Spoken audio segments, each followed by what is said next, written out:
In a cruel world where only force ruled, Yoon-jae had to go through many obstacles to reach his cherished goal. He lost his wife and daughter in an accident, but thanks to the Holy Grail, he would be able to meet them again. The Holy Grail was the reward for completing the game. Yoon-jae was going to get the first place and definitely become a powerful player. After losing his family, the young man literally lost the meaning of life. Because of his bad mood, he left work early in order to return home as soon as possible. This didn't happen to him often, so the boss stepped in and let him go home. The boy needed to rest today. It's been a long time since the tragedy, but the guy is getting better. At least he started joking and sometimes appeared at corporate events. Hearing the whispering, the boss shouted loudly and forbade any discussion behind his back. He ordered all the employees to mind their own business. The death of his wife and child was a great blow to the hero, but he came every year to buy flowers on his beloved's birthday. It was already an unchanging tradition. He also bought 150 grams of meat for seaweed soup. The gentleman wanted to make everything beautiful on his beautiful wife's birthday. All the gifts were quite real, but the young man returned to the empty apartment. It was dark, quiet, and didn't even smell of his favorite wife at all. Yoon-jae had gotten used to this kind of environment over the years. After putting the gifts away, he began to make seaweed soup to please his beloved. The birthday party was quiet. The young man set the table and placed a picture frame in front of him to make his wife's presence felt at least a little. The hero talked to her as if she was sitting across from him like she used to. He apologized for not being able to make dinner tastier on such a memorable day. Since the day Young passed away, his life has never been the same. The only thing left to him after his wife's death was her diary. That evening, the hero opened his diary and decided to write a message of congratulations for his wife. Only in this way he could convey his thoughts and feelings to her. Yoon-jae wrote that he came early today as promised to make soup. He looked at the picture frame and posted whatever was on his mind. The pain of loss made his lips clench tighter and tighter to keep from crying. His heart was cracking at the seams, but he continued to tell his wife everything. A depressed Yoon-jae wrote that he bought his wife's favorite flowers and bought a teddy bear for Mina. In his notebook, he asked his daughter if she liked the gift. The boy wrote and asked his family questions for a long time, but he didn't hear the answers in voice, didn't feel the warmth and breath. The memories hurt him deeply. The hero remembered with horror his wife's smile and Mina's gentle voice. He remembered how he had been happy not so long ago, but now every day had lost its meaning. The boy longed to feel the warmth of his relatives at least once more. He missed them very much. Now the notebook was filled with his feelings, and tears blurred the ink. Never had his life been so empty and lonely. He felt the presence of his family everywhere, and it broke his heart forever. In the end, the message for his wife looked more like scribbles. The young man couldn't cope with his strong emotions, so he made a mess in his notebook. Suddenly, something unbelievable happened. It resembled quite real magic. The notebook suddenly glowed, and letters surrounded the boy from head to toe. When the glow stopped, the hero immediately grabbed the notebook to check the contents. But after flipping through all the pages, he saw that the notebook was empty. On one page, it was written that the family could be brought back. The young man's heart froze, and time literally stopped around him. He couldn't believe his eyes. It was a real miracle.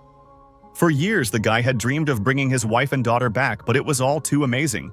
A few days later, Yoon-jae asked to leave work early again. He promised that it wouldn't happen again, so the boss let him go. His thoughts were restless. The diary had disappeared all the entries he had kept for more than half a year. And starting from the first page, it was filled with new entries. The young man thought about throwing the diary away, but he couldn't do it. He started keeping it on September 14th, and all the incidents, accidents, and dead people were written down in it. Everything written in the diary was coming true. But more importantly, the family's return could be true. On September 18th at 10 o'clock sharp, the first departure to the other world was to take place. It was the last chance for the hero to meet his family. Having lost his wife and child, the boy would not be able to move on with his life, so he decided not to miss the opportunity. Holding his breath, he waited impatiently for the time. As soon as the hand of the clock struck 10 o'clock, everything changed. A magical whirlwind began, turning the room into chaos. This strange phenomenon teleported the boy to another place. Just a moment later, he found himself on a sports field in the forest. The hero wasn't the only one here. The guys were scared and looked around. It was clear now that the message in the notebook was true. No one understood what this place was or why it was like this. In fact, they were all here for a reason. Training was about to begin. The hero found himself in another world. the basis of which was a game. Everything was exactly as it was described in the book. Now he had to pass many obstacles. The boys were ordered to present their desired weapon in 1 minute. Otherwise, they were automatically given a sword. Many immediately thought of a gun, but for some unknown reason they were not provided with them. Instead, the boys were given a wooden bow and arrows. From that moment on, the training began. The first task for the heroes was to unite and destroy the oncoming pack of bloodthirsty zombies. Yoon-jae didn't know anything about this world. He suspected that the diary was a record of the future, but neither this world nor the real world was his present. Facing the Walking Dead in person wasn't that dangerous, only a little scary at first, but the young man didn't want to be in a fight with them. The longing in his heart and the desire to meet his family again still made him spill the blood of living corpses. With tears in his eyes, the boy rushed into battle. In order to stop the endlessly attacking zombies, it was necessary to cut off their heads. The heroes swung their sword mercilessly without a second thought. Once the dead man was killed, Yoon-jae was praised as the first to stop a zombie. The achievement was obtained and all stats were increased by 2 points. This made the hero very happy, and he rushed into battle. Since the stats were increasing, he decided to immediately kill all the nasty zombies to win. While others were struggling hard to protect their own lives, the brave hero was gaining experience points and increasing his physical strength at a great rate. The boy had no time to think about others. He had to become stronger himself, so he handled the ball as if he had been born with it. By eliminating the largest number of zombies, the kid gained honor and 100 experience points. Thanks to his efforts, his weapon became sharper. After the battle, Yoon-jae was very tired and decided that it was because of the stamina stat. The information itself appeared in his head. The foundation of the world was the game. The brave hero did well in this task and gained 14 mana points, which was not a bad result. The diary said that magic was the most important stat. But right now, the boy needed agility or strength to get stronger. There were 198 survivors on the mission, and the second phase of training had begun. The survivors would be those who, after 3 days, would be in the top 100 with the most stats.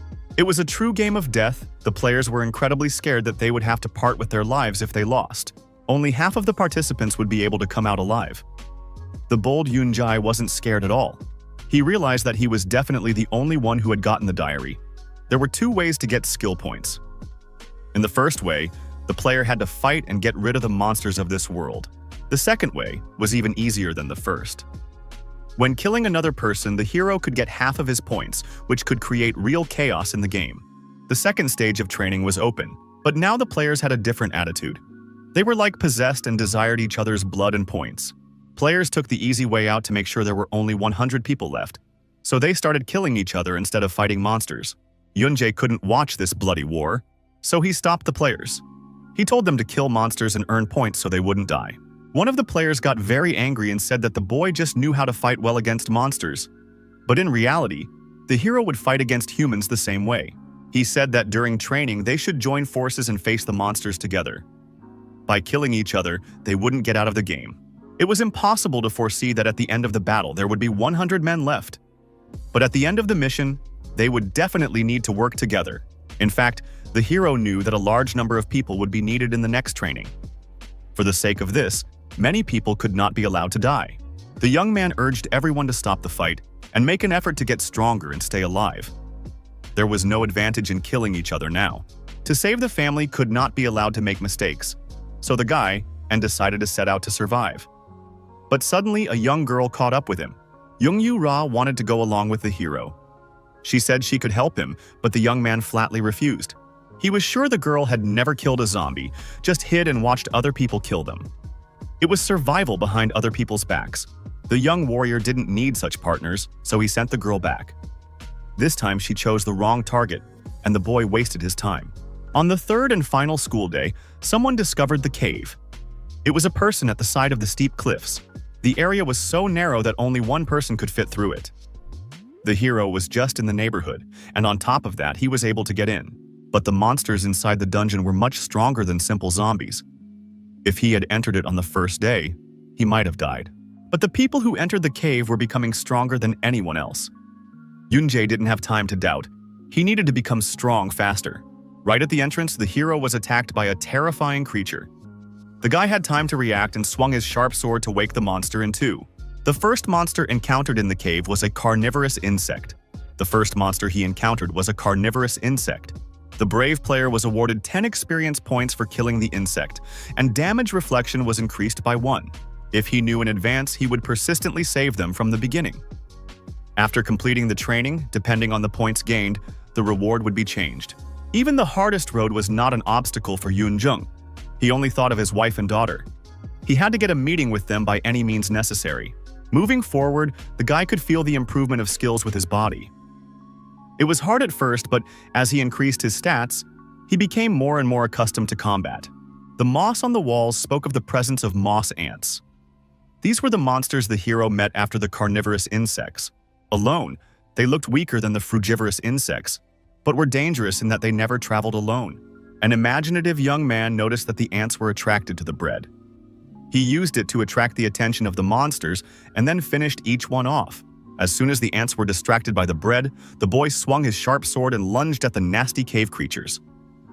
The monsters died one by one. There were only 6 moss ants left, but that was not the limit of the hero's abilities. He wielded his weapon perfectly and easily cut through the monsters' bodies. The boy was very focused and determined. He was very focused and determined to win, but suddenly one of the ants stung him in the back. Even a bite didn't stop the brave warrior, and he continued to fight. Only the sound of sharp swords and monsters' heads flying from their shoulders could be heard across the cave. The 3 cave creatures were about to pounce on the boy, but with one sharp movement he jumped aside and the 3 monsters collided forehead to forehead. Yoon pulled off an incredible maneuver, and it allowed him to kill the last of the creatures. The hero's courage and true purpose helped him in this difficult ordeal. Finally, the hero got experience points, strength, and the skin of a moss ant. It was luck. Catching Imho for the first time in the ant, he got a skill. He found out later that it was nearly impossible to get such a skill during the training. Not to mention getting E-class experience for 2 parts of the training. Thanks to this, 5 stats increased. The higher the degree of skill, the stronger the effect became, so this skill was very important. The diary said that other people were supposed to come to this cave tomorrow. There was no more information, no other pages to turn. The hero had already come a long way, but he still didn't realize what this diary was. He began to suspect that it was all written by him in the future. There had to be a reason to turn to the past if someone else from the future wrote it. Yoon-jae really wanted to know what was on the next page. The contestant in second place was very unhappy that the cocky kid was holding on to the first place. Kim Do-hyun wanted to get the young man off the front row as soon as possible. Young Yu-ra was ready to tell where Yoon-jae had gone. In return, she demanded that the young man who was to be killed be given to her. Meanwhile, the brave lad continued to explore all the dark corners of the cave. He encountered the nasty moss ants time after time and killed all in his path. It hadn't even been 2 weeks yet since the beginning of the training. Mana was increasing quite slowly, but it was enough. Although the creatures in the cave were monsters, they had the same characteristics as ants. This meant that the queen of the moss ants had been discovered. At this time, that very scary creature was already standing around the corner. It looked like a real ant, but it was the huge size of a real monster boss. The hero found himself in a real trap. He didn't know anything about the queen, and there were a lot of the usual moss ants. He wanted to hunt them for a while, get more stats, and then attack the queen, but people were going to come here soon. Today was about day 2, so they should be here tomorrow. Normal people had about 10 game points each, but Yoon-jae had twice as many. He decided to try to carry out his plan at all costs and not miss the boss. Suddenly, the game panel reopened in front of him. According to his ranking, he was given a 3-day supply of food and 8 stats randomly accrued. Strength, health, agility, and mana were also increased. Now the boy had enough bread for bait, so he easily lured all the monsters into one place. With deft movements of his sharp blade, he dealt with another gang of moss ants. After the minor bipeds came the most crucial moment. The hero was waiting for the queen. She was practically motionless and seemed to be used to acting on her own. Suddenly, 2 furious monsters swooped down on the kid from the back to tear him apart. Yoon-jae already had a great skill in fighting them. He swung his sword and chopped them into 2 pieces. The problem was the constantly gathering moss ants. Thanks to his skills and abilities acquired during the 2 tasks, the hero could resist even 100 ants. Without a second thought, the brave warrior pounced on the steel monsters. Swinging his sword in all directions, he severed their limbs and then cut their bodies into several pieces. It was a tough battle, and the ants were getting bigger. But the points and stats gained were like welcome rain in a drought. His strength was running low, and the boy could barely hold on. If it wasn't for his skill, it would have been dangerous. He couldn't give up on obtaining a D-class skill, a skill that could be possessed by defeating the Ant Queen. There was no time for doubts. It was necessary to act as quickly as possible to defeat the Queen. It took only a few seconds for the hero to make his best effort and scatter the gang of monsters. As soon as the warrior was done with the smaller enemies, he sprang from his seat and attacked the Queen. In a deft move, he jumped on her head and drove a sharp blade straight into her skull. Meanwhile, Kim Do-hyun, Jung Yu-ra, and the other participants of the game were already in the cave. It was a very confusing path in this place, but they still went on because they knew that someone had already entered the cave. The cave gave more points than the monsters outside the cave, but it wasn't comparable to catching people, so Kim Do was sorry to waste his time. The enraged lord was going to catch the bastard Yoon Jae, who had single-handedly massacred all the monsters here. He had fought alone in the cave, so he was bound to be tired. The cruel Kim's eyes were filled with bloodlust and revenge.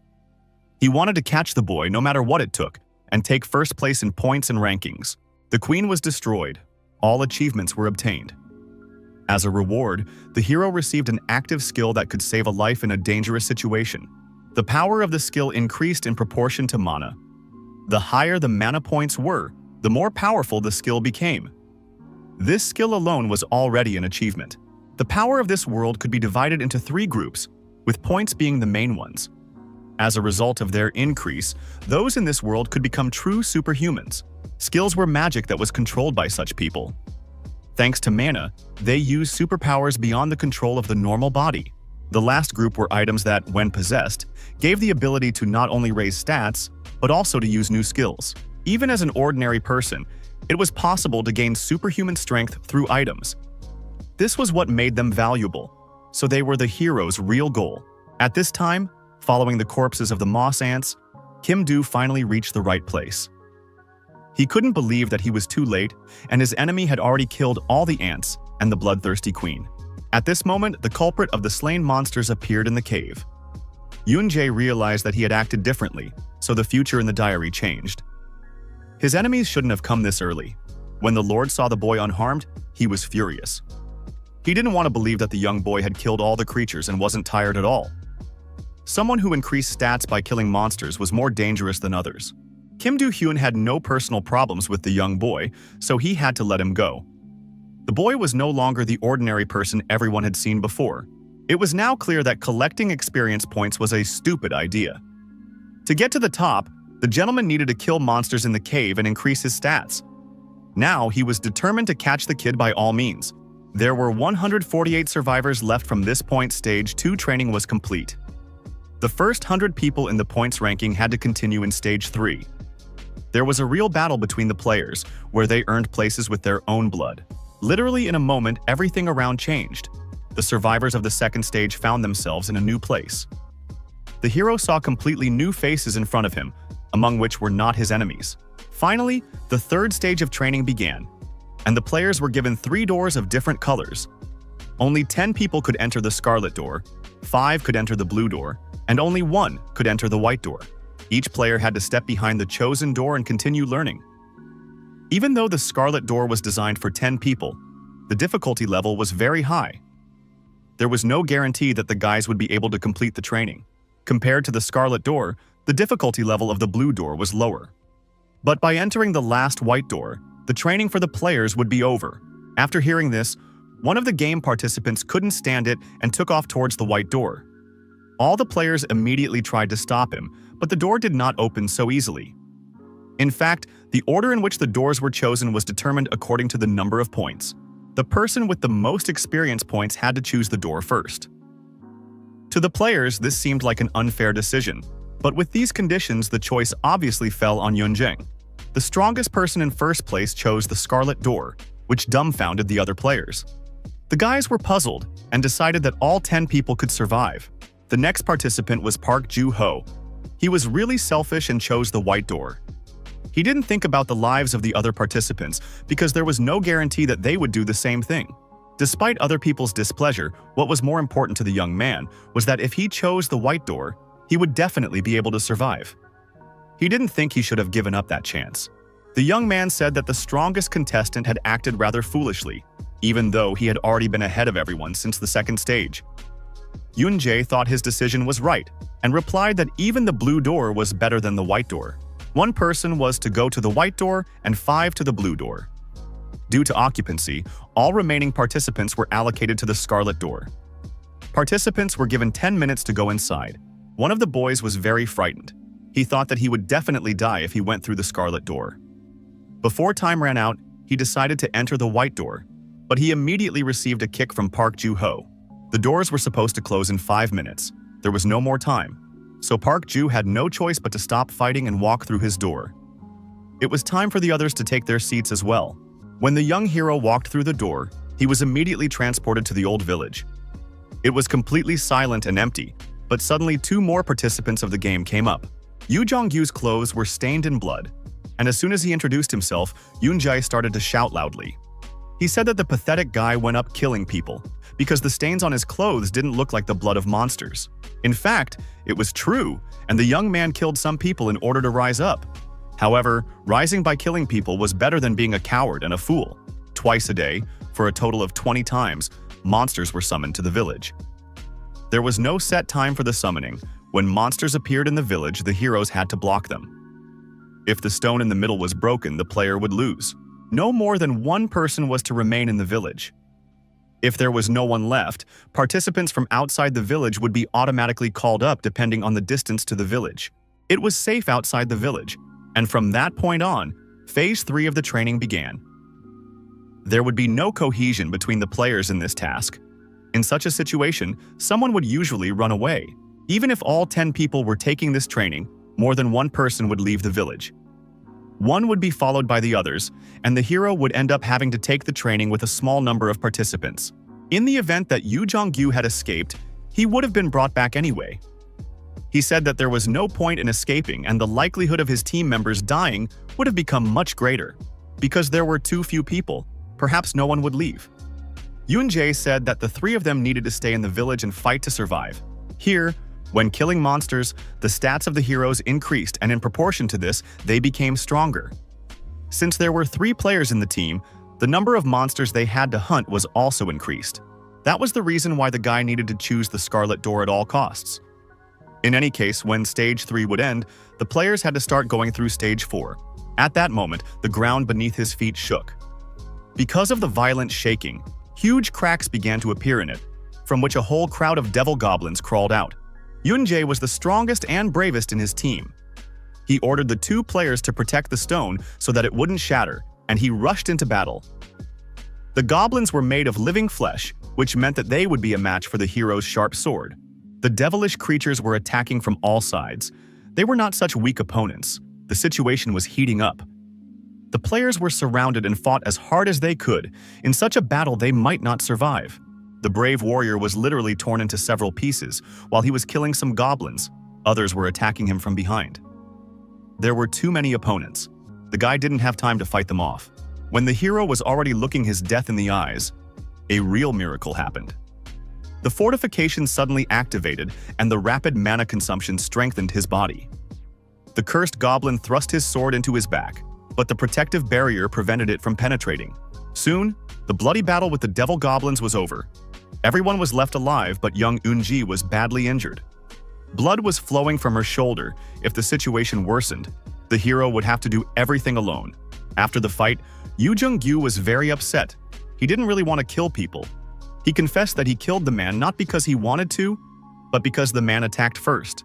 Guilt tormented the boy from the inside. After all, he was still too young to bear death easily. Yoon-jae tried to support him, but suddenly they noticed that the young girl had disappeared somewhere. After a long search, the boys never found her. The young man decided that Yoon-ji was badly injured, so she was scared of her death and ran away. This was not a situation in which he could think adequately. Now the guys were puzzled. If there were fewer of them, then the number of monsters should have decreased as well. The situation wouldn't change from talking, so the hero tried to at least think optimistically. The difficult path of Stage 3, the guys had to continue with just the 2 of them. Yoon-jae ordered his partner to take on 10 monsters to face the other 10 on his own. After gaining strength, the brave heroes went into battle. They had to try hard to stay alive, because the number of goblins exceeded their capabilities. Thanks to the hero's new skills, the goblins seemed to be nothing but weaklings.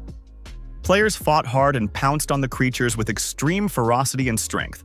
Compared to when the kid was catching moss ants, the points had increased greatly. Now he knew he hadn't made a mistake in choosing the Scarlet Door. The training was completed when the stars were already shining brightly in the sky. The heroes had cleaned up the village perfectly. There were still 9 days to go, and everything had to be as written in the diary. The first day gave 1 random stat point, the second day 2, the third day 3, and so it was every day. Unlike the Blue Door, the Scarlet Door training lasted for 10 days, so even if you just survived, you could get 55 points. Yu Zhongyu received the E+ class Devil's Bargain skill. When activated, strength and agility increased by 5 points, while health and physical defense decreased by 2. All this time, Yunji was not far from the village. She took some bread and water with her and hid behind a large rock, occasionally watching her team. It was already the 4th day of the battle, but the guys didn't give up. Zhongyu thought he was only fighting against the devil goblins, but the further he went, the worse it got.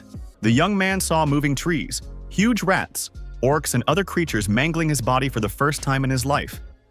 The heroes had to gather their last strength in their fists to finally finish the ordeal. Zhongyu was not allowed to die. His younger ones would be left to fend for themselves. They wouldn't be able to go to school by themselves, eat lunch on time, and would definitely cry if their older brother died. It was the 10th day of the 3rd stage of training. On this day, no monsters had appeared once, and this made the players very anxious. It made them even more anxious, and they thought that the system had given them a rest. The 2 players had an even harder time dealing with the monsters.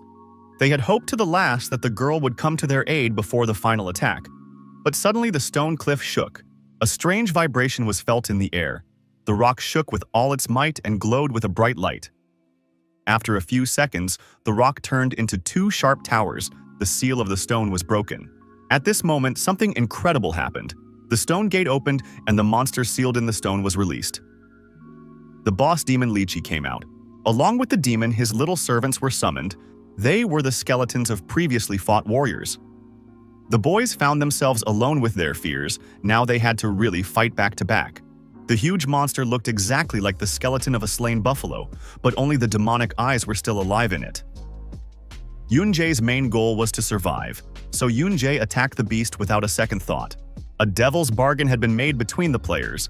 While the hero dealt with the boss, Zhongyu was to focus on the smaller critters. The young man fought like a true warrior. He held his sword tightly, which was sticking out of the devil lich's back. Soon, this monster would have to cast off its hooves, so there was no time to lose. It took a little effort to win, but suddenly the buffalo became angry and threw the boy back with force into the stone. The beast smashed the stone barriers and disappeared from sight. A moment later, it appeared before the hero with new strength, its wound glistening like a Christmas tree. Yunjae immediately realized that the beast could regenerate its wounds. Meanwhile, Eunji decided to come back because she thought the guys couldn't do it without her. She was literally petrified when she saw what her team was capable of. Biting her nails into the blood, she began to feel strongly that the boys must have wanted revenge for her escape. Strong doubts crept into her head. The fear of death was stronger now. Yunjae knew about the monster's regeneration, but it still wouldn't help him. Swinging harder, he chopped off the beast's tail, which immediately began to glow and regenerate. Bloodthirsty Lychee was invulnerable. His strength was simply incredible, and his infinite recovery helped him to be invincible. The hero had no choice but to continue fighting. The boy was sure that the monster must have had a weak spot. He sprinted and jumped high into the air, and with one swipe of his sharp sword, the daredevil struck the beast hard in the skull. The buffalo's head immediately lit up, and a bright spark came out, illuminating the entire space. A strong explosion enveloped everything around, blinding the jeers. The guys barely had time to cover themselves with their hands from the strong pressure of the explosion.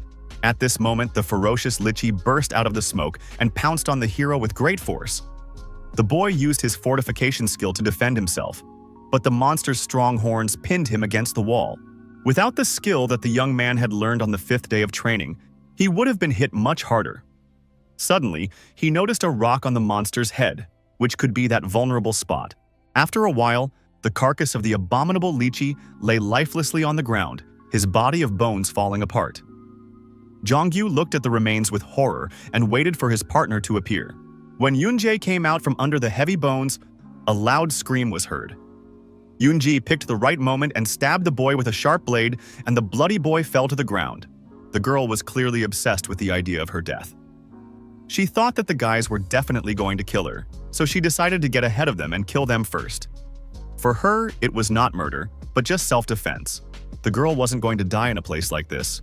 The game had turned her into a monster. Swinging her sword, she wanted to kill Yoon-jae to get their experience points. She thought the young man was near death, but she was sorely mistaken. At that moment, the hero raised his sword and cut off her arm in a second. The girl paid for her betrayal. Yoon-ji had acted foolishly, for which she was punished and deprived of any chance at life. The sharp blade of the sword neatly cut off her head. Time was short. The injured Jong-yu was breathing his last breath. He shouldn't be dying because he hadn't seen his juniors yet, so Yoon-jae poured the contents of the magic vial on his wound. The low-level elixir instantly penetrated the young man's skin and began to literally sew up the wound.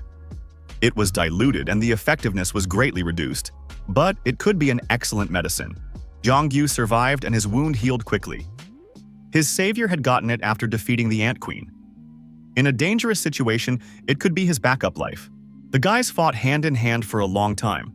Only by working together could they survive. Protecting each other, they became true brothers, so Yoon-jae couldn't do otherwise. As of this moment, the third stage of training was completed. The hero received 40,000 experience points, 10 random stats. The most pleasant bonus was an additional reward in the form of Jahar's shackles. Now the boys could move to the location of the next training session by going through the door that had appeared at the location of the stone. An even more interesting adventure awaited them behind the door. After going through the door, the guys came out at the place where there were 3 doors before. It didn't matter which door they passed through. Stage 4 started for everyone at the same time. At this moment, 2 lousy guys who wanted to kill Yoon-jung came out of the door. He realized that they had probably cleared the Scarlet Door by themselves or killed all the partners. There were 56 survivors in Phase 3. Stage 4 of the training consisted of a rivalry between camps. From this point on, all the players who were there were grouped into one group. Now they had to compete with other participants in a different training location. The winner was to be the camp that killed the most monsters and would get the most team points. The group with the most team points would be able to complete the last training. Accumulating team points was quite easy.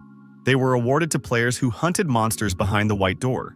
Behind the black door, you could upgrade stats and get individual points.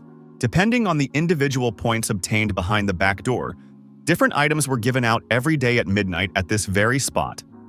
On command, players could return to the original location, which was saved automatically. Even after losing in the team competition, the 10 players with the highest individual scores would be able to complete the final training. The level of monsters in Stage 4 was too different from those in Stage 2. Park Ju could barely get away from the 2 huge cyclops and couldn't even handle one of them.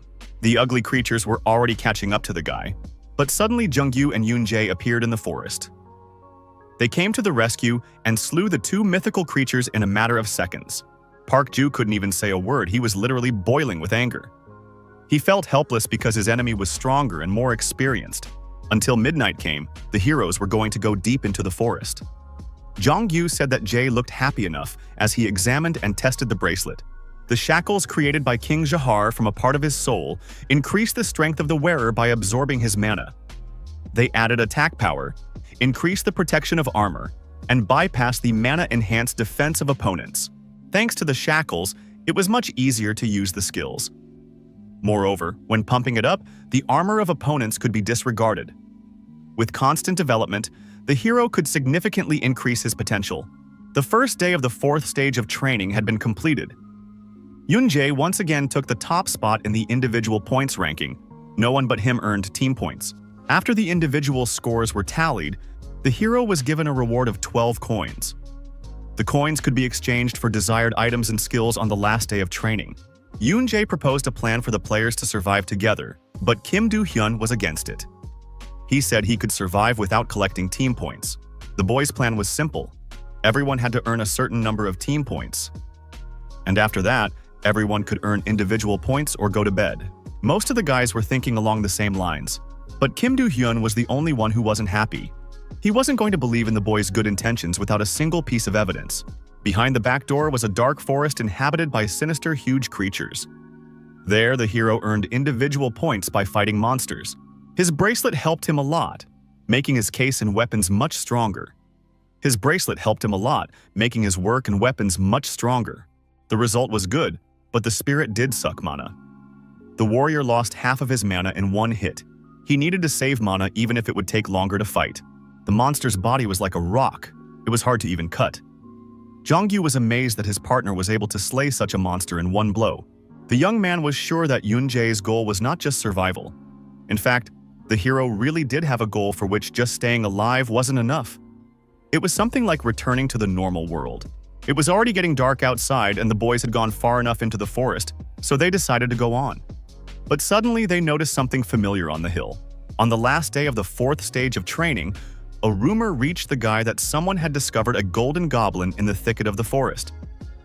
At first, he didn't believe that the goblin dwelt in a forest inhabited by orc-like monsters, but now he saw it with his own eyes. Meanwhile, the players in the forest had a meeting. Things got complicated. 10 people had to make it to the next stage, which meant that one of them had to die. The boys wouldn't be able to beat the 4 leaders on individual points, so they wanted to win the joint battle, but they doubted their abilities. Kim Do-hyun heard an interesting topic of conversation and came out to the players with a suggestion. He always looked for a benefit where there was an opportunity. At this time, Yoon-jae and Jongyu were chasing after the goblin from the last of their strength. He was a clue to stage 4, but was purposely running so that the guys would bump into monsters along the way. The players only had 3 days left, so they decided to return. The book said that the goblin was the essence of the stage, so Yoon-jae wanted to catch it by all means. The second day of stage 4 was completed. The ranking was updated, and now there were 0 results on the scoreboard. 9 people did not keep their promise. During the 2 days of trials, Mr. Do-hyun coaxed the other guys into not earning points because they weren't that important. This made the hero very angry. The players might not have considered everyone around them as a team, but because of this decision, others just might die. The boy was just furious and suggested that the players kill him. The argument could have turned into a fight, but suddenly, one of the guys jumped into the conversation. He told Yoon-jae to get into their situation and give some time to earn individual points first, and then group points. The boy was actually very cunning. He revealed that Yoon-jae knew all about influencing people. It definitely wasn't a battle of 2 against 9, so everything was planned. The hero wouldn't care if the players just kept collecting individual points. That's exactly what the diary said. One team of 6 people disappeared. They massacred people to take their coins and individual points. The ones who passed the red door and became strong enough were Park Sung-soo's team. They would definitely continue killing people for coins and points.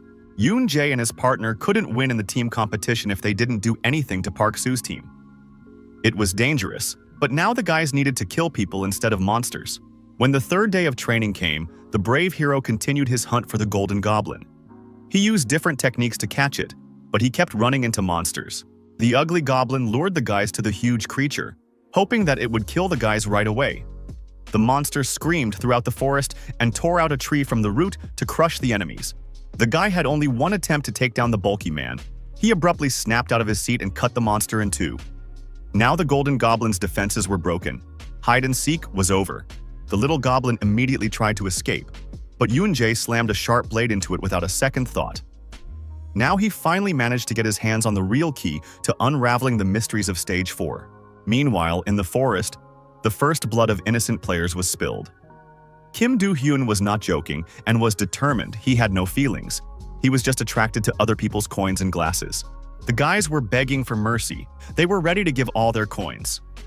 If they stayed alive, things would get more complicated, because killing other players could earn them individual points. The bastard Kim Do-hyun felt invincible. All the players were under his power. He pulled out his sword and was ready to kill everyone because it was the right thing to do. The goblin's bag was a kleptomaniac's paradise. Weapons, excellent armor, and many more valuable items shimmered in the sun. It was worth it for the hero to come all this way. The goddess tears were the most valuable item for Yoon-jae in the goblin's bag. The vial contained one of the 3 goddess tears that had a good effect. Once applied, it permanently increased the mana volume and recovery rate by 20%. After the goddess's beautiful tear, the boy felt just fine. He had recovered mana. Its volume had increased. He had also gotten back all the mana he had just spent on the ogre. Yu Jong-yu selected a passive swordmaster skill from the bag he had gotten from the magic book. When he used mana, it exalted a coating on the blade of the blade, increasing its cutting power. The sword that killed warriors also went to Yunjeng. The sword could increase his slashing power and lower his mana consumption. The ring allowed the hero to use the mana concentrated in it as his own. Helpless players managed to survive, many were hurt, but the brave warrior came to the rescue in time. He could not simply leave such nasty deeds out of his sight. He had only one life, but he had something to look forward to. He was a master of his weapon, and he could handle even the strongest of creatures. His enemies were not much different from the bastards of the forest. Now it was a battle between good and evil. The swords of the heroes came into contact in battle. Kim Do-hyun was simply furious and tried to destroy his enemy with all his might. But Yoon-jae was stronger and pushed his sword away. The boy pushed the ugly bully away with all his might, but his team immediately stepped in. They surrounded him from all sides, but he was strong enough to handle them.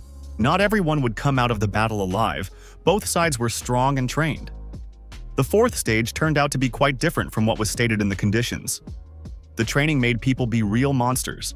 Kim Do-hyun couldn't let the small boy win. His ego and desire to be first made him pounce on his opponent with even more vigor. The battle was gaining momentum. The master didn't even have time to approach his enemy and was already in the air. He received a strong kick to his chest, after which Yoon Cheng used his signature move and chopped off his arm. Even the most vile bastards deserved a last chance. Putting his sword to his throat, the hero allowed the villain to apologize to those he had killed and wounded, but he flatly refused. Under the pressure of the sharp sword, the head of white hair flew off his shoulders in a flash. Kim Do-hyun was shamefully killed for his deed and helped the hero to get rid of his remorse. One of the killers managed to escape. He was going to make everyone beg for mercy. The guy wandered too far into the forest, where he came across a huge ogre. He was hard to defeat even with a whole team. To begin with, he wanted to just run away to survive, but suddenly he froze in place with surprise. Someone behind him cut the monster's body with a long blade. The guy thought he was saved. Yunjung's search was finally over. He punished everyone who went against him. The brave warrior didn't even listen to the murderer's excuses and took his life forever with a single swing of his weapon. The players were incredibly surprised that their saviors had killed 9 people, plus all the people killed were close to the top 10. On the other hand, the number of people had decreased, and now the team competition became more difficult. The heroes hunted for over 10 hours, exploring every room. They killed the most incredible beasts and monsters. Without this, they would not have been able to win. The last day of the fourth stage of training was completed. Yoon-jae and Jung-yu had been trying for a long time and had done their best. All the participants were tense because the game promised that only 10 people had to survive. With a small margin of 2,000 points, the team won. There were loud shouts of jubilation. The players couldn't believe the victory and rejoiced like children. Suddenly, the best result in team points was recorded. The protagonist was praised for his fair deeds. He found himself in a strange place, as if there was only space around. The kid did not try in vain. All stats were increased by 4 points and he was awarded 63 coins. From that moment on, he could choose the desired item within an hour with the available coins. There was nothing in the store that could raise stats, but the boy had plenty of items. He decided to use the coins to buy a mana source for Jahar, as it could be an addition to the bracelet. Learning the skill was almost without a trace. The hero was surrounded by magical energy, which penetrated even into the bracelet. From that moment, the 5th stage of S-Class training began. A huge door appeared in front of the young victor, behind which something completely new was waiting for him. It could be dangerous, but the boy was only going to clean up the mess. When he passed through the door, he immediately found himself in a strange place. It looked like a tower surrounded by knights. The boy could not yet understand where he was, but suddenly one of the guards called out to him. All the soldiers were hustling and fighting off enemies. The hero was not like them at all, so he attracted a lot of attention. The guards had no time to deal with this. The task of the game was to defend the cursed fortress from the dead. The skeletons were too many, surrounding the tower at a furious speed. The armed soldiers fought hard and closed the shutters and entrances to the fortress, but their strength was not enough. The heavy wooden doors barely yielded to the guards' pressure. The dead men resisted and tried to force their way inside. Yoon-jae had always been known for his bravery. He decided to break out and handle it on his own. The walking dead could not resist the master's sharp sword, their bones flying in all directions. The young man deftly wielded his weapon and utilized his well-honed striking techniques. Suddenly, one of the skeletons grabbed the boy's shoulder, pain piercing his body, and he killed the nasty creature instantly. The bony hand was left hanging from his shoulder, burning through his skin to the bone. The hero realized that the monsters' bodies were made of poison, but they were slow and weak. He had to be very careful that everything went easily, for the dead were supposed to disappear with the dawn. The young man was confident in his abilities. He crushed a whole crowd of skeletons and the rest disappeared at dawn. The beginning of his new challenge was upon him. The tower guards didn't know the guy, but Max thanked him for his help. He was responsible for leading the warriors of the Sloth Fortress. Without the stranger's help, the tower would have been in the possession of the skeletons long ago. Max was confused by the unusual name of this man, who had suddenly appeared and started scattering these piles of bones. No doubt he was grateful, but it all seemed too strange to him. Yunjae couldn't tell the whole truth, so he didn't want to discuss it. He said that there was no way he would be a nuisance to the fortress, and Max had nothing to worry about. For more than 10 days, the dead had been attacking the fortress. They were killed, but after a while, they reappeared. It went on nightly, and there was no end to the skeletons. The person in charge of leadership said that it was known that the skeletons came at sunset and left as the day progressed. No one knew where the corpses came from or who they really were. But there was hope for the fortress. Help was due to arrive in 10 days, but it would have to hold out. The problem was that the guards were not sure of their strength. The hero thought it was strange. It wasn't like an S-class difficulty level. Standing 10 days against skeletons was too easy a task suitable for lower classes. Max asked the young man to stay only 10 days to help the fortress. Without his support, the guards would not be able to cope on their own. The hero agreed, but before that, he had to leave. As night fell, the uninvited guests from the bones came to the fortress again. Yunjae still hadn't returned, so Max thought he had escaped and sent his troops to defend the fortress. Suddenly, one of the guards shouted loudly. Someone near the tower was already fighting against the skeletons. The heroes couldn't fool the poor people and leave them in trouble, so they went back. It was raining heavily. The clouds were covering the sky, and the skeletons were breaking through the tower more and more. Suddenly, the young man left his post and ran inside the tower, the guards immediately closing the gate behind him. Max was just furious and was sending the boy back to fight against the dead things, but the hero came for a reason. He found the reason for their appearance. It turned out that there was a group lurking in the forest wasteland, summoning the dead. The tower warrior said that the kid should have gotten rid of them immediately as soon as he found their lair. The young man led the guards into the forest, but Max didn't want to leave such an important task to an outsider. This time, he wanted to end it completely and took the best warriors with him. The warriors of Sloth Fortress were already almost there. No one knew what was ahead, so Yunjae wasn't sure if he could protect the people. He decided to focus on completing the last stage. In the forest, they found a group of people who hid their faces under black robes. A magic circle was drawn in the middle of the forest, through which the skeletons were summoned. The magician said to let the tower guards ride all they wanted in the sunlight. But as soon as darkness fell, the dead would kill them all. Ignoring the warriors, the mages continued their ritual. They needed power. They were well protected by the magic dome, but the guards were desperate to break it. The hero had a bad feeling. He needed to deal with everything as soon as possible. He was sure that mages could not summon skeletons and, using his sharp sword, destroyed the protective dome. The brave tower guards broke through the barrier, but as soon as they stepped into the magic circle, the unbelievable happened. The strong magic surrounded their bodies, and they began to dissolve into thin air. Strange feelings flowed through their bodies. The people turned into strange substances that disintegrated into pieces. They needed to retreat as quickly as possible. At this moment, demonic energy came out. A huge monster appeared on the circle. It was as black as tar, and its eyes were glowing with red light like the devil's. The monster wanted to know the reason he had been summoned.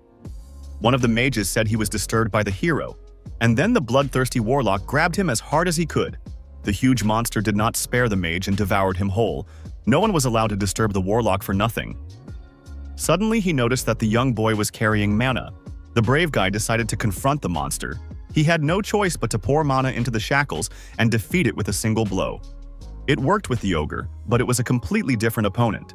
Before Yunjae could even take a step, the warlock teleported from one place to another.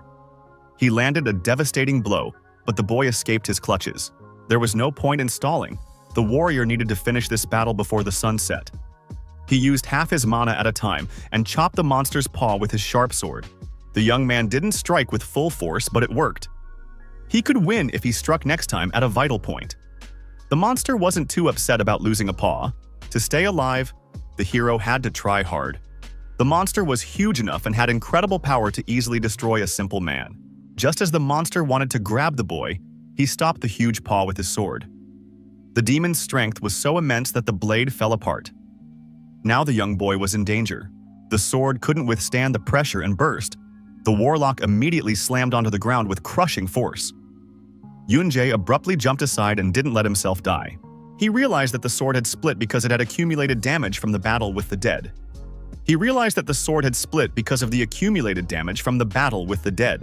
The monstrous warlock could teleport, so he was invulnerable and took the boy by surprise.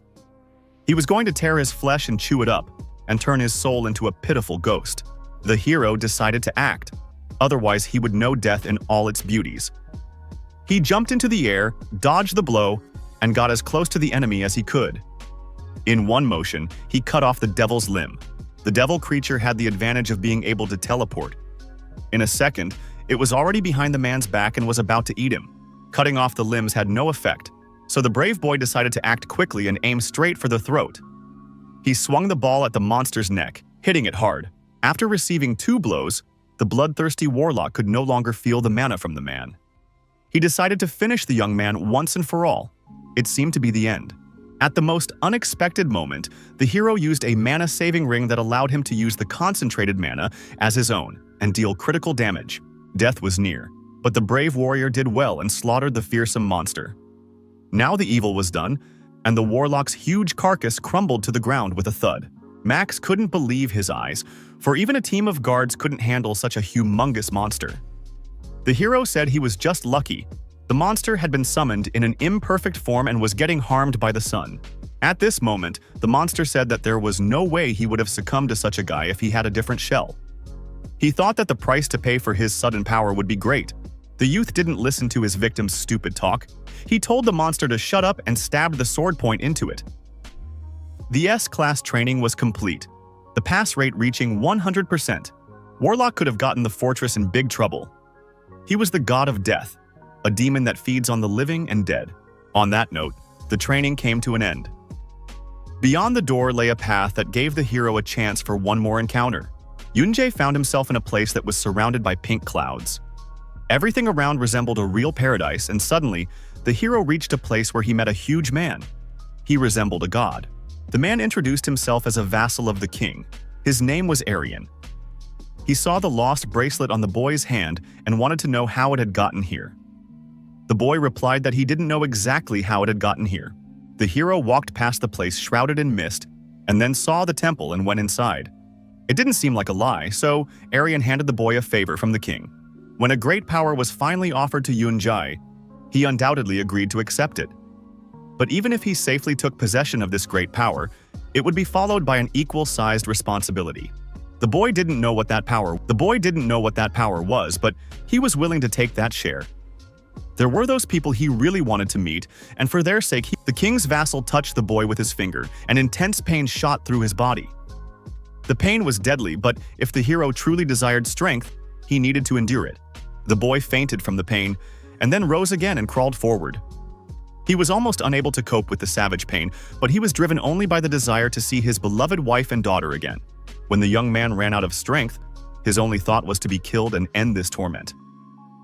Suddenly, he heard a voice from above asking him the real reason why he had to survive. His wife and sweet Mina were the only reason he wanted to wake up every day. The heroes couldn't die. He needed to survive and meet them again. After the vision, the guy woke up abruptly. He managed to survive. Now in his body sat the heart of the king, but in fact, everything was not so simple. It was time to leave. Aryan said that the shackles, the mana source, and the heart were gifts from the king.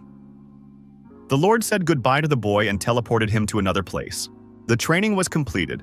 All the players immediately found themselves amongst the high cliffs. They were transported to the village of beginnings, Melon, but had absolutely no idea where they had gotten to. There were many foreigners around, but you could understand what they were talking about. All the heroes were talking excitedly about what was happening, but suddenly they stopped talking. A stern gentleman in armor came out to them. There were people here, not only those who had come from past stages, but also those who had come long ago. Alvin Walker was a participant who had been in this world a family of years ago. The people were frightened because they did not understand what was happening. They attacked the young man with accusations that he had created a transparent wall through which it was impossible to get out. Yoon-jae was surprised that this person had gotten there earlier, because there were no traces of disappearances left on the ground. There were a lot of people missing at that time. It was the girl Lois who put up the obstacle in the players' path. Alvin figured the players were confused, didn't realize what the world was, and thinking it was over, never made it home. Hearing this, the players were simply furious. They were sure that this young man had brought them to this world, so they blamed him and demanded their freedom. Unable to stand the loud barking of the participants, Alvin shouted loudly and ordered everyone to be quiet. In fact, people had no idea what this world was built for or why they were here. He told me that the wall was created for their protection. This place was so dangerous that the players would remember the training as a funny joke. The wall was meant to keep them from foolishly venturing into a difficult location. The young man recounted the next steps on the way. They were all heading for the village of the beginning of Melon, and trouble awaited them on the other side. But even on the way there were monsters that were much stronger than the ones the guys had met before. The road was long. It led to huge mountains, behind which the angel and demon dwelt. Alvin had told them that they were the ones who posed the danger. The angel and demon were far superior to the other monsters, but the players didn't need to know that yet. The first village of the world where the boys were to live from now on looked amazing. From then on, lodgings and basic food in Melon were free for them, but only for 10 days. After this time, finding bunks and professions would become their personal concern, but players were still enthralled by the size and beauty of the village. All these amenities and protection were taken care of by the Skyscraper clan. The village was so huge and the rooms were as small as nose boogers. The players realized that the Skyscraper clan didn't have the means to have better housing. There were even people in the clan who liked to do charity work, so it was possible to make a good living here. It could also mean that it was hard to survive without such help. Free accommodations and food were only provided for 10 days, so during this time, Yoon-jae decided to do something about it and return. But coming back was a secondary goal for him. The most important thing was to see Yoon-jae and Mina again, without whom he could no longer imagine his life. When the hero decided to reopen his dead wife's notebook, he found that pages that had not previously been turned were now scribbled. What he read made him reconsider everything that had happened. Now the boy had a rough idea of how to proceed, but there was no information about the angel and the demon in the diary. Even with the diary, there were too many unknowns. In the middle of the night, the heroes were suddenly awakened by a strong knock on the door. The unknown man asked to open the door for a while and said he had some valuable information. He wanted Yoon-jae, but this situation was not described in the book. The hero immediately tensed up. The unknown frightened him. He gripped his sword and listened. The stranger at the door introduced himself as Dean of the Bram clan and came to recruit the boy. Dean said the boys shouldn't have worried. Anyway, they were under the protection of the Skyscraper clan, but conflicts in the village between members were forbidden. When the boys did let the stranger in, he told them that there had long been a rumor that Yoon-jae had proven himself in training. The big clan's job was to find people who were especially gifted. Dean motioned for the young man to discuss the offer to join the clan. The clan leader was already waiting outside. He was smiling broadly, but something made him show up so late. It was suspicious because there would have been time during the day. The Lord's words did not convince the hero. He didn't know what the Bram clan was, but he sent Dean back. If necessary, he was going to find the clan himself. The refusal made the Lord very angry. His expression immediately changed. He said for the guys to just stomp after him in a nice way. In fact, the Bram clan was just a lie. Yoon-jae immediately recognized the intruder. The clan was a collection of petty thugs. If he hadn't read about this clan in his diary, he would have agreed. Scum luring unknown newcomers and killing them for items was unforgivable.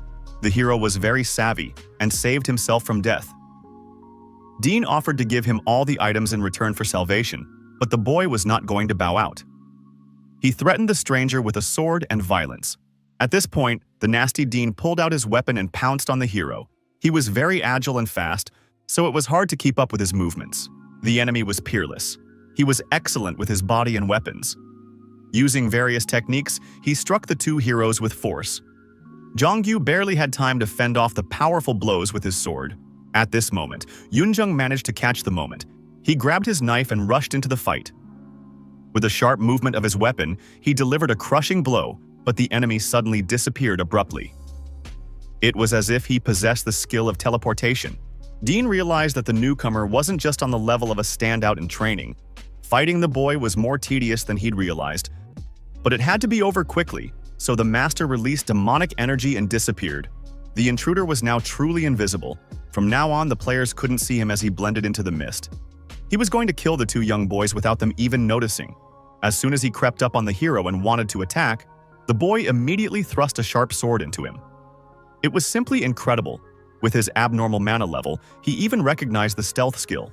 The situation was getting too dangerous. Dean needed to get out of there immediately. He tried to quickly sneak to the door to get out, but the hero immediately struck him with his sword. Dean Alador had spent a full 2 years in the game. He was known as an outlaw, attacking newly arrived newcomers, and was a member of the Assassin clan. The rumor of his massacre spread throughout the village, and Alvin Walker came to the heroes. Opening the wanted book, Alvin said the reward for the guy was 30 gold pieces.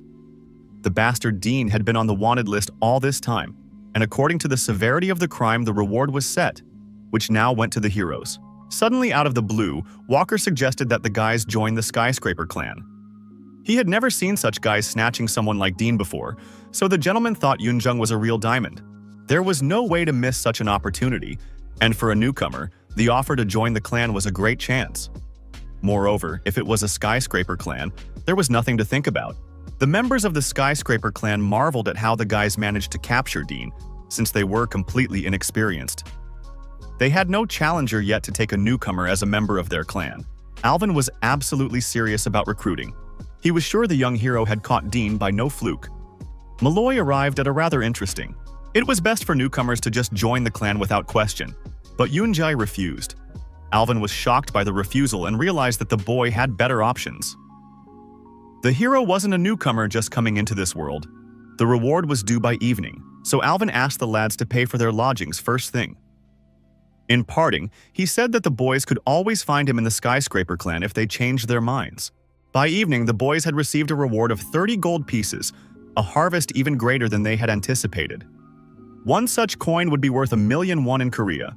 Jongyu revealed that he refused to join the clan because he didn't deserve it.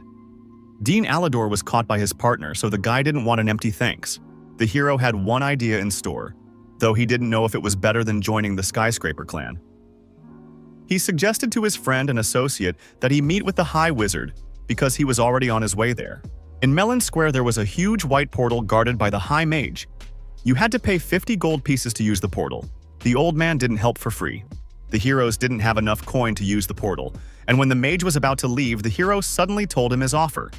He promised to find the location of the laboratory. The old man was wary. This was not known to anyone but him. He wondered who the two men were, but Yoonjae said they had just decided to help find the lab. Because of this one vow, Mr. Abram could not leave the place. He promised to reward the heroes properly if their search was successful. However, the old man was no fool. At parting, he decided to tell the boys that he would let them taste pain worse than death itself if they decided to plot something. In any case, finding the lab was better than joining the Skyscraper clan. Yoonjae learned about the lab from village rumors. It was said that an old man used to use it before. He used to kill people and use them for magic ingredients. The supreme magician was nicknamed the Human Butcher. This news scared Jongyu to death, and he began to panic and fear death. In fact, there was no reason to worry because the old man couldn't get out. After a while, the heroes still found what they were looking for. In front of them was a huge rock, in which there was an entrance to the laboratory in the form of a hole. It seemed that it was impossible to find the laboratory in such a place. According to the diary, the discovery of Abram's lab made a lot of noise in Melon, since it had never happened here before. And the discovery itself was right in the rock near the village. However, it wasn't even the mere fact that this game area had been discovered that was significant. The main attention was attracted by its main reward. It was a collection of experimental materials studied by the supreme magician Abram for years. The Skyscraper clan concluded that its effect must have been tremendous because its level height was immeasurable.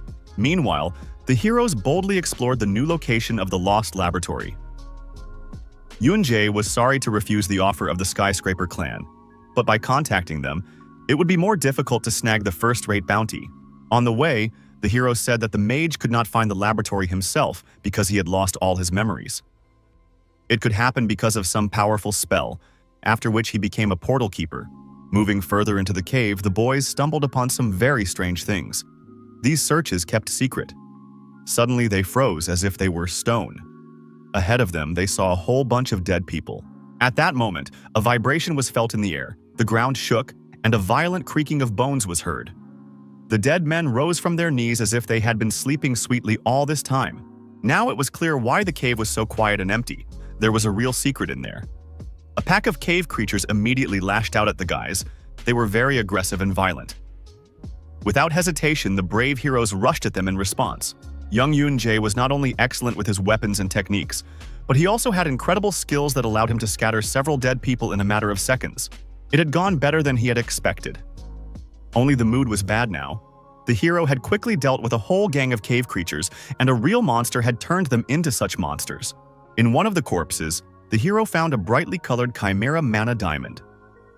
The mana stone used by the high magician Abram when creating the chimera contained an impressive amount of mana, the energy of which made the chimera move. It had been several days since the heroes had traveled through the cave. Their strength was running out. This was not the place to rest. After a short break, they finally came to the last door. Inside, and there was a reward for the first person to find the place. When the heroes finally squeezed inside, they froze. In front of them was the same lost laboratory, which was hidden from the eyes of strangers. At this time, screams were coming from the Skyscraper clan. They had been searching for Abram's location for 2 months now, but all to no avail. Alvin was furious. The Skyscraper clan, which consisted of only elites, had been of no use during this time. Even the bastards from the Assassin clan rampaging through Milan were beyond their power. So the Lord ordered his assistant to get away and find out anything about the lab. Abram's laboratory was of incredible size.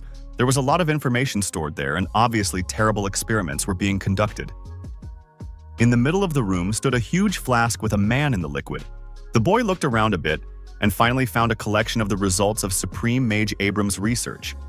The blue and red flasks were stored behind the door of a cabinet that looked like a bookcase.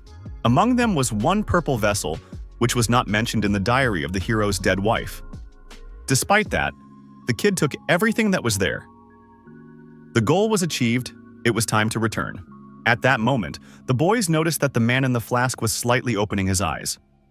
They realized that he was obviously alive and decided to break the glass immediately. The High Magician was extremely surprised that the heroes had found the location of the laboratory. Before telling about this place, the guys wanted to know what experiments the old man was conducting there. The master only remembered doing research in the lab, and he had no memory of what or where exactly it was. He only wanted to find the lab because it belonged to him. Yoon-jae told Abram about the location of his secret laboratory, and he rewarded the boy as promised. The first reward was a teleportation scroll that allowed the hero to travel to the desired village. The second prize was a ring of 198 B-class properties, the fruit of a high magician's work. The ring was under a special spell, the powers of which were capable of granting the desired property. Abram immediately vanished, but the young hero wasn't worried about letting him go so easily.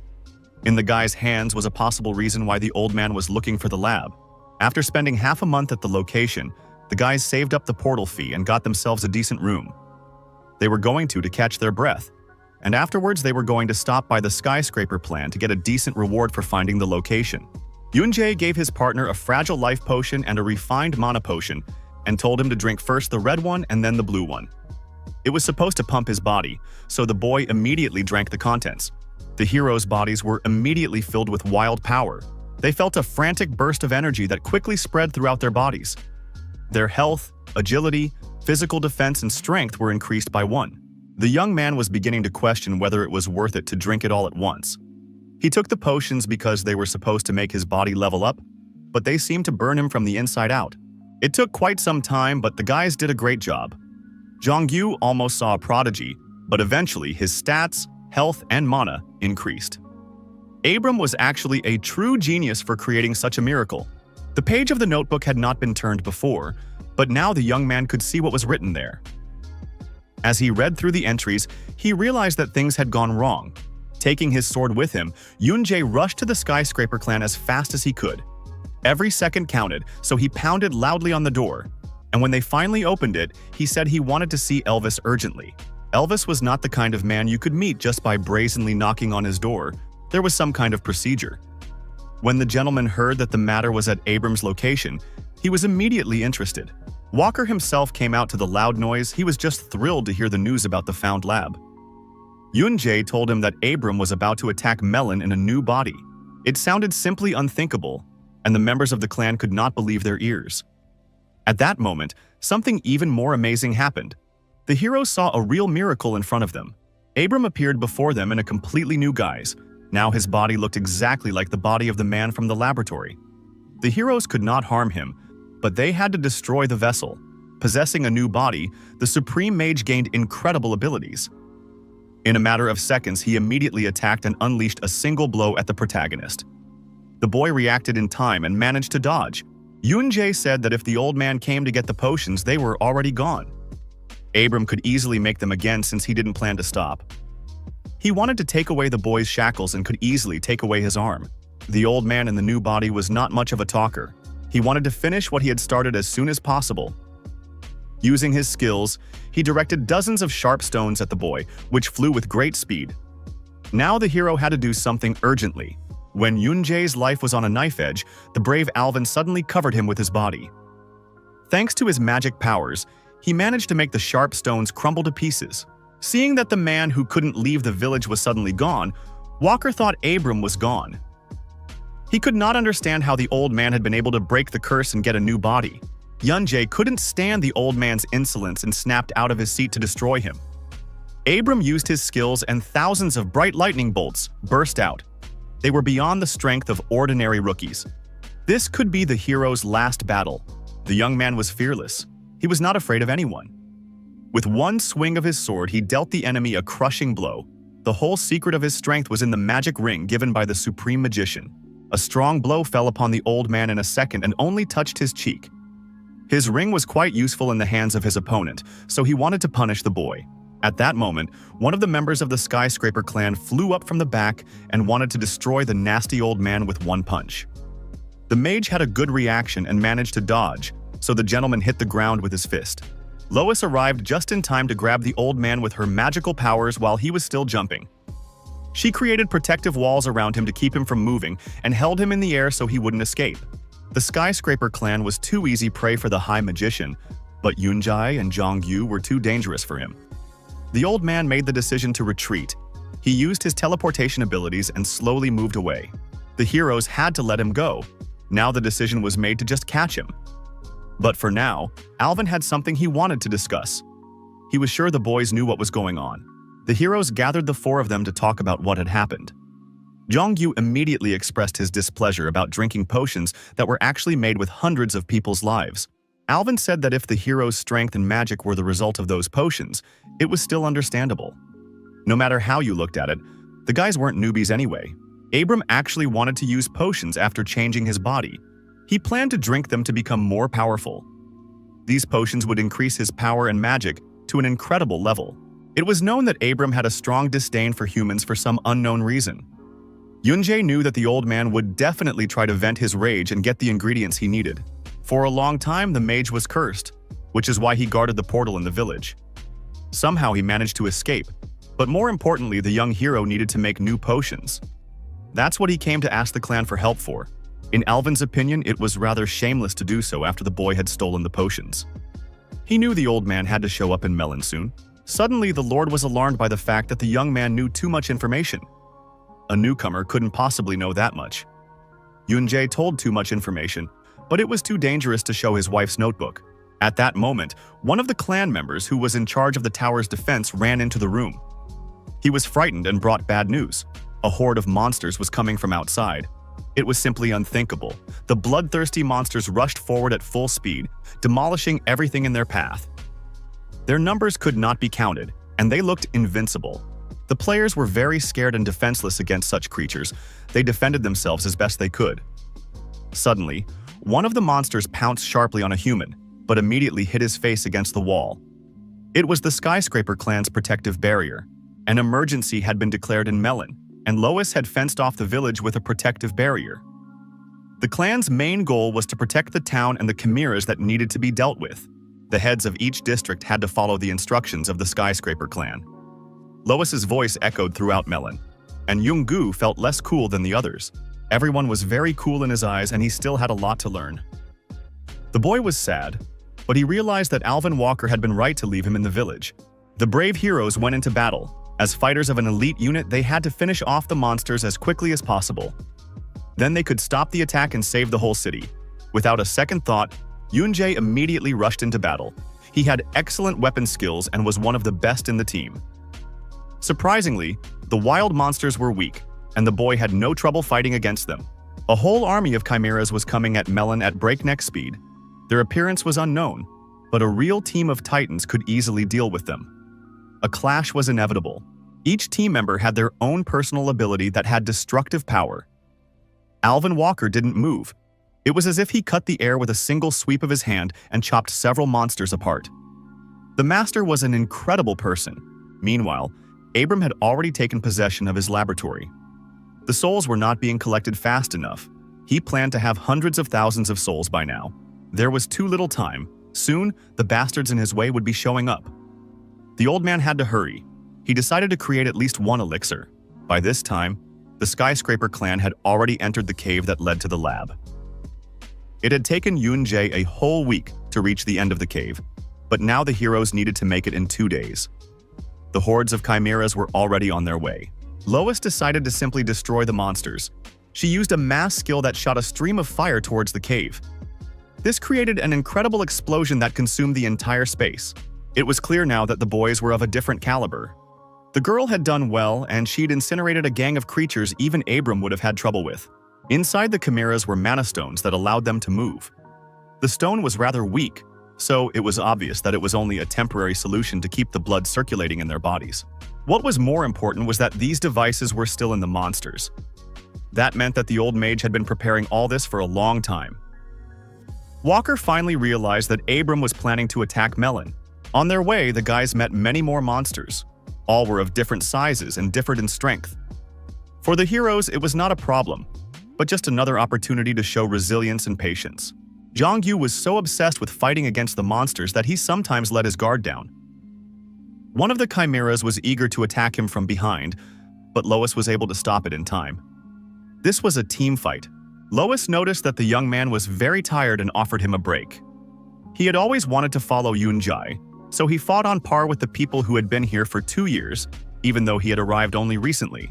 Upon arriving at the lab, the Skyscraper clan saw a horrifying picture. Abram felt like a fish out of water. In his lab, he was going to finish off his enemies for good, and he looked like he was possessed. At that moment, the old man began his deeds, and in a second he managed to make the boys fall face down into the ground. The old man began his deeds at that moment, and in a second he managed to make the boys fall face down on the ground. The magic circle was the creation of a supreme mage.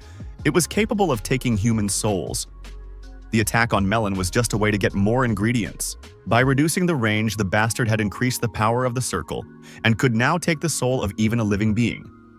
He was going to use all the resources to carry out his plan. Alvin was amused by the fact that the high mage had to rely on the magic circle. This spilled the old man badly, and he directed all his fiery energy at the young man to take his life. Suddenly, the old man felt a great pain. Yoon-jae managed to shift and gave the mage the strongest blow that drew his blood.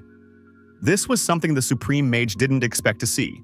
After activating the deadly magic circle, the hero felt nothing. He was protected by Jahar's shackles, heart and magic formula. At that moment, Alvin noticed that the boy could move and tried to buy time. As long as Abram didn't look in his direction, Yoon-jae decided not to miss the opportunity and used the only potion. The old man's magic and attention were too focused on the magic circle, but if he left it, Alvin would immediately attack him. Abram decided to deal with the shackled guy as quickly as possible. The protagonist saw the right moment and immediately attacked. He sliced his enemy in two with a single movement, and the old man's head immediately flew off to the side. It was simply unbelievable, but Abram immediately disappeared as if he hadn't been killed. He possessed a crazy energy that teleported him behind the hero's back. Now the young man was in real danger. The mage immediately struck a devastating blow, a violent blast of fire pushing the boy away. At the very last moment, he managed to use his hardening to shield himself from the blow. The clan members were in no condition to fight, but the brave Yoon-jae was on his feet and ready to fight. The lives of the team were now in his hands.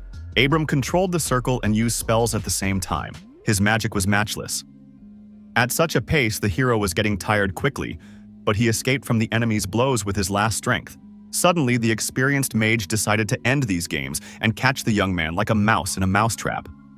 He shackled his legs in magical shackles, which deprived the boy of the ability to move. When the old man wanted to destroy the boy once and for all, his magic circle was suddenly destroyed. He fell to the ground with a clatter, his soul consumed. At this point, he noticed that the soul-sealing potion was almost used up. He wanted to leave himself the option of returning to his old body in case there were any side effects. The hero got ahead of the old man and decided to borrow the potion. There was no way to make Abram drink the potion, so the boy applied it to his blade.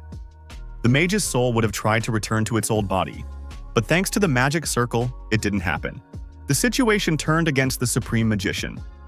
First, he needed to stop the magic circle, but he was powerless in this state. To stop it and return to his old body was his main goal. From his last strength, Abram asked to carry him to the circle to stop him. It could have saved the hero's comrades, but the boy swung his sword and cut off the old man's arm. It was too dangerous to trust the supreme mage. After all, he had already shown his true colors. Yoon-jae couldn't allow himself to be fooled. He abruptly snapped out of his seat and prescribed a crushing kick to the old man's belly. Soon, the hero independently took care of his comrades and led them to a safe place. It was humiliating for them, but the boy was going to cope on his own with the chimeras and the nasty mage. Finally, it was time for the truth. Yoon-jae was curious about who helped the mage get his memories of the lab back. He wanted to hear the answer, but the old man refused to cooperate and was getting hit hard for it. Abram claimed that he had no idea how the old memories had come to him. He said that a stranger in a robe handed him a piece of paper and left immediately. Now the old man had to answer how he knew about the shackles, or he would be physically assaulted. He had no choice but to say that he had seen the bracelet before. The man who had dragged the mage into this wore the exact same shackles. Yoon-jae asked his last question. He wanted to know why the old man killed the people whose bodies were in the cave. Because of the fear of death, the old man had to tell him that he didn't really want to take so many lives. He needed test subjects. Originally, the Supreme Magician had no thought of using humans in his experiments. But then they came and ruined everything, which made him become a cruel monster. Bloodthirsty Abram started taking human lives to gather ingredients, and then he enjoyed killing them. He also believed that the holy hero was also a killer and took just as many lives on his way to the lab as well. The brave warrior took people's lives, but only those who deserved it. For his deeds, the nasty old man was punished and received a severe blow to the head. It was fair, for everyone who died at his hands had a family and enjoyed life. There was no point in letting such a scumbag live. He deserved the cruelest punishment. The hero became his judge and sent the old man straight to hell with a final blow. The news of Abram's death spread quickly throughout the area. It reached the men in black robes as well. It happened much faster than they expected. The magician didn't even manage to kill a couple thousand people. Abram was old, but really strong. Even that didn't save him, for the men defended better than he had counted on. They had strong fighters in their ranks. The men in robes realized that someone had interrupted him. There was nothing more for the strangers to do here. To return without any results was a disgrace, but they had no choice. They had better opportunities in the future. Meanwhile, something amazing happened in the village of Melon. Young-gyu fiercely fought against the cruel monsters, but suddenly it was as if they changed. The chimeras stopped fighting and ran away as if they were afraid. After the brutal massacre, the clan lost about 20,000 people. Most of them were new recruits, and due to their lack of experience, they had the hardest time. A member of the Skyscraper clan said that the village's district heads had agreed to buy the mana stones extracted from the chimeras. Most likely, they would be useful to them and would come down as a reward. Alvin was very upset that he decided to take his assistants with him. The master was not hurt in any way, but Ye Shuho was unconscious, as if she no longer had a soul. The main character had finished all their business in Melon and decided to head off to another village. Lois was upset that now the boys wouldn't join their plan, so she invited them to visit. Yoon-jae was going to go to Darkmayum. Usually, every village had a clan in charge of security, and in Darkmayum, it was the Assassin clan. Lawlessness reigned there. It was the area with the highest crime rate. Alvin gave the players their reward. It was the most useful thing he had found in the lab. The teleportation rings were needed to rebuild the portal, so the clan had given the boys something else. The 98 A-class clockwork mechanism was the fruit of a supreme magician's work. It allowed to regulate its own time, consumed the accumulated mana depending on the skill level. Using a teleportation spell, the brave heroes were transported to the village of Darkmeum. The assassin's village was twice the size of the previous one. It was very gloomy and foggy, as if the place was from a detective story. The young man chose this place for a reason. He didn't need a showdown with monsters. This mysterious village could be the one who killed his family, so this was the boy's only chance. That terrible day changed the hero's life forever. That evening, he was at work as always, but on that particular day he was a little late. Suddenly, the work was interrupted by a phone call.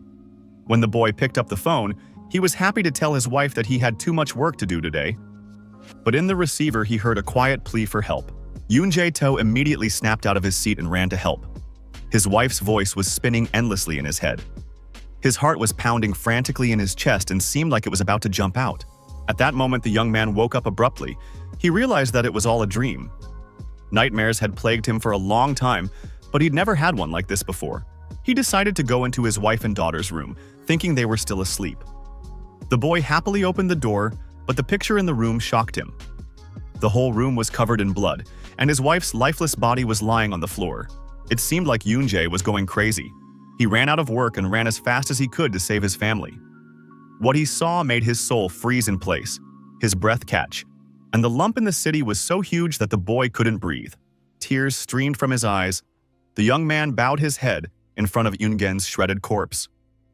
In his mind, he heard the loud laughter of the killer who had slaughtered the poor bodies of his daughter and wife with great pleasure.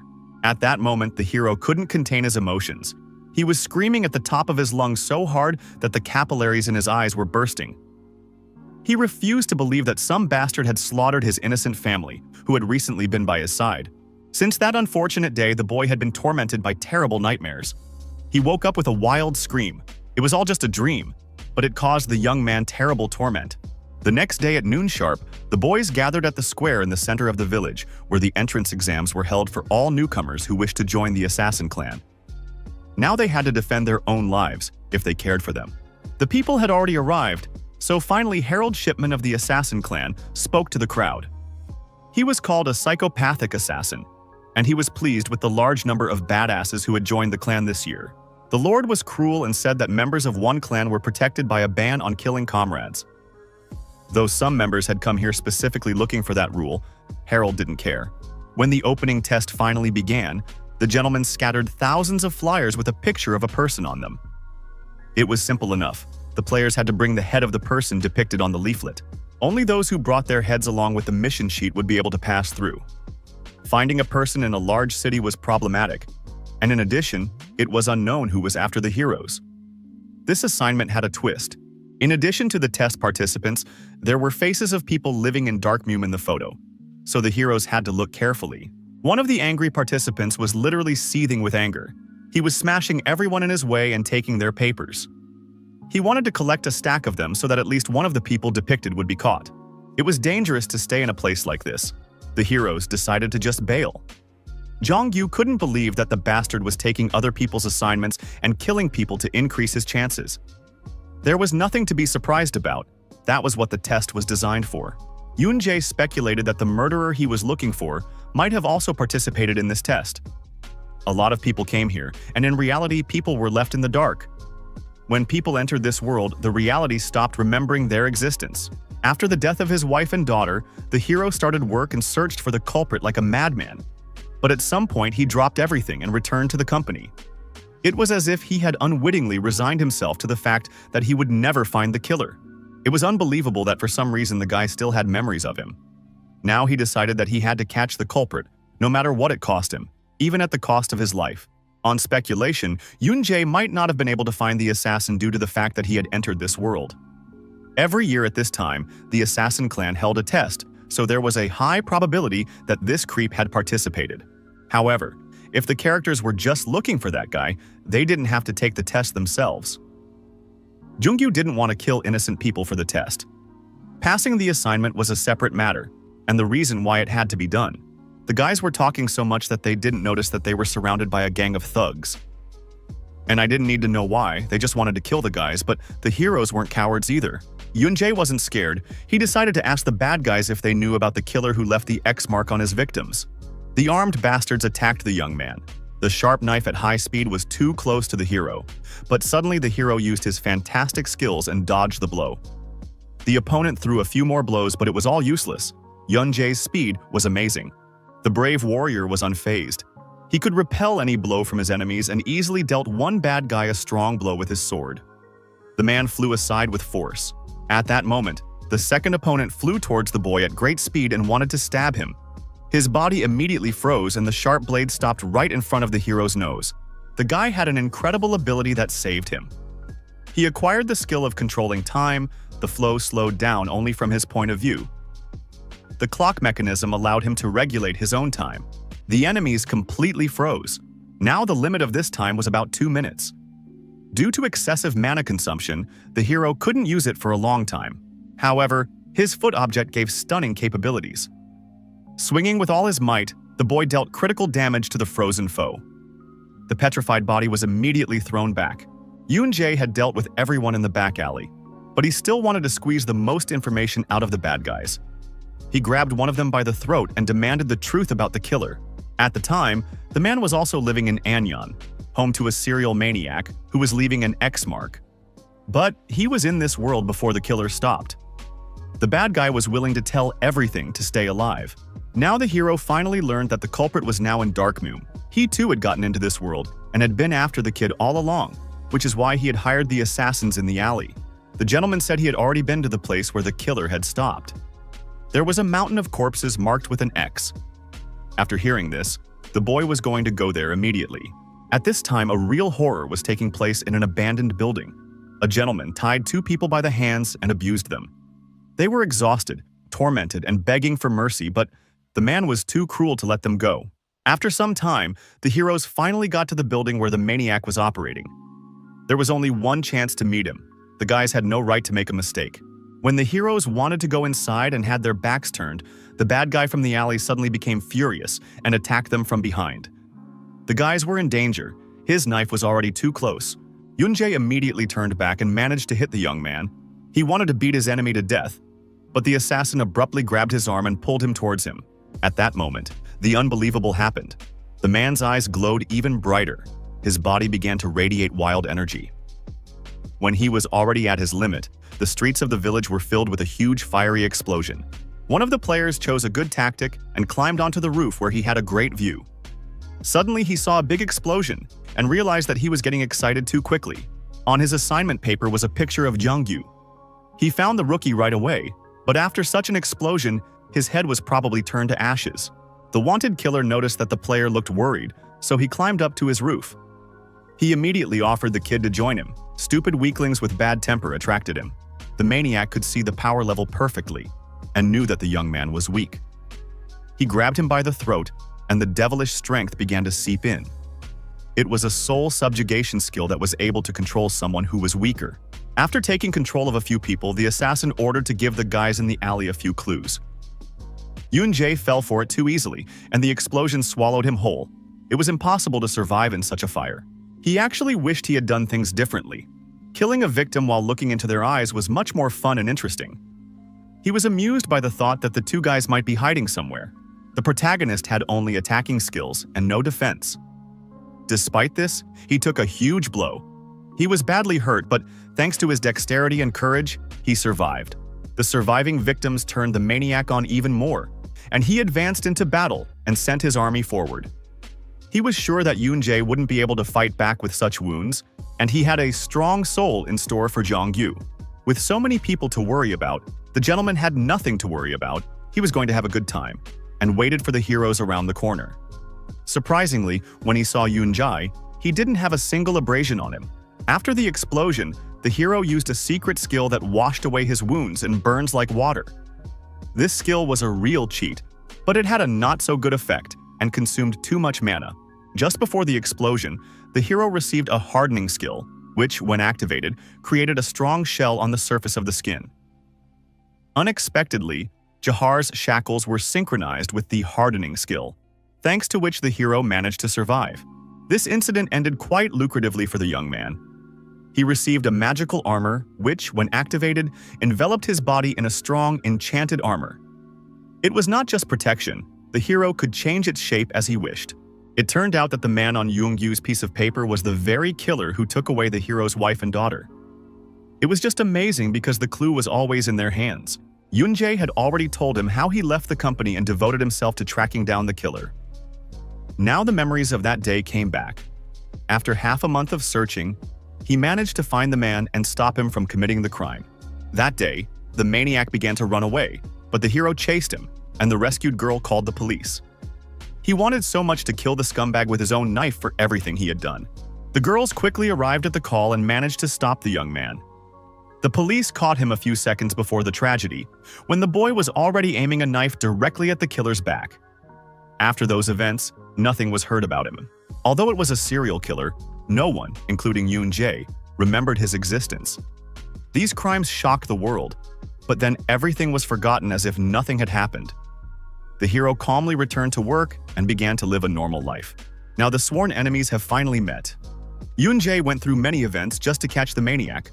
Otherwise, they wouldn't have been able to meet face to face.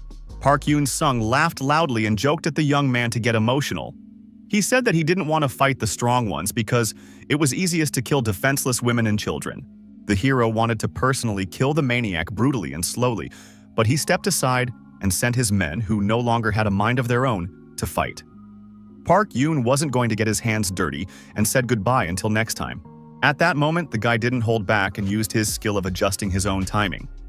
It allowed him to bypass the bastards in a flash and hit the culprit hard in the face. The maniac's puppets were under his power. Sensing danger, they immediately ran to their commander's aid. Jongyu pierced them without a second thought with his sword, which had been lengthened by the skills of the giant's ring. Park Yoon-seong had been in hiding for a long time, but there was no turning back now. He had to pay for the murders with his head. The hero used his skull like a sledgehammer to smash the ground. When Yoon-jae wanted to strike the very last blow to destroy the culprit, the maniac suddenly jumped up and slipped out of his hands. The blow hit the ground. The brave warrior had only come to this world a month ago, but his strength was of fantastic size. He used his skill to defend himself and created an impenetrable fist out of his enchanted armor. Park Yoon-seong wasn't going to die so quickly and decided to defend himself. Thor's fist pierced through the maniac's pathetic weapon and headed straight for him. There was no way the bastard could escape punishment now. He'd get enough for his nasty murders. Now the hero became a real maniac, only his victim was only one person. He struck with his hands and feet, despite the state of the nasty bastard who deprived him of his family. The vile Park Yoon had always only killed the weak, so now he was bound to get the same. Yoon-jae remembered all the pain the bastard had inflicted on him and struck him so hard that the sound of his skull shattering was heard. The severe blows were incompatible with life. The maniac could hardly breathe and struggled for life. He was begging for mercy, but he did not deserve to be saved because every man killed by his hands was begging in the same way. The young man remembered for the rest of his life the day when he heard his beloved wife's voice in the telephone receiver for the last time. That night she begged to save her, but not even a small child could stop the killer. Memories of the past turned the hero into a real monster. Bitter tears flowed from his eyes. He beat the killer to death because he would never see his family again. Yoon-jae had finally finished off that bastard. He had managed to do something that didn't work out in real life. It was a hero's dream. He thought about it over and over again. Now that the boy had taken his revenge, he should have been relieved, but the thoughts did not leave his head. It didn't get any easier because the pain of loss was still in his heart. Killing the maniac wouldn't bring Yoongen and Mina back to him. Park Yoon-seong's death didn't change anything. The incredible pain burning through the boy's body, he hugged the last thing that was left of his wife and cried bitter tears. The meaning of his life was lost forever. The heroes managed to complete the introductory assignment to the assassin clan to perfection. And as soon as the heroes came to their senses, they brought the heads of the slain and the flyers to the post. From that point on, they passed the clan's test. The girl handed the guys 2 black pills that they had to swallow to become full members of the assassin clan. It might not be safe, but the boys had to decide here and now. The boys were assured that it would do them no harm, but on the contrary would add strength, so they swallowed the pills without question. Now the brave warriors safely joined the killing clan. When Yoon-jae crushed the black pill in his hand, a strange purple smoke began to emanate from it. The demonic energy flowed into his body at a tremendous speed. Something terrifying was happening. The shackles were clenched too tightly. The hero was in great pain. He was very scared and didn't understand what was happening. The black smoke continued to spread around. At this moment, Jahar's shackles began their transformation. The demonic energy was increased by 1. Jahar's shackles increased the strength of the wearer, and now their power was increased by 40%, and the intensity of mana consumption was reduced. The shackles had practically grown into the hero's hand, but he was fine. His stats had increased, and now it didn't hurt him at all. The color of the seed had changed as well. The shackles had absorbed his magic. Meanwhile, all was calm in Melon. Abram was dead, and the chimeras had returned back. Suddenly, the Skyscraper clan received happy news. Their joy was unbounded. Yoon-jae and Young-yu decided to visit them. Walker was surprised that the boys were back so early. He immediately realized that something had happened. The hero's gaze immediately turned cold. He showed the badges of the Assassin clan. Everyone who joined the Assassin clan had to eat the Devil Seed. Newcomers who did so would suddenly have their abilities improved. Thus, the strange beads spread throughout the world. It was believed that thanks to the seed, one could easily and quickly become stronger. Because of such rumors, everyone began to consume it. As a result, it took root in the human body. Slowly but surely, the demon seed was changing the essence of people. Eventually, the people who absorbed it became demons. The hero told the Skyscraper clan about how he passed the entrance exam for the Assassin clan and received the seed. Crumbling it in his hand, it was clear that once absorbed, the shell would dissolve and the demon would take up residence in the body. It would then slowly begin to devour the person. Walker had assumed something like this, but he didn't think that diabolical forces, the bastards of the Assassin clan, were involved. This situation was far more serious than Abram's. Alvin began to suspect something. He realized that, wanting to avenge the death of his wife and child, the hero had traveled to Darkmum. Then, in the process, was forced to complete a mission to join a clan of assassins. Such an opportunity did not come every day, but the boy knew in detail what the Devil's Seed was. The boy decided to show something to make it clear. At this moment, the young man let out demonic energy. He could control an incredible power. He said that this time, the bracelet was able to absorb the magic into itself, as well as evaluate what the seed was. The body was fine. After the incident with Abram, that might well have been the case. Alvin understood everything and made sure that they had no bad intentions. He was going to go to the head of the clan and tell him. Jong-gyu was afraid of what kind of trouble might await them as well. After all, they were officially members of the Assassin clan, and their actions were considered treason. He only breathed a sigh of relief when Yoon-jae promised safety. The situation could explain such a dangerous situation. Joining the battle wasn't necessary, so there was nothing to worry about. Left in charge, Lois called a meeting in the capital city of Trum. The representatives of the 5 clans were already waiting for her in their seats. They wouldn't be summoned so soon unless it was urgent. Time was short, so the girl got straight to the point. She said that the Skyscraper clan had proof that the Assassin clan had teamed up with the Devils. To confirm this, Lois showed the vessel that contained the Devil embryo. The Assassin clan had partnered with the Devils to spread their seeds. This situation was urgent, and while the clan representatives were talking, Devil seeds were probably being made somewhere. The girl asked him to take this situation more seriously than others. Thanking the representatives for listening, Lois announced the guidelines for the military operation. After the meeting was over, war would break out in the Truma. Even though there wasn't much information, Yoon-jae could count on a reward. Elvis Walker had promised that the heroes would be protected by the Skyscraper clan until the end of the military operation. But the young man was going to fight. This unpleasantly surprised the Lord, for this war was much different from battles with monsters. Especially since the boy's face had already lit up in the Assassin clan, the hero was aware of the danger and responsibility that lay upon his shoulders. He wasn't going to back down, and instead of a reward, he asked Walker for a favor. It seemed odd, but the young hero had challenged Walker to a fight. It was the best option for him. Lois was left alone to conduct boring meetings because Alvin hated boring conversations. Some rules were set for a change. The clan head was only going to use his right hand.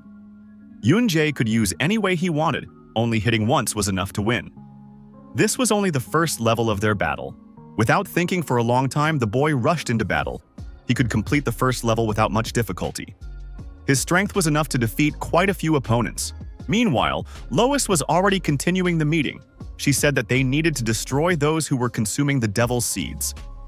They could have settled in any town, and it would have caused confusion. There was no way to find these people at the moment, so the girl was going to completely exterminate the clan. The killers would only take in people who had swallowed the devil's fetus. Exterminating all the assassins was unthinkable. The Skyscraper clan couldn't just attack them. They could not be given the opportunity to escape or prepare for battle. The Skyscraper clan needed to cover the entire perimeter. No one could be allowed to escape. They agreed to divide the men into attackers and those who would wait in ambush. Lois said that this operation was strictly confidential until it began. The military action was to begin in a week, so all the clan representatives were ordered to begin preparations. The fight was gaining momentum, both sides trying very hard to show their true strength. As much as the hero tried to outmaneuver his opponent, Alvin managed to land the first hard blow and push the boy away. It had been a whole week, and the second phase still hadn't started. None of the heroes could hit Alvin. The hero had to pay attention to mana control and skill usage. It would be much easier to win. Tomorrow was a lot of work, so the guys needed a rest. But the boy suddenly wanted to try again. His skills, stats, and defense during the battle had improved greatly. With this level of skill, he could probably win. This was the hero's last chance to show his true strength and use of skills. He wanted to surprise his opponent, so he quickly jumped into the air and was about to strike. In the air, the young man was vulnerable, but he was going to strike from above, using the enhanced defense to cover himself. He turned the enchanted armor into a square platform that could act as a springboard. Yun-jae pushed off the platform hard and rose even higher in the air. The boy clearly had a plan that would lead him to victory. He was now significantly taller than his opponent. The guy used the enhanced defense in a fantastic way and created another platform in the air from which he pushed off to climb down. His imagination and strength amazed everyone. Yun-jae went down in a matter of seconds, but as soon as he was near his opponent, he abruptly moved aside and the young man was struck with his sword. The hero didn't hit his opponent. Again, it didn't work. However, he was able to successfully try out the enhanced defense in a different way. This was already a huge achievement for a newcomer. It turned out to be different. The boy earned the second level for his efforts and the journey he had made. Alvin said that the hero had finally made it, and now it was Jong-yu's turn. After the hard training, the heroes needed rest. Tomorrow, they had training waiting for them. Alvin wondered why the hero wanted to join the battle. There was only one reason for that. If the boy could avoid all the worst things written in the diary, he might be able to meet his family again. The topic of conversation was rather awkward, so the guys remained silent. Yun-jae revealed that he was going to go to Garan. Among the other major cities that were being attacked, it was quite small. The situation in Dark Moon was much more complicated. The assassins could claim a place among the top 5 clans, so the Skyscraper clan needed to rally against them. But coming to a common solution was always problematic. However, what happened was a good opportunity to unite the clans. No change was going to happen unless the devils themselves intervened in the war. When they arrived in the new village, the new recruits were not welcomed by the clan. The thought of Alvin sending them all to a backwater suburb made Zekiel's blood pressure rise. He wasn't happy that they'd sent 2 halflings to the new village. Although Zekal was rude, but he was right. There was a whole line of people who wanted to join the Skyscraper clan. The leader thought that only small clans used such a system. There were enough newcomers in the organization, but the boss was very unhappy that those 2 were sent to the war. From now on, he was forced to carry the burden.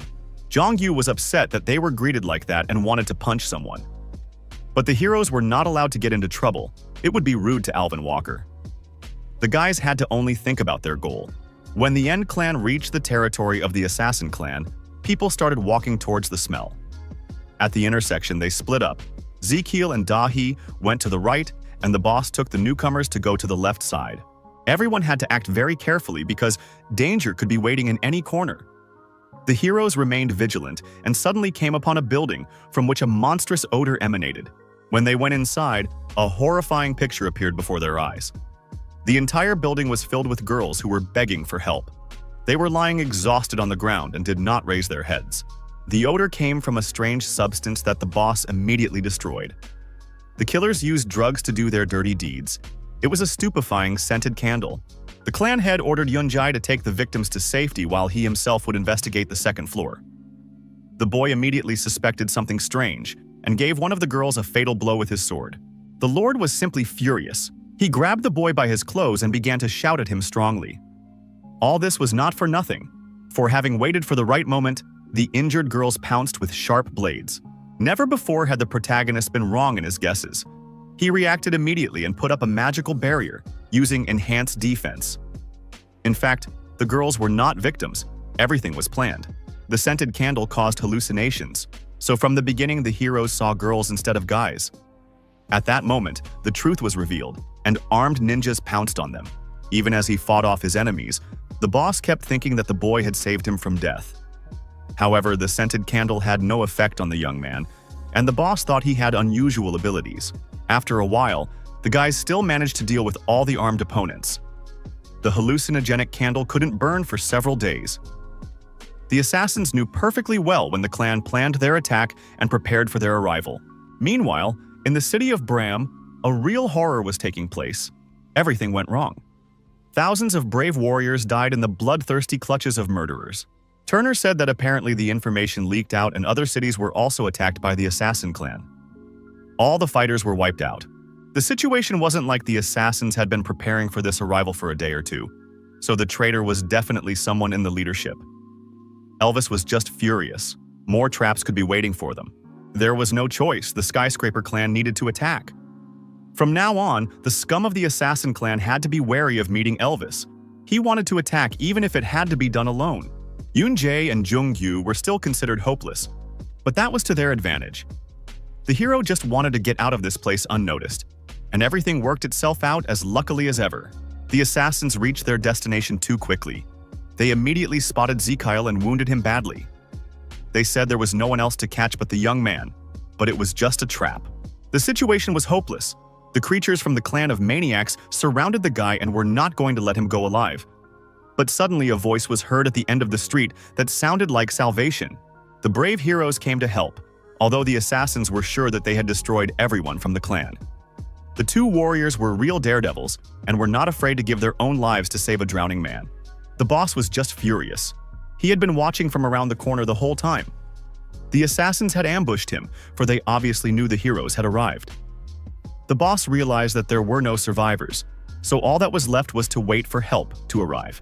The guys were rookies but fought like real trained military men. Jong-gyu kept up with his partner and used the ring to extend his weapon to cut through the bad guys. The assassins had dealt with the other guys very easily and quickly, but this fight was too hard for them. They were surprised to see what fantastic things the hero was doing. Using all his skills and superpowers, the boy attacked the maniacs with fury. After a while, there was no trace of them left. There was no end to the killers. There was an urgent need to act. Yoon-jae told Zekiel to join the blockade and call for reinforcements. Then someone needed to guard the exits, because those who were sitting in ambush could enter here. The assassin clan already knew that the heroes intended to attack. Those who wanted to escape had long since fled. The hero was going to buy some time for the others to call for reinforcements. Zekiel was 5 years older than the young man, but he obeyed his order without a word and immediately rushed out of his seat to call for help. In the meantime, the clan assassins were already running for their lives. The heroes needed to hurry, but first they had to delay the maniacs for a bit and then remove themselves. They couldn't just walk past them. The battle started rapidly. The assassins were not going to hesitate even for a minute and wanted to pounce right away. Yoon-jae activated his enhanced defense skill and created an impenetrable armor for himself and his partner. Just a moment later, an incredible flow of energy swept through them, as if the boy had anticipated this moment and saved the team. The reinforced magical armor protected them from such power. At that moment, an unknown gentleman appeared in front of the heroes and praised the hero for his excellent reaction. He twirled a sharp blade on his finger and said that a large number of the guys from his clan had died.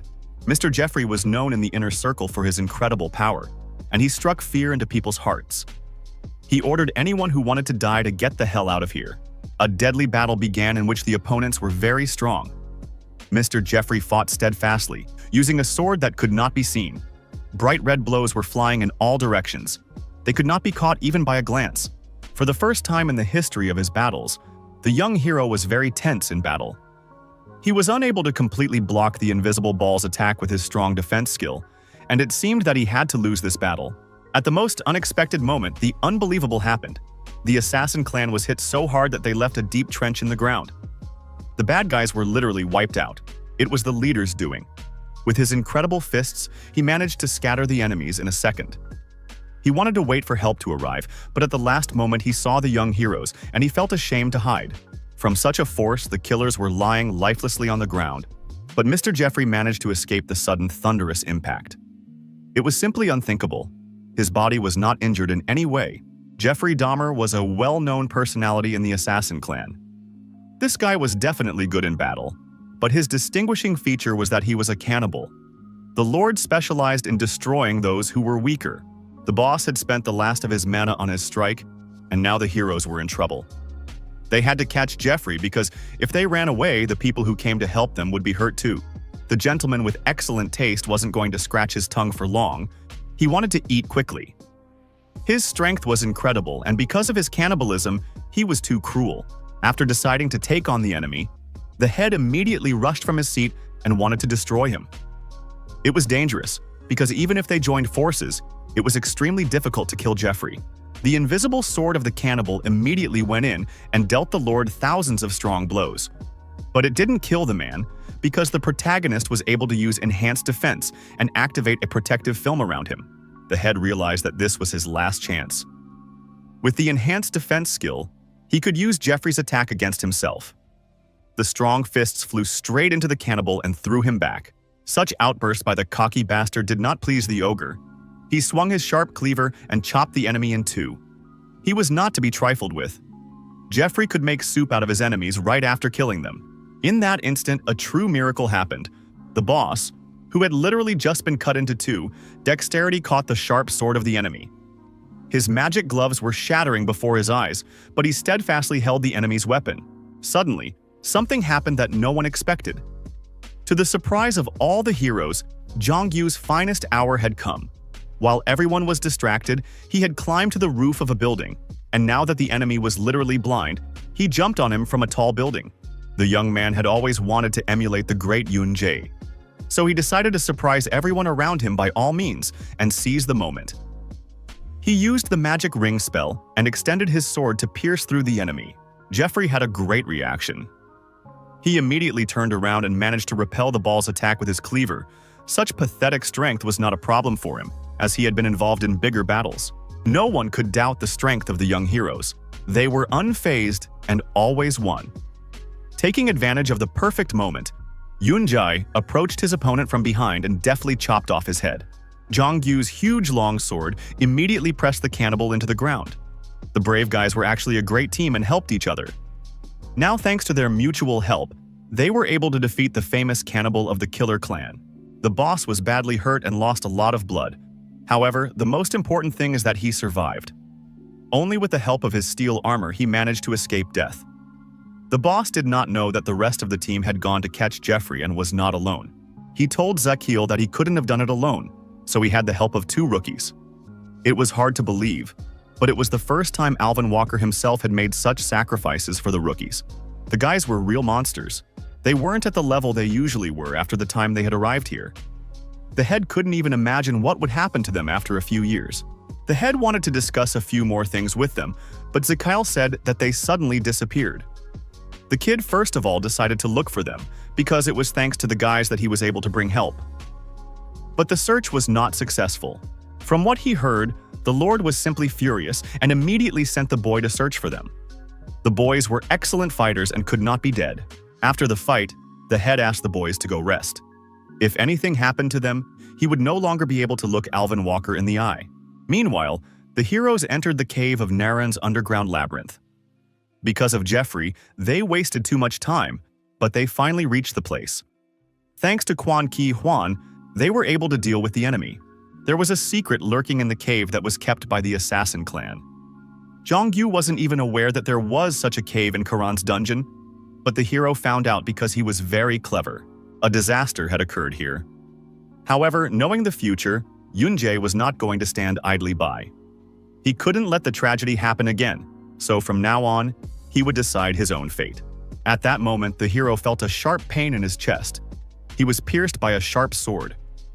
There was no one else in the cave, so when the boy turned around, he saw his partner piercing him with force.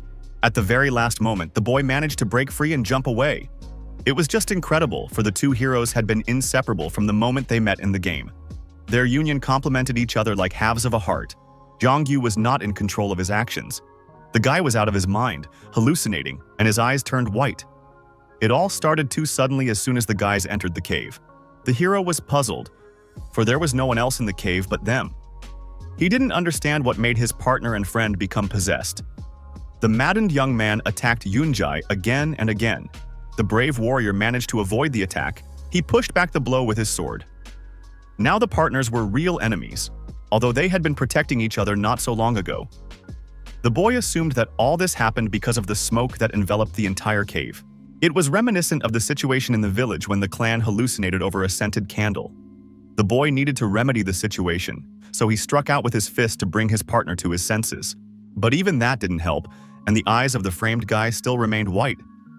With great strength and fury, he attacked his friend relentlessly, but suddenly he quietly asked for help. When the heroes were going through the training trials with Alvin Walker, Young Yu was very tired. At any moment, he could have given up and not fought anymore, but he was ready to go all the way. It was very hard for the boy. He didn't have as much stamina as the others. But he couldn't stay on the sidelines because if he just watched the slaughter, he would become a burden to Yoonjae Henim. The protagonist did not know how he should have acted in such a situation. He did not understand how he could bring his friend to his senses, so he did not strike him, but simply dodged. Suddenly, the young man assumed that it was all because of the demonic energy that was in the smoke. He immediately decided to act to save his friend and pounced on him, throwing away his weapon. Yoonjae felled Jongyu to the ground and pinned his throat with his hand. The savvy young man decided that perhaps his shackles could absorb the demonic energy that had penetrated his body. The maddened guy struggled hard and tried to break free, but the black energy began to gradually leave his body and penetrate the shackles. This was the only way to save him. When Jafar's improved shackles absorbed all the demonic power, the boy's eyes immediately turned white. He rose abruptly from the ground, as if he'd been asleep the whole time. He couldn't remember much of anything, but his face looked like it had been bitten by a swarm of shoulders. The boy didn't understand what had happened to his face, but as the hero was just bringing him to his senses. After Jongyu found out the truth, he felt very uncomfortable. He felt guilty and asked the hero next time not to make things difficult for himself and just kill him. He got another flick for those words. It all sounded like nonsense, but the young man really did think it was easier than trying to deal with the burden in his face. Jongyu didn't need to feel like a burden. The boys had become a real family throughout the game and training. This touched the boy's heart and tears flowed from his eyes. The other villages were all affected except Darkmoon. It was known that the first attack was successful, but then Alvin Walker came in and fought back. A member of the assassin clan said that a new batch of seeds was 3 months away. The clan head ordered his assistant to carefully check whether the newcomers ate the seed or not. He was furious that he hadn't done his job, because then this wouldn't have happened. The boss had a bad feeling, so he was going to go to ground and check things out. He wanted to carry out his plans no matter what it cost him. The heroes spent about 15 days in the cave, but they were lucky because the monsters there weren't very strong. Yoonjae was only glad that the effect of the stupefying mist was a one-time thing. They continued on their way without rest, but Jongyu doubted that they were going in the right direction. The roads looked like a labyrinth, but the young hero didn't doubt that he was right and moved forward. Passing through the red door, the boys found themselves in a new place. The situation there looked more terrifying. There was a huge bear sleeping in the middle of the room. Even in a sweet dream, he looked quite strong. Fighting it was not necessary at all. Yoonjae said that they only needed to enter the black door behind the creature. The guys had to stealthily walk past it. That was the best solution. As they took each step, they were as cautious as mice and tiptoed around. Suddenly, Jongyu tripped over a rock that flew straight at the bear. This thing could be their last. This time the heroes were lucky, and the bear only turned on the other side. The boys slowly opened the door and found themselves in the next room. This was their fastest time through the level. What the boys saw inside made them doubt that they were in a dungeon. In front of them was a large open-air clearing where a tall tree grew and rested directly against the clouds. Jongyu had never seen such a tall trunk in his entire life. but it was not a sacred tree. In fact, the tree that was hidden behind hundreds of rooms was the devil's tree. It was on it that the seeds of the devil grew. Looking closer, the guys saw hundreds of millions of black pills on the tree, which were provided by the assassin clan upon joining. The devil's seeds needed to parasitize on someone to hatch, so Yoon-jae wanted to destroy the tree. The tree was huge. The heroes might not have been able to handle it alone. But in this situation, they had no choice, so they had to make a lot of effort. When Yoon-jae touched the trunk, he let out the demonic energy that was imprisoned in his shackles. It worked, and an incredible power enveloped the entire tree in its entirety. The demonic power began to increase, and the hero's health began to decrease. The boy wondered if he could absorb the power of the seeds. In this way, he was able to increase his demonic energy level. But his health was decreasing too fast, and his arm was about to break. At the very last moment, the hero ran out of breath and sat on the ground. Jong-yu said he was overdoing it, but the guy just needed a little break. His health had decreased temporarily, so there was no need to worry. Demonic energy and mana were at the same level. If the demonic energy couldn't be higher than the mana level, then today was the end of the day. When the young warrior's strength ran out, he wanted to stop and continue tomorrow. But his partner decided to try one last time. He wanted to imitate his teacher in everything. Jong-yu used his new giant sword skill everywhere, so he decided to use it this time too. After gaining strength, he swung his sword and struck the tree hard. Meanwhile, in the town of Thrum, Lois was once again holding a meeting in the hall. The current situation wasn't so bad. She said that the operation in Bram had been a success, thanks to Alvin Walker and Mr. Tom of the Singer clan. All that remained was to solve the problem of Shipman.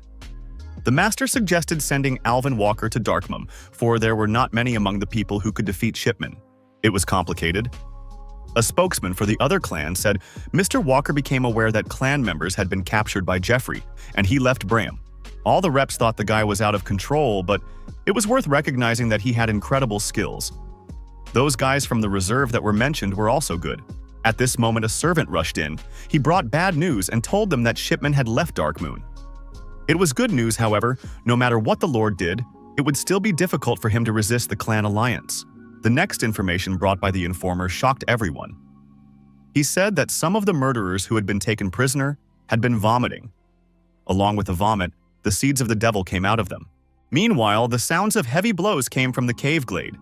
The giant tree shook as if it were being chopped down by hundreds of warriors. Jong-yu huffed and puffed for a long time, using his best efforts. Finally, he managed to cut down the tree. His sword was much harder, and he had been chopping down the tree for half a day. Along with victory came failure. After such diligent work, the young man's sword broke. The sword had broken from a huge steel weapon to a thin strip of steel that was falling apart. Suddenly, when Yoon-jae was approaching his partner, he suddenly fell down. There was a hidden pit under his feet the whole time with no end in sight. Jung-yu immediately ran up to help, but the hero called him down. Once the guys were downstairs together, an incredible view opened up in front of them. It was most likely the secret vault of the assassin clan. There was a lot of gold, armor, and supplies. Such a small dungeon hid a devil's tree and even a hiding place. The hero would never have guessed this place if not for the clues in the book. In the stash, Jong-yu had gotten the best sword that was there. The blade generated by Muhammad's lightsaber and absorbed his blood increased its cutting power due to the mana absorbed from the absorbed blood. The young man also found a suitable weapon in this vault. Baltrix's half-demon sword had excellent strength and cutting power. The greater the amount of demonic energy absorbed, the greater the percentage of cutting power enhancement. Unexpectedly, the guys found there a real jackpot, an elixir that could heal even a lion. The legendary undiluted potion healed even the dead and helped to bring the body to its best condition. There were no cool rings or anything like that in this hidden place, but the heroes had taken everything that could be useful. Now it was time to head back. In order to get out of the cave, the heroes had to go all the way they had come to get here. When he opened the door, he saw that the bear was no longer asleep. Yoon-jae's strength hadn't recovered yet, but it was impossible to stay here forever. To destroy the bear, the guys just thought they had an opportunity to test out new items. The bloodthirsty bear looked much scarier than it originally appeared. With every attack, the unusual monster released an incredible amount of demonic energy. This effect was manifested from behind the cave. The partners needed to get back in, so they had no choice and pounced on the monster with ferocity. They agreed to use their usual tactics to attack and deal damage to the bear until it would tire. With the help of the Ring of Properties 198, whose powers were able to endow the object with the desired property, turned the weapon of war into a real torch and sword in one person. The bear was not even afraid of the flames, but pounced greedily on the men. Jong-yu wasn't going to stop. He struck the beast with his flaming sword with all his might to drive it away. It didn't last long, and the beast came back again. The bear was of abnormal size, and the man seemed like an ant in comparison. The owner of the giant sword was not going to stop there, and hit the beast with a new skill. After a while, the monster's speed and stability had noticeably decreased. If the guys continued like this, they would be able to defeat this monster. Only now they had to find out how best to use the demonic energy they had gained. Suddenly, something happened that shocked the boys. When the bear came close enough, it opened its jaws wide and released a charge of tremendous force. Its tension surrounded the whole cave. With blistering speed, this incredible power charge swooped straight at the warriors. This power was capable of destroying an entire army. Now the boys were in a terrible situation. Yoon-jae reacted quickly and activated his enhanced defense to transform the protective layer into a platform. He managed to grab his partner and escape with her help. The young man was extremely surprised that the bear had such strength. It was all because of demonic energy. He decided to immediately use the enhanced defense. After a while, the hole in the ground turned into a real ravine. The earthquake around it caused huge rocks to fall down and turn the place into a real death zone. The guys managed to survive only thanks to the skill of the protagonist. The attack was very powerful, but not enough to break through the reinforced defense. Thanks to the monster, they were able to just make it to the surface. None of them expected that the monster's attack would be able to push the guys to such a distance. At that moment, Harold Shipman appeared at the ravine. He was very categorical and asked the boys what they were doing in the cave and whether they were members of the clan. The hero showed the badge of the assassin clan and said that they had come here instead of Jeffrey because something had happened to him. The Lord decided that the rumors about Jeffrey being hurt were true. Mr. Shimpan could not be fooled, so the heroes decided to rush away. The main character apologized and said that they had accidentally disturbed the bear, but the tree was fine. The man from the assassin clan decided to personally check the condition of the tree. But as soon as he wanted to go downstairs, he suddenly announced that he remembered the guys. He told the guys that they had killed Dean and were the ones who had betrayed the clan. Ever since Shipman had disappeared, things had gotten easier.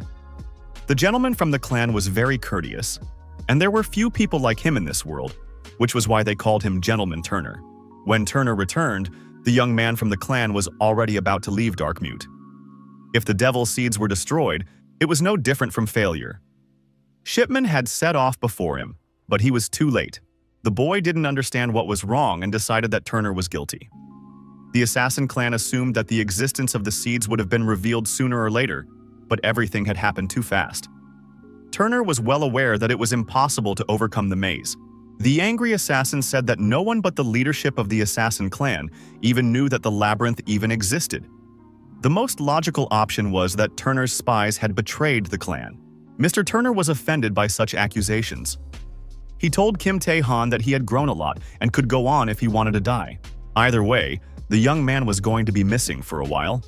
He thought that the demons and the clan leader would soon spring into action. It was obvious to Turner that the head of the clan was the mastermind behind the deal with the demons. Shipman was due back soon, so the Lord was going to talk to him, because no one but the leader would be able to hold him off. Harold Shipman hadn't expected to meet such celebrities. He realized that the guys had passed the maze and gone back. He wondered how they knew it existed, so he wanted to get the information out any way he could. The blood mist abruptly stole his breath. The concentration of blood in the air made it difficult to breathe. The ability was extremely problematic and caused difficulty for the heroes. It was hard, but the boys held on with their last strength. Suddenly, everything turned into a real fight and sharp bloody spikes rushed past. Now the heroes were in real danger, because the speed of the spikes was prohibitive. Shipman said that the guys weren't simple beginners, since they lasted so long in the bloody fog.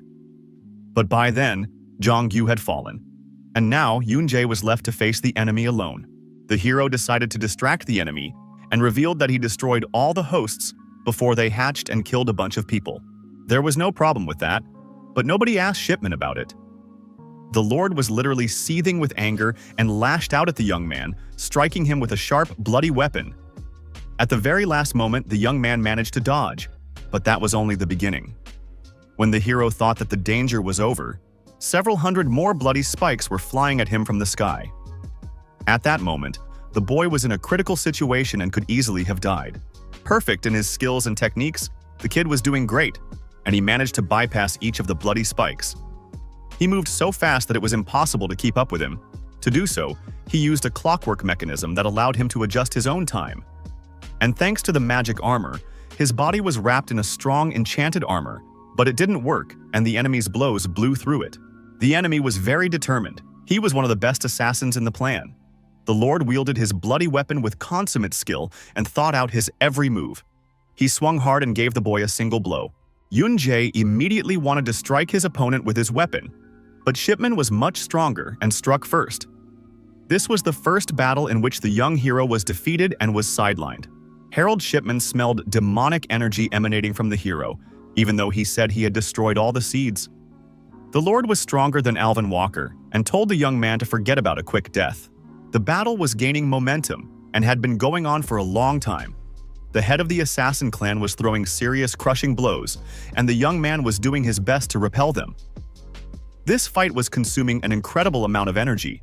Shipman noticed that the boy was almost exhausted and ordered him to tell how he knew about the labyrinth and the seeds. For this information, the Lord promised to kill the boy painlessly. The hero's clockwork mechanism was useless. Magic armor could not withstand the onslaught of the enemy. Blood Mist skill used blood and increased the effectiveness of attacks. Besides, it made breathing very difficult. Yun-jae wanted to know why the human cooperated with demons. After all, humans wouldn't be able to live among them anyway. To Harold, neither humans nor demons mattered. He only chose the side he could kill the most. It was a stupid question. The hero already knew what bastards like him were thinking. The opponents didn't understand each other at all, and Harold was tired of it all. The Lord didn't want to play with the stupid boy anymore and decided to make him die. He pulled out his bloody blade and pointed it straight at the boy at great speed. The sharp blade stared straight into his eyes. The brave newcomer woke up just in time, but he looked a little different. His eyes bloodshot and his strength felt a mile away. Now he finally understood how to use the sword created by Muhammad's blood. The blade spawned by Muhammad's lightsaber was perfectly suited for the battle with Harold. The sword grew stronger as it absorbed blood, and it was as if it was specifically designed for the skills of the nasty Shipman. But the sword feature was a big problem. It absorbed all the blood accumulated for the blood mist. If Jong-gyu managed to absorb the next attack, he would have a chance to win. He doubted that he would have made it alone, but now he wasn't alone. Only by working together did heroes always take the upper hand over evil. Harold Shipman was not going to grovel and lose to such pathetic bugs. He was a true master of his weapon and wanted to destroy the last survivors from the clutches of his clan. The Lord attacked sharply, and the bloody sharp spikes headed forward. The brave guys were definitely not ready to bow down to such a bastard. They wanted to win even at the cost of their own lives. Nothing could stop them. Justice had to be served. Using their new swords, the heroes activated fantastic skills and fought desperately. Bloody blows flew from all sides, trapping the boys in the center. They had to try hard and work together to survive. They stood back to back to maximize their view and protect each other. There were too many blows and some of them managed to injure the brave warriors. This only made Jong-gyu even angrier. Suddenly, the entire pack of bloody daggers seemed to gather in a heap. A huge explosion filled the entire battlefield, covering the young heroes head to toe. The bloody lights from the explosion flew in different directions. By then, more than 15 days had passed since the search. Quan Ki-hwan said that judging from the fact that the heroes' bodies had not been found, they must have been alive. The master hoped that they were okay. At this moment, a huge explosion was heard not far from the village in the forest. Bloody smoke and fire showed above the forest. The boss immediately realized everything and immediately sent Zakali to contact the clan. Jong-gyu and Yun-jae were caught right in the epicenter of the explosion. The incredible force left a large hole in the ground. The entire space was filled with bloody smoke that was slowly killing them. Now the chances of survival were extremely slim. Jong-gyu suffered the most. His strength and defense weren't as good as his partners. He could barely breathe and sat with his head bowed. His body was so exhausted that at some point he couldn't stand it and collapsed to the ground. The hero ordered his partner to get up, but suddenly noticed that he was not alive. He ran over to the boy and started shaking his body in different directions to bring him to his senses, but Jong-gyu didn't move anymore. By absorbing blood, this sword made its owner furious. Gaining a lot of power in a short period of time, it had a corresponding payoff. The young man had used it recklessly and was now on the verge of death.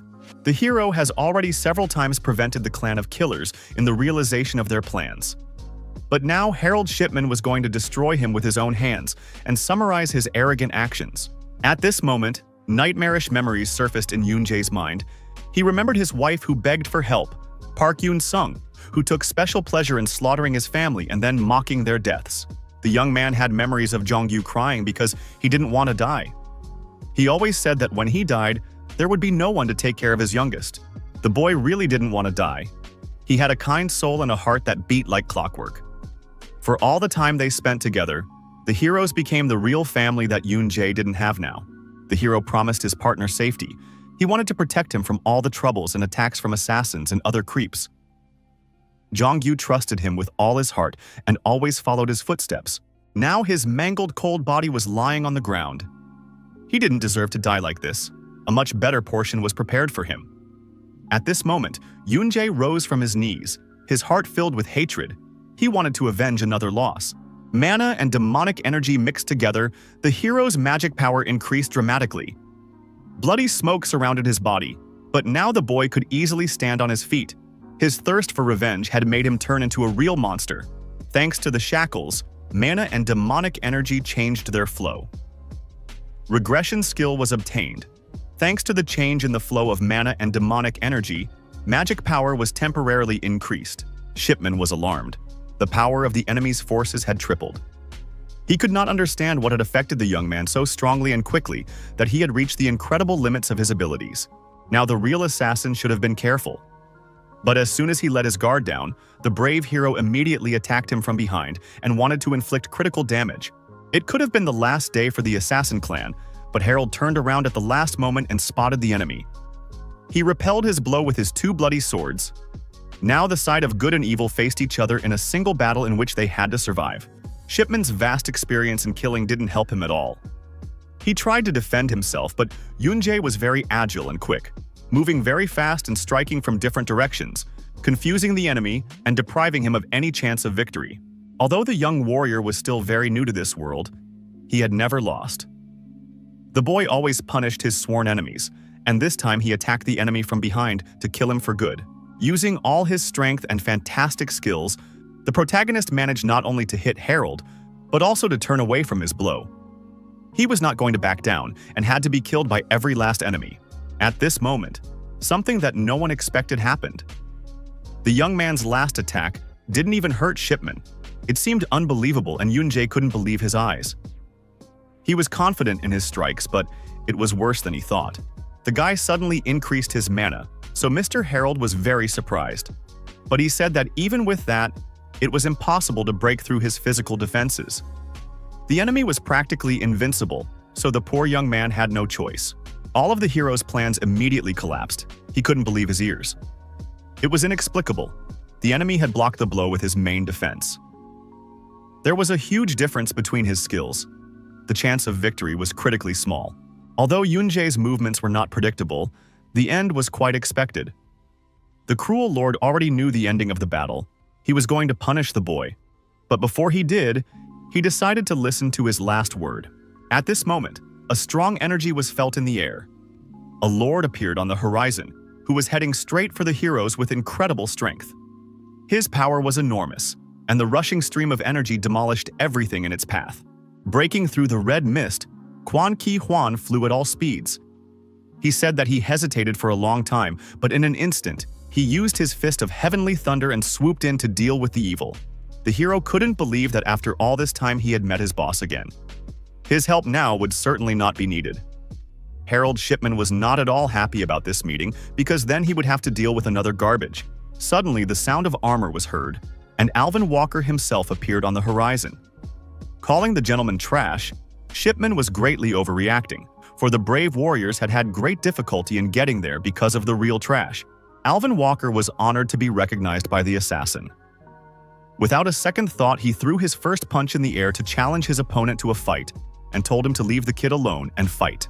Quan Kai Huan was willing to help the boss and fight alongside him. But Mr. Walker was going to take down the assassin clan alone, so he took the fight to himself. He told the boss to take care of the two guys who suffered from Shipman's clutches. Harold didn't understand why he needed to fight Walker specifically, but the commander's boldness appealed to him strongly. The brutal gentleman couldn't let an opportunity like this pass without getting even with the Skyscraper clan.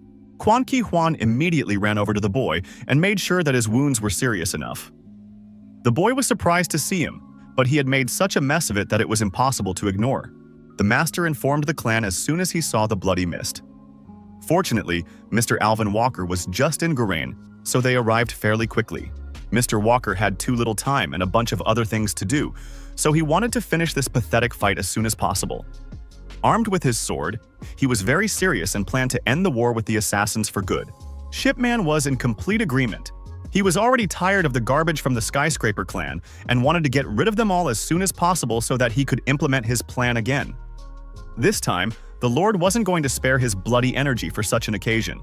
At that moment, as if a holy energy was felt in the air, Walker activated his hidden abilities, and an incredible power surrounded him. A real miracle took place. The gentleman acquired an angelic garb, and wings grew from his back. Cursed Harold was not left out and finally showed his true appearance, which was hidden behind human skin. Bloody weapons were not his only attribute. The Lord had incarnated into a real blood demon. For the first time in the history of the world's creation, a guardian angel stood in the way of a demon. The struggle between good and evil, light and darkness, kindness and self-interest, was to end the discord between the clans forever. The demon rebellion led to a complete breakdown of the two sides. The most feuding of creatures began a war. Alvin used his holy powers to defend himself and defeat the evil, but the demon was stubborn and powerful and attacked back. Shipman was going to use all his evil powers. After a while, a huge explosion rose above the quiet, peaceful sky overhead. Bright beams of fire illuminated the whole space and penetrated through the trees, houses, glades, and mountains. It seemed like the end of the world. A short time later, in the thrum of the Skyscraper clan building, Alvin Walker was having lunch with Lois. This was the day the newcomers were to show up, and there were more and more of them each time. Mr. Walker said that not all of them wanted to stay in this world. They had already discussed it earlier, but the warrior maiden was still very upset. I realized that they would all have a hard time in the end, so the clan needed to get this over with as soon as possible. If the young rookies arrived on this day, it had already been exactly a year since the last appearance. This frustrated Lois even more, for it had been 9 months since he had left. She made it sound like he was dead, but they really didn't know what had happened to him. The last time he'd gone into the Devil's Forest, and Lois wished that no one else would get hurt or die. Alvin was much colder about it, and he knew perfectly well that it was impossible in this world or in the original one.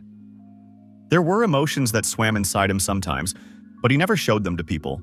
Lois knew that, but she still didn't want situations like the one with Shipman to happen again. That bloody fight had left a huge wound in her heart, and she remembered it forever. On that unfortunate day, Mr. Walker was badly hurt after a battle with a demon. The guys from the Skyscraper clan managed to save him and brought him to the clan on a stretcher. Mr. Walker urgently needed the help of members with healing skills. What she saw left the lady in complete shock and horror. She didn't understand what had happened.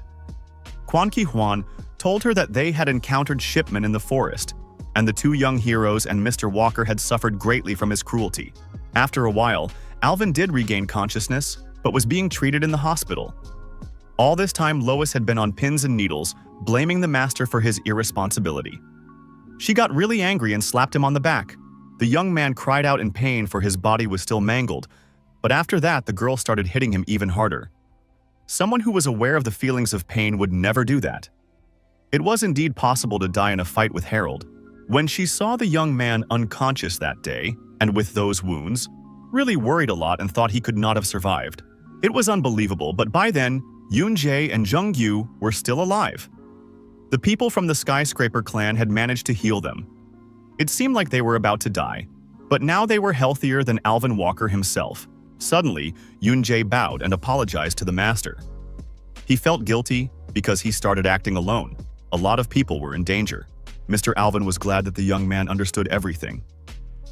Fortunately, everything ended well. but the master asked the boy not to decide everything on his own from now on. When he remembered Shipman, Lois had told him that he had been shackled with the strongest chains and sealed with magical power. A demon from the assassin clan wouldn't be able to get out on its own. That was great. However, the clan would greatly benefit from the information Shipman knew. In any case, Alvin was glad that they had managed to deal with the devil tree and capture the assassin. So now it was possible to rest. Suddenly, Yoon-jae intervened in the conversation and said that now was not a good time to rest. Taking his partner with him, he was going to go into the Devil Forest for a few days. After all, it was a great opportunity to escape. This idea really displeased Walker. He had saved the boys with such great difficulty, and now they wanted to go straight into the hands of death on their own.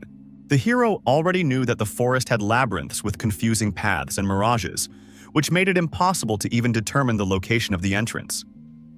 There were also ghost-like monsters that were affected by physical attacks.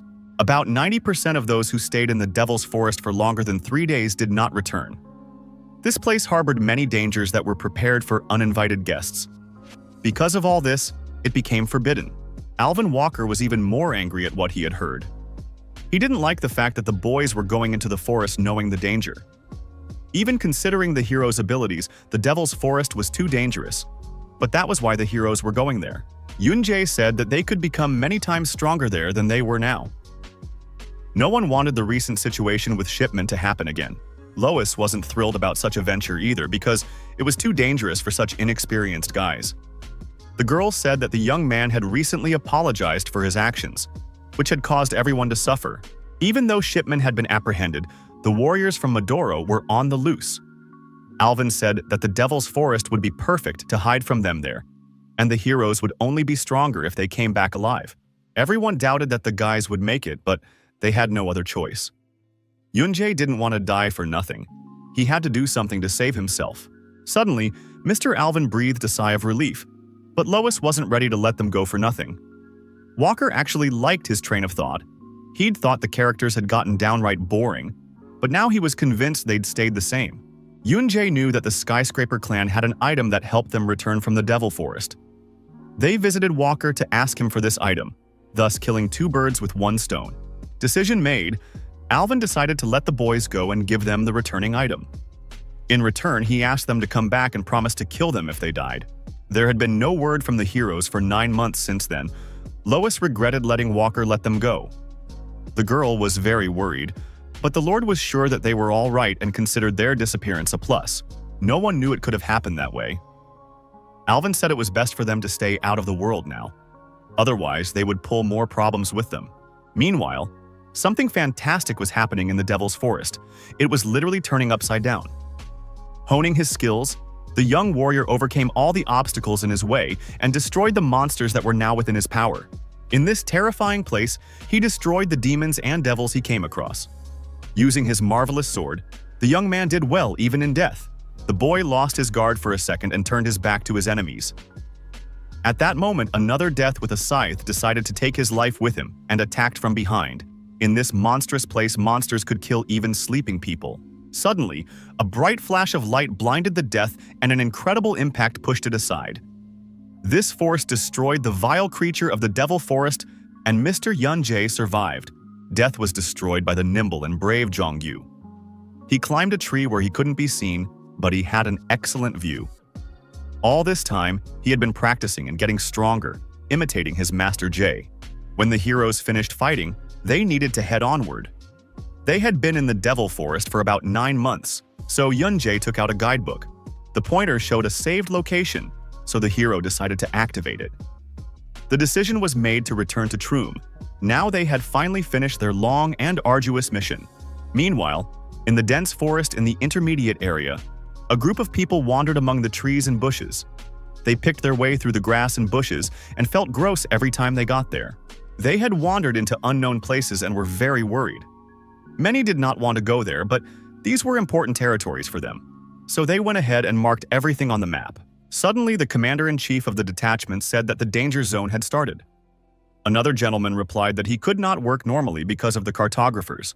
Everyone was ordered to gather, for the demons had recently started appearing. No one knew if the Devil Tree or the Assassin clan was to blame, but people had to be prepared. They made their living by going to places like this.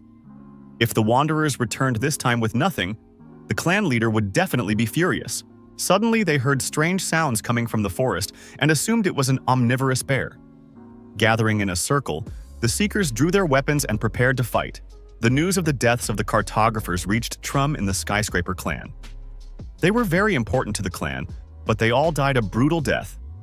Now Alvin Walker realized that the clan was in big trouble. However, they needed to scout the dangerous territories that the cartographers had traveled to by all means. So Golden Forest, who was the head of the clan, sent Walker and the 2 new recruits from the reserve. The Lord didn't want to go to the intermediate lands. Even ranked cartographers had died in that place. The reserve was too foolish and reckless to go there. In the head's opinion, such a team could be productive no matter what level of training they had. The Golden Lion was an excellent ruler, but he was cold to death. Alvin was just furious and asked to go on the trek alone, but the head was against it, so the Lord refused the task. He said the reserve wasn't even part of the Skyscraper clan. They couldn't be burdened with the clan's worries. In that case, the Golden Lion made the decision to see the reserve. He ordered Walker to bring them to continue discussing the exploration of the intermediate territories later. Upon arriving at Trum, Jungyu was glowing with happiness. He was incredibly happy to be back. Now he could finally eat a proper meal, take a warm shower, and sleep on a soft bed. Now the hero needed a good rest since they only had a few days left. Yoon-jae had already made plans and was about to go to the intermediate lands again. He wanted to go to the place that Alvin Walker had told them about during the passage of the stage when the heroes had first arrived in Melon. It was even more dangerous there than the Devil's Forest, so the boys had to prepare. When the guys finally arrived at the Skyscraper clan, they were met by guards at the entrance and blocked the door. Only by showing the pass would they be able to get in, so they immediately pulled out their reserve badges. The guards were puzzled and talked among themselves. One of them was unaware that the Skyscrapers had a reserve, and another said that Walker himself had brought the newcomers. When the boys walked inside, they realized that the rumors they had already spread throughout the entire clan castle. They were now real celebrities here. Before they knew it, Lois had suddenly grabbed them and dragged them behind her. She was glad they'd made it back alive and well, but she'd taken them away because they couldn't be seen by the head of the clan. The girl didn't have time to hide the newcomers. The clan head was already standing in their way.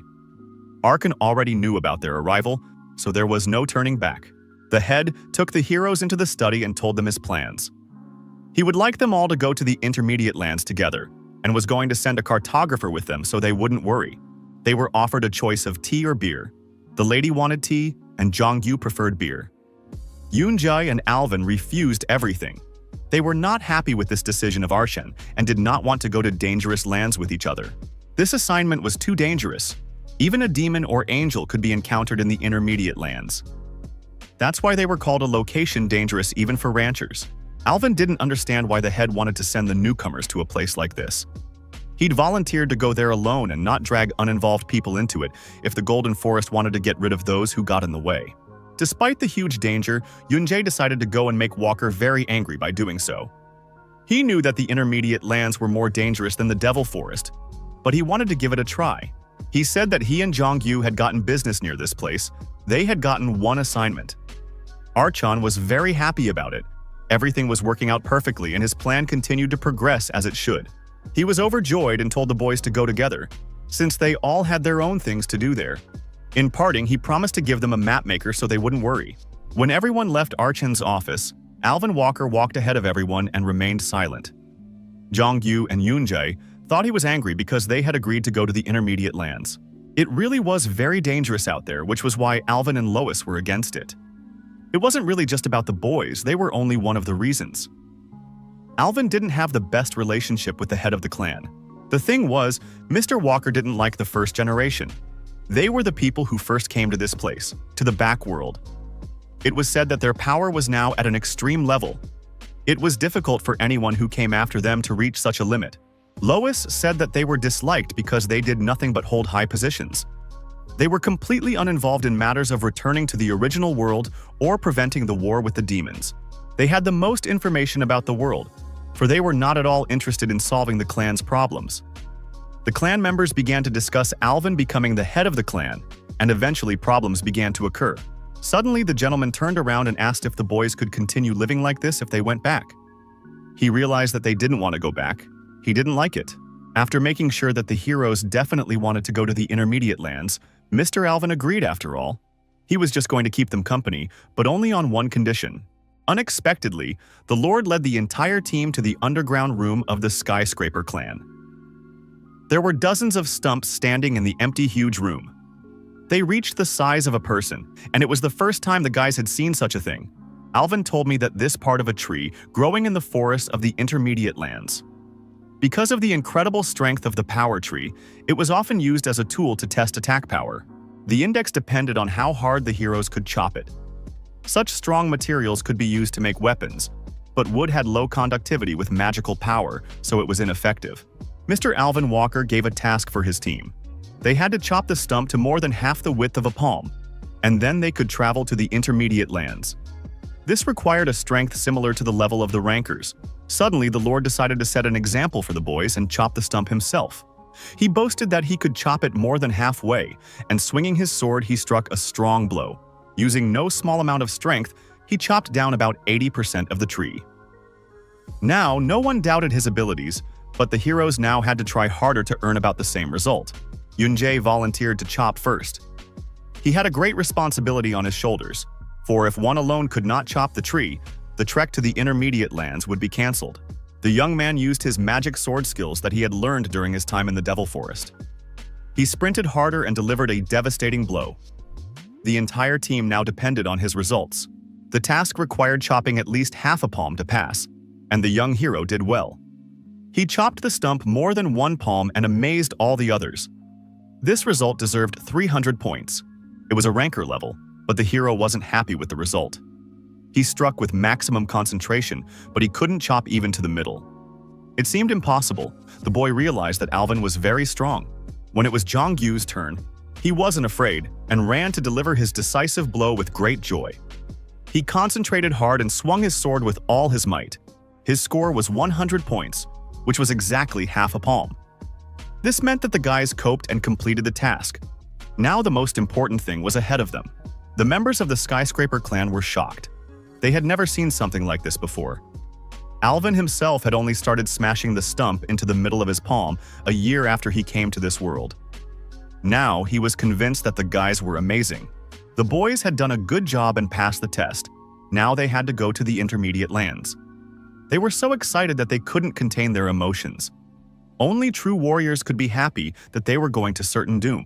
The guys had just recently returned from the Devil's Forest, so they needed to rest and recuperate. Lois decided to take care and prepared a fancy dinner, which they deserved rightfully. The table was bursting with dishes. There was a huge roasted turkey, salads, grilled meat, fried chicken, and a lot of sauces that gave off an incredible aroma. The smell of the fried meat crust had the kids drooling. After a hearty meal, the heroes could finally rest in a human way. They had been warriors for too long and sometimes didn't even bathe. Yoon-jae lounged in the hot bathtub in the courtyard. Even there, the young man was reading his diary left behind by his dead wife. Jongyu started to worry that the notebook might have gotten wet, and then the hero told him that he protected it with magic armor. The guys were having an idyllic time, but suddenly, Jongyu remembered Shipman. He said that he was killed when he was locked up in the Skyscraper clan's underground prison. Ms. Lois and Alvin suspected that demon had done it. They also believed that the death of the cartographers in the intermediate lands was also because of demons. The young man was actually afraid, but he said he wondered what angels and demons were like.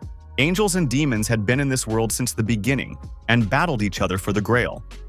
No one knew much about them, but when they heard that Yoon-jae had already met a demon, they were simply shocked. During the last stage of his training, the hero saw a demon named Warlock. Even though it looked like it had been summoned in a hurry, it was still very strong and looked quite fierce. He spoke as if he knew something about the human world. The hero never understood what the demon meant, but he was an enemy anyway. At the sight of an enemy, he was always to be killed. Until now, Yoon-jae had lived by these principles. In the future, it was enough to just follow them, so the boy told his partner not to worry unnecessarily. From time immemorial, demons have underestimated humans, so the hero decided to change that. At that moment, he opened the diary and saw that the following pages were filled. The war with the Assassin clan ended in victory for the Skyscraper clan, but the warriors didn't think so, because too many people had died. The lands that had previously served as vacation spots were now a dead zone. But this was not the end. The joy of victory was short-lived. The Great Border Mountains separating the intermediate lands and cities proved to be no barrier to the evil entity. The mountains had long withstood the onslaught of demonic energy, but suddenly the bloodthirsty monsters swooped down, easily crossing over them. Their strength was overwhelming, and their numbers could not be counted. Lying in bed, the hero was going to go to the intermediate lands and deal with the monsters before they reached the city. Suddenly, his thoughts were interrupted by a knock on the door. The stranger at the door introducing himself to Lois.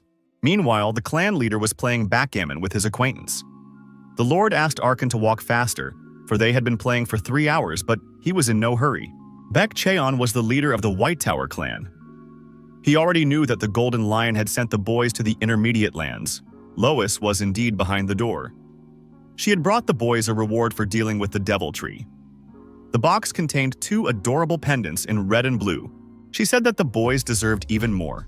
Besides, in the intermediate forest, a good object was not superfluous. Therefore, the heroes accepted the gift with great gratitude. Jongyu chose a pendant with a blue stone that contained physical defense. It could be used to summon the heavenly dragon armor and absorb the damage, which was a great option for a young man who wasn't that strong yet. These items were created by the White Tower clan's special technology. Their value was close to the annual budget of a large clan. The heroes were supposed to move out tomorrow, so Baek Cheon asked why the head wasn't at his desk. Archon didn't care about that, and replied that it wasn't convenient for the guys to choose items in his presence. The White Tower clan member thought that sending newcomers to the intermediate lands was a bad idea. It was worth it to gather a trained team, because they might just die.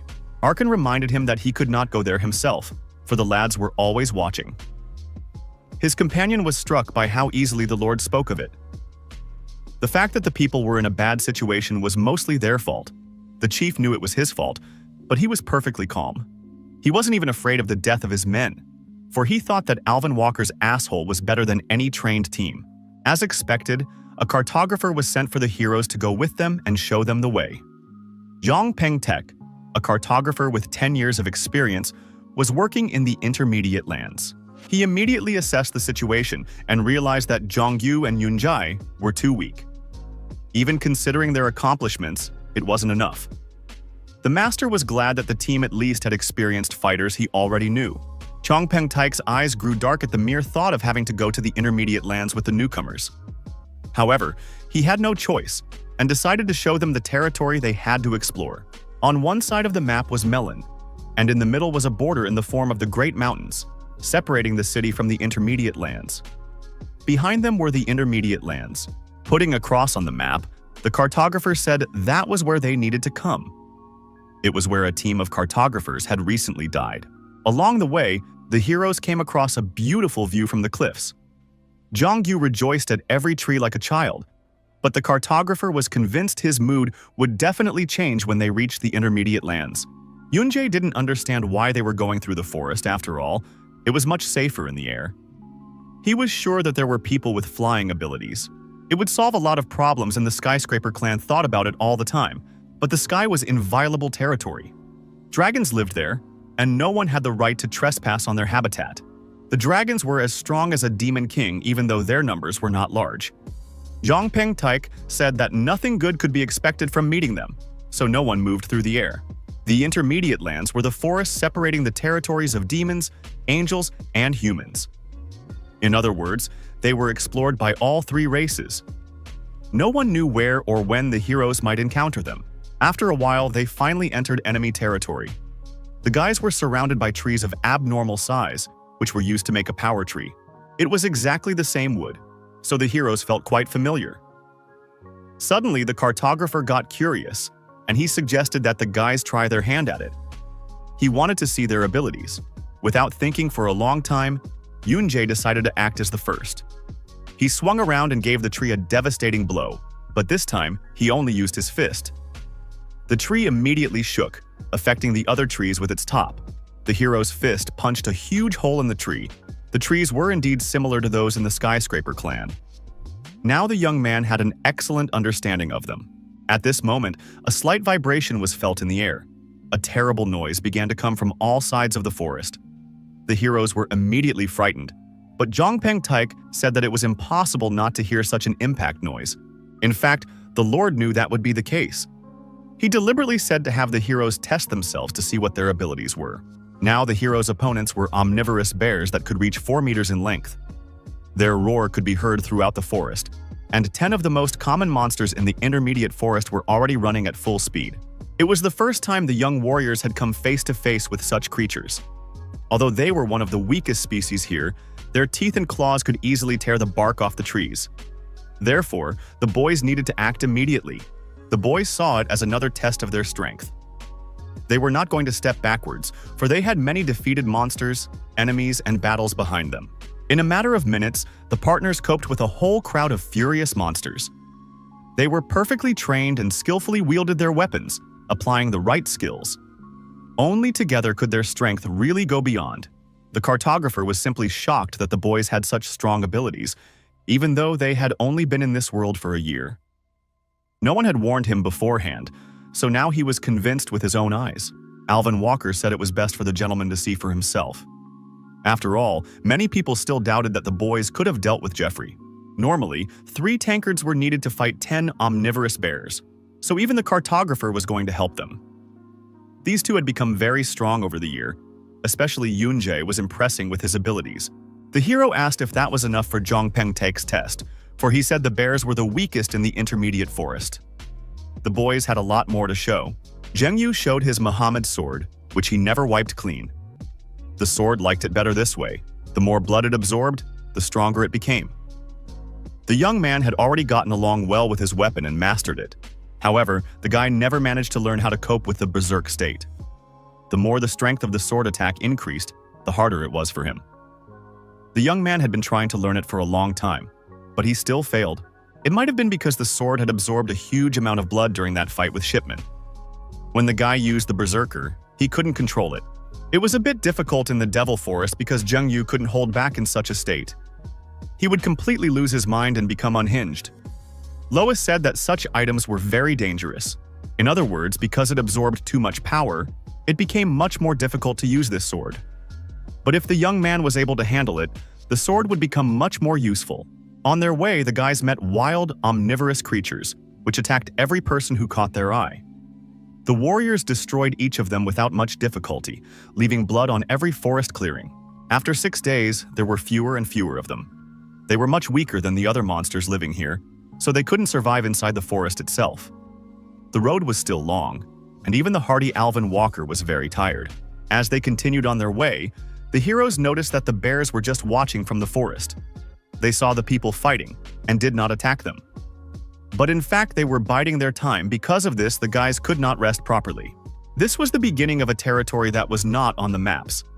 The unexplored zone held many mysteries and secrets. A normal mortal would not be able to spend more than an hour there. Meanwhile, the young demons were already watching the uninvited guests through the magic orb and hoped that this time they were interesting people. Larridge and Beled were already eagerly awaiting the arrival of the important guests.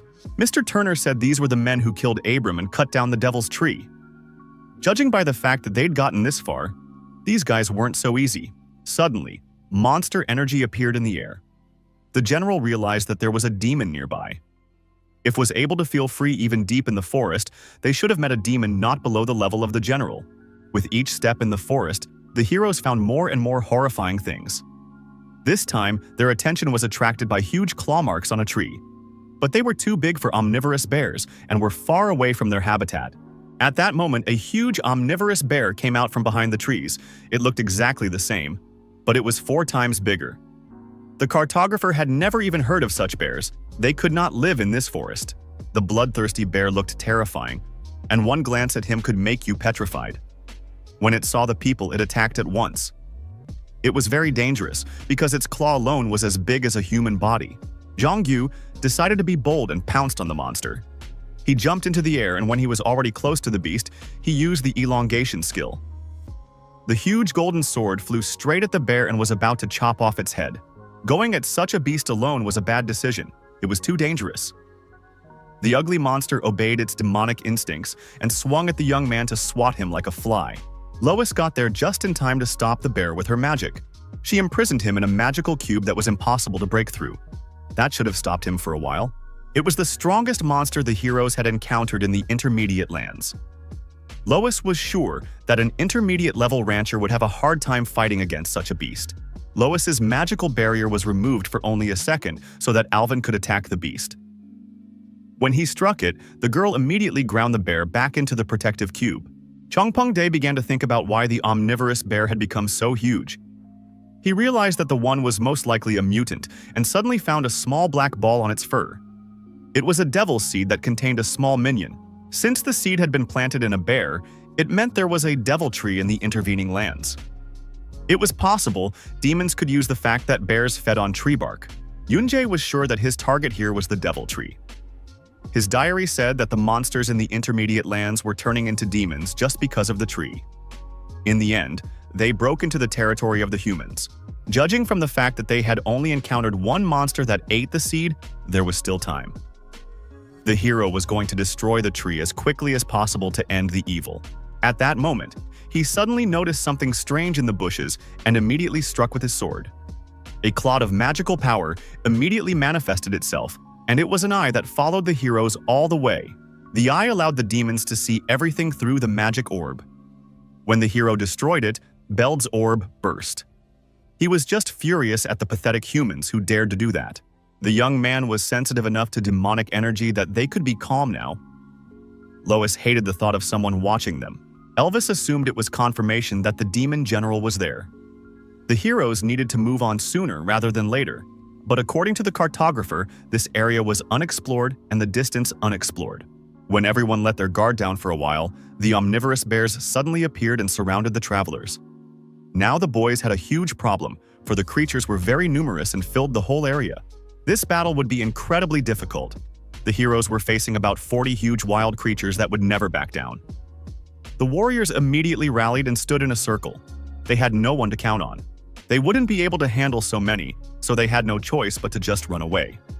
Yunjae stayed behind as bait to give the others a chance to break away.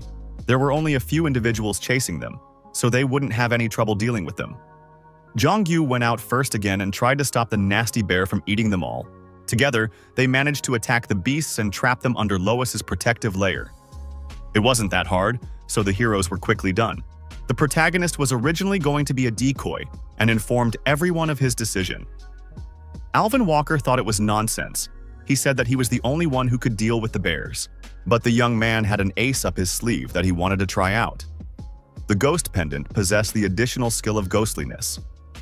In this state, all attacks were ignored, and it was impossible to deal damage. Beld already knew that the humans had left one as bait. He was going to kill them all, for the lousy humans had dared to destroy his crystal ball. The demon General San said that they didn't deserve to fight the demons personally, though most likely the ones that escaped should have survived. The demons had their doubts about the runner. The Vel Forest was a hunting ground for omnivorous bears. Running away from some of them, he could easily have run into others. The boy ran with all his legs, using all the methods that could help him.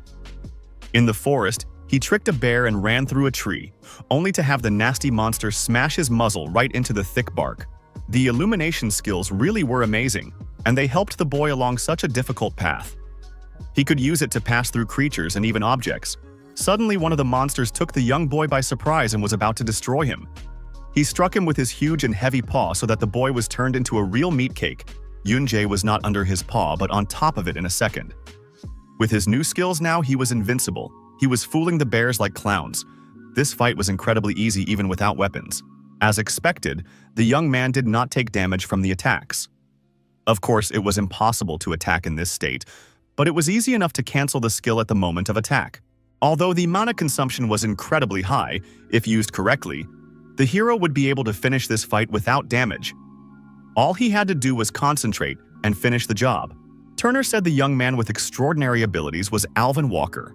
He was considered one of the strongest of the humans. His victory over Shipman was his doing. Now the demon understood why everything happened like this. It had been a long time since anything interesting had happened here. Now that it had happened, Belid decided to wait for the humans to kill them with their own hands. Yunjae managed to deal with the bears, but he got lost in this scary forest. Alvin had left markings for him in the trees, but everything around him was covered in bear marks. The boy couldn't understand what the marks were of.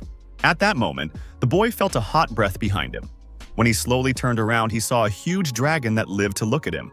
The hero grabbed his sword and was about to kill the dragon, but the dragon abruptly transformed into a human and stopped the weapon. The strange guy said that a normal human would have been dead by now. It was simply unbelievable. Yoon-jae couldn't believe his eyes. The wanderer left the attack with his bare hands, but the guy put all his strength into the strike. This was something he had never met before in his path. Though the young man did lash out, the blow was more painful than the stranger expected. He didn't intend any harm, so he asked the hero to put his sword away. The young man from the forest was actually a dragon. He came to pass on information. The heroes passed him and told him that they had another straggler, so the dragon showed them which way they went. The young man could not believe the stranger so easily, but the man said he was several thousand years older. It was unnecessary to distrust him, for he did not want to hurt anyone. Not much was known about dragons, but there were a small number of individuals of them. Each of them could compete with the devil in strength, and also dragons have always maintained absolute neutrality. The dragon wished only good and escorted the heroes to their desired location. Yoon-jae thought it was strange, because he knew that dragons preferred to be neutral. The stranger told me that he felt an energy invisible to human eyes. He was uncomfortable being in his true form all the time. Life in a human body was much more comfortable. Meanwhile, a group of heroes traveling to the intermediate lands came to a place that theoretically could not be in the forest. In front of them stood a huge building built in the Gothic style. Hundreds of huge steps led up to it. Yoon-jae still wasn't with them, but Alvin Walker didn't want to waste time just waiting. He wanted to go inside and look around. Even the cartographer was distrustful of this place. He didn't want to risk his life for mere interest. It was the first time the Lord was in this place, so he wouldn't even be able to show the team the way in case of anything. Alvin Walker didn't listen to anyone and asked Lois to survey the path using her magical skills. Leaning her palms against the wall, it was as if the girl had opened a magical portal that began to scan the structure of this building with magical waves. The maiden had no physical defense or attack. She was a support mage. But she was one of the strongest, her mana level almost impossible to measure. It took some time, but now the heroes could know the entire inner workings of the building. Suddenly, with the help of magic waves, Lois saw the Devil's Tree. However, it wasn't as simple as she thought it would be. There wasn't just one tree. This place could be called a small forest. Every tree in this forest was completely covered with demonic cores, and in the next room there were 2 demons and 1 human. The cartographer thought he was completely worthless. Jong-gyu understood his feelings and tried to reassure him by saying that they would soon know the internal structure of the building. The boys absolutely did not want to believe it was true. Alvin had said that they would get more power if the demons turned out to be demon generals, but no one knew what kind of person was connected to them. Suddenly, Lois felt very sick, dizzy, and her legs went weak. She had used too much mana, which was taking a big toll on her body. The girl had done this for a reason, she suddenly said. The demons were coming. At that moment, 2 cold demons smashed the wall of the building and flew out. They made a huge hole in the wall and the bricks flew apart. Those who could easily kill the pitiful humans had come. They appeared too suddenly and took the heroes by surprise.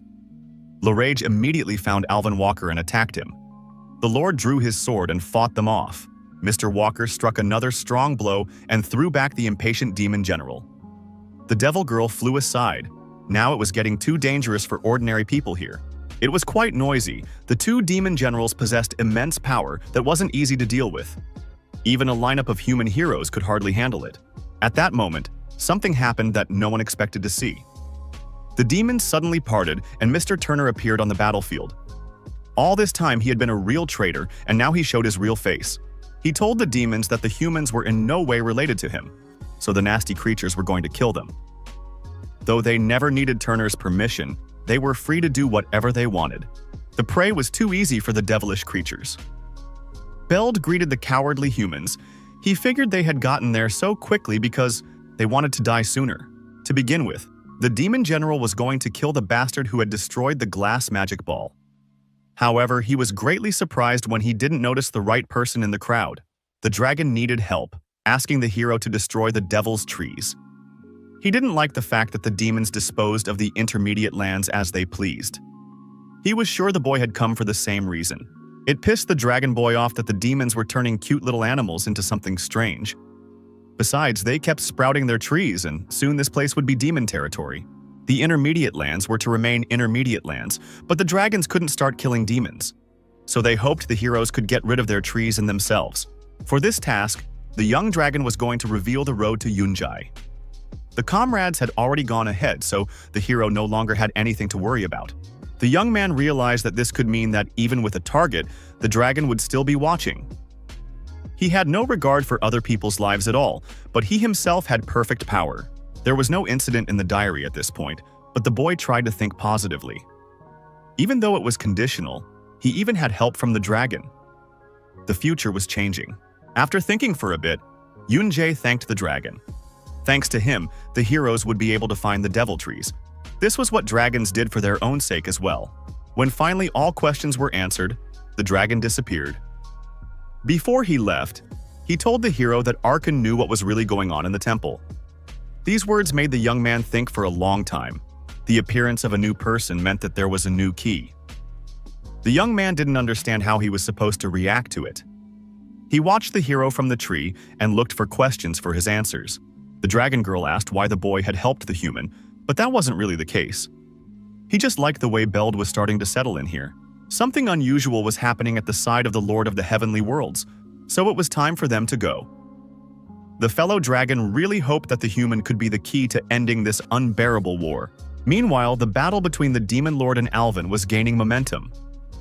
Using the cold sword, the Lord fought as hard as he could, but it was hard enough to resist the demon's power. Lois saw that this battle was very hard and was helping. She was using her magical abilities to imprison the demons in a space they couldn't get out of. Even the cartographer intervened in the battle. He was just furious that Turner had betrayed people. The gentleman swooped down on the traitor at great speed, and Zhongyu tried to hit him with his sword. But those blows didn't even hurt Mr. Turner. For him, it was not a betrayal, but a matter of existence. He did all this for a reason, and he didn't expect that the other clan members still didn't realize it. Walker's blows were weak for the one who killed Shipman and confronted the omnivorous bears. The cold and cruel demon was going to show him real strength and used a tail that could lengthen and move in any direction. The devil's tail was impossible to cut off, and it was very fast. Walker would have a hard time getting close. If there was only one demon, it wouldn't be a problem. But now, the Lord was trapped. The two demons were a real tragedy. Lorage was like a kamikaze with an immensely powerful body. On top of that, her body could recover instantly. Lois had used too much mana on the temple scan. Her strength was running low. The situation was really desperate. Fighting against the demons was very difficult. From her last strength, the girl imprisoned herself in a magical cube that protected her from attacks. For Walker, she prepared protective platforms that could be used for attacks. The situation was critical. The demon's tail detached and shattered Lois's protective cube. Now the girl was in danger. There was no more time to defend. A real miracle was needed. The girl was on the verge of life and death. The demon's sharp tail was already right next to her face. Only one touch of that arrow was capable of completely destroying a human being. Lois couldn't stop the arrow. She was sacrificing her life and manipulating her magic to help Elvis. At the very last moment, a strong hand stopped the arrow. The one who would bring justice to this unfair fight had come. The great and unique Yunjai always showed up on time and helped his partners. He never left those who had once done him good in trouble. Now, after his appearance, everyone breathed a sigh of relief. The demon general immediately noticed the man who had broken his magic ball and fought with the omnivorous bear. He was determined, for starting with Abram and ending with the devil tree, the boy had ruined their plans one by one. Beld was going to see if the young man would be able to foil the devil's plans this time too. He used his tail as a sharp arrow, which he aimed at the enemy at full speed. Now the young warrior had to act quickly, for there was no time at all. The tail was very close, and the boy decided to take matters into his own hands, so that the others could help Alvin. The hero was not going to just go for a frontal attack. He came up with a much more interesting plan of action. Using his additional ghost skill, the boy deftly passed through the sharp tail and ran at the enemy. The demon general was simply bewildered that the guy had outmaneuvered him so deftly. His signature weapon had done no damage to the man, and now the situation had turned against the devil himself in the flesh. Since the hero couldn't deal physical damage while the pendant was active, he cancelled the skill at the very last moment and dealt a crushing blow to the nasty ballet. The devil was furious and let out all his hidden power that was capable of destroying everything in its path. He couldn't allow the wretched humans to use their items as a way to destroy the devil's kind. A bright stream of demonic energy surrounded the entire space around him. The merciless demon spewed its energy like a fire-breathing dragon. He was not going to retreat and wanted to truly punish mankind. At that moment, the brave hero ran up to the enemy from behind and struck a strong blow with his magic sword, but the horned man managed to dodge. The demon's mind flashed for a second that his plans had been thwarted by a simple coincidence. It was all very dangerous. Fighting against the demon general himself could have been fatal. The magical armor and ghostliness didn't help the boy at all. Suddenly, the demon felt the presence of demonic energy and decided that the boy had eaten the seed. The sensation he felt was different from the others. Compared to other people, there was something different about the young boy. A bad feeling made the general decide to kill the hero right now, because he could find out everything even after death. The cruel Beld let out all his power, which had a destructive effect and became a real invincible Satan. The searing demonic flame had completely changed him, and now the demon had gained his true form. He had acquired his usual skills and his faithful devil horse with white eyes. He was much more familiar in this body. This transformation was perfect for killing poor humans, so the cold demon was going to play with the hero for a while. He wanted to finally make people shake in fear of the power of darkness. Meanwhile, the fight with Turner was winding down. He held on tight and fought as hard as he could. The Lord didn't want to use superpowers, but he had to straighten out the heroes before Mr. Bellade and Mrs. Larridge would be done. Turner decided to show his true attire. The heroes froze in horror. Now the gentleman did not look like a human. He had white eyes and horns like a real demon. He was no longer human. The team had lost one fighter. Lois was no longer obeying her body. She had used too much mana, and now she couldn't even get up off the ground. The girl felt really bad, but she couldn't do anything about it. She blamed herself, because the rest of the team was desperately fighting against the evil country. The mapmaker had had his share of battles against Turner. He could not believe that Turner had really decided to stop being human, for it was impossible to return to the original world as he was. Turner had great strength and cold weapons, so he had a huge advantage over Chongpeng Tak. He was striking very hard, and the cartographer had no choice but to retreat back. Devilish strength could make Turner a real assassin. His strength was enough to grab and lift a man with one hand. Before such greatness, the cartographer was in danger. Mr. Peng Tek resisted with all his might, but the demon's ferocity was stronger. The gentleman flew straight into the wall with tremendous force. From such a blow, it was unlikely that anyone could survive. At that moment, Zhang Yu happened to be nearby. He wanted to help the cartographer, but before he could turn around, Turner immediately punished him with one strong sword strike. Walker's battle was much harder than he had hoped. Defeating such a strong demon general was not easy at all. These things were like unkillable. They didn't get tired at all, so they fought without a break. Larage had a lot of fun participating in a battle like this. She enjoyed tormenting people. She could regenerate endlessly, so any blows were no problem for her. The Deviless could regenerate entire limbs, and she wasn't even embarrassed by the hole through which her insides were visible. The heart, neck, and head were vital organs in humans, but it wasn't much different from demons. Meanwhile, Yunjie was bravely resisting the attack from Beld. The demon had the advantage of being on top of the horse and controlling incredible magical energy. The only thing left for the boy to do was to flee. The Devil Lord was not interested in playing catch-up, and he demanded the young man to make the same confident attacks as before. At this moment, a torrent of devilish power lifted the horse up. The demon was about to destroy his opponent. The devilish power enveloped the entire space like a thick fog. The young hero decided to take advantage of the situation and used magic platforms to find himself on the other side. The boy managed to deceive the demon. He was going to inflict critical damage. Yunjie was sure that he was able to confuse his opponent. But at the most unexpected moment, Beld turned towards him and sent a crushing stream of devilish energy. The enormous power collapsed on the hero. The boy was saved from death only by the magical armor that enveloped his body. He had passed many trials and killed many monsters on his way, but in this battle the young man fought too strong an opponent. The strong demon used a long spear that threw out flames. His horse could also create fire. Judging by ability alone, there was no way the protagonist could defeat him. However, the warrior saw a chance of victory. He activated the magic armor skill and created air platforms with which he moved forward quickly.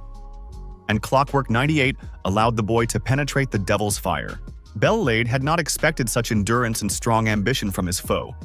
He ordered his horse to rush to the attack. The beast immediately began to spew devilish flames. This power immediately consumed the hero with his head. Just when the demon thought it had defeated its young enemy, Yoon-jae abruptly jumped out of the searing fire. The surprise effect worked, and the boy struck the vile demon with his cold sword. One with such tremendous power never lost a fight. The hero realized that his opponent always started with flames, but this technique was not universal. You couldn't call someone who was losing to a pathetic human a demon. Beld was easily out of his depth and had a huge wound, but he was still going to burn this whole team down. When the devil horse leaped up, it instantly hit the barrier of magical armor created by Yoon-jae. The demon didn't realize what was happening because he was much stronger. But he was wrong. The real power was with the one who ran. The hero grabbed his sword and immediately cut the demon in two along with his horse. He was the only winner in this battle. It was only a matter of time. Now the demon was finished. It was dangerous. The young warrior was just lucky. If Beld had dodged its last attack, the boy would have lost. The power of the demon general was incredible. Meanwhile, even Alvin Walker's situation had improved. His opponent's regeneration rate had become many times slower. Now the girl was badly wounded and tired, so her enthusiasm dropped to zero.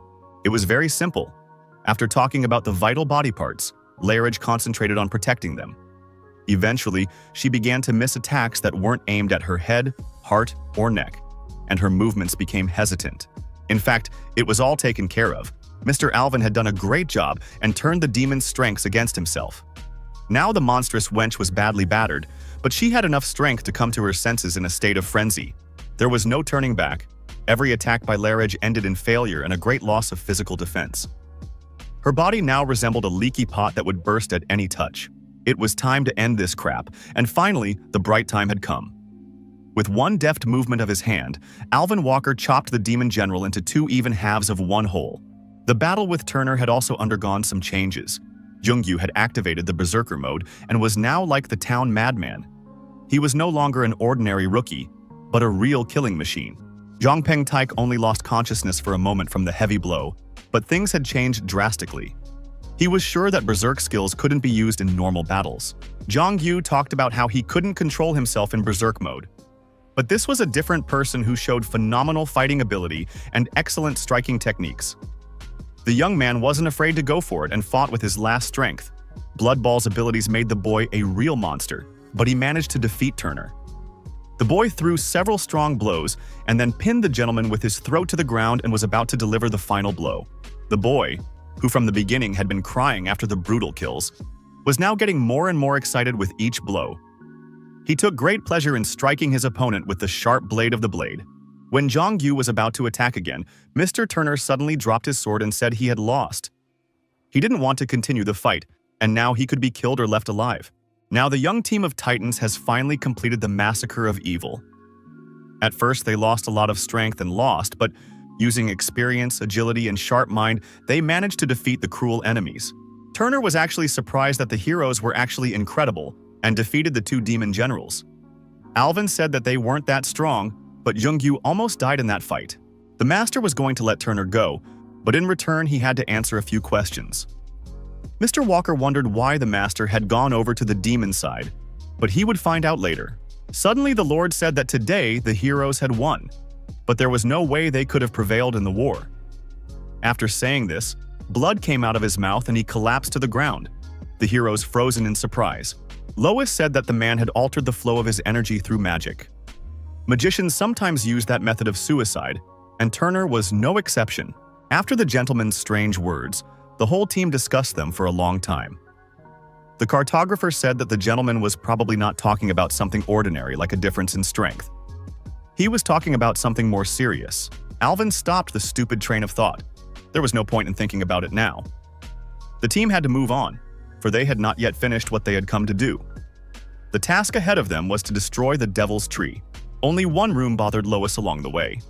Back when she had scanned the area, a strong security magic had been cast on her. The girl had said it was an A-class skill.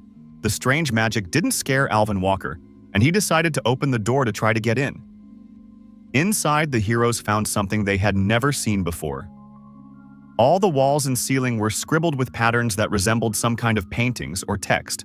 It was as if the whole room was made up of drawings whose meaning was unknown. Lois thought there was some meaning in them, they just couldn't make sense of it. It was decided between the team members to first deal with the devil tree and then return to this place. But suddenly the main character froze with surprise, fear, and horror on his face. Jong-yu suddenly realized that the drawings on the walls were words that he could read. This was most likely due to his rings, which were not such ordinary objects. By this time, Jong-yu had already woken up. His body was fine. In berserk mode, he was losing control of himself, but his healing level was increasing. Despite the risks, the sword was admirable, and the kid had to learn how to wield it sooner rather than later. The room wasn't that huge, but it would take a considerable amount of time to read all the inscriptions that were painted on the walls and ceiling. Lois had said that in order to get to the room with the devil trees, they just had to keep going straight ahead. So Alvin made the decision to go deal with the devil trees while the young man would read the writing on the walls. Behind the huge stone wall was the very place where the devil's trees were hidden. Mr. Walker did not hesitate to break through it and began to strike hard with his fists. Huge stones flew in all directions. This time, the devil trees were incredibly huge. They reached such a size and height that the people beside them seemed like real ants. All the trunks were filled with devil germs. As expected, there were a lot of omnivorous bears here. It wouldn't be easy to confront them and destroy the trees at the same time, but Lois decided to save the situation. She was going to contain the bears so they wouldn't get in the way. There were plenty of trees, so the heroes had to get to work as soon as possible. The first, as always, was Mr. Alvin Walker, and with one blow he managed to cut down a huge tree, in spite of its size. Meanwhile, in the seventh heaven, Kim Jin-seok was meditating in the fresh air. Suddenly, he felt someone's presence and wondered why the wanderer had come this far. Arkin said he came because he missed him. No reason was needed to meet an old friend. But the real reason for his coming was that a new key had appeared. The young hero was left alone with 1,000 drawings. Even though there was a huge amount of information, it was easier to read than he thought. Humans, demons, and angels waged war to obtain the Holy Grail. Each race was given a key that was capable of helping those in need. The Holy Grail could only be obtained with the help of this key. In other words, a race that lost the key could not possess the Holy Grail. When the key met certain conditions, then he would be entitled to possess the Grail. Whoever succeeded in taking possession of the Grail would have everything he wanted. The heroes chopped down the huge trees one after another, and now they finally managed to cut down the last devil tree. Even Jong-yu had tried hard to completely cut down the entire trunk. The omnivorous bears began to slowly calm down. Lois said that by growing devil seeds into them, they had forced them to protect the trees. Now that they'd been cut down, however, the bears no longer obeyed them. There were only 5 heroes, but they were able to complete the mission safely. Not to mention, they had encountered 2 demon generals and dealt with those trees.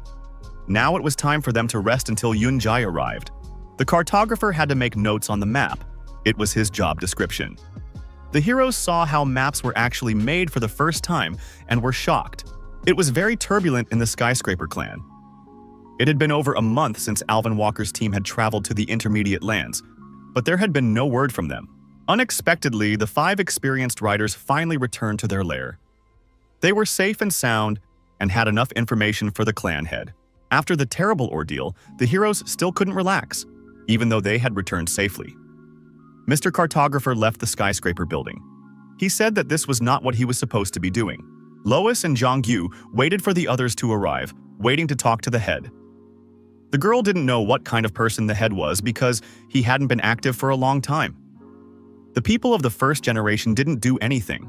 Kim Jin-sung, Arhan, Baek Cheon, and even Emily from the Assassin clan didn't interact with anything. The head of the Assassin clan was a girl from the first generation, but for some unknown reason, she became the master of the Assassin clan. No one knew who Emily was in real life, for the Skyscraper clan had no interest in her. They couldn't even be sure that she was alive. After all, even if someone in the Assassin clan died, it didn't spread. There was a beer on the table to create atmosphere. Alvin Walker decided to talk to the head directly and told him that the dragon knew about him and was sure that Arkin was hiding something. At this moment, an amazing thing happened. The Golden Lion bowed and apologized. Everyone thought that if one defeated the demons, angels, and got the Grail, one could return to the real world. but the master said that it was all a hoax. The heroes listened to him with great disdain, listening to every word. The Lord had already deceived them more than once, so the boys didn't trust his stories much. Arhan said that humans couldn't win this war until Yunjai appeared. The boy was essential for survival in this war. He was the key that could be used to get the Grail. In fact, the Golden Lion had long known about the hero's status. What he was able to read was written in that room and was proof that the guy was the key. The first generation kept one secret. From the very beginning, they were very strong. They didn't have any problems in this world. They had no trouble getting into the temple that the heroes went to. And of course, when they entered that room, they were able to find out who the key was and how the world was organized. The people were glad, for they were sure they could return to their world if they found the Grail. But at that time, they did not know what problems they would have to face. They met the dragon. Having experienced a previously unknown sense of danger, the humans attacked it without really understanding anything. In the end, they defeated the dragon, but the price was high. Arkan told me that during that battle, the key had died. At that moment, everything lost its meaning. It was obvious what would happen to the race that lost the key. So the humans decided to take the secret with them to the grave. The clan head was sure that if the demons or angels found out that the humans didn't have the key left, everyone would be dead now. They also had to hide it from ordinary people as well. If the inhabitants had no hope of returning, they would probably exterminate each other. The team hid the whole truth and told everyone that they had to survive at all costs and find the Grail. The head thought that this would not last long, for he believed that a new key was soon to appear.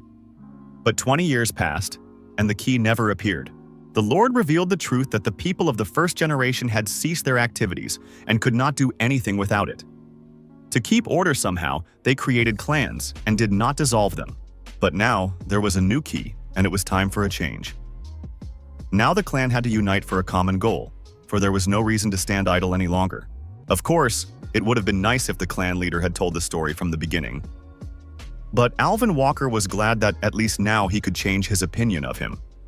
On such an occasion, the Lord even wanted to drink a mug of beer. In fact, nothing justified their lies. Arkan said that they gave people a non-existent hope, pretending that they were doing it for their own good. It wasn't too late to fix things. The clansmen just needed to get on the right track.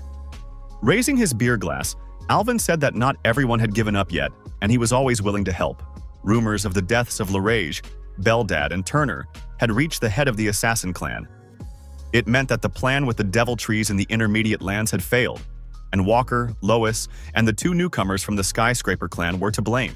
All of Emily's plans had gone awry, but she wasn't too worried about that. She said that by cutting off one piece of flesh at a time, starting at the feet, the man would only be long enough to reach his waist, after which he was surely dead. The black-hooded assassin was not afraid of such death threats. He was no longer human and simply chose to remind the chapter that he would now resolve the situation by his own methods. Emily reminded herself that the assassins didn't need her anymore. That pleased her, for he had thought the same. But none of that mattered, because everyone died the same way when they were shanked, something the girl was an expert at.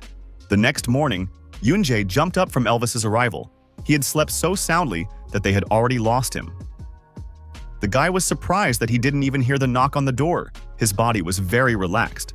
The clan head relayed that he had a conversation, so he was expecting Yunjae and Alvin at his place in 2 hours. The young man realized that if Arhan was looking for him, it was probably because of his next destination. Glancing at the shackles, he suddenly discovered that they had changed again. They were now able to use the absorbed mana freely by combining with the wearer's body and ignoring the opponent's defenses. If the hero could freely use his accumulated magic power, the effectiveness of his attacks would increase many times over. He had expected an increase in magic power, but the unhindered use of mana was a complete surprise. Health was directly proportional to stamina. The hero hadn't pumped it recently. Mana and demonic energy were already reaching 104, so the young man decided that now the power of his attack would increase even more. That meant he couldn't tackle her without improving his stamina. It was the hero's highest priority right now. Alvin had told them in training that mana was important, but for those like them who used weapons and magical abilities, it was important to keep the balance. There were times when people couldn't control their powers. Yunjae now understood the meaning of those words. People who fought like heroes were strong because of combined attacks.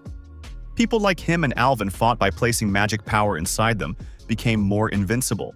and their maximum effectiveness was achieved when there was a balance between magical and physical power. However, there was no use of huge mana reserves now. Alvin said that he had all of his stats at the same level, but how he came to that was unknown. The hero always tried to think optimistically, but he wanted the same results. The hero was sure that there were more than just cons to this system. After all, now knowing all this, he could raise other stats, gradually becoming stronger and stronger. Exactly 2 hours later, Alvin and Yoon-jae went up to the middle floor of the clan building. When they entered the office, Arhan was already waiting for them, but all the treats had already been eaten. Kim Jin-seok was also sitting at the table. He was the only first-generation person who was not listed in any clan. The Lord surpassed everyone in the room in terms of strength. It was a whole other level. He was the only one equal in power to a large clan. It was not clear to anyone what such a person had forgotten in the clan, but the Lord welcomed the heroes to sit down. Yoon-jae was distrustful of such a strong person. He didn't understand why a person who lived in seclusion suddenly decided to come out, but he assumed it was definitely because of the key. When Arhan told Kim Jin-seok about the hero's abilities, the Lord was the first to come to the clan when he heard about the appearance of the key. He wanted to train the boy. Everyone would be in trouble if the key died as easily as the last one. It was not often that such a training opportunity presented itself, but the choice was still up to the young man. It was time to stop just surviving. It was time for the hero to step up a notch. He had to develop comprehensively and maintain a balance between stats. The boy decided that this Kim Jin-sung was the one who would probably lead him to his goal. As he crouched down, he wordlessly asked the Lord to take care of his training. The guy agreed, but he was still a little worried. There was nothing to worry about because this guy's abilities sometimes amazed even the head of the Skyscraper clan. It was strange that Arkan had called the heroes to a new meeting place. The young man thought that he had kept the meeting secret from the scouts in the clan. The head only nodded his head and was glad that the boy knew everything. Yoon-jae said that they had met Turner in the intermediate lands. He was no longer human at that time, but he knew the secret of the pioneers. It was obvious that Mr. Turner had heard about it from Emily because she knew everything. She probably thought humans didn't stand a chance and joined the demons. Kim Jin-seok was sure that her cronies also knew the truth. It was no longer a secret to many, and there was a good chance that they had told everyone in the clan. Arhan said that the problem was that not only in the assassin clan but also in the ranks of the Skyscrapers, there were those who had made a deal with the demons. There was a search for the traitors, but they were unable to catch the fox by the tail. Those who made the deal with the devil were very cautious. Perhaps they were even people above the leadership ranks, so now the head was definitely going to cooperate with the protagonist. People would have questions if the clan leader and the newcomer met too often. So Yoon-jae's task now was to become stronger. Arhan was going to find the moles in the clan. The hero had hard training ahead of him, but he had to cope and surpass his limit to become stronger. For the sake of getting one step closer to the Grail, after taking all the necessary things and Jongyu with him, the hero went straight for the new teacher. The boy didn't understand who this person was yet, but he would definitely be able to teach him. The road was very long and hard. The heroes walked under the open sun, climbed through rocks, and went around the desert. This journey alone was already a real challenge. The three of them headed in the opposite direction of the Devil's Forest, just beyond Troom. They got to a sheer cliff that was on the border of the two towns. Climbing to the top, the boys couldn't believe they could be in such a place. The boys, exhausted and tired, climbed up. They could not keep up with the teacher's speed, so they began to wonder if he was human. In a place where ordinary people couldn't even climb, there was indeed a house. Tiny and cozy, it was a perfect place to live, hidden away from everyone. When Jongyu found out that this gentleman was Kim Jin-seok, he was simply ecstatic. The young man couldn't believe that such a strong man had agreed to train them. It was true, because the Lord was of the first generation and he knew the fate of the past key. That's why he was trying to prevent such an outcome. Heroes had to stay in this place for a minimum of 3 months and a maximum of 6 months. In fact, Yoon-jae thought that wasn't enough.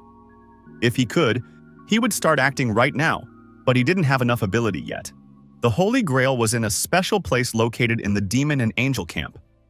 The teacher told the boy that in his current state, he could die even in the intermediate lands, not to mention the Demon camp. It was a great opportunity to become as strong as Kim Jin-seok, so the guys went inside the house. At the threshold, they froze in place, unable to believe their eyes. Everything inside had been provided for in case of training. There were a great many weapons in the room.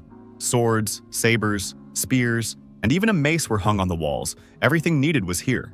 Kim Jin-seok gave the hero a sharp sword, and from then on, it was his personal weapon. The single-bladed sword was sharpened on only one side, and the end of the blade was slightly raised. The hero always used a double-bladed sword because it cut and chopped easily in battle, but never picked up a single-bladed sword. The Lord tried all the weapons in his room and only then concluded that the double-edged sword was perfect for him. He asked the heroes which particular weapon they had decided to use right away. To take the first step towards self-improvement, the heroes needed to learn which weapons suited them best. After all, conscious and unconscious use of weapons were very different things. Kim Jin-seok used each weapon for 3 months. It took him 10 years to try everything in the room. He told the guys to use at least one weapon for at least a day. The Lord felt that the hero was too weak for the magical power he had. Stamina and physical defense were indeed necessary for those who wanted to wield immense power. What the young man had learned was that strength, agility, and damage reflection were not the most important stats. If the bowl wasn't strong, it would definitely crack because of the power that filled it. The master also knew that Jongyu devoured the sword in berserk mode and ordered him to use this skill every day morning, afternoon, and evening from now on. There was no limit to the lad's surprise. It sounded completely reckless, but for some reason the young man believed his teacher. If he could grow stronger using the berserk mode without losing his mind, he would be Turner's equal in strength. From that moment on, severe trials were to begin for the heroes. The master warned them that they would not be able to leave this place until the teacher himself had made that decision. Kim Jin-seok would be satisfied with the result when the head of the assassin clan, Emily, couldn't kill the guys. If she found out about the existence of the key, she would definitely want to eliminate it since she was no longer human. The hero was surprised at how well-informed the teacher was about everything. There were rumors that no one escaped his attention, but still the guy was amazed by his informativeness. Once the boys were ready, their training session began. They took all the weapons outside and something told them that the torment was just beginning. Suddenly, the teacher brought out a long iron chain, and so far, the guys weren't quite sure how it was supposed to help them. Jongyu immediately thought that it was also used as a weapon. In fact, the arms and legs of the heroes had to be sheathed while practicing. They had to wear it for the whole time. It was the most effective and easiest way to pump up stamina and physical strength. The chain was very heavy. Even holding it in my hands without using magic was a bit difficult. The master immediately forbade the use of magic and said that the guys were also forbidden to use regenerative skills. The heroes spent the next few hours practicing. Their limbs were wrapped in heavy chain, and their weapons for fighting so far were long, wooden sticks. From now on, they had to do their best to go beyond their limits. They had to practice until their bodies would start to tear apart. Fight after fight, the young warriors had to fight until they thought they were really dying. The heavy chains made it difficult and dug into their skin until it bled. There was nothing easier and more effective than a training session like this, where the boys could learn self-control, endurance, and stamina. All this would lead them to the final point where they could become stronger. The moment when the heroes thought they were on the verge of death would be the beginning. Only in this way could they become real strong fighters.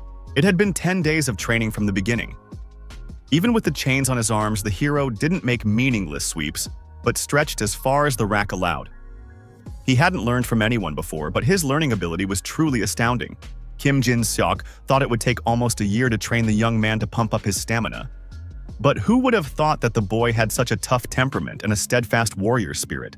It had been quite some time since he had surpassed his limit. By now, the hero must be feeling his muscles tearing. His breathing interrupted, and it felt as if his lungs were about to explode. It had only been 10 days, but the teacher was already pleased with the boy's excellent results. It was impossible to get bored with them, so the master wondered how much they could endure. Meanwhile, Emily was back in town and came to the meeting. It had been 6 months since she had met her mate.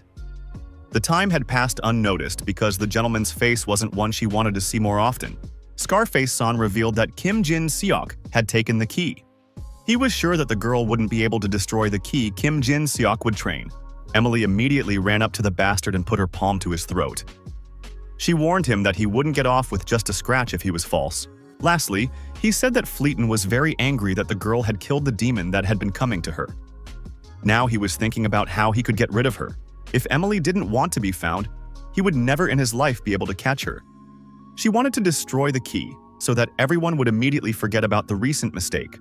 After all, the death of a demon who didn't even reach the level of general wasn't a terrible loss. After hard training, The hero liked to rest in the clearing, washed by the last rays of the sun. It took him about a quarter of a day to get accustomed to any weapon. At first it took 24 hours, but one could get used to everything, and this period gradually shortened.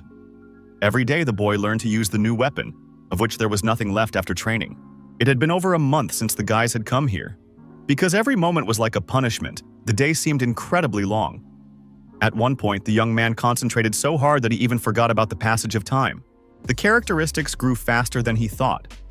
The boy thought that he wouldn't have enough health, but it had increased a lot during this month. Thanks to the fact that he was always in chains during training, his strength and agility stats had also increased, but regression was still pushing him hard. Yun-jae no longer knew what the pattern was here, but regression, which was an effort to increase mana, had become a skill. The longer he used it, the more his body got used to it. When her skill level increased, her side effects should have decreased. All of this gave the hero some thoughts that he pondered at sunset. The last training session was quite hard on Jongyu. He couldn't get out of bed. Judging from the fact that he wasn't losing his mind so easily now, it was safe to say that he was getting stronger. Yun-jae said he was fine, but the teacher knew that his body was not at its best and asked him not to show off. The hero's body was only overloaded by one skill. Kim Jin-seok said, in order to get used to overloading his body with the skill, the hero practiced with the weapon while continuing to use it. Because of this, his body tired several times faster and deteriorated. He didn't understand why the boy was working hard and working until he was exhausted. Yun-jae said it was because of his dead family. It was just that the young man thought he could see them again if he got his hands on the Grail. He knew it was ridiculous, but he was going to go out of his way for even a ghostly hope. It was unbelievable that the hero could go crazy to such an extent, not for his own sake but for someone else. The teacher said that this world defied the laws of logic, or to put it more accurately, it was upside down. Those who were carried away were resurrected after death. The Lord believed that anything was possible in this world. After all, there must still be room for a miracle in this world. Rumors of resurrection had reached Kim Jin-seok. Many people said that there was an item that could be used to change what had already passed. These thoughts kept the boy's mind at rest. In a world like this, he shouldn't have been surprised that such things existed. He already knew what the object was, the guiding star. There was no mention of any objects in the diaries, so the hero was sure it was all somehow connected to the back world. There was no denying the existence of an intermediary object. If Yun-jae could somehow find out how the future him had gotten hold of that item, he wouldn't need this diary. It was time for him to open up. The future had already changed. The present was strikingly different from what was written in the diary. The frustrated hero began to realize that these notes were probably useless. Suddenly, the guy tucked one of the pages and it flipped. It was unbelievable, because at some point the pages did open. Every time a new page opened, something happened. Early in the morning, Alvin Walker was having another conversation. He'd heard about people teaming up with devils, and he was going to track them down. Only he had no idea yet who it might be. The Lord was not only observing the Skyscraper clan, but also the others. But he still couldn't understand anything. So many people were related to the Assassin clan and devils, so the war with them couldn't end so easily. Alvin said that originally the Devil Trees had supplied this place with infinite power. The moment they destroyed them, the Killer Clan fell. Even if there were other traitors or people who had teamed up with devils, there was no reason for them to reveal themselves after that. Turner was in charge of getting the information. Mr. Walker was sure the problem was that almost no one but Turner had revealed his face. The master suspected Cheon Woo-hyun of the Jingo clan of betrayal. Soon, Yun-jae came into the room. He wanted to know if the clan members had figured out who the traitor was.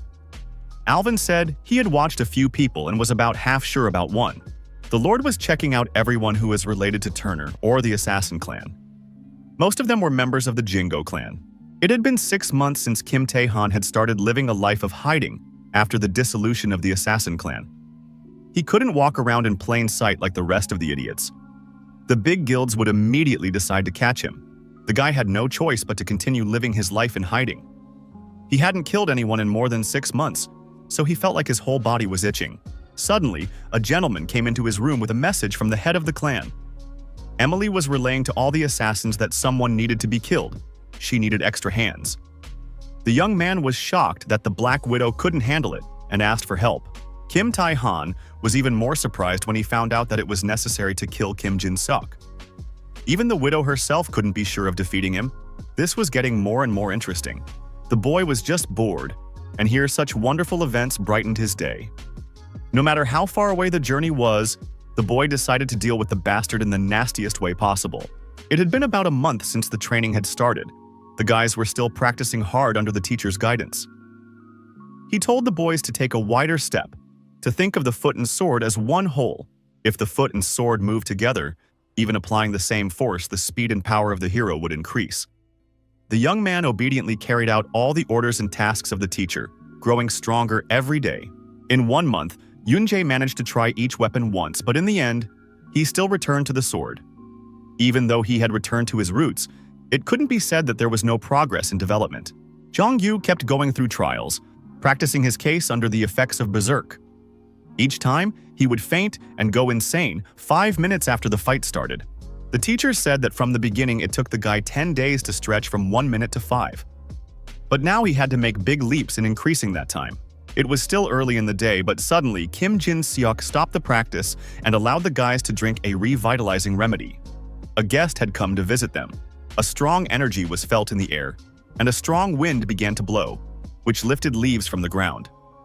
At this moment, the head of the assassin clan, Emily, landed on the training ground.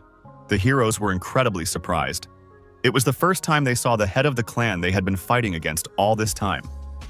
The whole world had heard about Emily's fantastic power. Even though it looked like she didn't intend to bat right now, there was no telling what might happen and when. The hero watched in disbelief as the teacher walked away with the assassin to talk. He was sure the girl wouldn't act badly for no reason. Even knowing the possibility that she might have killed the key, the teacher went after her. Emily led her enemy far away from home, flying through forests and glades. Suddenly, Kim Jin-seok decided to stop this chase and stopped abruptly, landing on the ground. The girl was puzzled. She just wanted to talk in a quiet place. The Lord asked the Deviless not to do anything that would make her suspicious. After all, then he wouldn't be able to let her go quietly either. Kim Jin-seok questioned the girl about what she had already told him. She wanted to live, and being human, it was impossible to win unless there was a key. The master didn't think it was a worthy cause for betrayal. Emily didn't think she was bad after all. The Lord had also picked up a sword when he wanted to live. To her, making a relationship with the devilish side was just a way to get ahead. It was too late now to criticize the choice she had made. If being a demon would put people in danger, the Lord would have no choice but to point the blade of his sword toward her throat. They had once been old friends, but the teacher thought they were just fleeting emotions brought on by the surrounding atmosphere. Emily said he never learned how to lie. It was written all over the gentleman's face that he still had feelings for the young girl. Kim Jin-seok was furious at this talk, and he was literally seething with anger, ordering the girl to shut up. After the assassin clan was formed, everything in his life changed and turned upside down. It was time to end the interrogation. It was just a pointless waste of time. Now the Lord was sure that they would not be able to go back in time. It was all just a ruse. The gentleman realized that the girl was aiming for the key. He asked what Emily wanted, for she had not come to talk about the past. In fact, the head of the assassin clan had already planned everything long ago and was only pretending while sweetly talking about love. At this moment, the cold assassins were already flying out from behind her back. The armed demons hid their faces under large hoods. They came at Emily's will and surrounded the master on all sides. Now the teacher needed to stay a little longer. Kim Jin-seok slowly pulled out his long blade and prepared to fight. He was sure that the nasty girl had already sent her clan members there as well. The Lord blamed himself because of that one single moment when he couldn't let go of his foolish hopes. But now that his feelings were locked away, somewhere far inside, the seasoned warrior was no longer going to give in to his emotions. He had set himself up for a serious fight, and it would take him 5 minutes to get out of there. At this time, Jong-yu was very worried, because it was impossible to even feel how far the teacher had gone. The guys were ready to fight. From the beginning, Yoon-jae had only relied on his body, so he had plenty of mana. The hero said that health was the problem. He hoped that nothing bad would happen before full recovery. After all, the teacher had left there for a reason. In fact, the main characters really needed to prepare for a strong battle. At this very moment, the cold assassins were already climbing at great speed up the high cliff right towards the teacher's house. The members of the assassin clan were an incredible number. They were heading straight to their goal in a crowd. It was quite difficult to defeat so many enemies because they were real maniacs. Yoon-jae had sensed their presence for a long time, but Jong-yu was panicking a lot. The boy was really looking forward to the teacher's arrival and was sure that Mr. Kim couldn't have foreseen this situation. The assassins were approaching too fast, so the heroes needed to act as quickly as possible. They couldn't wait any longer. Jong-yu said that he could maintain a berserk state for about 5 minutes now. The lust for killing each of the members of the assassin clan, taken individually, was not that great, even though there were a few people with higher levels among them. In any case, the heroes needed to pull themselves together and deal with them. It was the first thing the guys did after training. The hero immediately rushed into battle. If the assassins had time to go upstairs, the guys would have even more problems. Although the uninvited guests were quite fast, this was the hero's only chance to use his strength in a real fight. Yoon-jae sprinted as fast as he could and jumped off the cliff to pounce on his opponents. The assassins were already halfway there, but the hero was quicker and reached them in seconds. He used the skill of enhanced defense to make platforms in the air, from which he could push off. Using platforms made of protective film, the boy deftly bypassed all the gang members. They froze in mid-air and couldn't believe their eyes. This was the first time they had encountered such a fantastic technique. The young man was literally elusive. He moved so fast that the killers did not have time to notice his presence and were immediately hit hard. Despite their numbers, the criminal group was beginning to lose. The Lord was just furious that the pathetic guys had attacked their team first. He was pretty sure they should have been in a total dead state. The armed bastards continued to climb the rocky mountain, trying to reach their goal. Their only obstacle was a boy who was deftly jumping on the platforms and throwing down all the enemy bastards. A gang of assassins surrounded the young man from all sides, but he deftly dealt with each of them. His magic squares were distributed all over the area, so the guy easily scattered the enemies in different directions. On the other side, Jong-yu fought bravely, his madness driving him and doing incredible things. The guy fought with a smile on his face and turned his opponents into meat. His crushing berserk skill allowed him to use no other abilities. The young man was as if in a fog and had no control over his actions, the sword deftly doing everything for him. The craziness in his eyes was frightening to the point of terror. Jong-yu was invincible and dodged all the blows. His body was perfectly suited for the berserk skill that possessed him completely. Now the assassins were only losing to one person. The monstrous faction couldn't just leave it at that. They had to punish the boy, but he was too fast. The assassins aimed hundreds of sharp swords at him, which flew at a tremendous speed. The pathetic attempts were not terrible for such an experienced fighter. But suddenly, while the guy was distracted, one of the swords grazed his arm. Fury began to overpower him, his body even stronger, his thirst for revenge uncontrollable. At this moment, a gentleman from the assassin clan waited for the right moment and struck the boy from behind. The boy didn't expect it. The blow hit him in the back, and he immediately flew aside. The enraged Jong-yu landed directly on the stone wall, but he managed to avoid the impact. Under the influence of the berserker's fantastic skill, the boy braked his feet and lingered on the rock. Sticking his long sword straight into the rock, the young man performed incredible things. He stayed on the rock in a horizontal position, as if he had no gravity to the ground. Such things were not something an ordinary person could do. Meanwhile, Yoon-jae's situation was getting more complicated, with a team of thugs trying to surround him from all sides. Now the young man was only on one platform and there was only one chance to defeat them. While the hero was thinking about which way he could go to escape, one of the clan members suddenly swooped down on him. The boy managed to repel his attack with his sword, and now the two opponents were clashing weapons in battle. The brave warrior tried his best to resist the assassin's attack. At that moment, an unknown lord appeared from the abyss and pounced on them to stop their battle. He wanted to stop this fight immediately so he could pounce on the nasty young man himself. Now the boy was in a desperate situation. He was standing alone among a whole crowd of nasty bastards. The lord was not going to hesitate. He wanted to destroy the nasty guy who was in their way. He swung his sword with all his might and swung it at his opponent. At this moment, something amazing happened. His attack didn't work. The horned member of the assassin clan was just out of rage. His sword literally broke into several pieces. The protagonist was red stronger than one could assume. He was not going to lose for anything, so he gathered all his strength together and created a magic funnel from his blows, which pushed the enemies away in different directions. The enraged member of the assassin clan tried to destroy the boy with a blow of his elongated tail.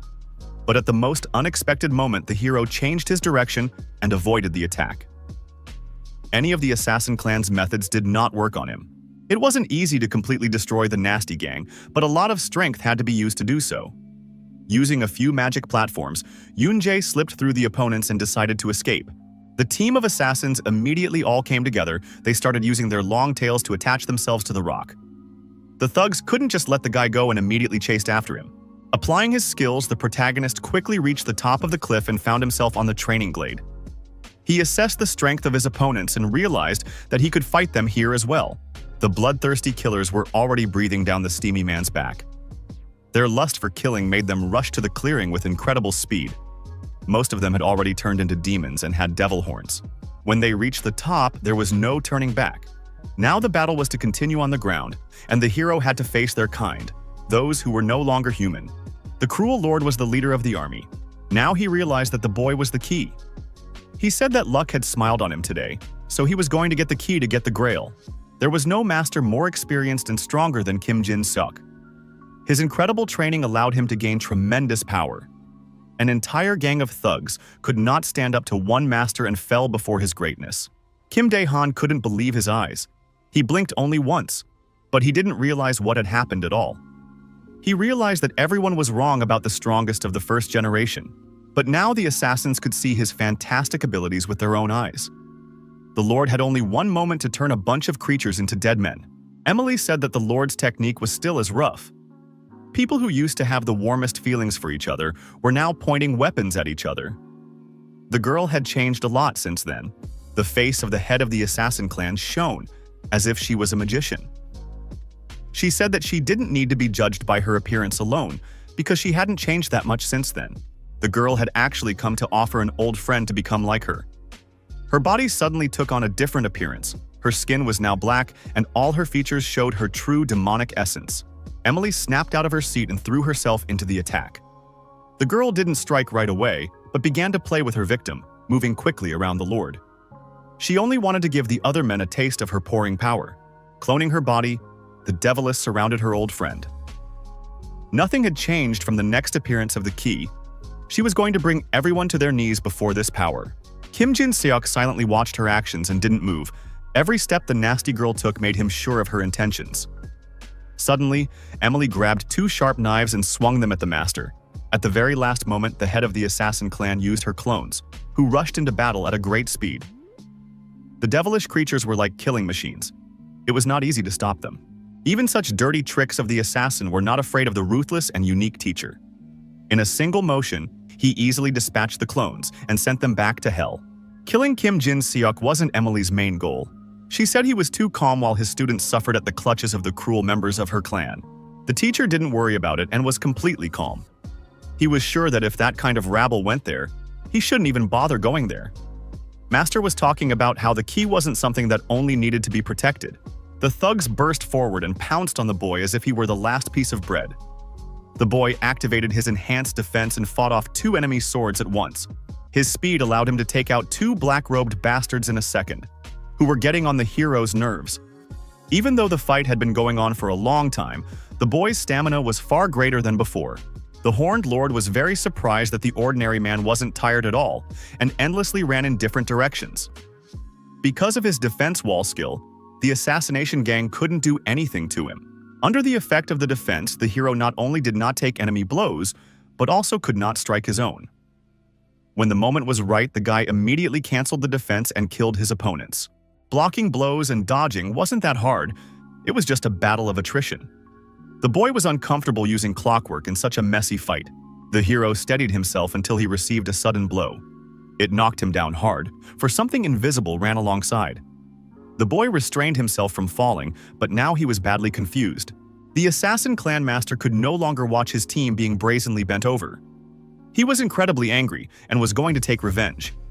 Using the stealth skill, he slapped the young man on the back. His advantage now was that he was invisible and could strike unexpectedly. Yongyu managed to catch this energy and dodge the sword. He realized that because of the Devil Seed, the Lord was now more accurate than before. In such a case, the hero completely decided to change the place of battle and escaped. A little off the ground, he jumped off the cliff. Wild thugs immediately rushed in pursuit, It was impossible to miss such a valuable bait. When the battlefield was already empty, Jong-gyu deftly climbed up the mountain and came to help. His berserker skills were still working, but the boy was very surprised because there was no one else in the clearing. The bloodthirsty assassins were on their way, perfectly armed and rushing at full speed. They had to make sure that the young man would not hurt them, for his sword sucked blood. The boy had come just in time. Only the stronger ones remained. It was as if the sword was alive and angry at his opponents, with the tantalizing scarlet blood flowing through it. There would be no mercy for anyone now. At this time, the brave hero took his feet away. He led the enemies already far into the forest to cleverly destroy them. The members of the killer clan were already on his tail, so the boy urgently needed to act. There was no time to think about it. Yoon-jae only had one chance to win.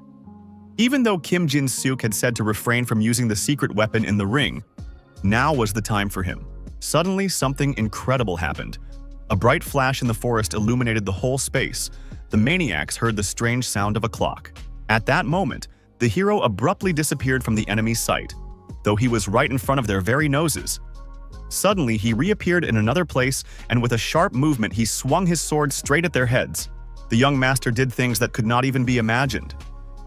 He stopped his own time and destroyed all enemies in his path. He was like Sonic, who had acquired a magic watch. In training, the hero told the teacher about the clockwork. He could use a different flow of time. In a sense, it was the opposite of acceleration. To use this skill, one didn't need magic power, but concentration and strength of mind. It was a physical skill that could be honed along with increasing stamina, but the teacher forbade its use. Kim Jin-seok felt the same way, but the other problem was that the young man would definitely lean on him. Habit was the most dangerous thing in battle, so the skill was forbidden. The most important thing was to release the feeling that came out in a dangerous situation. The teacher asked to use the skill as little as possible, and someday the day would come when the guy would figure it out for himself. Yoon-jae didn't just speed up. He used his skill completely freely. The enemies didn't even have time to blink an eye, after which their heads were immediately sliced off. The battlefield was completely filled with the hero's techniques. That was completely different from what Emily had said. The girl said that the key was only approaching the level of the rankers, so the demons decided that the forces of such a composition would be quite enough. But it was very little, for the warrior was able to reach even the demon commander-in-chief. The sharp blade of the sword pierced his body several times. The lord stopped breathing and dropped his weapon from his hands. Although Yoon-jae was a key, his skills were drastically different from the green rookie, who had only been here for 1 year. He was a true master and could equal the strongest. Emily had never seen Mr. Kim Jin-seok so strongly convinced. He wasn't used to lying, so the girl was going to destroy the sprout before it even got any bigger. At that instant, several more furies pounced on the teacher. He was like a red rag to a bull to them. Alone in the field, the warrior was focused on his energy. He was going to get out of there alive. Emily's clones pounced on the spot where their target was.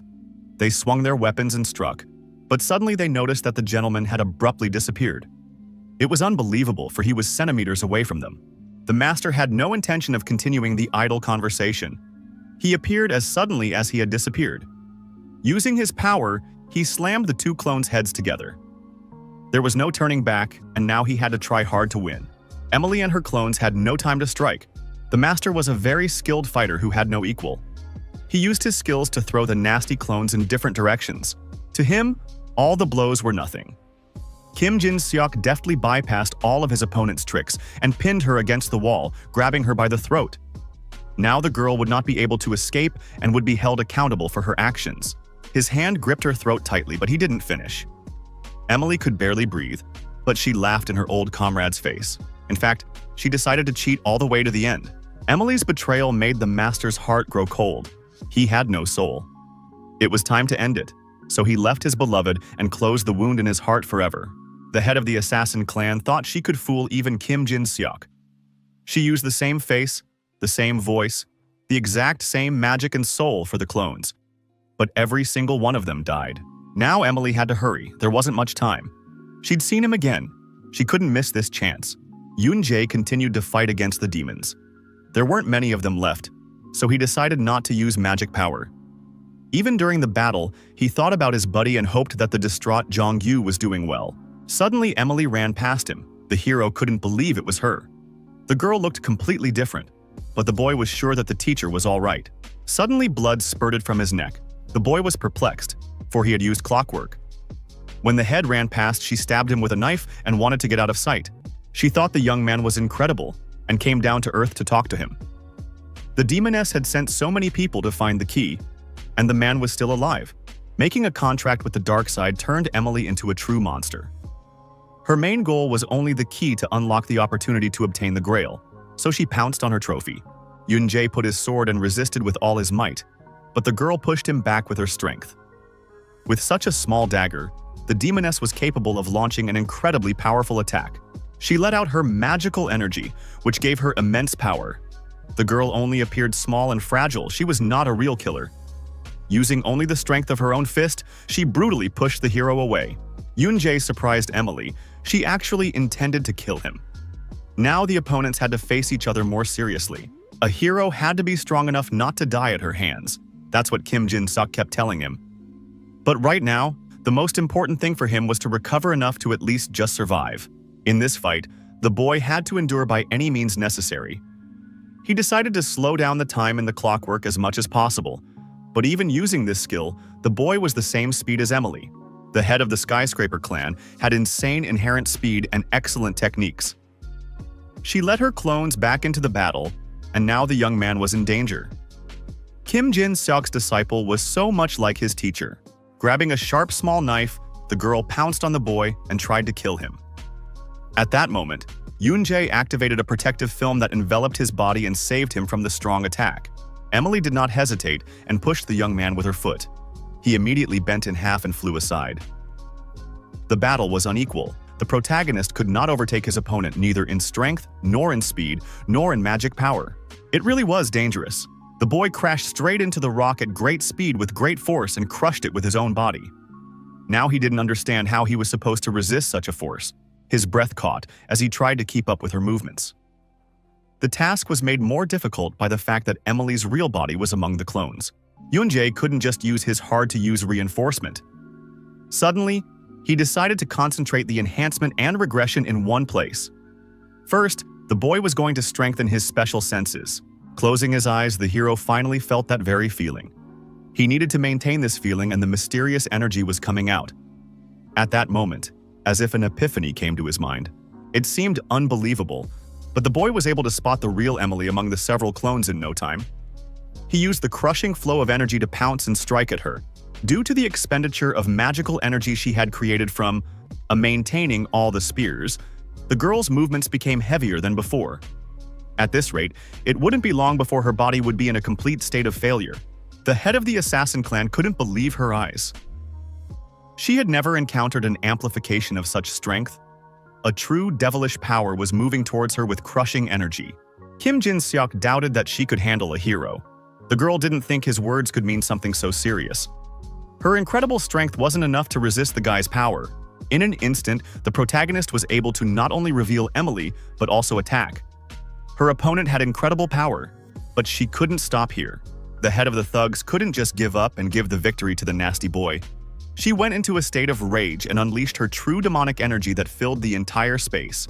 With this blow, the girl was going to put an end to this battle, but the young warrior still had strength left, and he was going to confront her. Two completely different demonic energies collided head-on. Yun-jae's stamina was astonishing.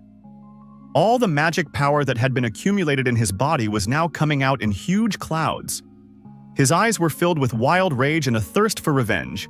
Emily hovered in the air and was about to deliver her critical strike, but the guy had to stop him. Fury stirred the power in his body even more, and he concentrated the amplification of energy into the sword. A young master of fantasy skills and the head of a clan of thugs collided together. Their two incredible powers could destroy each other. Seeing the two bright flashes, the members of the assassin clan fled. The hero didn't die under the pressure of all the magical power, but Emily did attack, gathering all her strength. The young man realized that there was a limit to what he could adjust to after all. The boy had no more strength, but he wasn't going to bow his head to the nasty girl. He struggled to his feet and stuck his sword into the ground to hold himself up. The head of the assassin clan was about to strike her final blow and finally end this war. When the girl got as close to her enemy as possible, she suddenly felt a strong blow and flew aside. Kim Jin-suk was a little late, but he still came to stop the devilish. He came faster than she thought he would and just wanted to hear something Emily would say in person. The master considered the girl a fallen one. Whatever her past choices had been, there was no reason for her to continue doing all this to this extent now. In fact, the key was to be stronger than anyone else, so Emily thought her choice was not wrong. She said that if the chosen one turned out to be a good-for-nothing, it would have been better to get rid of him from the start. Teacher wondered if she had different thoughts from the choice she made when the girl crossed swords with Yoon-jae.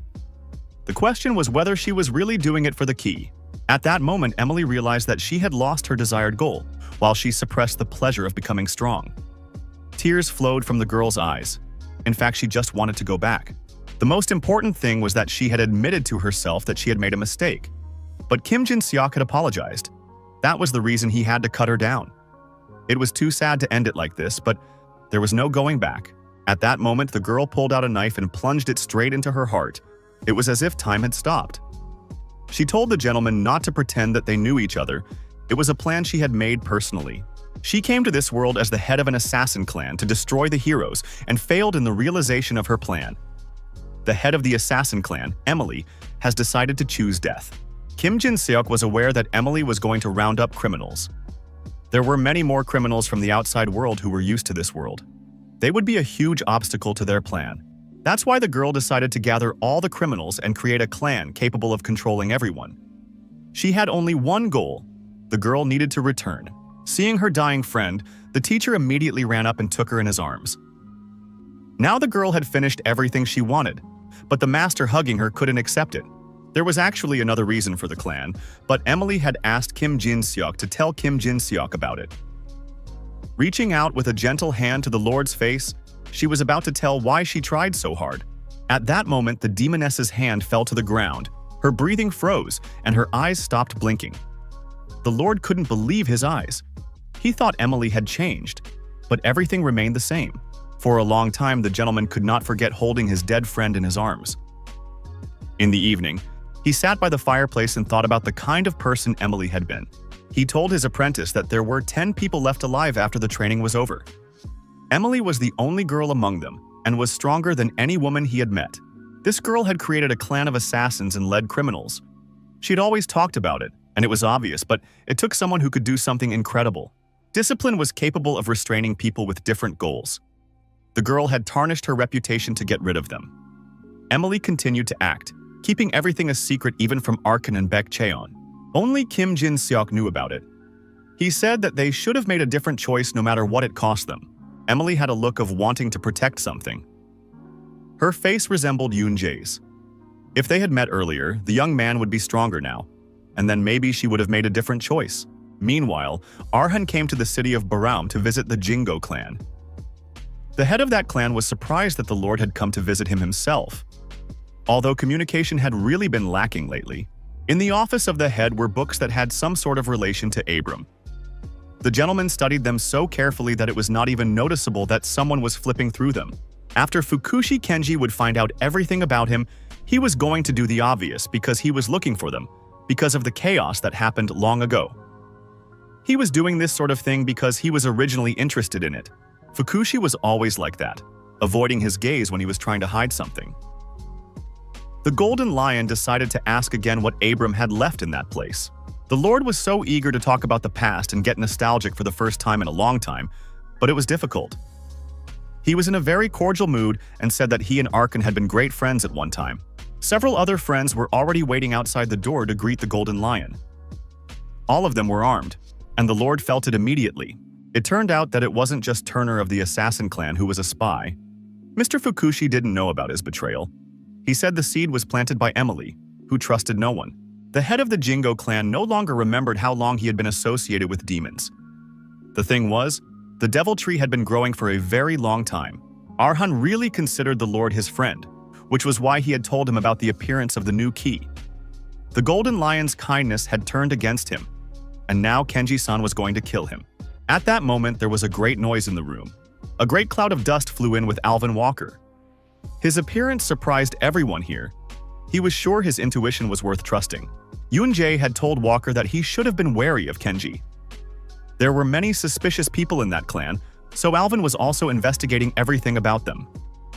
He became aware that the Jingo clan was looking for information related to Abram. The traders were up to something, and most likely wanted to find a clue about the key. After all, no matter what anyone said, Kim Yoon-jae had the most merit back then. Mr. Arhan had to be more careful than the others. Though outwardly inactive, it was hard to replace the symbol he was. The hero was the one who cautioned Alvin Walker and warned that the meeting between Ara and Kenji could have been very dangerous. After all, there was no telling what might have been behind it. The clan head wasn't afraid of a late visit. Nothing would change from it. This was Jingo clan territory, the huge city of Baram, so the Lord was ready for anything. At this moment, Baek Cheon, the head of the White Tower clan, walked into the study. He really hoped that this would become a meeting place for old friends. Although the picture seemed pretty good as it was, after the battle, the young hero survived with only minor abrasions and bruises. He said he had lost the battle, but somehow he was still alive. A lot of things had happened during the time Jong-yu had lost his mind. When he woke up, his wounds were already almost healed. It was too unnatural a rate of healing. Suddenly, Kim Jin-seok said that it was time to move out. The heroes didn't have to stay at the teacher's training camp any longer. Something more important was waiting for them now. Upon returning to Troom, they learned that there had been a big commotion last night. People were saying that Baram had been attacked by the Skyscraper clan. Many people didn't know the details, but they knew that even Baek Cheon had helped in the attack. Rumors spread very quickly. Being a famous person here, even if one wanted to hide something, it was extremely difficult to do so. The heroes headed straight to the clan building to find out about the rumors. When they went inside, they saw Arkan not in the best of health.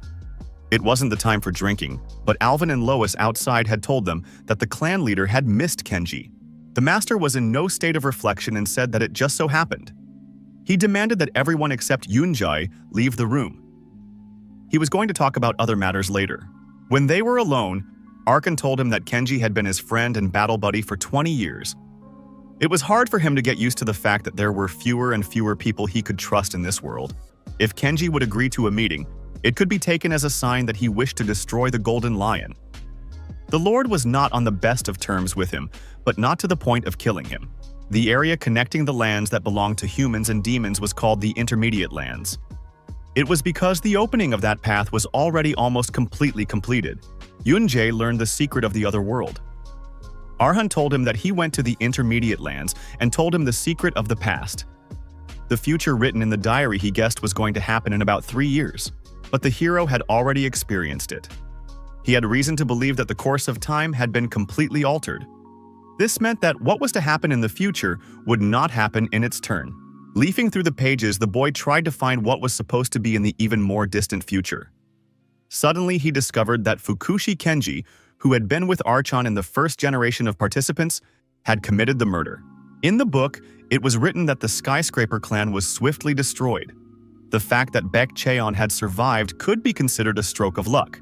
Yoon-jae told the chapter that the path was opening up, and by that, it meant that the creatures were about to move into the world now.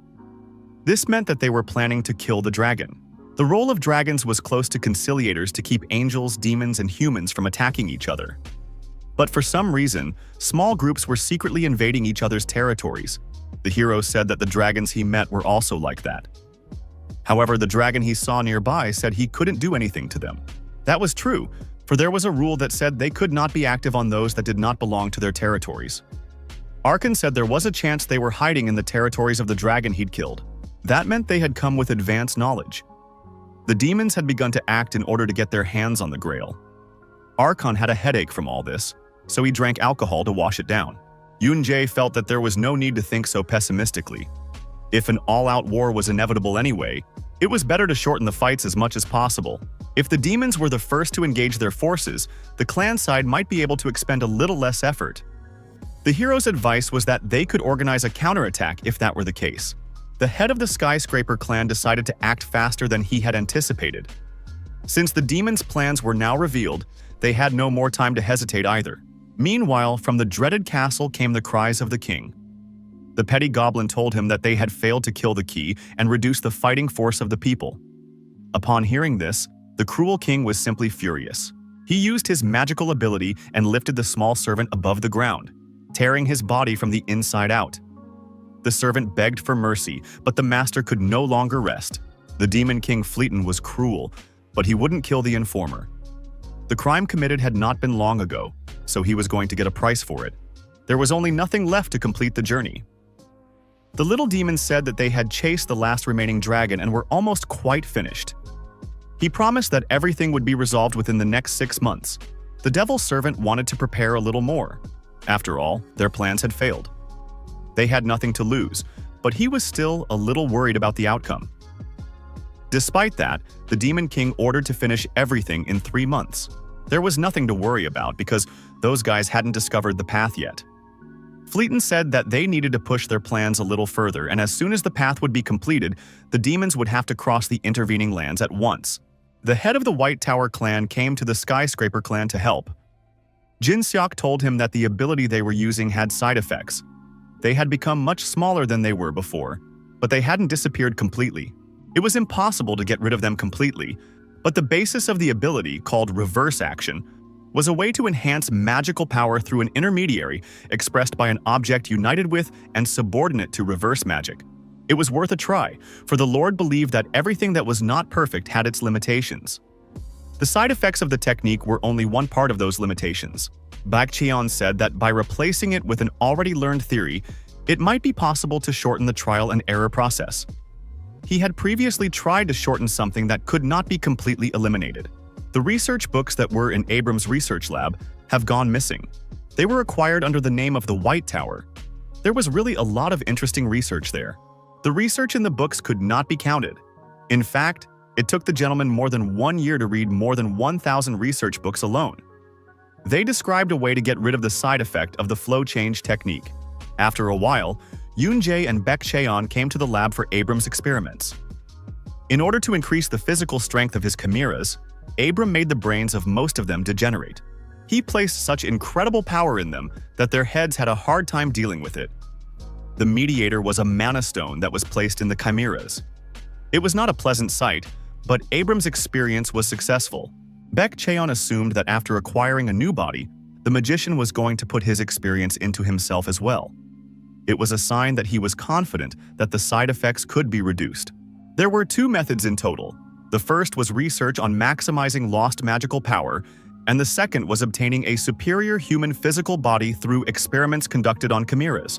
Research for the sake of enhancing his stats, and were the potions of a strong living creature. When the protagonist first discovered the laboratory, those potions were already here. Without hesitation, he drank them. The ability to change the flow placed a weight on the body that could not be endured with normal stamina. This was the reason why there was no theory about this ability. Thanks to this potion, the hero would be able to endure anything. Originally, its effect was not to develop the abilities of the physical body, but to strengthen it with magical power. Now everything became much simpler. If the potion had already stopped working, the heroes could start without any delay. However, the head of the White Tower clan could not guarantee that the experience would necessarily succeed. The gentleman said it was possible that other side effects would have followed, or they would have failed altogether. The probability of success was unknown. If the hero stayed alive until the very end, it could be considered a success. Yoon-jae only verified the success of Abram's experiments through his research records. It was better not to know what happened when failure befell him. The hero had made up his mind after all and agreed to it. The Lord knew that all living and breathing life forms of this world had magical power. All of it was at least somewhat infused with mana. Even every living cell had at least a little bit of magic power. Depending on the mana controller and the living object that was filled with it, the nature of their use differed drastically. Simply put, it wasn't the pathways that hardened, but the muscles protected by the mana pathways. Baek Cheon found out that Abram's research was focused on developing the pathways themselves. He believed that this maximized the reviving power. The master had told me that if one did so, even possessing the exact same amount of mana, one could use it more efficiently and steadily. For the sake of this, the very essence of magic power was necessary. For a long time, the Supreme Magician has been growing his new body inside this laboratory. With the help of his talent, he had found a way to achieve eternal life. Had he not been thwarted, it would have turned out to be a real disaster. The protagonist didn't want to be cut by knives, so a sphere to that side would be much more convenient. The head of the White Tower clan was going to conduct a similar experiment on him. Yoonjae was sure that Baekcheon and Arhan were friends. It was really an unusual experiment for him. Even while in the liquid, he didn't feel any tightness in his breathing or movements. The hero could clearly feel the flow of mana. Both time and the place itself were blurring. He felt great, but he didn't realize how long he needed to be underwater. Suddenly, the boy saw a strange light in the water and felt a wild pain in his chest. Some force had taken complete possession of his body. His veins were swollen, and the boy could not cope with such pain. From the beginning, the young man had been in blue water, but now it had taken on a red hue, and blood rushed into his body faster and faster. The head of the White Tower clan realized that it had begun. It was like a real mutation.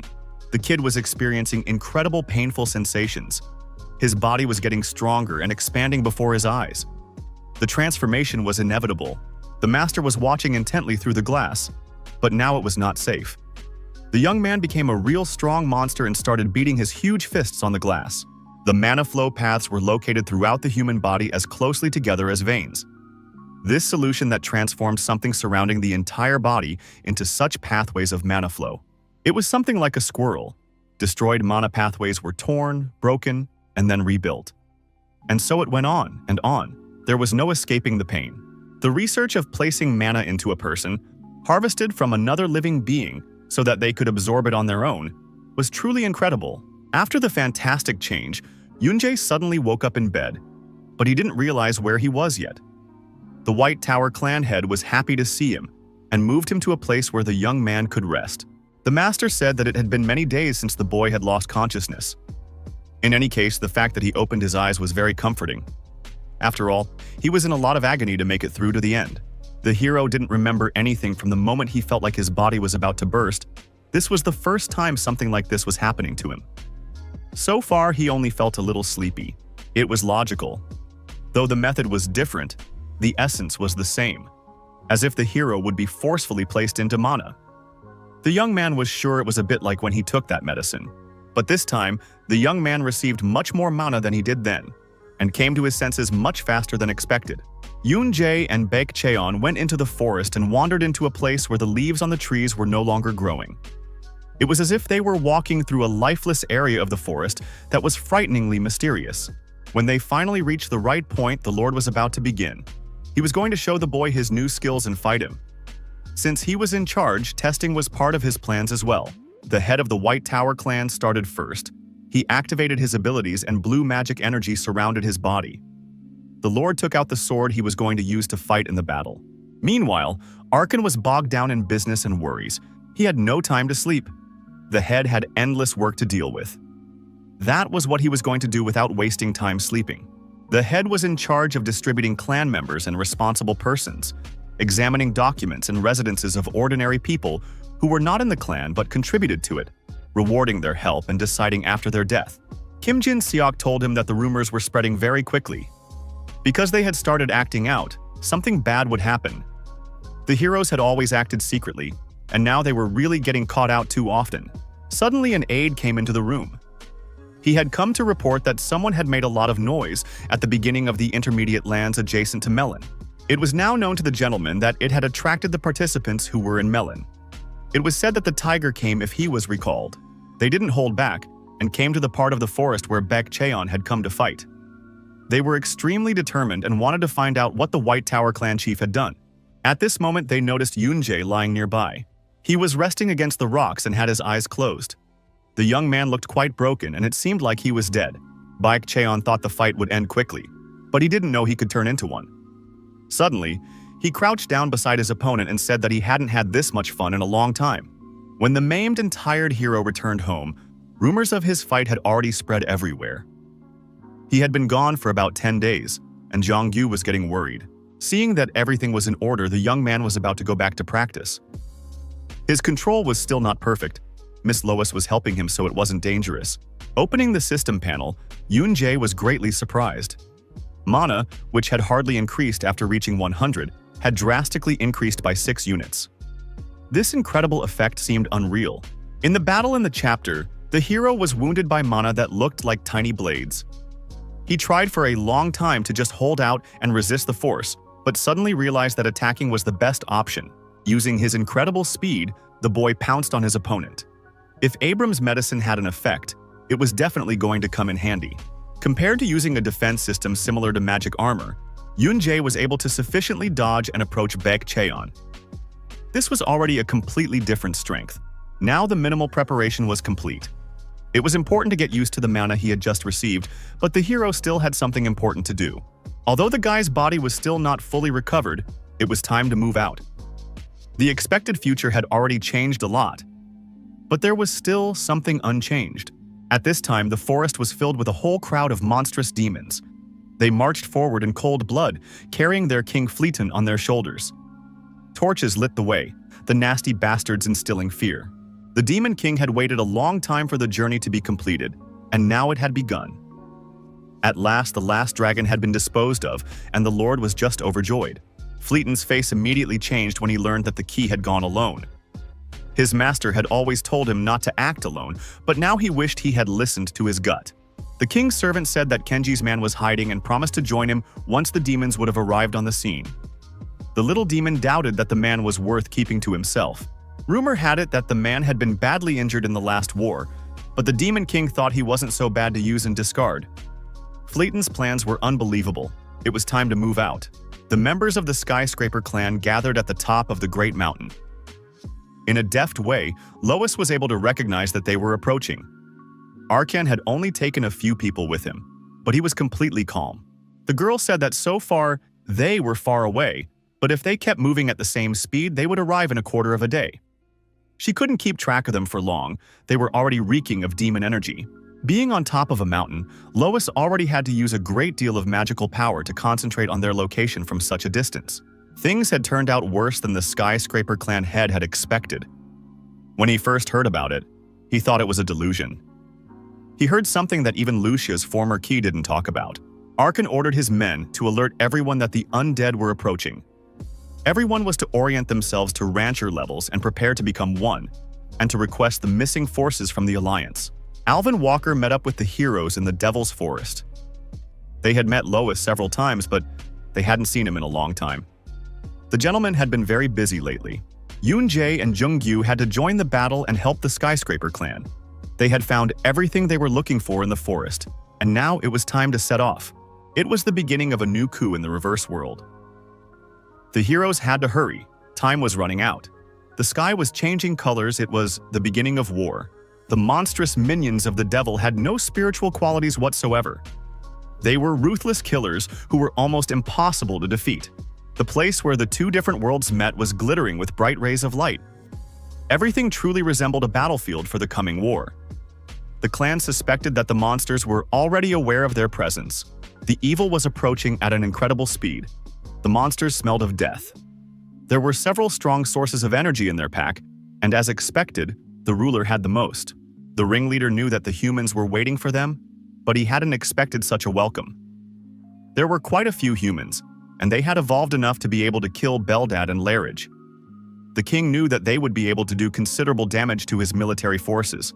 Suddenly, the commander noticed movement on the part of the ugly people. They were coming first. A wild rage took over his body.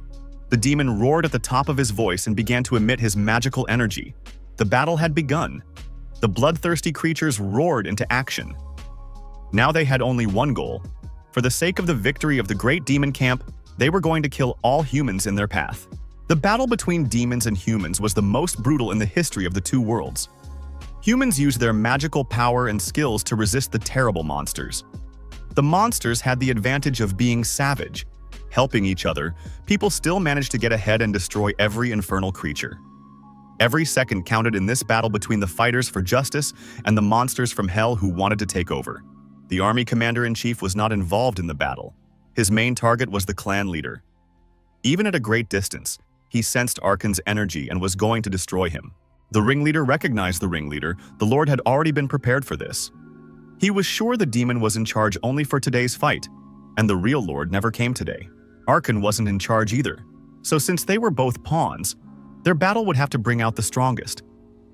These things already knew of the coming war and that the humans would start it first. Across the reverse world came the signal of war. A red-pink light spoke of an emergency. The war had begun, but the Demon King and the key were nowhere to be seen. The heroes arrived just in time for the heat of the moment and were not too late. Now it was their turn. They were like an ace up their sleeve that would come at the monsters when they least expected it. Meanwhile, one of the demons was hiding in the forest, waiting for the Demon King to arrive.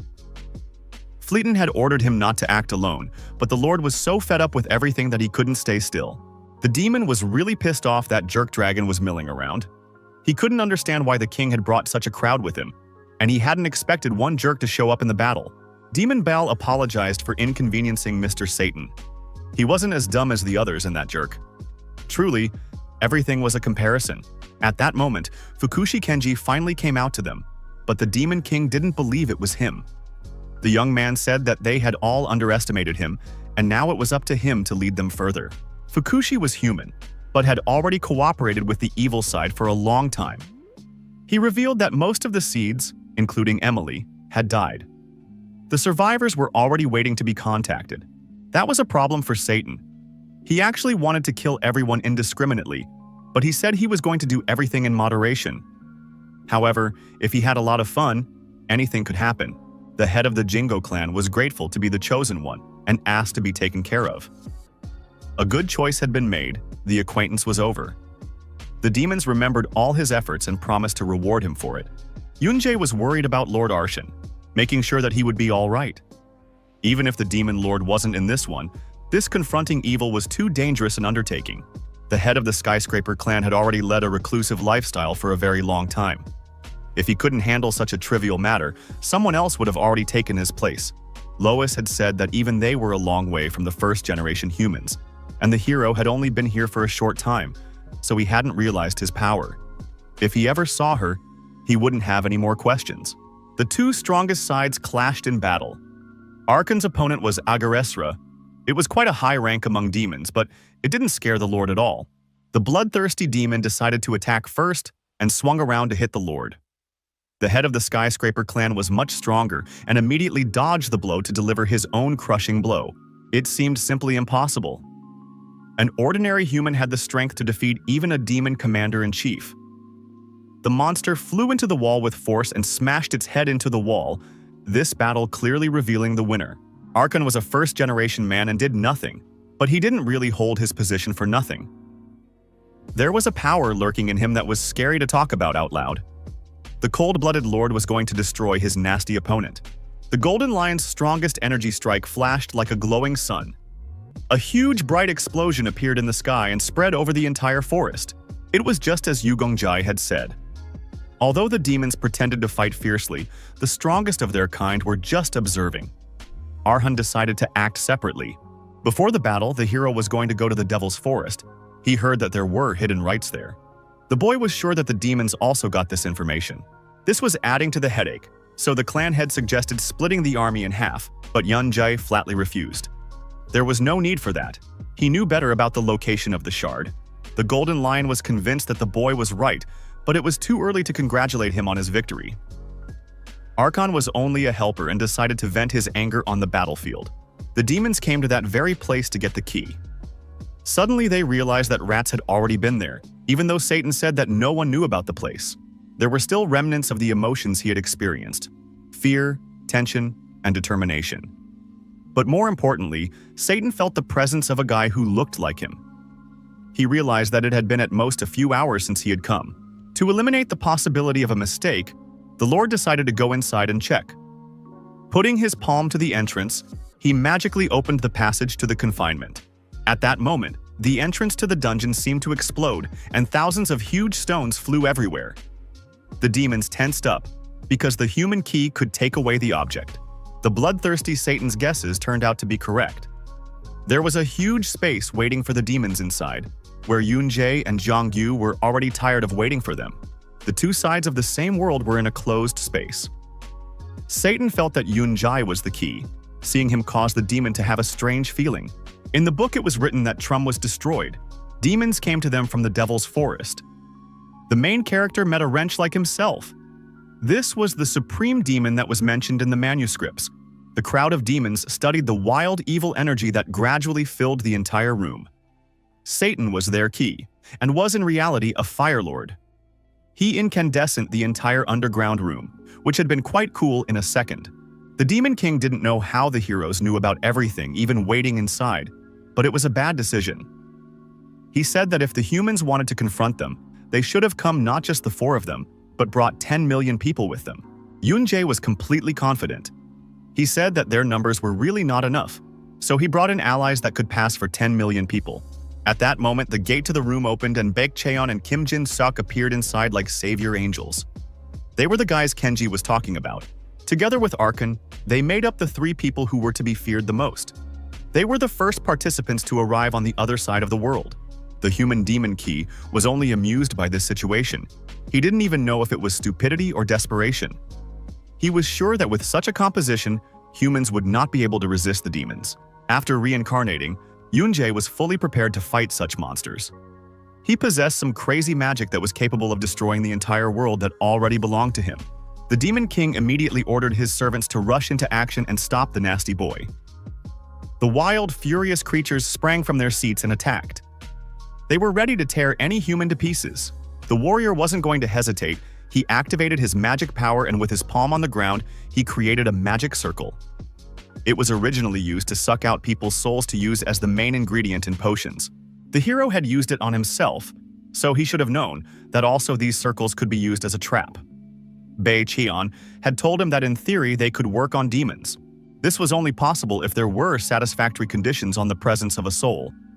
The master said that in such a case, race could not matter so much. The magic circle looked like a true miracle of nature, and the young man wielded it like a magician. The blue magic patterns spread all over the ground and emitted incredible energy.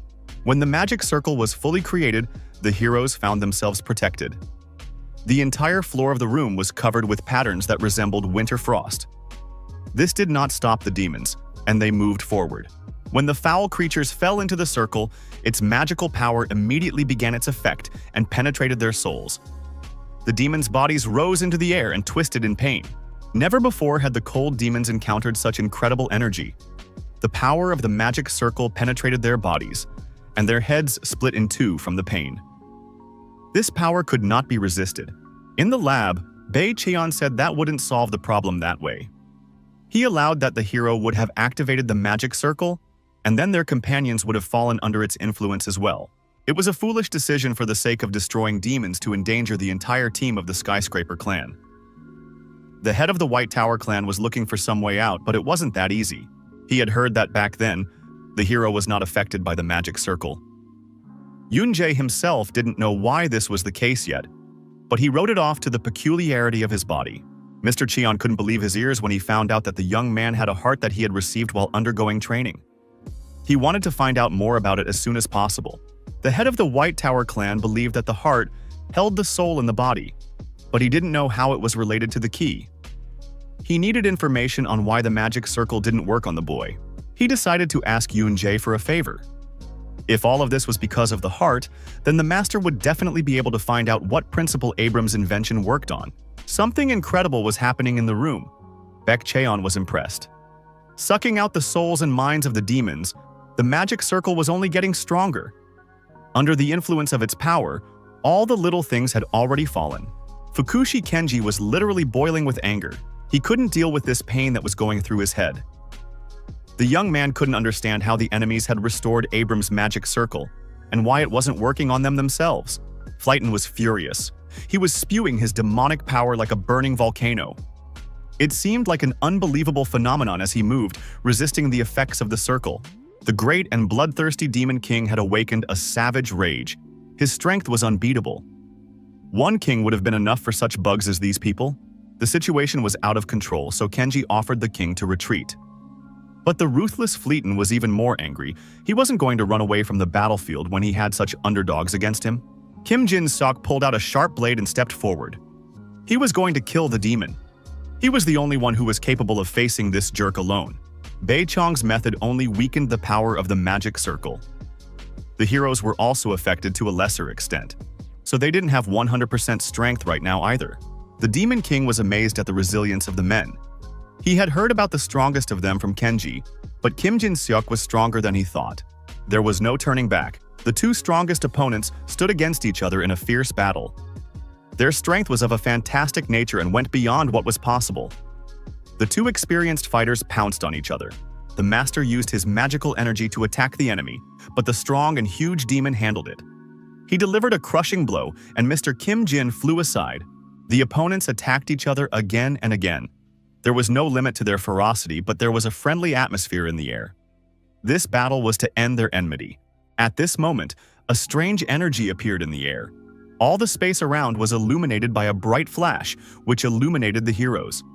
In the center of this flash was Satan, who was obviously up to something. Satan said he was bored. He wanted the humans to entertain him, so he made the first move. The heroes didn't know if they had a chance, but they were going to face this battle. The Skyscraper Clan's team immediately rushed into battle. The four heroes were now Satan's opponents. Alvin Walker and Yun Jae attacked first, but the master of the evil side cleverly dodged their attack. It was now clear that the demon key was not amenable to a strong magic circle. Thanks to his abilities, he could move sharply and float in the air like a real spirit. The demons were amused by the silly guys who originally chose their opponents. Fukushi Kenji decided not to be left out and picked Baek Cheon as his opponent. For the Ball Demon, only Youngyu and the girl were left. This was hitting his pride, so the master decided to end it as soon as possible. Ball possessed great spear and lightning power. People said that he was one of the strongest demon generals who failed to become the Demon King because of one misstep. Using his magic wand, the demon went up against his enemies, whom he considered mere ants. The battle with him inspired enough fear in the heroes. The battle against Satan was not as easy as it originally seemed. Yun Jae fought bravely, but this demon's strength far exceeded human capabilities. The heroes' strength was almost running out, but suddenly they were interested in something interesting. Yun Jae wanted to know who really killed Lucia. Satan spoke of death as the most important event in life. Finally, he was able to confess that he had killed the former human key. It turned out that all this time people had been tormented because of him. A great many corpses were piled up at Satan's feet, but sooner or later everyone had to die at his hands. Talking was a waste of time. Satan's soul could no longer be saved. Alvin Walker decided to act immediately and dealt him critical damage with a sharp sword. The demon managed to step aside and thought he was on top of his game again. But suddenly his joy was replaced by surprise, and the vibrant scarlet blood flowed from his face. Wiping the blood from his face, the Lord was simply furious. No one dared to touch such a great demon, so he was going to take a cruel revenge on his offenders. On the plus side, Mr. Alvin could see only that now the demon wouldn't be able to piss them off with his speeches. But after such a blow, the real battle was about to begin. The entire room was in agony. The Demon King was used to even the energy of such a magic circle. He admitted honestly that he felt extremely dizzy at first. Fleeton didn't think that a person who was usually weaker than any average demon could come out against him. Kim Jin Seok also didn't know that the guy who had become a Demon King was so weak. Their battle was like a veritable volcanic explosion, energy flying in all directions. Man and demon clung to each other like cat and dog. Kim Jin Seok waited for the right moment and was on top of his enemy. Using his magic power, he immediately rushed to attack. He was so curious about how incredible the demon was, but now he was disappointed. The demon had time to react and immediately formed a huge protective dome with his energy. Hundreds of magical attacks of the experienced teacher could not penetrate inside. Fleeton shouldn't have relaxed too soon. At the most unexpected moment, the teacher's attacks broke through his flames. The crushing magical power descended on the pitiful demon. The main character's fight was gaining momentum and becoming more difficult. It was not easy to outwit the experienced Satan, but the young man tried his best to defeat him. When Yun Jae got close enough distance, he struck his enemy with his sword. The bloodthirsty demon grabbed the sword with his bare hand and slowed its movement. Demonic energy began to come out. Satan was an incredible fighter. His body was suddenly surrounded by a red demonic haze. It seemed simply unreal, but he absorbed the demonic sword energy. It turned out that this energy didn't do any damage to the demon. He didn't know how the man had gotten hold of such power, but it was very tasty. It was time to end the games. Satan decided to play and show people his real power. His powers were far greater than anyone could have imagined. Along with the energy, a loud, deafening sound that was painful came out. Yun Jae covered his ears and couldn't understand what was happening. The sound gave him goosebumps. It wasn't just the demonic energy coming out. Satan summoned local ghosts who immediately arrived at the scene of the battle. Such an incredible phenomenon the heroes had never encountered before. The king of all ghosts of evil spirits swung upward. All those who died and couldn't go to the next world belonged to him. And there were tons of them in this place. The heroes could not resist the demon ball. He used his magic rod and struck hard with lightning. His greatness and bloodthirstiness were his advantages. Without the berserk skill, Jongyu was practically unarmed, but he bravely fought off the enemy's blows. The demon was so strong that even with their combined strength, the heroes could only repel the attacks. Lois was a fragile girl, but she used her defensive skills to the fullest. She couldn't fight like a warrior, so she protected herself and her partner from the demon's attacks. Both heroes had defensive skills, so lightning attacks were just a waste of time and energy. Bloodthirsty Ball decided to deal the humans a death blow. The nimble Jongyu was able to dodge the blow and swung into the air to strike back. The two opponents fought breathlessly, using their most incredible techniques. Human strength was not enough, and the young man gave in to his opponent. The demon pressed with such force that he threw the boy aside in a second. When Lois sensed the danger, she immediately used her skills and enveloped Jongyu's body in a multi-layered barrier. Baal didn't stop at that, but he struck even harder, shattering the sheath. Suddenly, the demon flew up and pounced on the guy. Its energy of 1,000 lightning bolts completely enveloped the rod. The ruthless beast immediately thrust it into the man. Yunjae cried out loudly in pain. It seemed like it was his last breath. When Baal thought he had gotten rid of the annoying boy, he decided to destroy the nasty girl. She wasn't much of a threat, but she was going to buy some time. At that moment, Jongyu returned. He flew toward the enemy at high speed and sliced his head off in one motion. The surprise effect worked perfectly, and the demon didn't have time to dodge the blade. Baal roared with anger, and thousands of ghosts flew out. It was impossible to harm them physically, but if you didn't let them clump together, the strength of each one individually wasn't a problem. At this time, Satan's sound echoed throughout the entire neighborhood, his entire body emitting incredibly loud sounds that tore his head from within. The situation worsened when hundreds of Satan's ghosts flew out into the world. There were countless of them, and now the heroes were in real danger. Suddenly, Alvin Walker decided to act differently. He left the ghost to his partner, and he himself swung up and was going to deal with the demon. The brave Yunjae had to cover for him. Baek Cheon was the only one who managed to survive the battle. The young man had handled his enemy perfectly and made him bleed to death. He was sure Kenji had joined the demons because he thought they would be the victors. That wasn't really the case right now. Behind the Lord's back, the Demon King was getting a good kicking from his enemy. All that came from there was the cry of the demons losing. Fukushi asked the Lord to bring the matter to an end so he wouldn't have fun with the one-armed invalid. Because of the traps of the White Tower clan head, Kenji lost all his powers. Suddenly, the head of the Jingo clan snapped out of his seat and attacked. He couldn't go back anymore, so he asked the Lord to do as he should. Only death would stop him. Even with one hand, Fukushi Kenji fought desperately.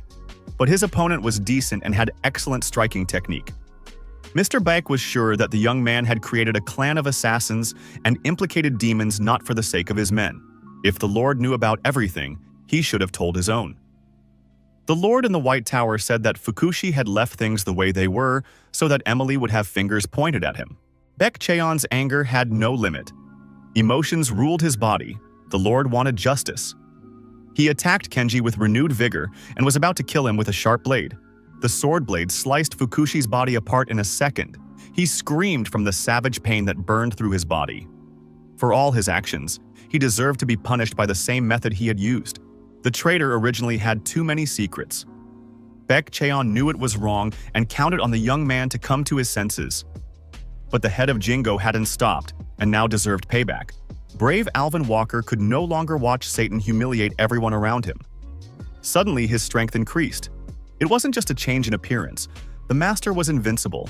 The very flow of mana changed, so Mr. Alvin fought and dealt crushing blows. The ugly Satan didn't expect such power from his opponent and was simply furious. Applying his fantastic energy, the Lord surrounded the demon on all sides and struck quickly. It was all fun. Satan hadn't felt such vivid pain in a long time. Now the situation for the demon has fundamentally changed. It has become much more difficult to defeat him. To hide from the enemy, he summoned 100 of his demons who immediately surrounded his body. Suddenly, something strange happened. Alvin could no longer sense the demon's presence. He hid well between the ghosts, and it was hard for a human to find him among their energy. Among the ghosts, the Lord's body was tiring quickly. It was like the life was being sucked out of him. He recognized that Satan was really strong and didn't think it was so dangerous. Fighting the man, the demon didn't expect that he might be in danger. As a reward, he was going to reward the man with a devilish attack. Alvin Walker was having trouble not only fighting but even straightening his body. His wounds were much deeper than they appeared. The Lord was trapped, for the cold demon was waiting for the right moment. Satan realized that he had to finish soon, so he armed himself with his most critical strength and rushed into battle. At the most unexpected moment, his attack was repulsed by Yoon-jae himself. While trying to push the youngster's sword away and suck the power out of him, Mr. Satan was seriously wounded in his arm. He was seething with anger at the thought that the boy was up to something. Yoon-jae bought some time and immediately ran to his master's aid. He created a magic circle that strangely lifted Alvin from his knees. Although outwardly this power was not particularly noteworthy, it was quite dangerous, and it was as if the hero was suppressing it. It was only a temporary measure, but the Lord was going to get better. During the battle, Alvin felt like he was fighting with his hands and feet tied. He said it wasn't easy to get out of the spirit gathering center. Satan was not to be underestimated. His power was too atypical. He had heard that it had not yet been 2 years since the new key had crossed over into this world. But it had developed faster than expected. When the master finally met a worthy opponent, he could barely resist his skills. Yoon-jae's strength was very powerful, and it wasn't even the limit of his abilities. Every outburst of Satan's rage ended in failure. He couldn't believe that the young man could learn to control his power like that. It had been a long time since the Demon Key had felt such powerful blows. The Demon King had lost 2 arms and all his strength. He was practically destroyed and could barely stand on his knees. He didn't understand why such a pathetic man was able to fight so steadfastly. Abram's magic circle seemed to have only slightly restrained Fleeton, but its effect was gradual. During the time he had been inside, the demon had gradually weakened. Since ancient times, demons had looked down on humans. That was why they went inside, knowing it was a trap. That was the payback for reckless bravery and arrogance. It was unreal. For the head of the demons, King Flighton could not lose to a normal human. Fury filled his body. The Lord was simply furious and let out a bright flame. The battle against the demon was in full swing. Jongyu had activated the Berserk skill and was now invulnerable. His body didn't get tired at all, so he moved with great speed. He rose to his feet and pounced on the enemy. Bal was already very tired, but the boy was still full of strength. Somehow the bangs were getting stronger as he lost blood. The invincible warrior pressed down on the enemy with tremendous force, the Berserk in his body doing incredible things. The wounds on Bal's body were appearing too quickly. His strength was running out. Now he realized he had messed with the wrong man. The brutal demon tried to deliver lightning strikes, but they no longer worked on the boy. The horned monster needed to buy time to survive. The demon's incredible strength did something murderous with his lightning skill. He raised his rod into the air, and huge charges of lightning surrounded the entire space. Now the Lord resembled the real god Perun. He said that the young man was alive only because of the woman's protection, but was still quite resilient. At first, Baal had thought him ignorant, but it was not so. The strong energy created real thunderclouds in the room. The Lord was stronger than even King Flinton. Waiting for the right moment, he began to generate a strong lightning attack. In this horrible place, Baal might not have given out the maximum he had. However, with such a volume, there shouldn't have been a problem with completion, so the Lord was going to destroy the 2 nasty people. When the enemy was already too close, Jongyu suddenly heard the call of his sword. He asked the warrior if he needed more power with which to defeat the demon. The boy needed that strength, so he accepted the offer of the sword. At this moment, the berserker's skills improved. The hero's body turned into a real monster. His eyes became as red as blood. The sword desired blood. Meanwhile, Satan resisted the blows with his last strength. His body had become stronger due to the increase in mana, but if the second hero recovered and attacked him, the demon would not be able to withstand it. Demon Key decided to hurt his opponent one last time and let the spirits out, but the ghosts no longer worked on the hero now. It was a waste of mana. Suddenly, Yoon-jae noticed a strange figure among the ghosts that was a copy of him. The unknown person said that his family's murderer was still alive. At that moment, the image of Park Yoon-sung appeared in front of the hero. The assassin was smiling broadly and looked like the real thing. The old memories of the assassination surfaced in the hero's mind. It seemed simply unreal. The young man could not believe his eyes. He was sure that he had killed the maniac with his own hands. But now his exact image was standing there unharmed. The restrained mana rushed out. At this rate, everything in the vicinity would shatter. Alvin didn't understand why Yoon-jae suddenly lost his ability to control his strength. It was as if the hero was in a dream, old images popping up in front of his eyes. Yoon-jae saw the maniac killing the family again, but it was all just a pathetic attempt to confuse the boy. The guy realized that his family was already dead. Suddenly his illusions confused him, and the hero gave the killer a strong blow. All this was only in the head, and in reality, only emptiness. Satan found the enemy's weak point and pressed on it with all his might. He said the boy's family was still alive, but he would give up the chance to save them. The hero's patience was gradually coming to an end. Thoughts of the family confused his mind. Yoon-jae was under the strong influence of illusions, the ghosts around him taking on the appearance of his wife. Satan said that the boy should have been saving his family, not searching for an object he didn't know anything about. The image of Yoonjin was so warm and native that the hero began to believe in what was happening. For a moment, he was completely immersed in the illusion and began to believe that the family was alive. The warrior completely trusted the non-existent reality and moved as close to his wife as possible. At that moment, she kicked him in the stomach with great force. All this was just a created world. In fact, it was Satan. He pierced the hero's body and experienced heavenly pleasure. The demon had lived on this world for a long time, but he had never seen a man who kept such sadness and anguish in his heart. The poison was seeping into the boy's body through his fingers. His strength would be gone in an instant, and then the suffering would begin. At the most unexpected moment on the battlefield appeared Alvin Walker and became the savior of the protagonist. With a sharp movement, he cut the demon's arm and severed this lousy alliance. Yoon-jae immediately collapsed down, but Alvin managed to catch him and put him on the ground. The wound in his body was huge. The black hole seemed to be destroying the boy's body. After the strongest attack, Jongyu should have died, but he survived. His black wound in his body was too extensive. This was the young warrior's limit. He apologized to Lois and exhaled heavily. There was no need for Lois to be alone in this battle. Kim Jin-seok and Bae Cheon had come to her rescue. They were ready to deal with Baal. The demon couldn't believe that Fleeton and Kenji were dead. Now the situation had turned against the evil side. Two whole monster-like guys were going to end the war. Baal could not accept that some humans had destroyed an entire army of demons. He rose up and decided that now they were all to die together in this cave. Kim Jin-seok knew that the nasty demon wouldn't be able to just accept his fate and lose with dignity. Master had decided to put an end to these games. Baal was a madman until his death. For his cruel deeds and conspiracy against the human people, he was punished and lost his own head. Even though Jongyu used Abram's magic circle, Kim Jin-seok didn't expect the boy to be able to fight Baal. Even though Yoon-jae didn't notice it, Jungyu was still stronger than the other participants. Meanwhile, the hero was catching his breath behind a rock. Fortunately, he wasn't wounded by a physical attack. The demon was just trying to get into his mind. Satan hurt him mentally and was only able to grab the boy because of one emotion he couldn't handle. Yoon-jae almost ruined everything. Alvin Walker attacked the last demon who was bravely holding on. The huge wound made it difficult for Satan to even cast a spell. It was all his first opponent's fault. No matter how wounded Satan was, he always felt great. But now, for the first time, he was tense. The confidence that had been there before was gone from his face.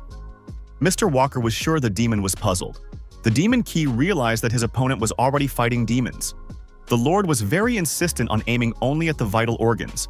At that moment, Kim Jin-seok and Baek Cheon appeared on the battlefield and noticed the huge mess.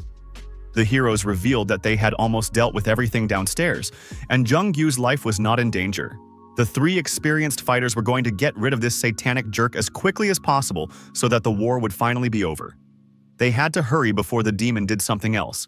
Suddenly, a magic circle surrounded the entire space. It was the work of Satan.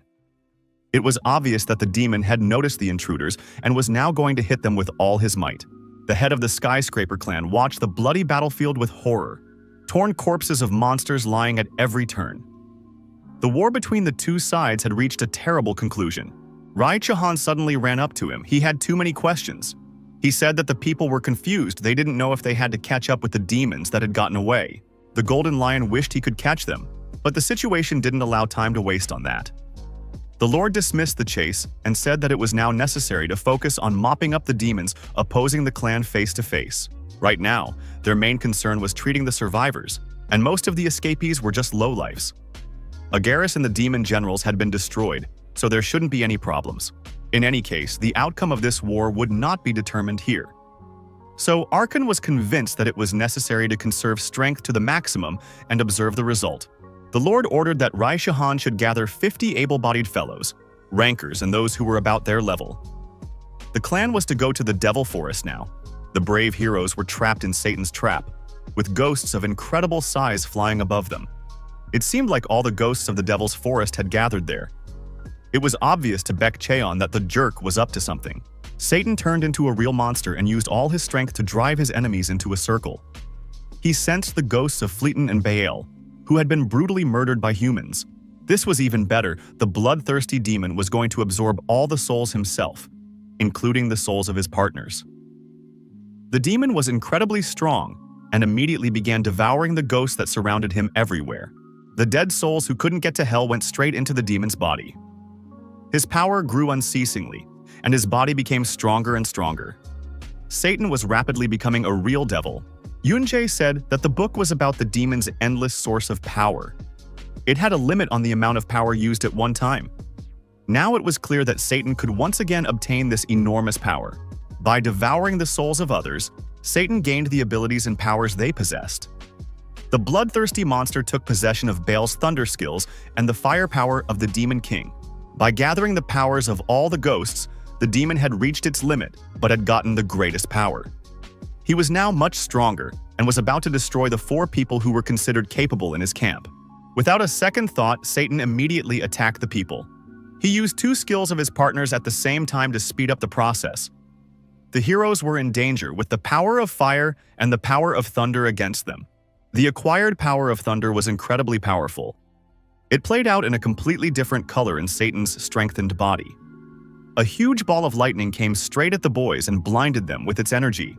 The attack of immense power was beyond Kim Jin-seok's control. He could not withstand such an onslaught. His body was not at all prepared for such a war. The Lord needed much more time to recover. The fiery power of the Demon King came into play. Satan unleashed a huge volley of fire that demolished everything in its path. This power destroyed Abram's magic circle in a second. Yoon-jae couldn't even guess that the demon would have consumed Baal and Fleeton's souls. The hero noticed that Baek Cheon had fallen into the abyss of fire and immediately ran to help. He was subverted along with the young man, in an attempt to protect him. While Alvin Walker was distracted and watching his injured partners, found himself in danger. Satan picked the perfect moment and attacked him from behind, using the power of lightning. With a little more left, the absorbed magical energy surged out. This energy lay on top of the power with which the shackles were cast off. With all of this, the brave hero would be able to defeat that guy. Yoon-jae looked right inside himself and released the magical energy that surrounded his body from head to toe. His eyes were filled with a crazy rage that was capable of destroying everyone.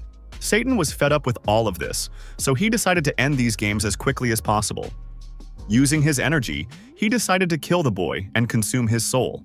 The hero was no longer an ordinary warrior. He became a real obsessed with the devil's energy.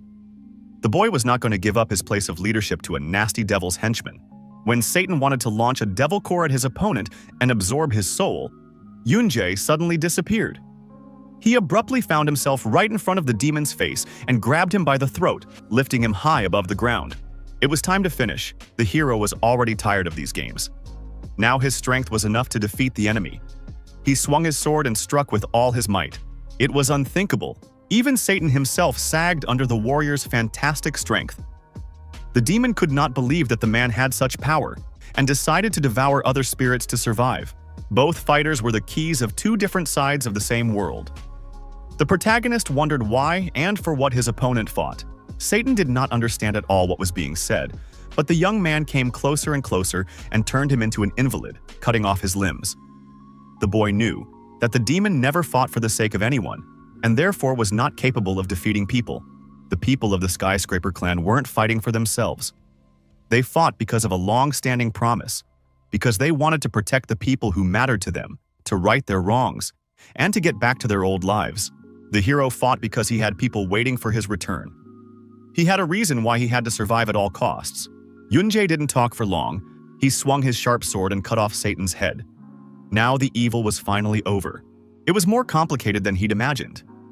When the demon's head was on the ground, a huge torrent of power burst from his wow neck and shot upward. This power concentrated into one big ball that resembled a huge pink gum. The hero realized that Satan had decided to run amok until the end. Yunjae wasn't going to lose anyone else. He jumped high into the air and swung hard to thrust his sharp sword into the incredible cluster of energy. The boy was going to stop the nasty thing no matter what it cost him. The cold sword went deeper and deeper inside, but the sheath was very hard. Under the intense pressure, the ball was beginning to burst. After a while, the brave heroes were returning back to the clan with good news. They were badly crippled and could hardly walk, but they were going to return as soon as possible, for victory was in their pocket. It seemed unreal, because after the battle, there was only a huge crater left in the ground, as if it was the mouth of a volcano. The heroes managed to send the nasty monsters back to hell, called the Golden Lion. Because of his extraordinary strength, the strongest of the companions, Arhan, looking at the scene in front of him, felt two things: hope that people could win the Holy Grail War and fear of Yunjae's capabilities. Until a functioning human key would feel excellent, the clan could not act deliberately. The hero longed to heal soon to help, but Alvin asked not to worry. Now the humans had managed to defeat the demons, but their next opponents were the angels. Nothing was known about their power, what abilities they possessed, so people needed to prepare seriously. Because of this, Mr. Walker considered it paramount to rebuild the army. According to Baek Cheon, it wouldn't be a big deal if a boy died in the battle against evil. It was the first time the young man was in so much pain, and it took much longer than usual to regain his strength. His level of magical amplification was twice that of the rankers. As he gorged himself on the soup, Alvin said that the percentage of magic expenditure was at most average of that of a normal human. Even the rankers borrowed power from objects, even though they were born with incredible power themselves. It was only because of what Yunjae had become that he was able to survive. Extraordinary magical power in the chains that stored it, a heart that endlessly spread magic throughout his body, and an intermediary that constantly amplified the power. This level of amplification surpassed that of a human.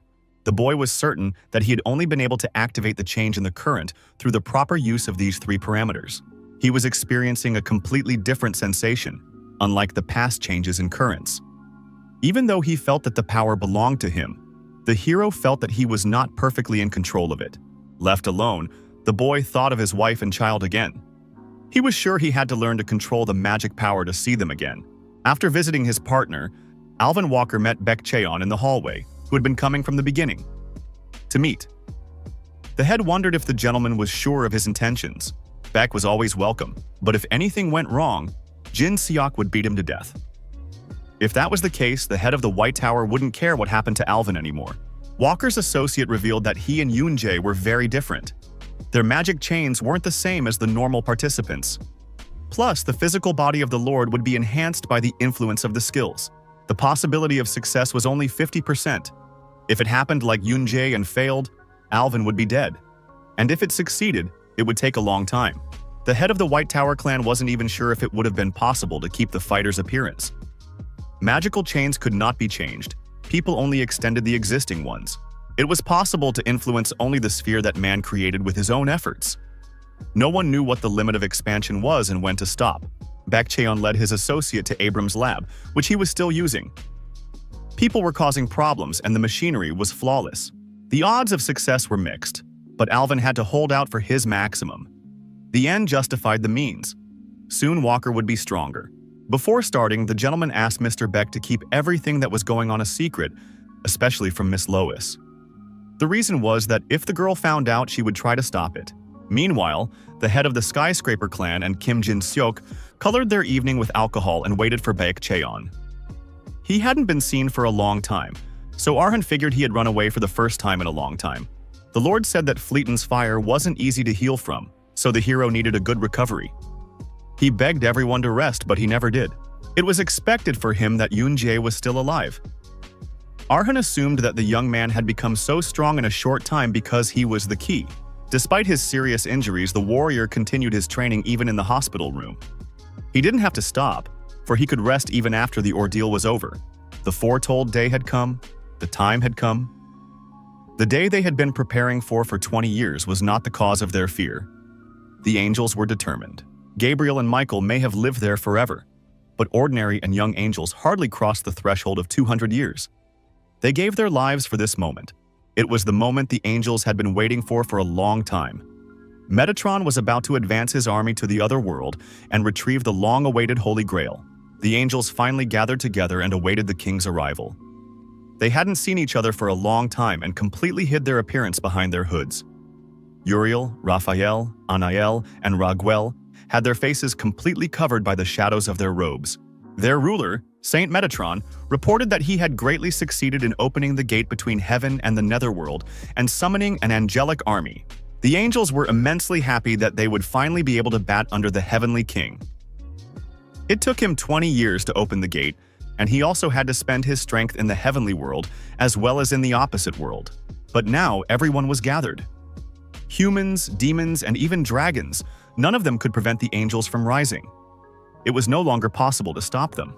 After a few days, Yunjae's body slowly recovered and he continued his training outside. Thanks to Bei Cheon, he was able to increase his magic amplification limit. After the hero approached the border, he needed a lot of time to recover. He could not increase it with the help of other people, so there was no choice but to endlessly train in an attempt to do it himself. Suddenly, the young man's training was interrupted by uninvited guests. Ms. Lois and Jung-kyu came to report Alvin missing. He left a note and went missing. Lois was extremely unhappy that the Lord was putting himself in danger again, but Jong-gyu reassured her. There was no more danger after defeating Fleeton and Satan, he said. Seeing that the young master was already practicing, Jong-gyu wanted to practice his skills a bit too. He needed to recover since he needed rest to get used to Berserk. Lois hadn't expected that there were fools worse than Alvin. She'd asked them to start, since the time was already spent. The girl wouldn't have been able to stop them anyway. The training finally started. The young man became a berserker much faster than before. The boy was in better condition now and wasn't afraid to overexert himself, using his strength to the max. But just in case, Lois looked up information on Lamar, which referred to the demon swords. It was known to gnaw and consume the mind of its master, driving him insane. Its properties were enhanced after absorbing Baal's blood. Jong-gyu would torture himself to adapt to him. And when he did, he would have to fight stronger opponents. If he survived, the guy would have to get used to Lamar becoming even a level stronger. All the while, Lois was defending herself with a fence in case of berserk madness. Yoon-jae tried to stop his friend several times, but he still only listened to the girl. After thinking it over a bit, the hero passed through the protective wall and found himself one-on-one with the berserk. He was going to do something, because his partner always wanted to be useful and hold on at all costs. This was the first battle between the companions. Jong-gyu was much stronger than one would expect. He held himself well and fought like a real pro. Yoon-jae decided not to hesitate and make the young man show his true abilities. He deftly swung his sword and struck hard. The possessed boy struck back, but was immediately struck again. The heroes were fighting on equal footing and wielding their weapons skillfully. When Jong-gyu was confused for a second, he was hit by a powerful punch that made him fall down. The boy immediately rose from his knees and wanted to continue fighting. But suddenly something began to happen to his body. The warrior twisted in pain, a voice and some kind of energy entering his head. It all seemed rather cruel, but Lois continued to watch as the young man squirmed in pain. It was incredible. He wasn't overpowering Lamar. He was trying to fight with him. Alvin didn't care about training. He was already in Abram's lab under full surveillance. His body was floating in the water at the same spot where Yoon-jae had gotten stronger. When he finally woke up and got out of the water, he looked absolutely amazing, as if he had been reborn. It was fantastic. Alvin had absorbed all the energy perfectly. To test the resulting result, Baek Cheon challenged the Lord to a fight. The goal of Walker's magic power was to expand. He just needed to increase it as much as the limit before. Mr. Walker had a great absorption ability, so Baek wasn't going to spare him and entered the battle. During the fight, the gentleman needed to give his best for once. Yoon-jae's battle was gaining momentum. The guy's strengths had equalized.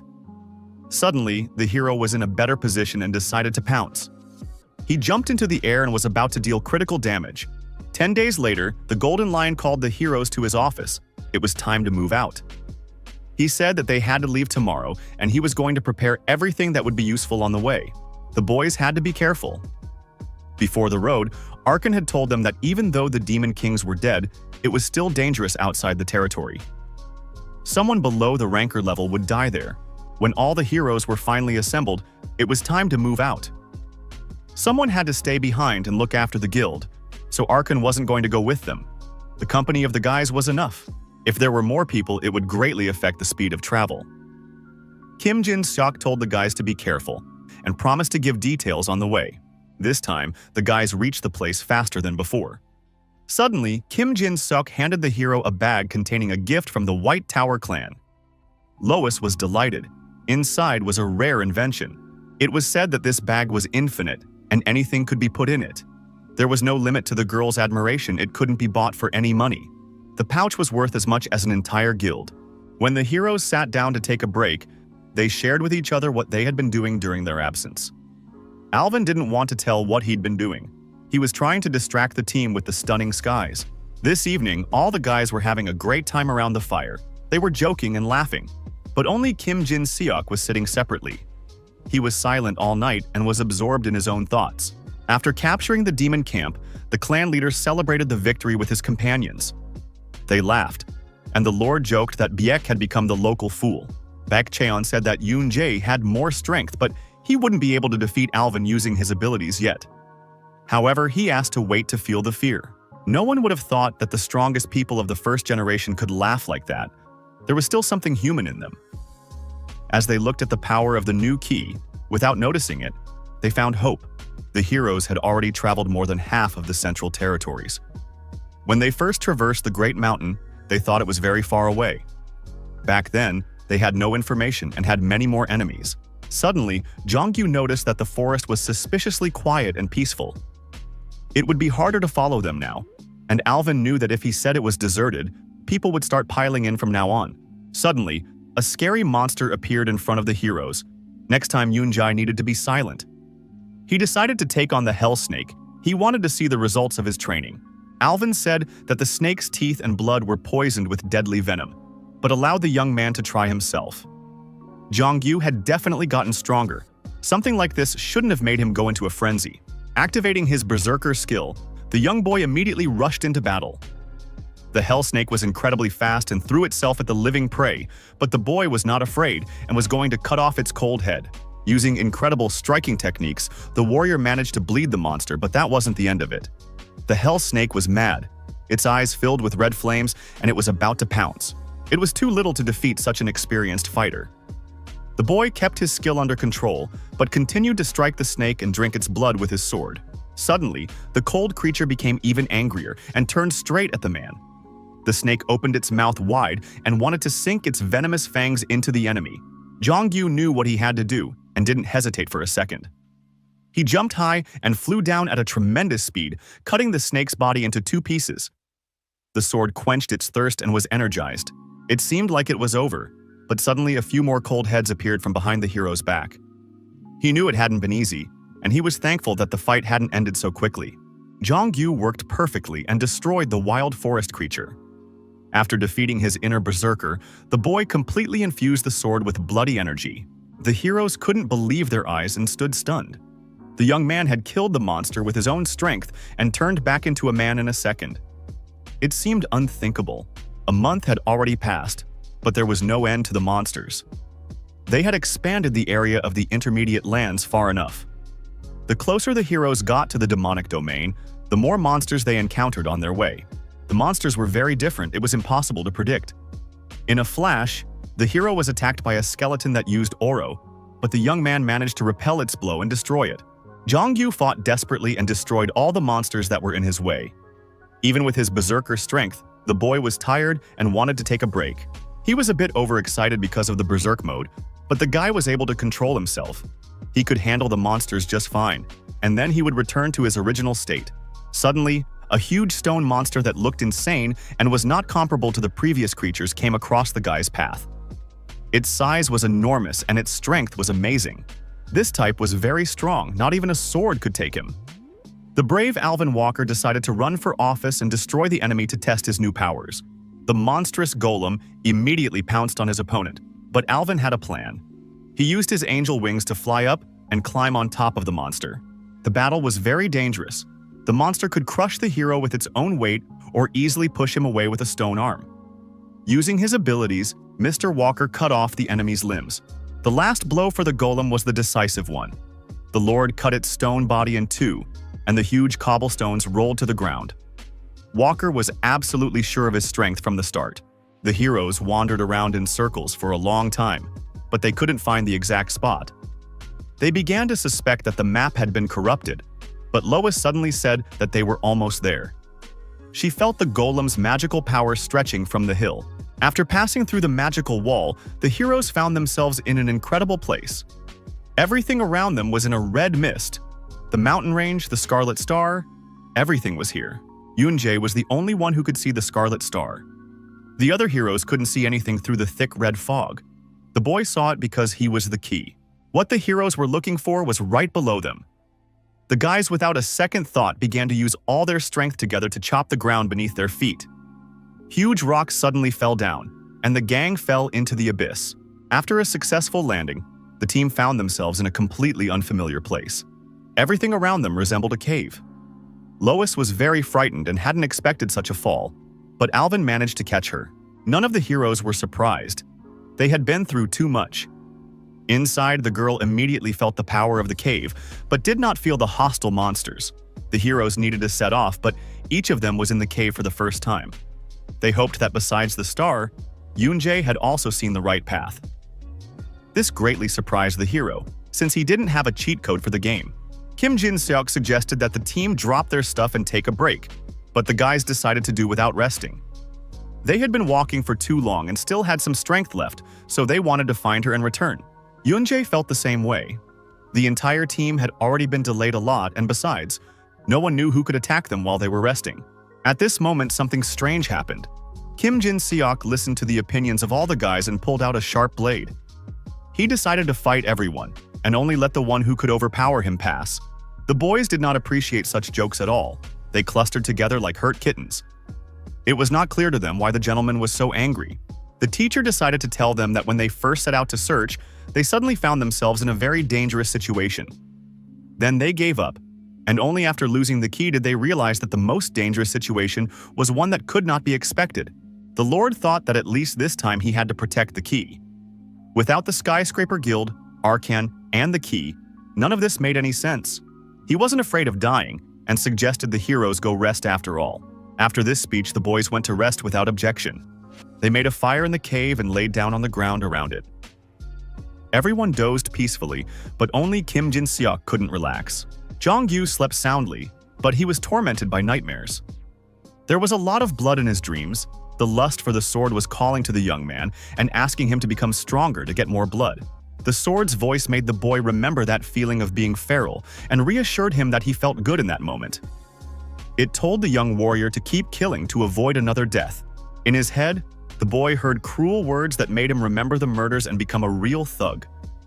Even in his dreams, the young man couldn't cope with such pressure. It wasn't really his real self. These dreams were literally driving him crazy. Suddenly, Jong-yu felt a sharp pain in his chest. The image of Yoon-jae, who had impaled him with a sword, appeared in front of him. The hero said that if the boy couldn't become stronger, then he should have just died.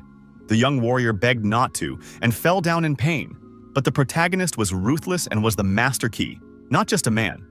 It was all too cruel. But Jong-yu always wanted to emulate him. The demon tempter was doing everything to get the boy's consent to receive the new power. The puzzled boy was already beginning to doubt, because with little power and could never be on a par with his idol. The power of the sword was incredibly dangerous. It was literally devouring its master. His devilish image had completely entered into his trust, and Jong-yu was already too close to agreeing. At the most unexpected moment, the kid grabbed the demon by the throat and struck. He wasn't crazy for blood, and to get stronger, he didn't need to go after the sword. To gain strength, the warrior needed to defeat the sword's bloodlust. From these incredible nightmares, Jong-yu woke up abruptly and jumped to his feet. His heart was pounding frantically. The boy could still feel the power of the berserker inside. He calmed down a bit when he saw the team sleeping sweetly nearby. Suddenly, the young man felt someone touch his shoulder. When he turned around, he saw Yunjae behind him. The hero already knew everything and praised his partner. Since recently, the sword had been talking to Jong-gyu every now and then. The more power he absorbed, the easier it was for the sword to contact him. The guy was clearly in doubt and didn't understand his purpose. It was hard to advise the young man on the right decision, because the hardest part was himself. Jong-gyu was disappointed that he couldn't be as decisive as his partner. The guy was unable to handle the sword and was in pain every time.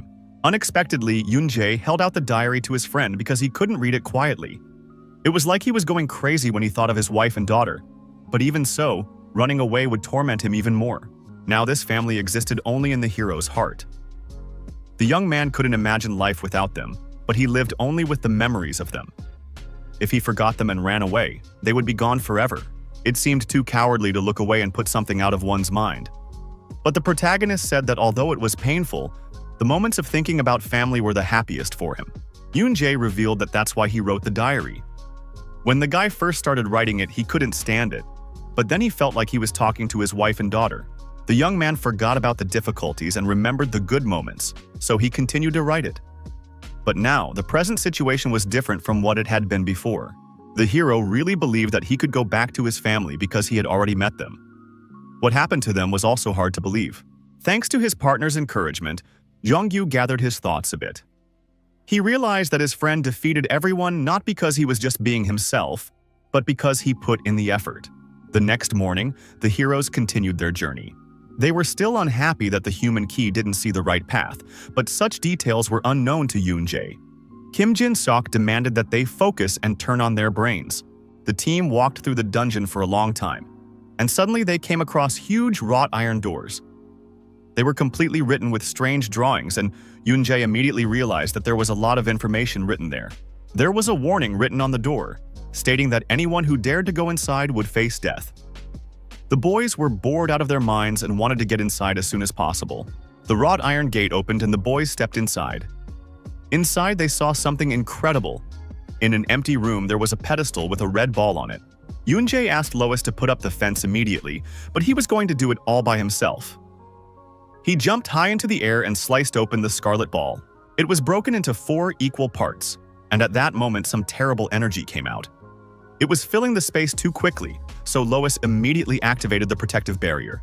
Yunjae ran away with all his might, but the energy had too much speed.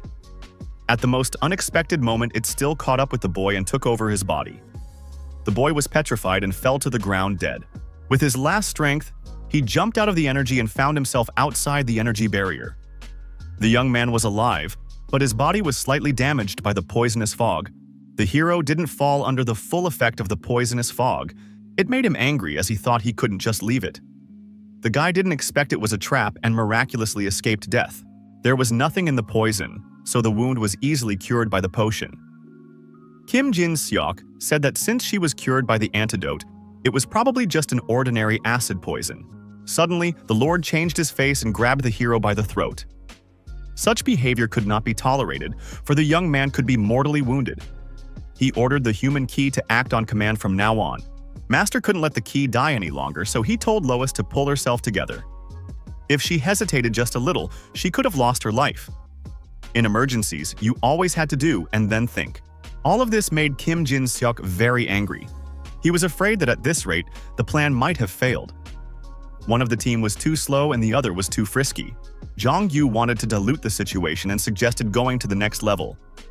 He said that the poison gas had already dissipated and there shouldn't be any monsters, but at that moment, a violent rumbling sound was heard behind him. At that moment, the room began to quake violently, the ground shaking under their feet with such force that it was hard for the boys to stand. Huge stones fell on them from above, crashing to the floor.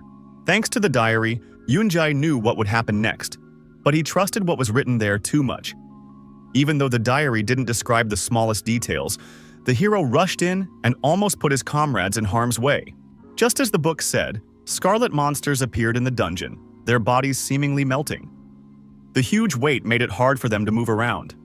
The monsters attacked by spraying poison. Now everyone had to act on command. Kim Jin-seok ordered a protective barrier to be put up, and he was going to go into battle first with Alvin. If the enemies weren't too dangerous, the others could join in. Before the teacher would go inside, Yunjae decided to warn him that after death, these things would explode their body and spray poison. One had to be extremely careful with them. The experienced fighters threw themselves into the battle. They now knew the secret technique of the monsters and struck very carefully so as not to get hit by the explosion. Teacher Kim had an excellent strike technique and was literally dismembering the monsters. After another attack, the monster suddenly inflated and immediately burst, its body shattering into hundreds of pieces. At the same time, the poison sprayed out in all directions, and the Lord immediately jumped back. Alvin Walker also barely escaped the poisonous monster and ran away to a safe distance. This fight was more difficult than it seemed. The blast radius was quite huge. Suddenly, the nasty scarlet creature pounced on Mr. Walker while he was distracted. He wouldn't have had time to repel the attack, but suddenly, Jungyu flew into the fray and protected him with his body and bloody sword. This was not the last attack of the monsters, because they were waiting at every corner. Their size was enormous, so only with joint forces could the team of heroes overcome. The fighters fought on equal footing and fought hard against the vile monsters. Lois's task was to hold the magical barrier. For her, this mission was pathetic. The girl didn't understand what she had to do. As her partners fought hand in hand against the creatures, the warrior maiden realized her worthless position. In a moment of utter despair, she felt useless. When Lois questioned Alvin Walker about his adventures, he wouldn't tell her where he went, and that made the girl very angry. The master was always lying about being in training. Miss had told Alvin not to worry about her and to rest in peace. With a clatter, a resentful Lois left the room. When the girl peeked into the guy's room, they had long since started their workout. They thanked Lois for her help and told her not to bother visiting anymore, just to rest. The girl didn't know how she needed to fight to help, so she turned to Arkan for help. The clan head only laughed at her and told her not to overwork herself so much. Anger overwhelmed the girl's body and literally shrank from resentment. Everyone around her felt sorry for her and sent her off to rest. But being a participant, Lois also wanted to fight, help, and win. When defeating monsters, Alvin Walker had said that the best defense was offense. He was always on the offensive in battles, but he only won because Lois was protecting him behind him. At that moment, the girl realized that everyone could fight only because of her help. She felt her real importance. Her eyes filled with joy. Suddenly, something incredible happened to the girl. Crazy energy was coming out, her hair flying in all directions. She was no longer a helpless princess to be protected. Gathering all her strength together, the angry girl was going to show her partners what real defense was. Using her skills, she created a huge cube in the air, which fell with a crash right on the monster. It was unthinkable, for Lois had no physical skills whatsoever. She used her defenses and aimed huge magic cubes at all the monsters, which would crush the creatures in a second. Magical power was now in her hands, a true mass weapon. The cubes fell with force on the monsters and killed them. All that was left of them was a large scarlet explosion. This kind of method easily wiped out all the vile monsters the guys had fought for so long. They couldn't believe their eyes that they didn't use their power, but just stayed in the protective space the whole time. The brave maiden decided not to stop there. The delight of her partners only excited her more and more. She activated a protective barrier around the monsters, which trapped the enemies and literally squeezed them to the state of a tortilla. It seemed that it was simply impossible. The dungeon monsters had been defeated. Lois wasn't a fighter, but managed to use her magical defense and convert it into a decent physical attack. Hundreds of doors appeared after destroying the monsters. The heroes, incredibly tired from the battles, had to think for a long time about where to go next. That was only what the diary said. There was really only one way out. Everything was different from the situation in the diary. Once inside, it was up to Yoon-jae to find out if it was the right way. None of the crew knew if it was the right road, but they all followed the hero. There was another cave inside, where the waves were crashing noisily against the low shore. Suddenly, Yoon-jae stopped and realized that something was wrong. He had noticed the same rocks in the water several times before and figured they were going in circles. Inside, everything was very similar, so the heroes thought this situation was strange. From the very beginning of the journey, Lois had suspected it and used her power to set up a magical thread that dragged behind her the whole way. At that moment, the thread turned into walls, and it turned out that it wasn't that simple. There was an illusionary maze in the cave. In such an inconspicuous place, there were exploding monsters and illusions. Kim Jin-seok was finally convinced that this was the place where the shard was located after all. The guys wanted to just ruin everything, but Yoon-jae stopped them. If by going forward, the heroes went back to the same place, something would happen by going back. The hero was quite shrewd, but sometimes a simpleton. The whole team listened to his decision, because it was possible to break the walls at any moment. Soon the heroes miraculously came out of the dungeon. As always, the guy said it was just intuition. But it wasn't really him who found the solution. It was Kim Jin-seok. After they'd passed all the forks, the gentleman would suggest turning back. The path of the heroes was not easy at all. On their way, they met demonic graves that made goosebumps run. The sky in this place was purple and resembled a real Halloween night. Alvin thought to the last that these were not real graves. But suddenly the heroes were stunned with horror. Cold skeletons began to burst out from under the forgotten gravestones. It was a real revolt of the dead. The brave warriors didn't hesitate for a second and rushed into the attack. They were not going to stop because of some pile of bones, which should have been sent to sleep long ago. It was too easy a battle for such experienced fighters of the Skyscraper clan. Each of them used their best skills and striking techniques to overpower the skeletons. Their bones scattered so quickly that the guys didn't have time to get tired. The heroes became very strong. It seemed to Mr. Alvin that the skeletons could be defeated not only by the rankers, but also by ordinary participants. In this battle, Jong-gyu didn't even need to activate Berserk. The skeletons seemed familiar to Yoon-jae. He had already seen them in training at the last checkpoint. They should have been very strong back then, but there were worse monsters out there. Suddenly, Lois felt something incredibly huge and strong.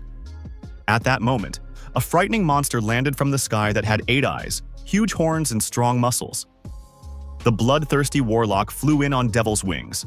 The monster had been in training and was now finally back in the back world. He smelled a familiar scent and noticed the boy, who was now much changed and could use magic in battle.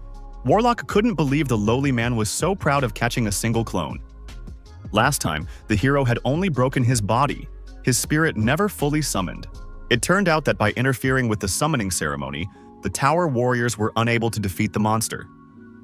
He thought people were real fools who only pretended to be geniuses. At that moment, the hero suddenly suspected that it was still an illusion and stuck his sword into the ground. He realized that that summoning ceremony was for Warlock to come out of this reverse world. A magic flower formed on the ground. A mountain of dead people, whose bodies had long since rotted away, appeared on this very spot. Warlock was chained and could not move. Mr. Alvin said he was sorry for what had happened. Even though this place was holding back the monster, it belonged to him. He didn't kill the heroes from the beginning because he had something to talk to Yoon-jae about. There was a naked dragon skeleton lying beside him, which was quite tasty to the demon. He said it was the first time he'd ever eaten a dragon alive, and it was tough, but fresh meat tasted the best to him. Yoon-jae was surprised that the monster's power allowed him to go on a dragon hunt. The hero decided to butt in and suggested that Warlock was shackled because of the dragons. The Demon King decided to tell why he was locked up. He was not weak enough to be rendered useless by a dragon. The one who had chained him was Jahar. Realizing some connection between the Demon King and his own shackles of Jahar, the boy was puzzled. None of this was in the diary. The story began to diverge. Warlock had told enough information to know. He had already expected such an ambiguous reaction, so in a flash, he activated the magic cube under which he had locked himself and the hero. The bloodthirsty demon offered the boy a bet, because he was interested in Jahar. He promised to tell him everything he knew, but in return the man had to beat him. If he lost, the protagonist had to free the demon from its imprisonment. If he defeated the young man, the monster would leave no one alive, so it was too risky to fight him. Brainwashing and mind control were not Warlock's strong suit. What mattered most was an argument where lives were at stake. It wasn't worth arguing if the stakes were so high. The demon didn't want the hero's partners to know about the bet. After all, one of them might survive and remove the shackles. The monster was sure the young man was looking forward to it. With a snap of his finger, the monster shattered the cube into sharp shards. He told the young man to prepare himself and come in his best form. He wanted to soon find out what such human lowlifes were capable of. Even though the terms of the dispute with the Warlock had not been respoken, everyone was ready to fight. To face the monsters at their best, the heroes drank potions and decided to get more sleep. There was only one problem: the new page that opened after the meeting with the demon. There was no guarantee that everything would have happened as it was written there. The heroes had already been able to take a different path. When everyone had had enough rest, it was time for action. Kim Jin-seok suggested that they all attack together, but it was too dangerous. Yoon-jae said that if the first attack didn't work, it would be the end for everyone. The hero had a different plan. Jno-gyu's important role was that the berserker's strength was the most unusual of all. The guy could easily attract the enemy's attention. It was enough to just catch his gaze and force him to act. One might as well not fight. Yoon-jae said for the young man to just dodge the attacks and fuel the berserker's strength. The fight finally started, and the young warrior activated the berserk skill to make the first step of the plan. He got very close to the monster and struck hard, but the chains not only held him back, but also protected him. The demon abruptly grabbed the chains and began to twist them with all his might to push the boy away. Jong-gyu reacted in time to dodge the attack. Warlock used a huge metal object, which acted as a weighting device and spun it in the sky. With tremendous force, the ball fell directly on the boy, and the demon thought he had killed him. The huge head failed to crush Jong-gyu and landed directly on the protective dome. Lois did a great job and protected her ally in time with her magic power. Next in line was Alvin Walker, who found himself all alone against the giant head on a chain. He had to act now, or the time of reckoning would come. The projectile reached Alvin faster than he expected. The gentleman had no time to do anything and received a tremendous blow that sent him flying. It was clear as day to the demon that the heroes intended to use the numerical advantage and attack from all sides. But in that case, they would attack simultaneously. Suddenly, Warlock saw that there was no one around. At this moment, the demon did not expect the attack that flew at his head at all. Kim Jin-seok jumped on top of him and threw a straight punch that confused him greatly. Immediately after that, Mr. Kim jumped to the ground and began entangling the monster's legs with chains at a tremendous speed. The warlock couldn't stand it and collapsed to the ground with force. Rising from his knees, the cruel monster decided to repeat the ingenious course of action of his petty enemies. He once again unwound his head on the chain and was about to hamstring every hero. The king was getting angrier and angrier, but the boys continued to defend themselves. Lois performed her protective functions to the best of her ability and let the heroes fight in peace. Alvin Walker picked a great moment and took advantage of the fact that the opponent was huge. Usually, big cabinets fell loudly, so the Lord grabbed the chain and pulled the monster's legs over again. The warlock fell to the ground with a thunderous crash. The frightening monster wasn't going to give the victory to the ants that were stirring under his feet. He used the space technique, and the Lord found himself in midair, his body seemingly torn from the inside. The hero asked everyone to trust and buy some time. To save absolutely everyone, it is he who must fight. When Warlock first heard about the human key, he had expected much more, but that wasn't the end of it. Yoon-jae appeared on the horizon, finally showing his fantastic skills. He thanked everyone for waiting and pointed his sword at the enemy. In fact, the heroes were just stalling, and now that the hero had activated the superpower, they were going to defend the human key altogether. Since the humans had decided to be smart, the Demon King used his strength to the fullest and pounced on his main opponent. Yoon-jae only advised him to prepare and flew forward without retreating. With his incredible speed, the boy deftly sidestepped the enemy from the other side and used his magical power to strike. The first thing Warlock did was to lose one of his horns. The team members immediately pounced on the monster and started hitting it with all their skills. They were smaller than the demon, so they stayed in a favorable position. The beast couldn't keep up with the agile and sharp movements of the men. He was like a huge mountain trying to turn around to catch them. While it was distracted, Yoon-jae once again flew as close to it as possible and forcefully stripped the second horn as well. With effort, the boy chopped Warlock's body into several pieces. It looked as if the monster had just been through a meat grinder, but incredibly, he regained his body in a matter of seconds. The monster's body glued itself together before his eyes. It was actually immortal, which was why Jahar had locked it here. The demon said that humans couldn't kill it, but offered them a little more time to twitch before they died. Yoon-jae decided to not just move, but to completely destroy the arrogant demon. He used fantastic energy and managed to dodge every strike from the enemy. The hero spewed energy with all parts of his body, creating a circle of magical energy capable of striking the enemy. Without a second thought, he viciously attacked the demon and dealt critical damage. It was at least something to excite Warlock's state of mind. He decided to show his opponent his true strength and opened his mouth wide and began to spew a huge stream of fire. This force was already quite close to the hero, but Lois's defense function immediately kicked in. She activated a protective barrier that stopped the demon's attack. The bloodthirsty warlock immediately became enraged and wanted to destroy the girl. But while his attention was distracted by his rage, Kim Jin-seok pounced from above and dealt a critical blow. The heroes clearly followed the plan and helped each other. They missed not a single opportunity to strike the enemy. As soon as the demon turned its attention to Mr. Kim, Yoon-jae immediately engaged and hit the king hard with his sword. One was for all, and all for one. The guys clearly executed precise techniques and gradually drove the enemy into a stalemate.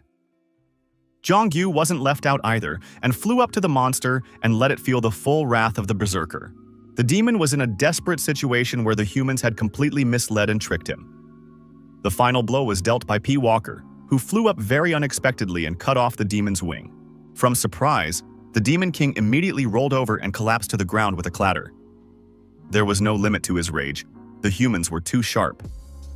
Now he had to gather his strength to resist their power. The angry monster immediately rose to his feet and spun his chain in the air. He wasn't going to die just like that because of some pathetic people, so he decided to unleash his berserk fury. He wasn't the only one with a fantastic berserk skill, so the monster was already stumped. Jong-gu focused on self-control and awakened his hidden sword power to destroy the enemy. With one deft move, he managed to sever Varlak's limb, and the monster was left to fight on one leg. Now the most interesting part began. In a few moments, the bloodthirsty monster had already lost all of its limbs. The heroes were working harmoniously and wielding their weapons perfectly. Yoon-jae was about to deliver the final blow that would take away the demon's head. Everything went well. The brave hero used his improved strength and cut off the enemy's head. This was not the end, for Warlock could still talk and offered the boy to kill him. The boy's plan was amazing. He couldn't kill the demon, but he was capable of making it suffer. The warrior stabbed the monster's head through with his sword, and all of its body parts were sharpened piece by piece into Lois's protective shells. Continuing to thrust his sword into his head with all his might, Yoon-jae assumed that Warlock's immortality had been given to him along with his devil power. But Lois's barrier was blocking her as well, so the monster had to do something. At the most unexpected moment, the hero pulled the bloody sword out of his head. He said he wouldn't have dared to do that, but just wanted to see how Warlock felt when he was dying. But he couldn't die. It wasn't easy for Lois to contain such a force, so the hero demanded all the information about Jahar. Warlock said that he would eventually rise when he shut his mouth and suffered through it, and then the heroes wouldn't be able to resist him. All of this was starting to displease Yoon-jae, because under the terms of the bet, everything was at stake. The Demon King wouldn't dare to chicken out and say that he knew almost nothing about Jihara, only that the Lord was similar to him. The lad Zahar was the one who had taken possession of the Grail, and the one who, just like Warlock, had the right to do so. The Lord had the first sword entitled to hold the Grail. The boy didn't expect that the Holy Grail was already in someone else's hands. He realized that if Jahar was the first key to get the Grail, then perhaps the young man would have to take it away from him. All this was an occasion for serious reflection. It was now clear that this was the key that had put Lucia and Abram to sleep. They had never been able to get their hands on the Grail. Yoon-jae wondered how long Warlock had been imprisoned. The demon said that he had been chained for about 200 years. Counting time had become meaningless to him. After that, the young man asked a couple more questions about the Grail and Jakar, but the demon knew almost nothing. Suddenly, the monster offered to help the heroes and promised to open the door leading to the shard. Such an offer was viewed with suspicion by the boy, for the monster could have fooled them. But the Demon King asked the young man to shut his mouth. With such a body, it would take him a lot of time to recover. After a little thought, the hero agreed to the deal with the demon. After Lois's defenses were removed, all of Warlock's limbs were in place. Now he was going to reveal to the heroes the right path leading to the shard. The bloodthirsty ancient monster whispered a magic incantation, and at the same moment, the ground beneath his feet parted in different directions. There was a huge hole in the ground, in which the steps leading to the dungeon were hidden. Alvin Walker still doubted the monster's words and feared a setup. Warlock would have been glad if that had been the case. What he really wanted was for Jahar the Freak to get what he deserved. The demon didn't want to stoop to the level of a watchdog. Yoon-jae convinced the entire team that the demon was telling the truth. By lying, he wouldn't get any benefit. Kim Jin-seok was worried that the key might be in serious danger. The young man vowed to survive no matter what it cost him. The fearless and brave Yoon-jae sent to the dungeon to find the shard. The boys were very worried about their partner, but asked the demon if it was safe for them to wait outside. Warlock said that it would take him several weeks to recover his body. His main goal was to check the key, so he wasn't interested in the rest. Ri Cha-hong came to the clan head to report the results. The inside of the dungeon was set up like an intricate maze. The Lord handed over a map made by rankers with exploration skills. With the work done, Arhan was satisfied. He said that it had been a month since Yoon-jae's team had left and hoped that they were okay. The clan had taken the shard located in the forest for this purpose. Mr. Ri said that the exploration had found a few more monster species, but it was still a long way from the depths of the dungeon. It was not difficult there, but very dangerous. All the groups thought it was impossible to get in there. Young sent 10 men there, but it was still not safe inside. During the reconnaissance, 2 veteran mapmakers died. Archon was furious and couldn't believe what his assistant had said. It seemed impossible because the cartographers had died, even though the ranchers and Baek Cheon had been sent to the dungeon. Apparently, Baek Cheon came back in a hurry. The aide didn't hear the details, but the gentleman told the whole group that if they wanted to go inside, there were many casualties waiting for them there. The exploration had to be stopped at this point. The clan head felt that it was his mistake that had put the people of the guild in danger. He decided to continue the operation after Kim Jin-seok returned. Archan thought it was over, but suddenly, Ri Cheon flew into the office again. The young man brought the injured Baek Cheon with him, who was covered in blood and could barely move. Collapsing on the sofa, the exhausted Mr. Beck said that the shard had been stolen. It had become the ultimate combat power gauge. It was all too dangerous. The angels had crossed the line. The great Metatron was heavily covered in blood. He was just in a good mood because of the long-awaited walk. The angels of death idolized their king and asked if he had gotten what he wanted. The winged servants assumed that the dragon had tricked them, since the king was able to find what he wanted. They bowed to Metatron and apologized for daring to speak foolish thoughts despite his own. The people were content to be interesting. This excited the Great Lord greatly. He said that since the shard had been found, everything was fine. Now it was time to find the demon shard. Metatron was going to go after the second shard immediately, even if he had to fight Satan. The servant said that Satan had been killed, and the master realized that the irrational bugs had achieved amazing results. After reading the people's thoughts, the winged warriors set off. They had to be careful, for the people of this world were not the same as before. Now the angels were on their way to end the war. In the meantime, the protagonist had already gotten to the place where he could go who had the right to do so. Inside, he saw a huge white hall with large columns and arches. The giant gentleman met the young man. 3 years had passed since their last meeting. He said the kid had changed a lot. There was no longer doubt and pain in his eyes. This time, even after seeing the giant, Yoon-jae was fine. The boy told Varlock's story that Lord Jahar was the first to hold the Grail, the first human key. The Lord was not only meeting with Warlock, but with all the keys of the angels. They had much to talk about, for the giant was in fact a dragon. Yoon-jae immediately guessed it, because he had already met a real dragon in the intermediate lands. All dragons had a similar energy that was hard to miss. The hero had too many questions for the king's vassal. He wondered why the Lord was here, why he worshipped Jahar as his lord, and why he was protecting the shard. Arian was surprised that the boy had come to retrieve a shard he knew almost nothing about. The young man knew that this object was the clue and permission needed to obtain the Grail. The Lord didn't want to give up the shard, but there was nothing about it in the journal, so the hero wouldn't be able to defeat him in battle. He said he hoped that Arian would have thought him worthy of possessing the shard. Yoon-jae's victory over Warlock meant that he was more than worthy. The king's vassal had confidence in him. The monster had an unkillable body, so he had to exert himself, but from Arian, the hero felt a lot more energy. If the demon king wasn't weakened, none of the heroes would be alive. It was all about the chains that entangled his body. Always with one of them, the monster was capable of sealing several demon kings. Now Warlock's power wasn't even 10% of what it used to be. In fact, he was a creature improperly created by the former overlord. Arian had told him that the demon was indeed the key, the worst key of all. The former lord believed it was enough to make someone just a little weaker than himself.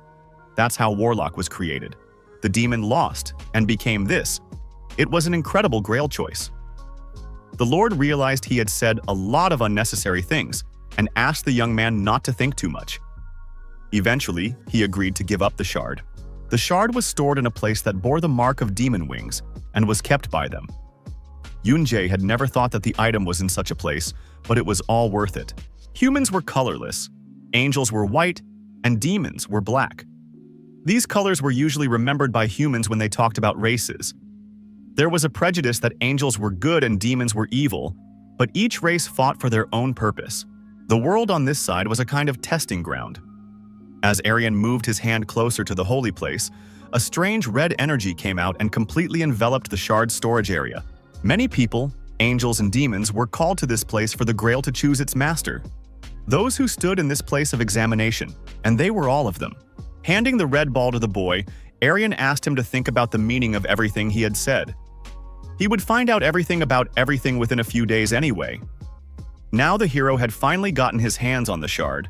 The master said that the shard had to be absorbed, so Yoon-jae ate it without speaking. Once it was in his stomach, Aryan immediately gave the boy a strong flick and threw him far away on his journey.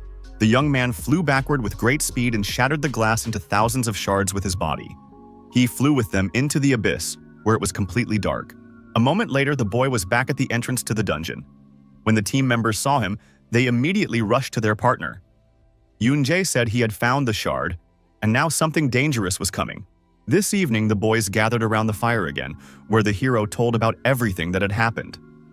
There was no proof that it was a shard, and the boy felt a change that was not clear at all.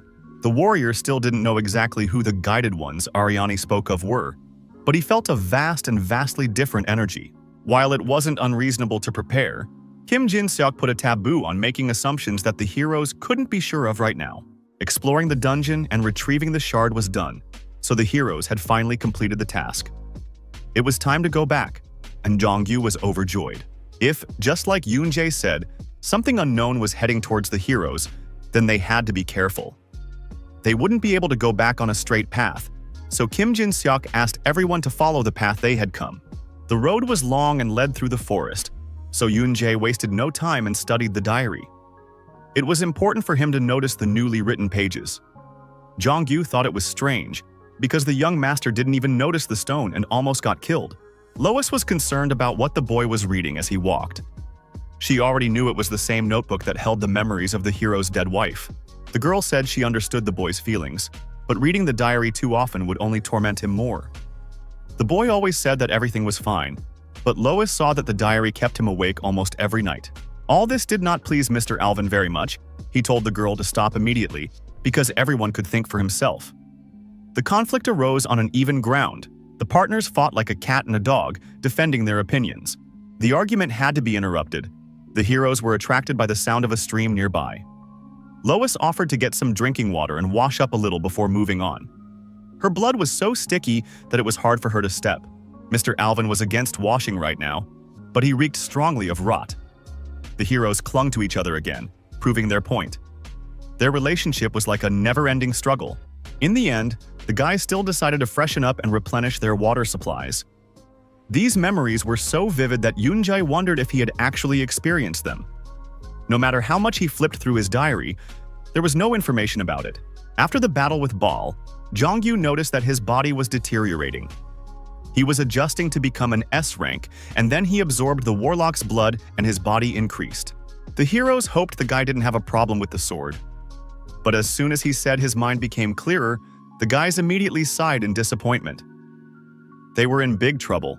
Suddenly, Lois grabbed the young man's shoulders and said that the demon sword was absorbing both the enemy's life force and its master. Jong-yu was already beginning to merge with it.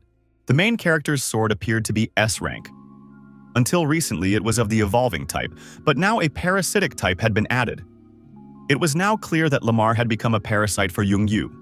The heroes couldn't believe that the second S-class item was Lamar's demon sword. Until now, they only knew of one such item that was kept by Arken. The sword was dangerous, but that spoke volumes about its strength. Jong-yu couldn't be happy that he would be able to give his partner more help now. In fact, it could only get worse from here, until the young boy would learn to fully control Lamar's power, or until the boys would return. Kim Jin-seok put that power under a ban. The boy couldn't hold back his tears and even tried to beg to return to fighting. It was very hard for him to do nothing and just follow everyone, so the boy promised not to use that power. Tears and snot were unnecessary. The teacher's decision was firm. Jong-gyu mumbled something to himself all the way, so Yoon-jae decided to cheer him up and promised to help him when he got to the clan. The boy was afraid of not fighting and being a burden again. The youngster thought that if he became weak and stopped being useful, he would be thrown out immediately. The hero told him that the deeds done earlier would not disappear anywhere because he had already put in a lot of effort. No one would leave Jong-gyu behind.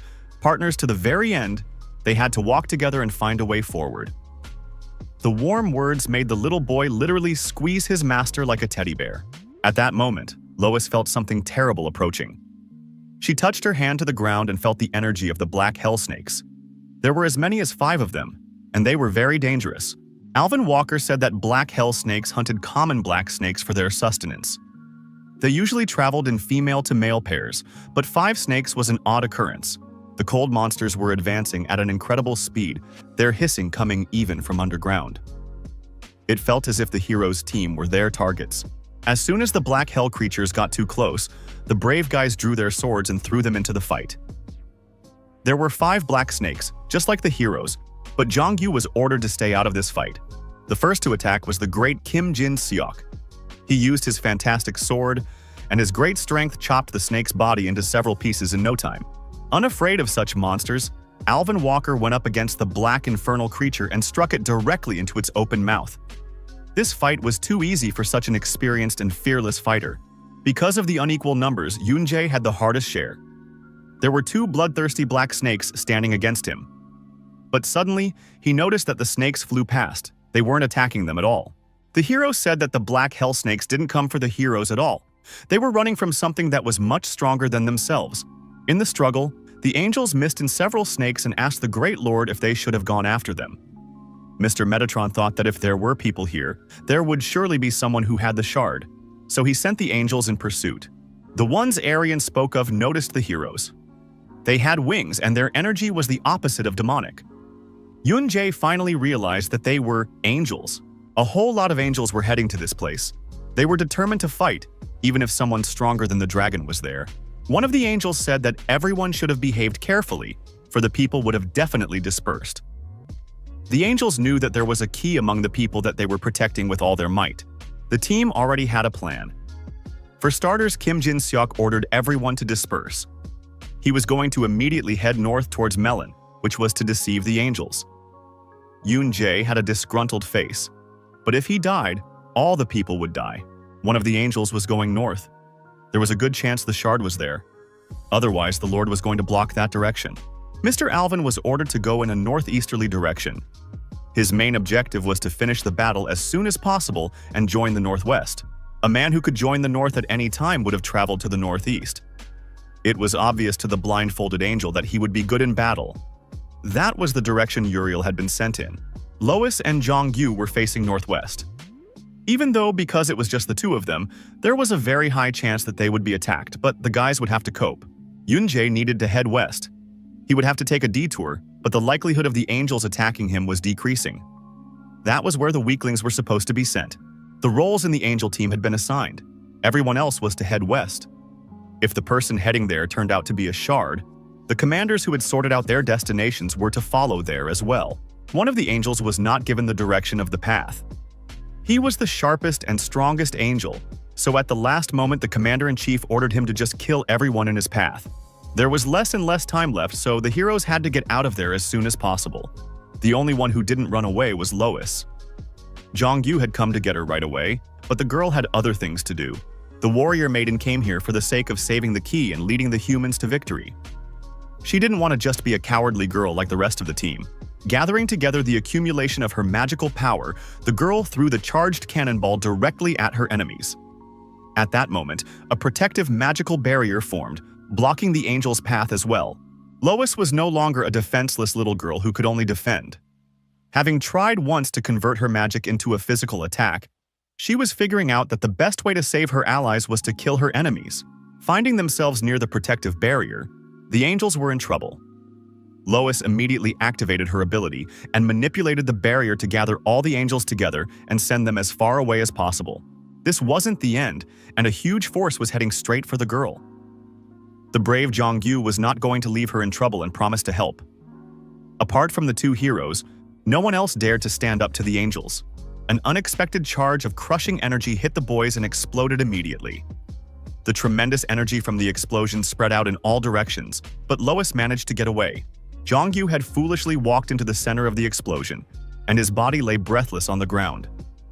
The cruel angel was having the most fun killing with a single blow, and he figured that was what the man thought too. The girl had managed to kill many angels already, with about half of them left. The Winged Lord was sure that the nasty girl was very happy, even though she was not the key. Lois had said she had the shard, but she could have lied all she wanted.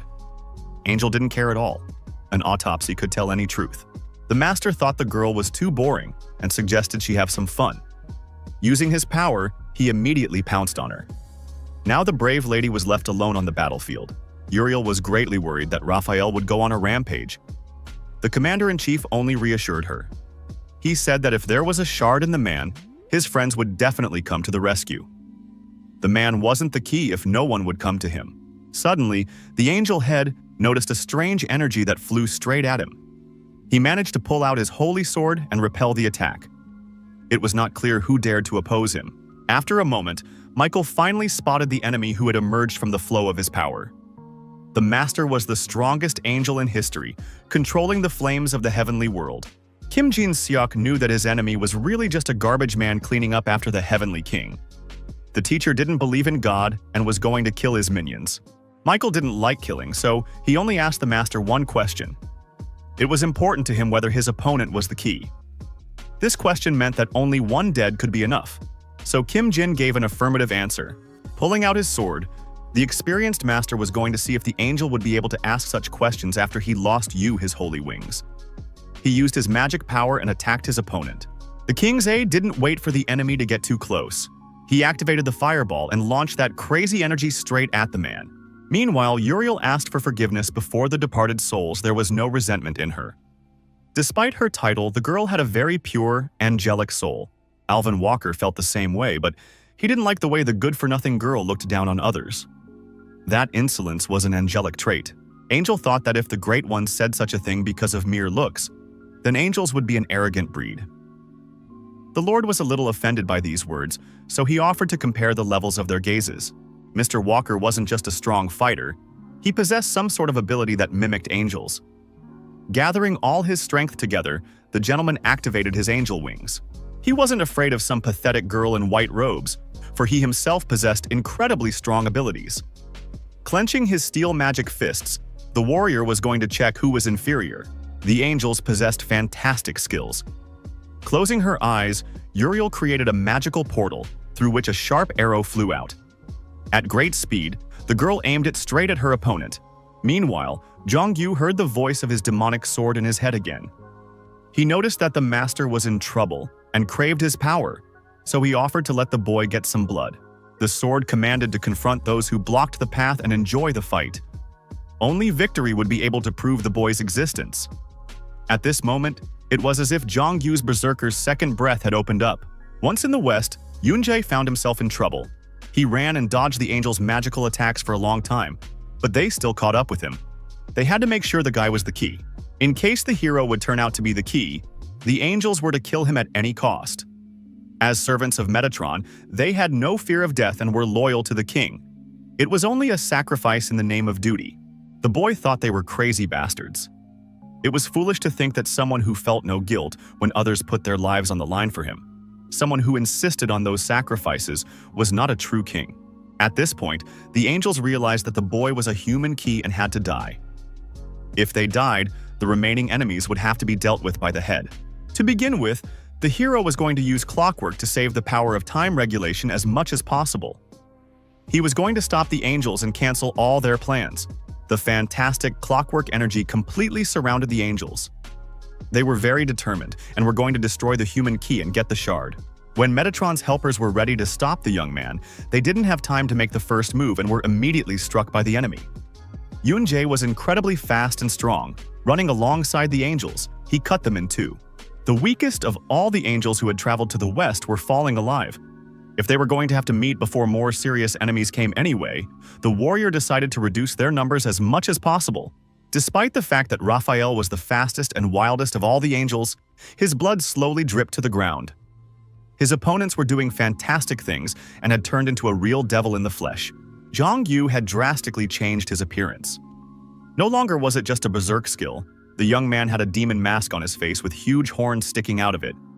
His hands turned into the actual paws of a bloodthirsty demon. The warrior had to finish the fight before Lamar completely consumed his body and mind. But the boy wasn't going to finish. He pounced with renewed vigor on the already crippled angel. The fun was just beginning, so Zhang Yu jumped high into the air and pounced on Raphael with crushing force. It was the best the angel could feel. He wanted the battle to continue and easily repelled the attack. Suddenly, the angel swung harder and struck the young man on the part of his body that Lamar had already taken possession of. He didn't have time to dodge and got a good punch in the face. That didn't stop the distraught warrior. He struck until Raphael reached the protective barrier. Zhang Yu viciously landed the strongest blow, but the angel dodged the attack at the last moment. He immediately wanted to hit the youngster with his fist, but suddenly his punch came right against the protective wall. Zhang Yu was protected and managed to slip away from the enemy. It seemed crazy, but the young fighter surrounded his enemy and appeared in front of him suddenly. The angel didn't have time to move aside and received several critical blows with his sword. Being a half-bloodthirsty demon, Zhang Yu finished off his opponent with a finishing blow. The sword that absorbed the blood immediately absorbed a new portion, but the angel's blood tasted disgusting. Despite his many wounds and blows, Raphael was still alive.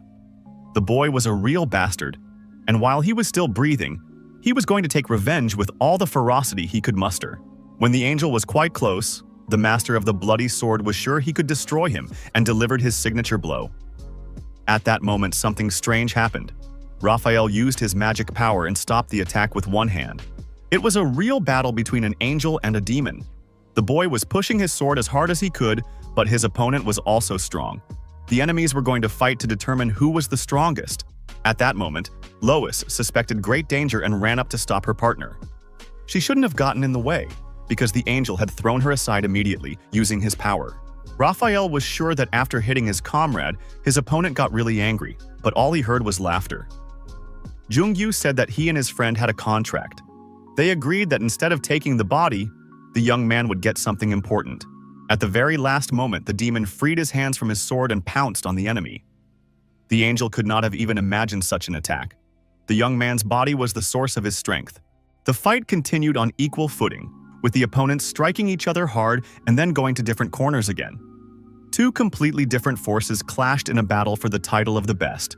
Even without the demonic sword, Zhang Yu was capable of fighting perfectly. He couldn't stand it anymore and gave his opponent several strong blows in a row.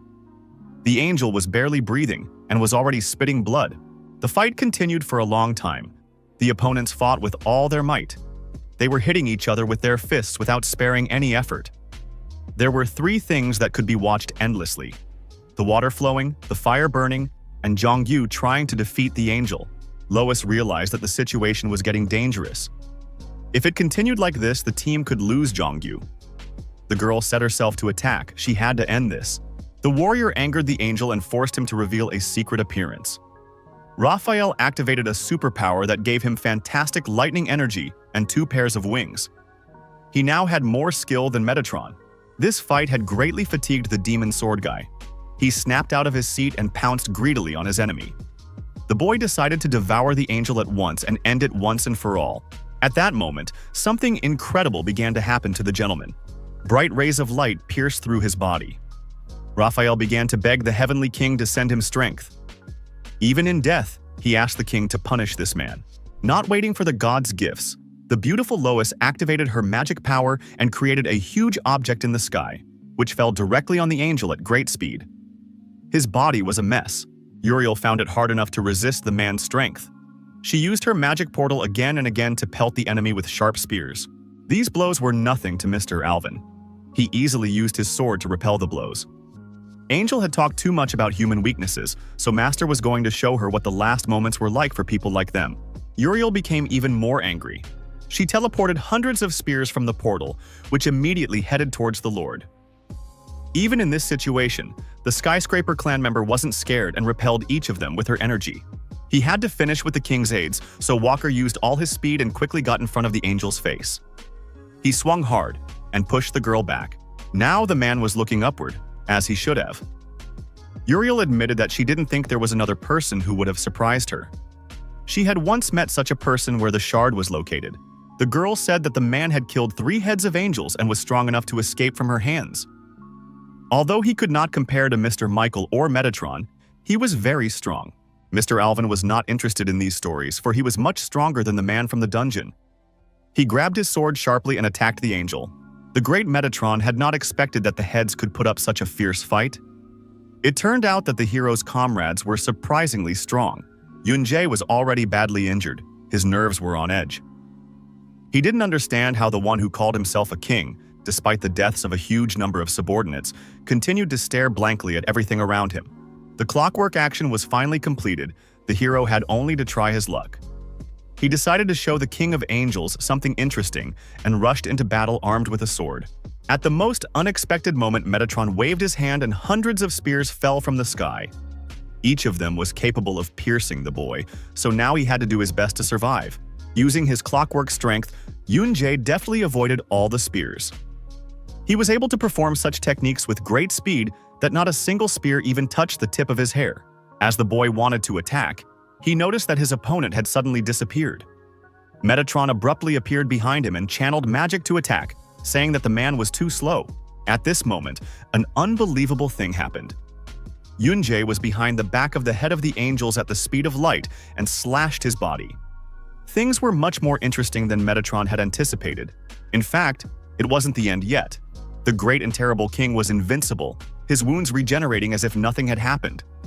The energy allowed him to regenerate at a tremendous speed. The protagonist was simply furious. He couldn't let angels or demons look down on humans. The guy awakened the incredible rage of the new energy he had received and snapped into action. At that moment, hundreds of spears immediately fell down on him from high, and the guy barely managed to get his feet away and avoid death. It was like a game of mousetrap, with the human key as the main prize. Yunjae knew that the king's doppelganger wasn't in front of him now, but it felt different. Metatron's body was not real, but he began to avoid the young warrior's direct attacks. The lad's guess was debatable, but if he was right, he wouldn't have to hold back any longer. The hero scattered and threw himself into the attacks, holding all the juiciest power for the enemy. There might not have been another chance, so Yunjae was going to fight the enemy to the fullest. His rage was causing incredible energy to awaken in his body, capable of destroying everyone around him. Metatron had lost his arm in a second, scarlet blood dripping to the ground, but now he was no longer recovering. At last it was clear to the hero why the Lord was so cold to his subordinates. The Angel King said that he didn't regenerate, therefore he could fight against such a foolish person even without an arm. Coming closer and closer, Yunjae was sure that the Lord could revive endlessly. But now he was clearly saving something. Every time the great head was mortally wounded, he would use life and be reborn. That was why his followers were only expendable. The hero thought it a waste to waste an entire life because of one hand, so he suggested that the Lord waste lives until one of them would die. Using his magical power, the King of Angels directed a stream of energy towards his enemy. All this only amused him, but his preparation time was different from a human's. The flow of energy created a whole army of fire angels on the surface of the earth, who were mere puppets. The king showed the boy how a real leader was supposed to use his subordinates. The angels immediately pounced on the hero and began to wrap their arms and legs around him, making his position difficult.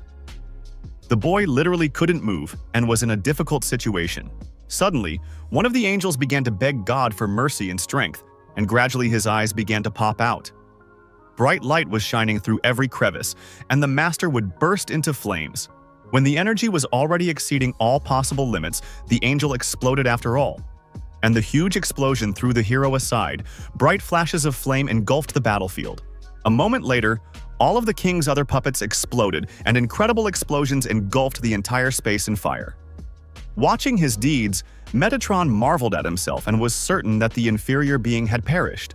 At this moment, a familiar figure appeared out of the thick smoke. The young dragon had shielded himself with a protective dome and had come to finally end this war. Metatron was furious when he saw the dragon. He wanted to strangle it right now, for he didn't understand why it had abandoned its role as watcher and sided with the humans. The dragon said he didn't take sides. In fact, the angels broke the rules and came to this world. It was obvious that the matter should have been handled by an observer.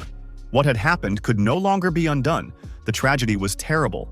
So the young man sent Metatron back. The master was ready to leave, but he wasn't sure if the other angels would. Meanwhile, under his berserk state, Jongyu was pouncing on Lois because he thought she had taken his prey. The Angel King was wrong, for the other dragons knew all about it and had already begun to act. If the young dragon failed to restore order, his partners would know about it immediately. The dragons had no choice but to intervene themselves. Metatron was seething with anger. If he attacked now, all dragons would become enemies of the angels. The Lord had had enough of everyone, so he turned around and strode away.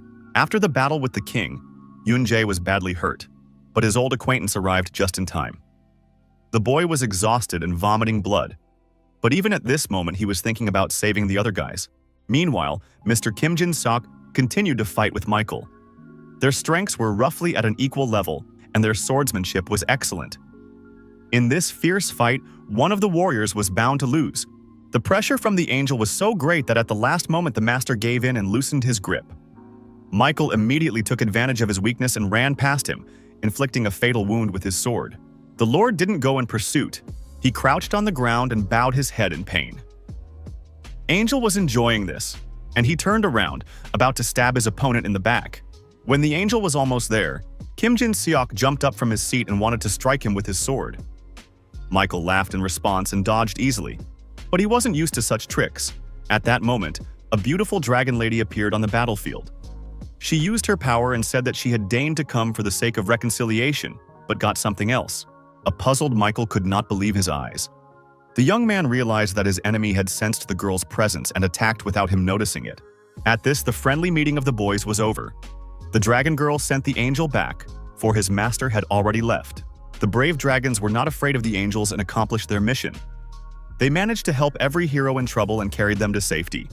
Now everyone was finally all together. Lois had been in a very difficult situation, but she was fine now. She wasn't hurt at all.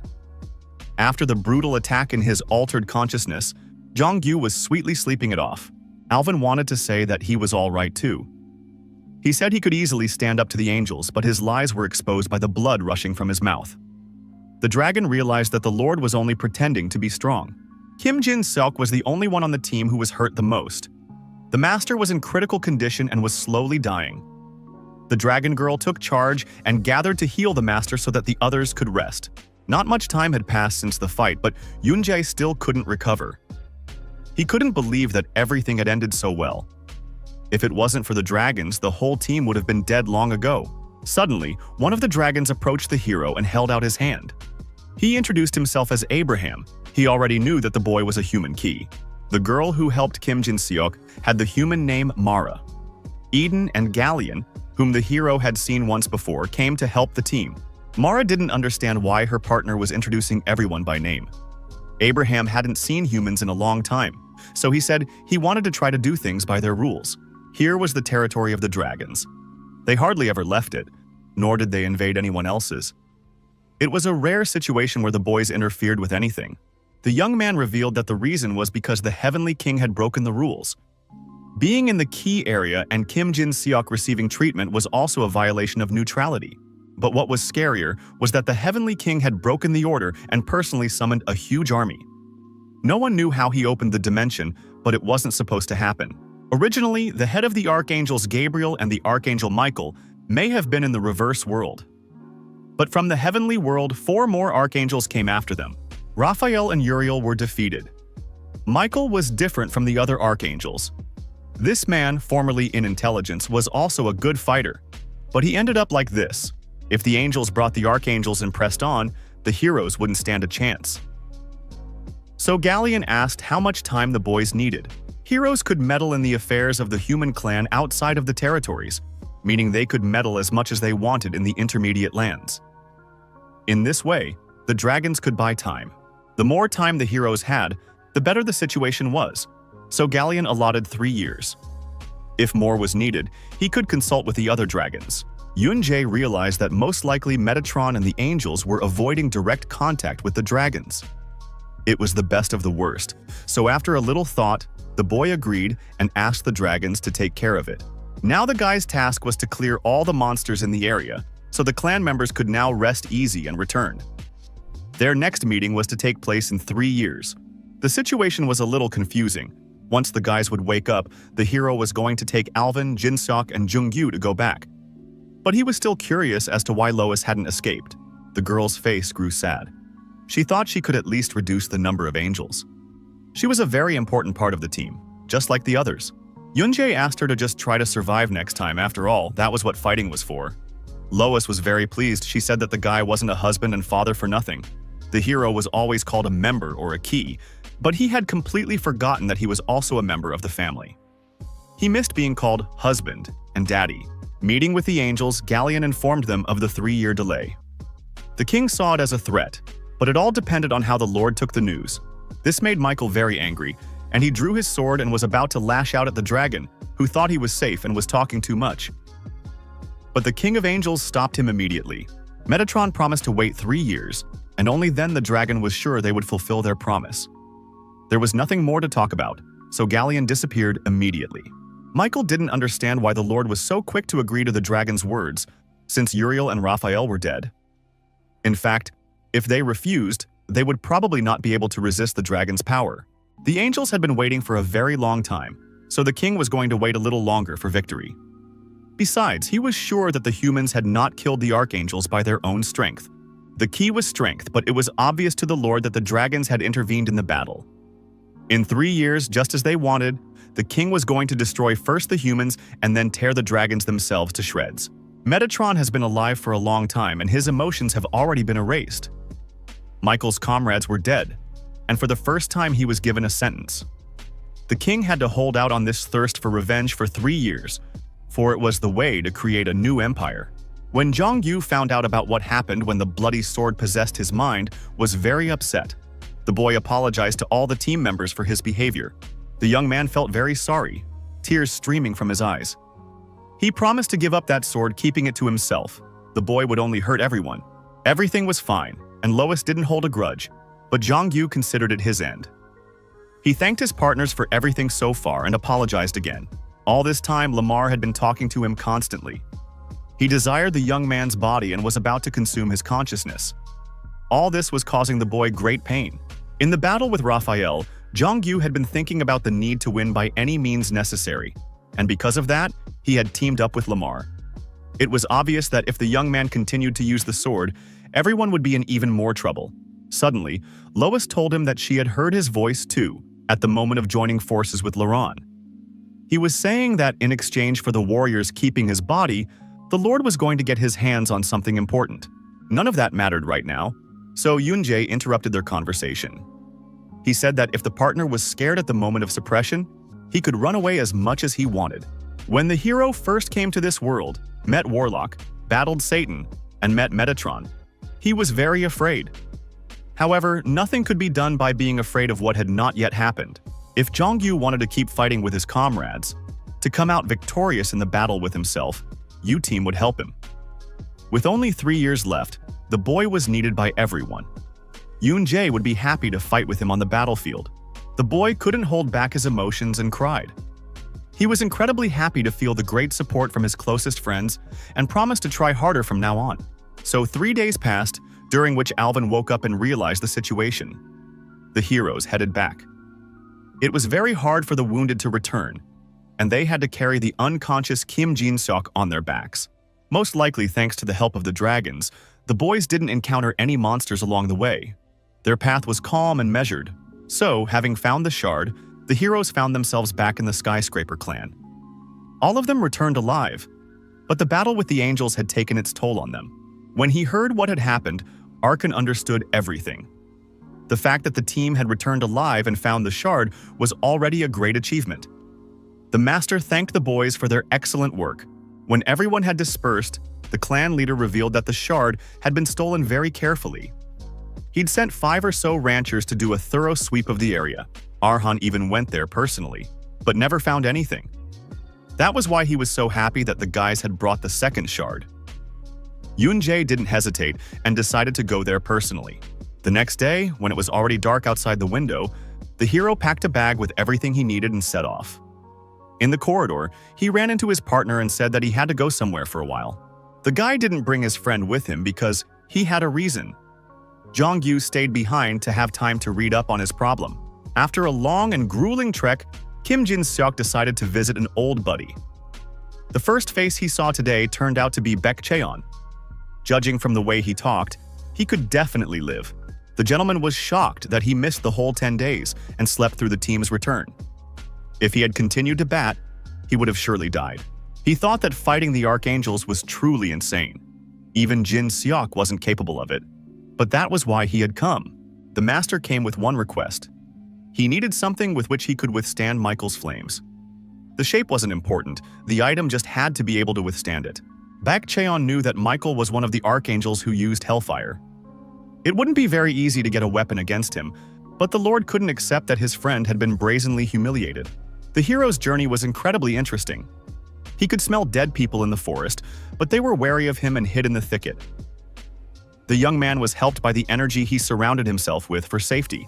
When the hero finally reached the dungeon, he immediately went downstairs.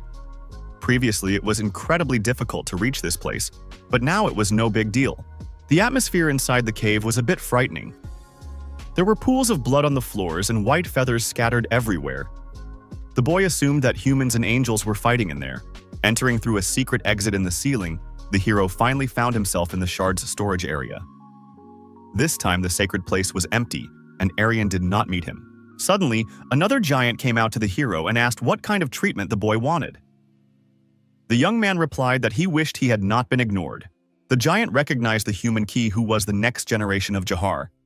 The Lord was sure this place was not what the boy had come for. Yoon-jae asked for help and said that the shard was already in the hands of the angels. Metatron broke the rules and brought a huge army to the backworld.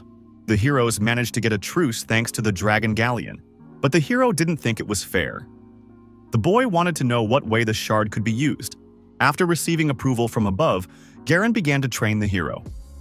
He said that in order to accept the power of the shard and use it, he had to pass a severe test. All this time, the master was pointing a long energy spear at the young man, which was pointing straight at his head. He was worried about whether the boy would be able to withstand this ordeal, but Yoon-jae was going to try his best. Meanwhile, Jong-yu challenged Alvin to a practice fight and asked him to chop himself up if anything went wrong. Mr. Walker was pleasantly surprised that he was the one called. During this fight, the young man was going to awaken the powers that were forbidden within. He promised himself to defeat Lamar and end this fight forever. When Yoon-jae least expected it, Mr. Garan dealt him a heavy blow. The boy flew aside with force and hit his head against the wall. The giant said that in order to properly utilize his skills, the boy needed to know more about the power of the shard. That was why the heroes had come for help. He had been fighting Garan for days now, but had never heard the information. The giant was doing everything by the book. If Yoon-jae quickly learned the power of the shard, he wouldn't be able to use it. It didn't matter how many times the young man would learn the information. He had to learn the power himself. Deciding to give a hint, the king's vassal asked the young man how he would act if he had to defeat a man who thought the same way.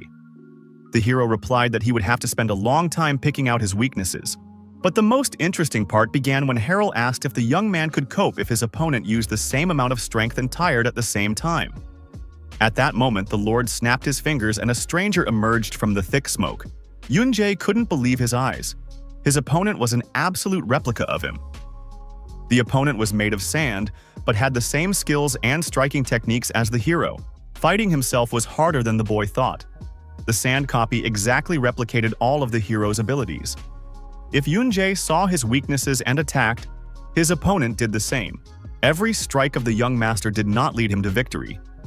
He had already stopped hundreds of blows, and it was getting harder and harder to concentrate. The boy began to notice more and more of his weaknesses. When the number of blows equaled 1,000, the king's vassal immediately stopped the fight. This number was enough to test the ability of the human key. The sandy opponent immediately disappeared, and the fight finally stopped. This battle was challenging enough for the hero, but the vassal told him to remember his life's journey. The Lord said that the young man had developed differently from humans, had faced many enemies, and definitely knew about these situations beforehand. The vassal was sure that it was all due to the leading of his eye.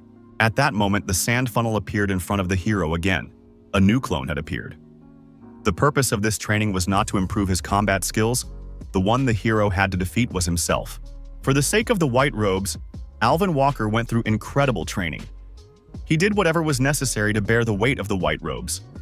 The master strengthened his body to bear that weight. After seeing his tough workouts, Jongyu was shocked by the gorgeous body. The kid had to do the same thing to himself to become stronger, but simply training and improving the body was not the right approach. Mr. Alvin said the warrior had to defeat Lamar, who had started the alliance with him. It was a crucial moment in the boy's double life. He had found out what was necessary to control the demonic power and what was necessary to control Lamar. There was no turning back. The warrior had to put an end to the inner demon. Jongyu was brave and had not been afraid of death for a long time.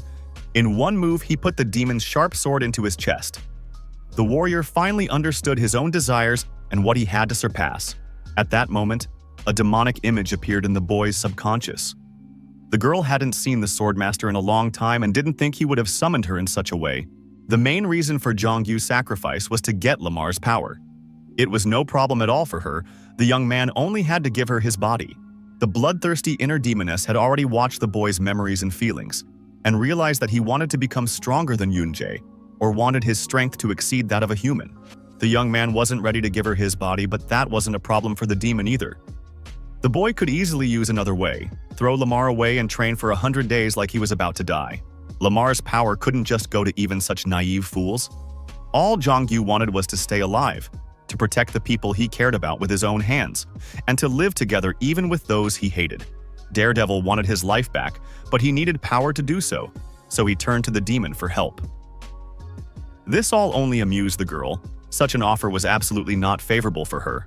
As they drew closer to the demon, the young man told her that when they merged, he felt her agony. Lamar's torment was also very hard.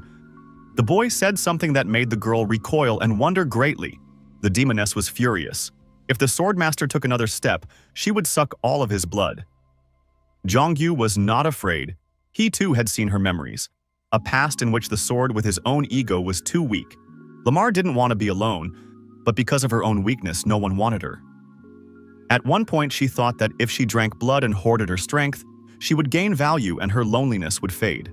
Eventually, her master died, and rumors spread around the world that she was a demonic sword. People wanted to take possession of the girl and make her even stronger. The young warrior was the same way. He didn't want to be alone either, so he was obligated to become stronger. The young man asked Lamar for help so that he could be together from now on. This made the demoness laugh even more, and she pulled the bloody sword from her chest. She considered the boy to be the weakest of all the swordsmen who held it. That was why Lamar decided to do as her master said, to test his mettle in such a battle. She suggested that the boy try to defeat her. To defeat himself, Yunjae had to anticipate actions. At the most crucial moment, he began to think about what kind of punch his copy would use, a top-down or a cross-kick. At that moment, the hero realized that his enemy was going to use a direct attack. When the sandy youth was very close, the real boy dodged the attack in a flash and ran away.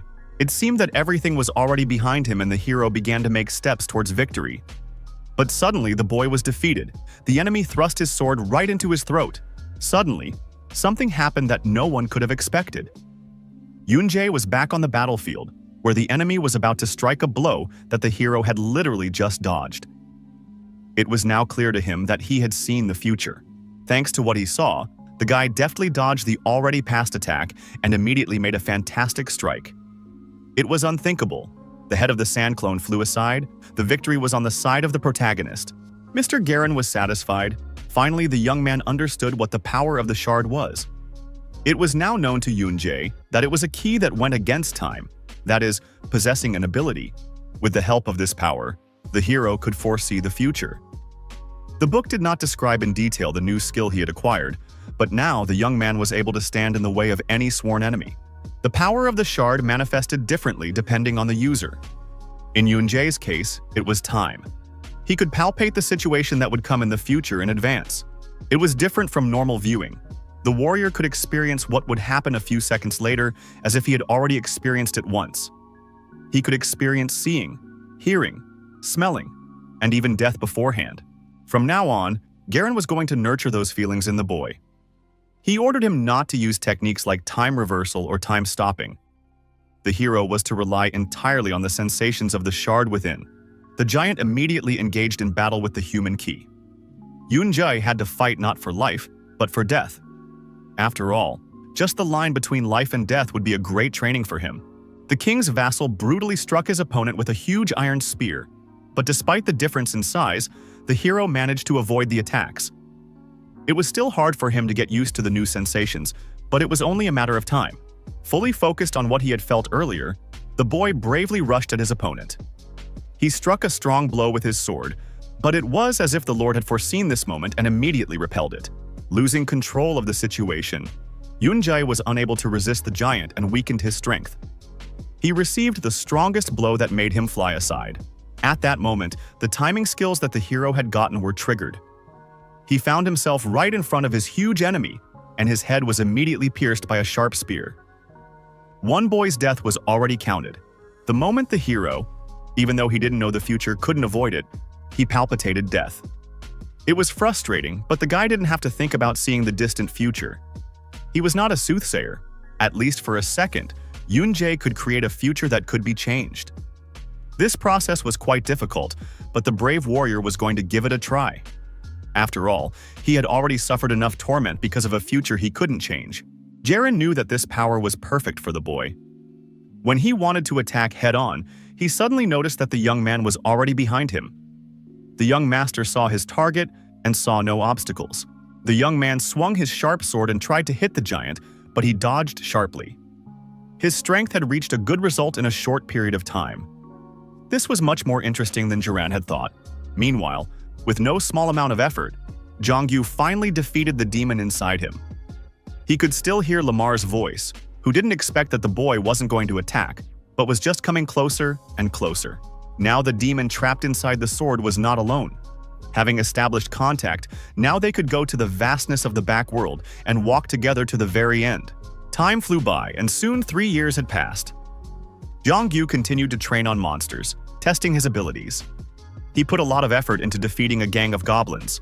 Surprisingly, the boy had become very weak, but Lamar thought he was an idiot.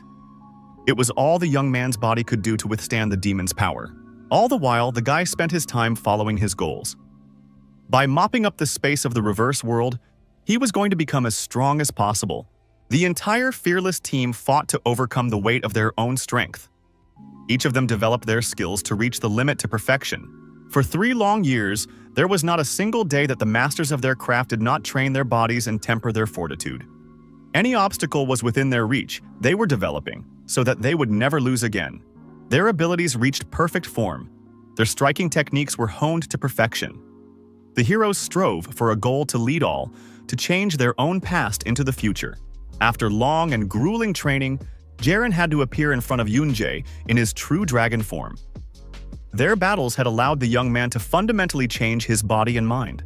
It was a long-awaited victory for the protagonist. He completely defeated Jaren in 1 second. The guy fixed the past and changed the future, but it had nothing to do with the present. The hero was going to fix the future that had become the past. He wanted to return everything and make sure that the family was alive.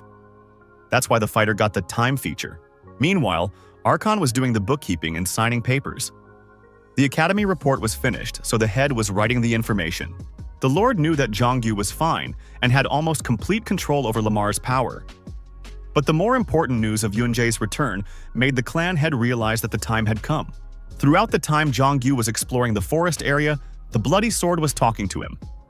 The Lamar inside him was saying that it took the incapable jerk too long to deal with the lowly snakes. Even though they were insignificant snakes, the guy still had a hard time controlling Lamar using his own strength. He felt like he was fighting underwater. The demoness imprisoned in the sword was displeased and called the young master an idiot. So far, Lamar had spent all her strength on this. She had not only taken the young man's body away, but also saved him. During their entire time together, the girl had helped the warrior a lot. In 2 years, he had only reached this level of ability, but to fight the angels, he had to try much harder. After a while, when Jongyu returned back to the skyscraper clan, his sword sensed Yoon-jae's strange energy before the gate. The youngster didn't wait and flew into Archon's office and finally saw his old partner. The boy immediately pounced on his friend and started crying. For a long time, he had waited for Yoon-jae very much and dreamed of seeing him live. The boys had fought evil hand in hand for too long, and now their bond was unbreakable. Surprisingly, the hero spent about 2 years alone and changed a lot. All this time he was engaged in self-development and learned a way to use the shard. Upon hearing this, Arhan couldn't contain his emotions and started rubbing the young man so hard that Kim Jin-seok had to separate them. The master said that there was about a year left, so the boy needed a good rest. Before leaving, the teacher asked the young man to cut his hair, for they had become too much alike. If the master was joking, then something interesting had really happened during the hero's absence. Jongyu said that since the kid was cracking jokes, he really didn't like it. The whole team started laughing loudly, but Yoon-jae was the only one who didn't understand the humor. Suddenly, Lois said, they all had a pinch in their hearts from worrying that something might have happened to the guy. But he had come back so manly and strong that the girl had relaxed immediately. Those words were pissing Alvin off. Suddenly, Mr. Walker ran up to the hero and grabbed him firmly by the shoulder. He told the boy to get a good rest, to see if his training had gone well. Studying the newspapers, Mr. Arhan laughed out loud. He was shocked that in times when he should have been stressed, celebrities were doing silly things. The representative of the academy, Jong Sung-hoon, strongly criticized the unsatisfactory skyscraper clan. He believed that the skyscrapers held the key and were trying to gain benefits not only for mankind, but only for themselves. The next day, the skyscraper clan's party was on the occasion of training. The restless team members wanted to see a way to use the shard, but Yoon-jae was in no hurry to do so. At that moment, Lucy appeared in the hall. She reported that she had sent all the clan members outside, but things turned out a little differently for her. Mr. Walker had told her that there would be no special treatment. But the girl was not satisfied, for there was no need to vacate a whole hall for the sake of training 2 people. Lucy regarded the heroes with contempt. She said that if they were such incredible people, it would be better to fight in front of the clan members. It would help their training. Mr. Walker was tired of listening to stupid claims. It was actually different. All the members the clan had spent so long gathering would die. Soon, the installation of the protective barrier was completed, and the heroes were placed under the magic dome. It had been a long time since the partners had seen each other and fought in the same battle. For a long time, their skills had grown, so now they had to compete. Jongyu was no longer the snot-nosed boy who cried while trying to imitate his teacher. Thanks to his excellent connection with Lamar, he had become possessed and was perfectly capable of handling the demon's power. With 2 years of refinement, Yoon-jae had finally reached the limit of perfection in his abilities. He was an excellent fighter before, but with the power of the shard, his power equaled the boundless sky. 2 fantastic warriors clashed in battle. They crossed swords to start the fight. Despite their unbelievable battle intentions, they were really happy to see each other. The bloodthirsty Jong-gyu attacked first. He snapped out of his seat and gave his partner a bloody blow, but Yoon-jae professionally dodged the sword. It was impossible to defeat him with simple blows. Using all of Lamar's amazing powers, the youngster tried to hit his opponent at least once, but the protagonist easily dodged all the blows. The experienced fighter used all of his newly acquired skills. The master's evasive ability pissed Jong-gyu off greatly. The young man didn't realize how his enemy had been doing nothing but dodging for some time now. The hero was completely invulnerable and could anticipate his opponent's every move. This was the power of the shard he had discovered. Against such an ability, young Jong-gyu wouldn't be able to stand to the best of his ability. Unexpectedly, Mr. Alvin suddenly became very angry and lashed out at the young man. He activated his powers in a second and took on a garb with angel wings to punish the owner of the shard. Yoon-jae managed to repel the attack with his sword, but he didn't quite understand why the master had become so violently furious. In fact, Alvin Walker just wanted to clash and see what the young master was capable of. Lucy was dissatisfied with everything that was happening.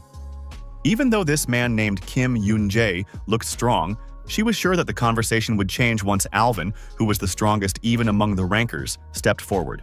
It seemed as if student and teacher had switched places. Alvin's strength had never been in doubt, however. Now he was inferior to his opponent in skill utilization. Young Yoon-jae had completely leveled up with his opponent. With all their strength, the heroes fought with all their combat power. Their magical attacks sent sparks flying in all directions. At all times, Mr. Elvin was the strongest, but now the opponents were equal. Seeing Arkan on the battlefield, Lucy was immediately frightened and bowed to him.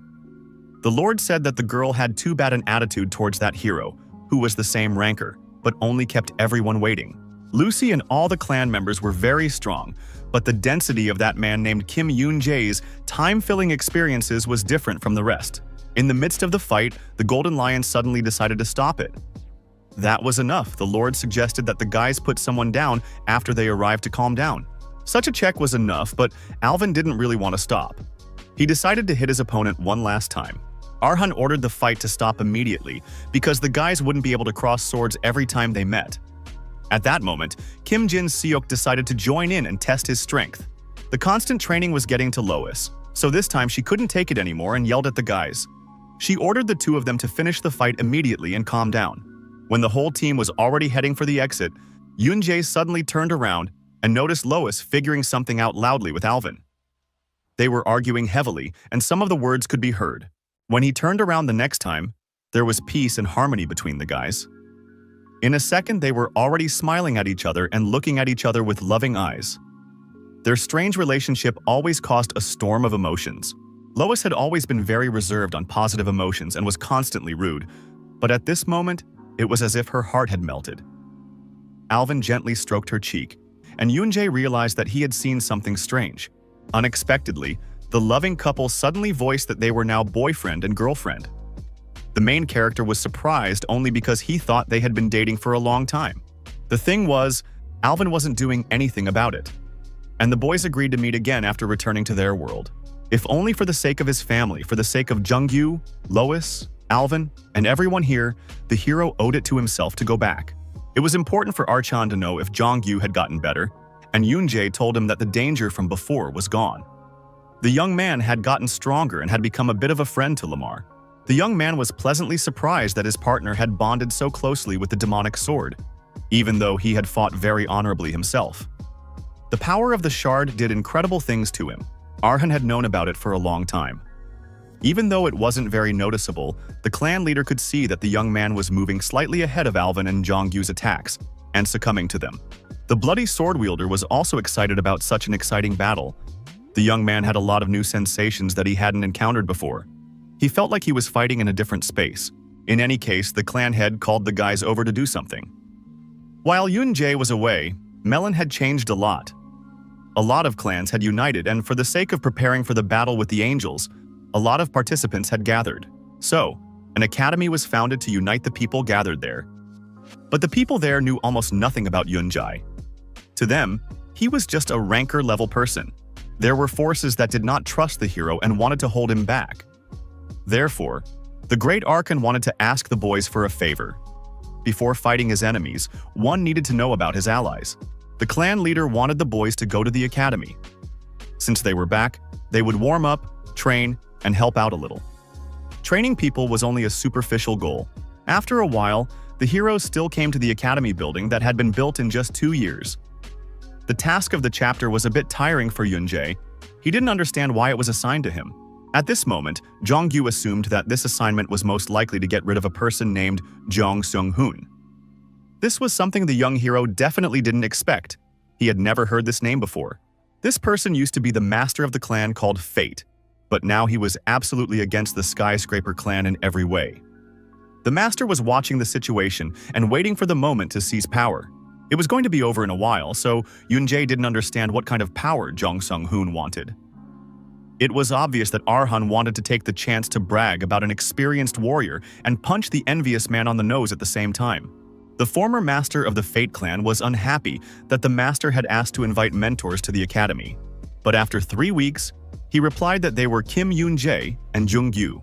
The aide said that there were rumors that after the massacre of Jeffrey and the Demon King, Yoon-jae disappeared for 2 whole years. Jung-gyu was said to have used a sword that was mad with blood. The Lord had to add some rumors too, for all the news was only for the better. He asked to tell all the mentors to give a solemn welcome to the newcomers. At the entrance to the Hero Academy building, a serious burly man blocked the way. He stopped them to check their documents because they didn't let everyone inside. Recognizing the new recruits in the boys, Cho Woo-mong indicated that he was the head mentor and was now the boss of the newcomers. Even though one of the heroes was a key, the Lord thought they were pathetic brats with no experience. The boss was very harsh and didn't even treat young boys with ceremony. He didn't know how they got to the top-level coaches, but such tricks wouldn't pass in the academy. The heroes should have followed the mentor, but were stuck in a stupor for a while by this manner of communication. They didn't expect people at the academy to be so rude from the doorstep. Young Q said that they didn't have any information about the next steps since it was their first time coming to this place. Despite the respectful communication, Jo Woo Mong replied that it was too noisy and asked the little brat to shut his mouth. Such rudeness made the young man furious, but Lamar inside the sword was even angrier. The demon was offended by such words, but the boy tried to calm him down by saying that what he said to him was not addressed to the sword. Since Yoon-jae wasn't going to be kind and obedient, his partner suggested that he get into trouble. If they were going to fight the person in charge anyway, it was possible to create trouble from the start. Lamar was a great provocateur, which is why he and the host became friends. The protagonist suggested to deal with what was about to end as soon as possible and to leave the academy. The demon imprisoned in the sword was greatly confusing the young man's thoughts. He said that Jongyu had made the right choice and had to follow other instructions from now on. There was a special bond between them. Suddenly, a young boy approached the mentor and asked what principle they used to choose their chief. Putting his sword to his throat, he was about to do something terrible. The possessed young man suddenly felt as if he had lost his mind and followed the sword's instructions. He asked if he could take over from now on if he went after the chief and cut the throat of the chief. They both disliked each other, but Jo Woo-man suggested the guy let the words pass his ears, as long as one of them wouldn't die. Even though the youngster wouldn't be able to kill all the people here, his plan was different. The demon sword wielder was going to make sure that at least the boogeyman couldn't stay with all his limbs. Jongyu spoke perfectly and had full confidence in Lamar's strength. Mr. Mentor showed the heroes the steamer to the restrooms.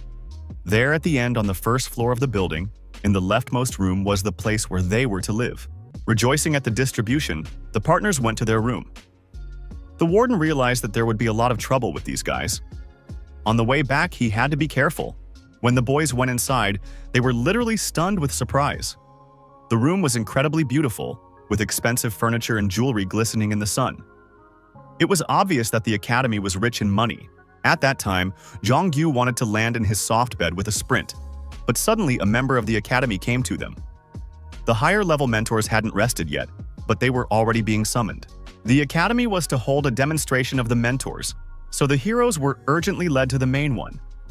Mr. Ruslick was already waiting for the members who had arrived from the Skyscraper clan.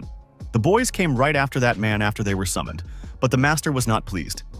He said they should have come even before they were called. No sooner had they gotten inside than Ruslick immediately barraged them with insults and accusations. He said that they had become mentors but didn't know the rules at all. In addition, he was not satisfied with the number of abilities of the newcomers. Unable to stand such nonsense, the guys laughed at the top of their voices. Jongyu told his buddy that they were too weak and should have practiced hard first. The whole thing was really hilarious to them.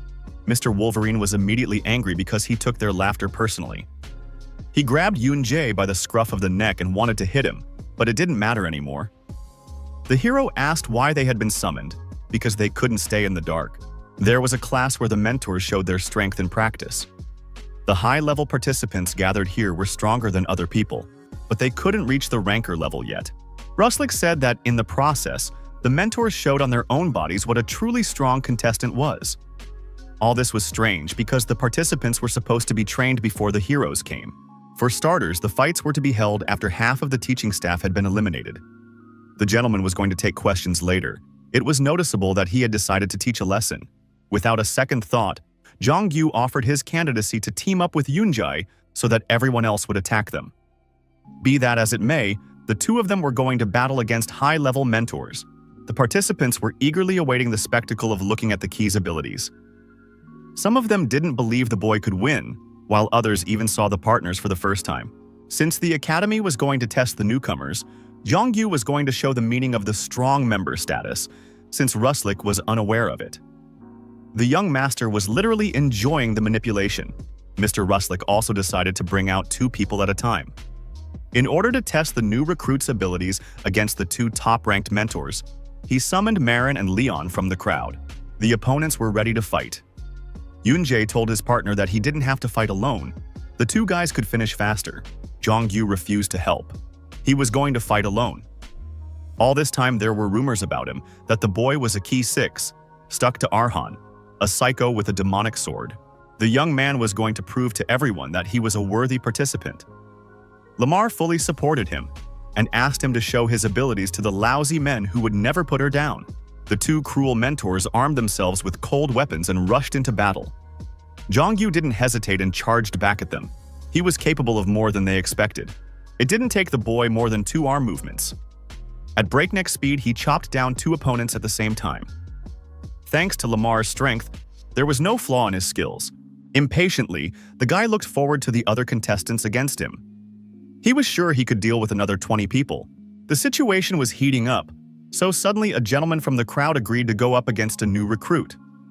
The weakest mentors had been before, so no one knew yet what would happen next. The young man had heard many rumors about Jongyu and his demonic sword that controlled blood. It was too much for the possession of someone like a hero. Daredevil rushed to the attack and wanted to win to take Lamar's sword, but his opponent suddenly disappeared. The possessed young man appeared as suddenly as he disappeared. With a deft move, he dealt critical damage to his enemy. The ruthless blood sword master didn't even have time to draw his weapon, but he managed to deal with 3 top-level tutors in one go. It seemed impossible, but his strength exceeded all human capabilities. Rustic was shocked by his abilities and couldn't believe his eyes. He could not believe his eyes. Not even the highest-level mentors had achieved such rapid results.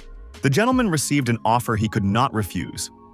The young man offered him to fight a whole team of 20 men against him alone. At this rate, the disciples would begin to think of the leader as a weakling. The rest of them rushed into the fight in case they were allowed to kill even Yunjae. The young warrior wasn't even afraid of the crowd of mentors, no matter what rank they were. He was even more comfortable fighting this way. Left alone with his opponents, Jongyu utilized Lamar's incredible powers. The strongest demonic strike was able to capture every mentor that surrounded the boy. The others also tried to attack and use their greatest strengths to take down one person. But their numerical advantage didn't save them. The bloodthirsty warrior managed to overpower the whole crowd in a second. Mr. Rustic couldn't believe what was happening. This was very different from Jongyu's abilities that he had heard about. He had to do something or he wouldn't be able to look the head of Young Sung-hoon in the eye.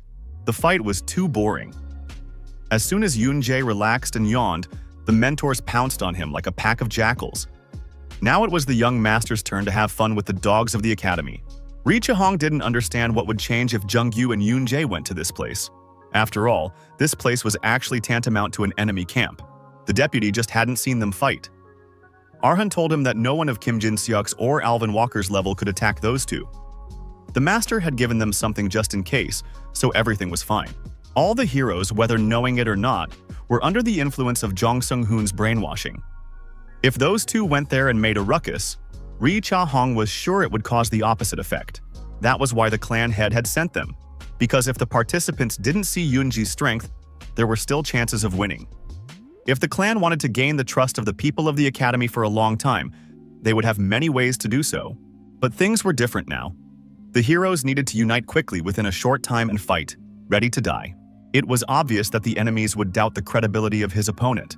And at this point, instead of showing people friendliness and gaining their trust, it was better for the hero to show superior strength and win even more of their faith. The battle looked like a gang of bad guys caught in a hurricane that blew them off their feet. It seemed unreal, but the young hero was throwing his opponents apart in no time. It was time to finish looking at each other, so Yoon-jae stopped the fight. He extended a hand to his opponent and suggested that they stop their training there. Bruce Lee had learned something from him this time. When the news of the loss reached the head, the Lord was furious. The Lord didn't understand how 20 people could lose without even fighting. He scattered the dice and ordered Bruce Lee to just disappear. For this loss, Bruce Lee was humiliated and insulted. He said that the opponent was very strong and the swords didn't even touch him. This nonsense was of absolutely no interest to Jong Sung-hoon. He yelled at the top of his voice and ordered to bring the results.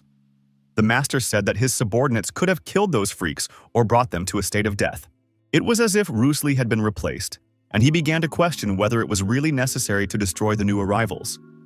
If they were that strong, then they were believable. After saying that, the academy head wanted to punch him. Suddenly, one of the chapter officers calmed him down and suggested his plan. He whispered that if the newcomers could not be defeated by force, they must have other weapons on them. Late in the evening, Yoon-jae went out for a run while his partner was sweetly sleeping. Yoon-jae chose a good time so that it would be quiet, and no one would bother him with their conversations. Suddenly, the hero noticed a strange gathering of people where they didn't even hide their magical power. He hid behind a corner and overheard their conversation.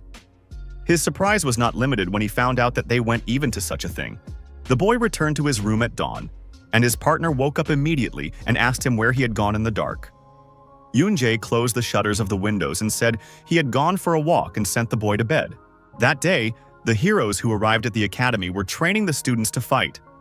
They listened to all the teachers' instructions and tried their best to fight to become stronger. The first-class masters were given a task to practice. They were tasked with teaching the students the simplest things. Looking at the list from top to bottom, Jong-yu still didn't understand what was to be done. The training session was fairly quiet and peaceful until the doors opened and a crowd of people poured in, led by Jong Sung-hoon. His bespectacled assistant walked behind him and unwittingly followed orders.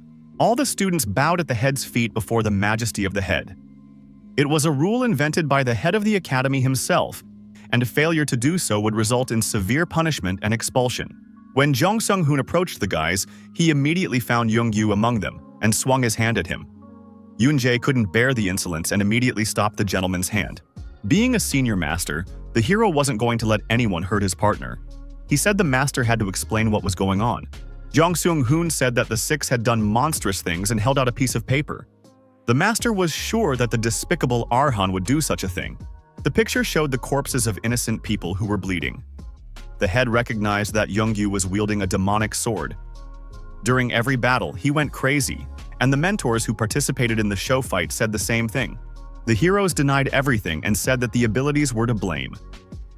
Then the head showed a picture from a camera capable of capturing a special demonic energy. It captured an ability related to blood. Jo Woo-man said that Yoon-jae's six killed the academy students at night because the hero flatly denied all the accusations, even after seeing all the evidence with his own eyes. The head of the academy couldn't wait any longer. He ordered the newcomers to tell the truthful reason for their appearance. He suspected that either the six had gone mad and made a fuss, or it was an order from Arkan. The academy's management community had prepared a lot of evidence to accuse the newcomer of using the demon sword. There were witnesses that indicated that the young man was the murderer of several students. The Lord even had witnesses, and the young heroes continued to refuse. As a final show of concern, the head even led them to a place where no one was present. Since no excuses worked, the young man had no choice but to reveal his identity. He pulled out his sword, the demon's energy surging out of it, and offered to talk to the demon himself. The gentlemen couldn't believe their eyes and were stunned with horror. The demon's energy swirled above them, capable of killing each of them in a second. Now each of them was in danger from Lamar's bloodthirsty clutches. A terrible power took over the entire space in the room. But no one was familiar with this energy. When Lamar was finally ready, she stepped outside and greeted the people who wished for her appearance. In the reverse world, there was no power more powerful than that of the blood demon. The girl filled everything around her and increased in size. She wrapped the head of the academy with her energy and lifted him into the air. Lamar would never take a chance on such useless creatures. She supposed that to humans she seemed like nothing more than scum, devouring everything in its path. The savage pain made the men realize the demon's true power. The bloodthirsty demoness was about to chew up and swallow the people there, but her pressure was already enough. So Jong-yu urged Lamar back into the sword. When the demon released the pitiful souls of the men, the young man told them that he might have been at fault, but it was all strange. If Lamar went on a rampage, the entire academy would be his target. Suddenly, Young-yu turned to Jo Woo-man and told him to watch his words or else confess that he had killed 20 people for the sake of catching one. The boy was determined and was going to use the power of his inner demon at every opportunity. If his enemy didn't want to admit it, he could feel the boy's anger. The angry boogeyman pulled out his sword and was about to pounce, but he was suddenly stopped by Yoon-jae. The hero ordered his partner to stop. Nothing would be solved if he performed so emotionally. There was another way to find out the real culprit and brighten the youngster's reputation. The protagonist pulled out a magic ball that projected a scoreboard and asked everyone to focus on it. This thing was given to him by Arhan just before he left. Master was sure that the jerk Jong Sung-hoon wanted to use the newcomers by any means possible, and would try to create something. The clan head warned that the people of the academy didn't know about Jong-yu's ability to control Lamar's power. They didn't have a chance to use the hero, so they would try to make the demonic sword wielder the cause of what happened. For 2 years now, there had been rumors about the instability of the swordsman wielding Lamar. Most likely, the people of the academy spread them and believed them themselves. The Golden Lion had instructed him to go out every evening for a walk to explore the surroundings. The Skyscraper Clan. Head's words were all transmitted to the projector, but Jong Sung-hoon said that Arhan just felt inferior to him. This wasn't the end. Soon people would have to see and know everything. In the next movie that showed up on the projector screen, Jung Woo-mon gathered the academy students in a deep forest and lined everyone up. These were students who had exceeded the academy's allowable penalty points, and 2 of them were unable to mentor them. The Lord couldn't believe that they were behaving like this just now. But still, thanks to this, the head would be able to destroy the 2 skyscrapers who came from the clan, so the assistant head thanked them. The guys were surprised and promised to try harder from now on, but their fate was sealed. The helpless students were not to be expelled. Their deaths were to benefit the academy. In the video, Jung Woo-mon pulled out his sword and chopped 20 defenseless people. There was a lot of blood around. The master's plan was to make everyone believe that Jung-yu was guilty. It looked like it was him. Now it was enough to leave only one piece of evidence. When the truth came out, Rustlik couldn't contain his anger. Even though the academy was at enmity with the skyscrapers, killing the innocent participants was too cruel. After all, they were students. This item was created by Baek Cheon, so the head asked everyone to shut up. The item could substitute memories and create lies, being an incredible creation. There were rumors among the students that it was like that. They said that Baek Cheon came back alive after the battle with the angels, so there was something to it. In this situation, it was impossible to agree by words, so the academy head sent his men to attack. The assistants had to be dealt with by the assistants, so Jung Woo-mon flew straight at Jung-yu with fury. Waving their steel swords, the opponents fought as equals. They repelled each other's attacks and then fought again. The battle was going to be interesting because the young man had the hidden energy of a demon. After applying a few blows, Jong-yu made the enemy fall backwards. The master was very angry and tried to resist the boy with all his might, but the young master pressed with such force that even the sword felt strained. With another crushing blow, the young boy managed to break his enemy's sword into 2 pieces. From the strong energy, the Lord flew back with force. Now he was completely unarmed and humiliated by the young boy. All the remaining disciples and assistant heads opposed the new master. They were determined and were about to destroy him. But Jong-yu threatened with his sword and warned that every attacker would die. Suddenly, something happened that even the protagonist couldn't expect. Jong Sung-hoon possessed a crazy energy with which he surrounded the battlefield with a huge force that was impossible to escape from. Having created the perfect conditions for his victory, the head of the academy flew out to fight. He wanted to punish the guy who had lifted the veil of the murder mystery. It was just getting started. The enemy used his abilities and attacked with huge magic spikes, but it wasn't that easy to defeat Yoon-jae. He easily dodged the attack and realized that his opponent had the ability to control space. This skill wasn't that threatening. The hero thought for a long time whether it was or not, but when he saw the ability, he immediately realized that he had once opposed such a one. The guy knew very well that the energy emanating from the enemy was the angel's magic power. When the Lord realized that he was finally exposed, he wasn't going to delay any longer. He decided to use his power to the best of his ability to destroy the guy. Huge magical spikes emerged from the ground and appeared in a millimeter from the hero. They were capable of destroying him, but the brave warrior steadfastly held on. The shard's skills allowed him to see the future, so the young man easily withstood everything. Jong Sung-hoon used all the techniques available to him, but all of his strikes passed by the experienced master. The master had already exhausted a lot of strength, but he didn't stop fighting for his honor. Despite all his efforts, the head of the academy stood in a stupor and didn't understand what he had to do. His opponent was doing fantastic things and saw through all the attacks and repelled every crushing blow. The battle for the Lord ended as quickly as his deeds were revealed. Yoon-jae was a peerless fighter and spilled the blood of a man whose hands had killed 20 innocent lives. Seeing the blood, the other disciples immediately bowed down to the strong fighters. They said that they had no choice because of Jong Sung-hoon's despotic nature that made them do all this. Before the hero left, Rustic suddenly called out to him. The Lord was shocked that the head turned out to be of the angelic race, and now he didn't know what to do next. Yoon-jae promised to bring his man to the academy and asked him to wait until then. The master was insanely grateful and bowed low to the boy for his help. A man became a teacher but could do nothing when his students were sacrificed. He would have nothing to say for himself, even if he had 10 mouths to feed. The hero realized that there was at least one person in the academy who was still sane. Even though all the bad things were behind him, he had to try to fix them. A few days later, the heroes returned to the skyscraper clan again, where they were happily greeted by the head. He heard that the boys had done everything they needed to do this time too. Taking out another bottle of alcohol, Arhan said that he had sent a person there so there wouldn't be any problems with the disciples. He had also sent Baek Shae there so he could quickly find out who the angels were working on. The clan head was telling him that Jong Seung-hoon might have been in cahoots with the angels. He wasn't completely sure yet, so he waited for Yoon-jae to go to the academy. At this point, the hero realized that the clan head knew of this outcome and kept silent. The Lord said that it was to some extent a quarrel of the armed parties, but the boy was very angry because dozens of innocent people had died. Archon had nothing to do but apologize. He said that he had only guessed about the attack in the middle of the night, but he didn't think that the academy could have used the students. This blatant case made Yoon-jae suffer a lot. Because of his dead family, he felt very hard about the death of innocent people. The young man blamed himself for pretending to be fair, having already come this far.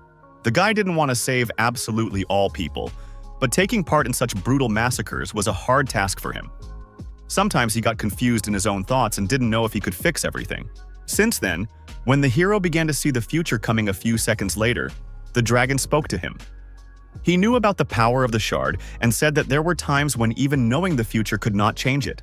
For the first time, the boy as a player hesitated to go back and change the past. Young-yu said that there were people that the hero wanted to protect by going back in time, which meant he had to think only of them. Yoon-jae wasn't the key or the savior of mankind. He was just an ordinary person who wanted to fulfill his wish. The young warrior had to work hard for his goal, for his partner would always follow him by his side. Seeing the hero's longing, Archon realized that he had placed too great a burden on him. Henceforth, the Lord promised to lighten them and resolve the issues related to the students in such a way that there would be no casualties among the innocent. After a while, the hero decided to go to Jinseok because there was only 1 year left. The young man thought that it would be useless to spend the whole year. The master received a suggestion to bat until one of them would fall. The teacher immediately realized that his student had definitely learned something while at the academy. No more innocent people could be sacrificed, so Yoon-jae wanted to fight because he needed confidence. After all, if the hero could defeat the strongest man, he could put his plan into action. This was a good reason for Kim Jin-seok to help his student believe in himself and change the past. He pulled out his blade and swung it at his young enemy. At this time, the academy was still training students, but now even Archon himself was teaching them. He taught the inexperienced fighters the proper techniques of striking and sword position. Suddenly, all the experienced fighters who were training the academy students felt a strange energy in the air. Bloodsword immediately determined that those two people had started fighting. It was tense. The heroes decided to go there. The fight between teacher and student resembled a battle between real enemies. The combatants fought hard.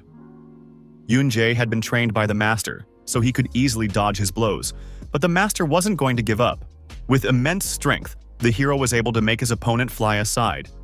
The boy with great power struck with his sword, but the lord dodged, and the blow went straight into the ground.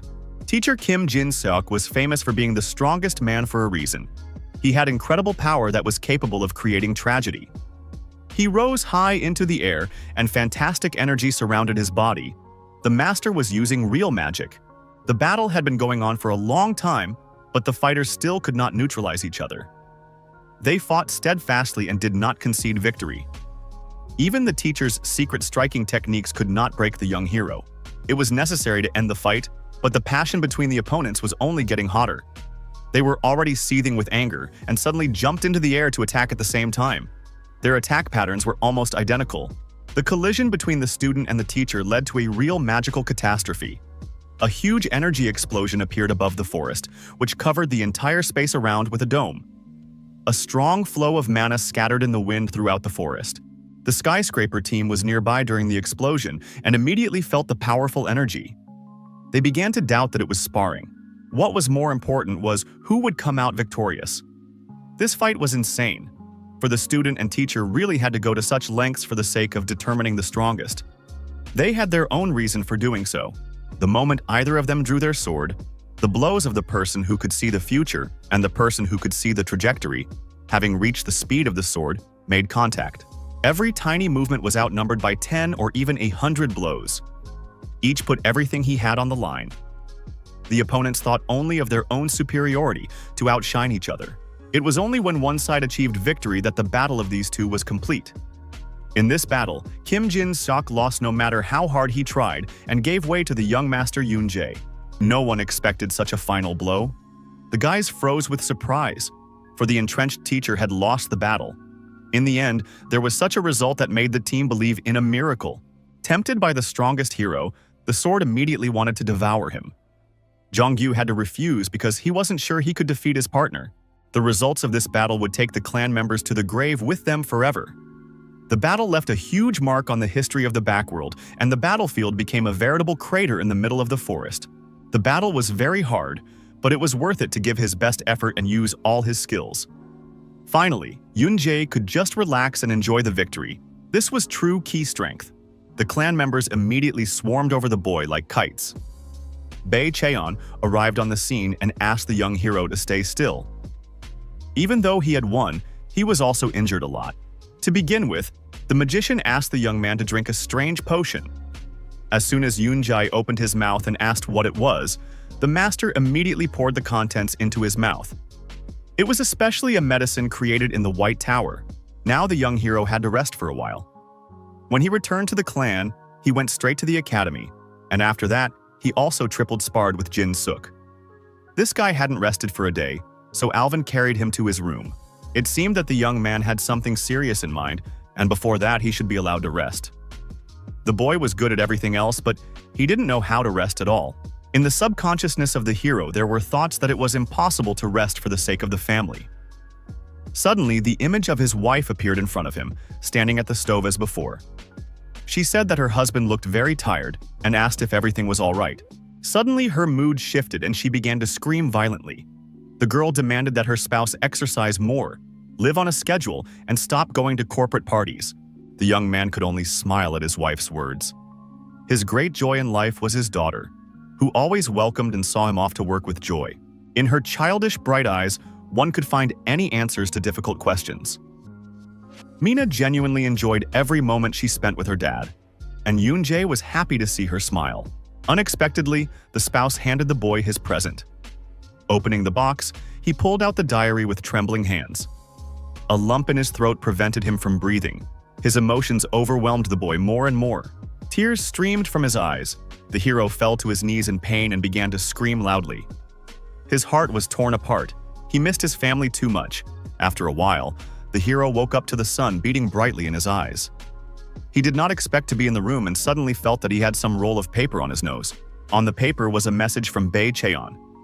It seemed to the Lord that the young man had not rested at all, so he wrote that he had made him sleep for 3 days. Now the boy had gotten a good night's sleep and was now able to move again.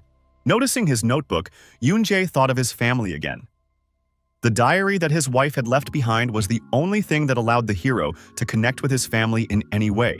On June 10th, the young man wrote that he had only received a notebook as a gift from his wife. He was already tired, and his wife was watching him like an eagle, so the guy didn't know how much of it would be enough to keep notes. Rereading the completed pages, Yoon Jae felt warm at heart. But he only in that instant realized his mistakes and realized that he shouldn't have shown his displeasure about the bad gift back then. On July 14th, he and Eun-gyung went out for the first time in a long time. Min-ah had gone on a picnic, so the couple was alone for a while. It was the best day spent together. The guy enjoyed his wife.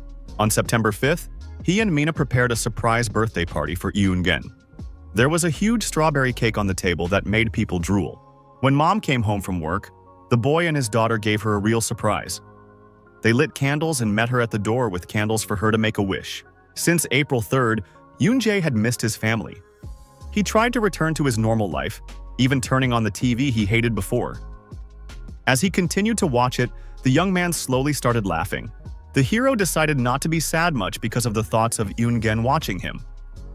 However, every day he spent alone, he missed her. The last page in the notebook contained horrifying information. Everyone the young warrior knew was dead. He was left alone, and hid in the lands of the angels. The hero wanted to get a shard from their lands to change the situation somehow. The boy was discovered, but he continued to search for the location of the shard. He was hungry and had a hard time, but he was willing to endure it all for the sake of meeting Yoonjae. Yoonjae was tired of living in hiding all the time. He wanted to give up, because he didn't know what he was looking for in this place. So much time had passed that the hero didn't even remember Minna and Yoongen's voices. The battle he had gotten himself into had no end and no limit. All that was left was to wait for it to end. After all he had read, the boy was determined to change the past by all means and not fail in the future. His plans were to lead to another meeting with his family. When the young man arrived at Archon's office, the entire team had already gathered together. Bae Cheon had created the medicine, so the time of awakening had been determined in advance. The clan members were gathering because they had many questions for the young master. The clan head decided to address first. He said that during the battle, the strengths of both of them were at a different level. Calling it a training session to compare powers would be silly, so the Lord wanted to know what the reason was. The hero said that this battle was a test of capabilities. When it wouldn't even be 3 years yet, he was going to be the first to attack the angels. The heroes needed to make sure they won. A few days later, the heroes were getting ready to travel and put on all their battle gear. Yoonjae was surprised that his partner wasn't worried at all. In fact, Jongyu was calm because he was hand in hand with his master. Someday, heroes had to do this. Inside his soul, the young man worried. But his partner had taught him that nothing would change from worrying. From this point on, the protagonist couldn't lose anymore. He was going to do everything not to screw up and get his hands on the opportunity to get his family back. Leaning his palm against the journal, he promised his wife to see her soon. Before departing, Arhan wished the team good luck and said that human life was more important than the shard. Yoonjae asked not to worry and promised to come alive. Baek Cheon did his best and ordered him to come back with a victory. It wouldn't have been him if he hadn't asked his friend Jin Seok to come back and show his face one more time. Only the master didn't have to pretend like he was dying. Their relationship was indeed a bit weird and funny, but in fact these two were able to act as one organism. Their friendship was inseparable. Now the team, about to set out, could only wish them luck. They had a heavy burden on their shoulders, on which the fate of many depended. They did not doubt their decision for a second and were ready to fight. Meanwhile, Mr. Metatron was punishing one of his angels with bloodshed. He regarded all of them as traitors when they got behind his back. The Lord suspected that the angel might have been a henchman of the humans, sent by them. The aide tried to stop the king and said that he himself had asked him to stay out of the way. It was rebellion for the ruler too, so he shamelessly shredded the angel to pieces. Scarlet blood scattered in all directions. Michael realized the depth of the problem that was going on. He noticed that after the Overlord met with the key, he began killing angels indiscriminately. This was too cruel and was causing great damage to the kingdom. There were rumors among the other angels that an angel serving the Lord of the Heavenly Worlds had died not long ago. The situation in the kingdom was making the servants very tense. Suddenly, someone grabbed Michael's shoulder. Turning around, he saw Archangel Gabriel behind him. The Lord noticed that his old friend was on his way to the temple and decided to talk. The Archangel sensed that lately the Lord had been behaving very strangely and was very worried. This created great tension among all the angels and archangels. At this point, Michael stuttered about the intermediate world and was lost in his own thoughts. Judging from the fact that even he was talking about it, Gabriel was convinced that everything that had been said was true. The archangel knew that lately there had been terrible rumors and growing distrust. The angel said that the Lord of the Heavenly Worlds had become strange and that he did not value his subordinates. Angry Gabriel wanted to simply kill the angels spreading rumors. Metatron's cruel servant was sure that Michael was also pretending to think exactly the same way. This intention was because of the ordinary desire of ordinary angels. The angel said it had to be this way, for there was a little distrust inside. Gabriel immediately became furious and was about to tear off all the traitors' limbs and scatter them where the devil was buried. In the opinion of the archangel, the ruler of the heavenly worlds was the heavenly world and the meaning of life of all angels and archangels. Even from Saint Gabriel came a wild desire to kill. Inside the Lord was a great desire for revenge on all those who pretended to be angels, speaking evil against such a Lord.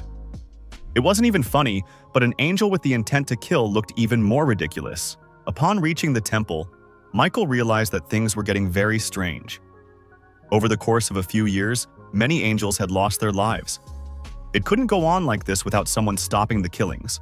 At parting, Gabriel said that he had thought hard and decided to follow the rumors and kill all those who spread them. All this was unthinkable, for the master was going to spill the blood of his brothers. On the way to the mission, the heroes passed through a dense forest, but it was suspiciously empty. Jong-gyu talked about the strangely silent area, but monsters always came out after his remarks, so it was dangerous to talk about it. None of that mattered to Jong-gyu. He was taking this dangerous ordeal too lightly. What interested him most was that Alvin and Lois wouldn't be able to go on any more dates. All the silly jokes had bored Mr. Walker immensely. He had said they were here as representatives for the battle with the angels. But Lois wasn't satisfied. Dating was more than important to her. The girl took great offense and said that Alvin always had no time for dates, for he was always busy with his training.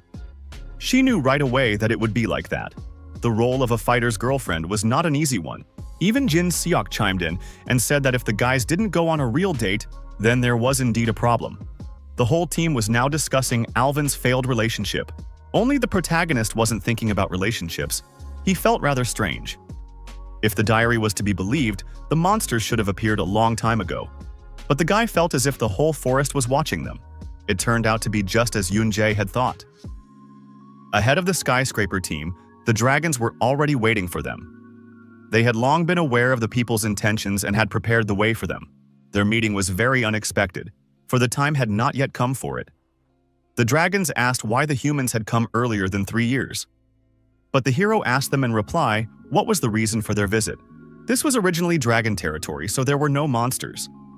Galleon said that if humans had caught them, they would have died immediately, but they were all precious lives that the dragon had to protect. Mara assumed that the boys wanted to go towards places run by angels. The hero thought it was okay to do that, because the 3-year limit the dragons said didn't apply to humans. It was indeed allowed. Galleon said that they unilaterally bought people time, unilaterally for the sake of equal combat, so there was no problem. The snag was that the dragon doubted the men's strength. He wondered if the 5 of them could fight. The angels were very strong, and not everyone was capable of defeating them. Jin Seok said that this was their tactic. Even though the dragons were neutral, the humans couldn't reveal their strategy. In that case, Galleon couldn't stand to see outsiders invading his lands either. He was ready to send his team of dragons on defense to send the humans back. At that moment, something happened that no one expected. The dragon suddenly turned around and said that the angels dwelt in the other direction. The young man was going to at least guide the people to their destination. In fact, the dragons were keeping the balance. Mara said that the heroes were at a disadvantage now, heading for the angels. That was why the dragons were only going to escort them to Metatron's domain. On the way to the angels' domain, Mara began to flirt openly with Alvin Walker. She hovered around him and asked why he had nothing to say to his savior. Lois had been patient until the last moment, but when she saw the ugly girl hugging her boyfriend, she literally flared with anger. Mara had saved Alvin last time, and this time she wanted to kill him because his girlfriend was capable of anything. Halfway down the road, the boys chatted, and the dragon girl told them that there were about 50 of them. They joked that Mr. Alvin would be ready to wipe them all out if anything happened. Soon, the team came to the place where the angels' lands began. From the looks of it, there was nothing scary, but it was obvious that the angels had put up barriers.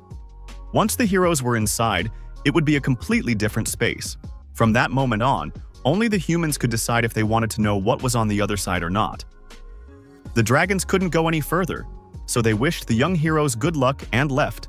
Now it was time for the skyscraper team to find themselves in a completely different world.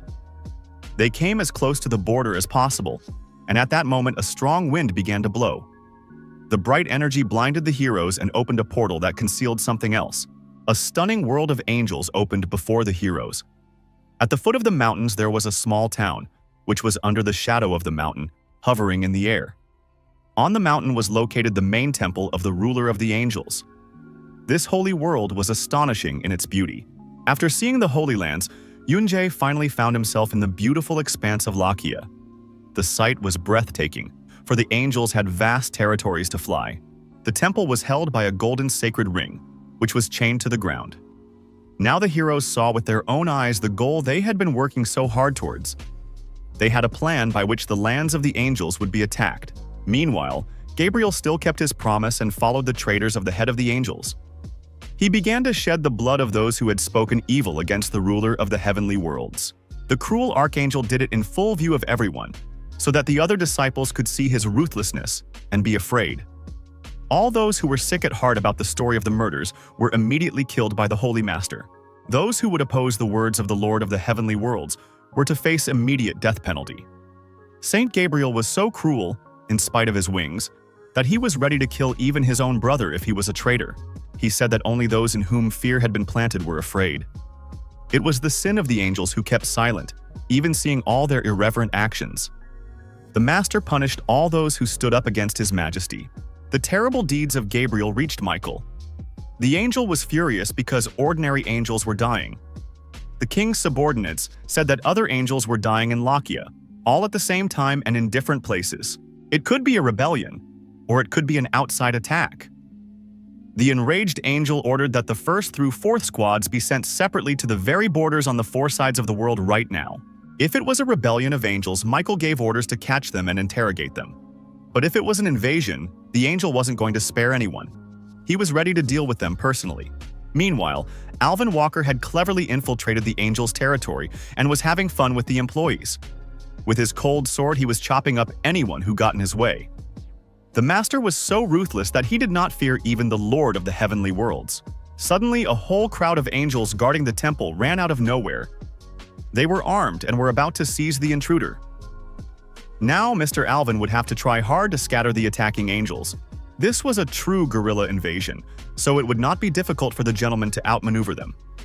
He decided to act in a more unusual way than just going for a frontal attack and ran away. Yunjae's plan was that the heroes were going to go in as guerrillas.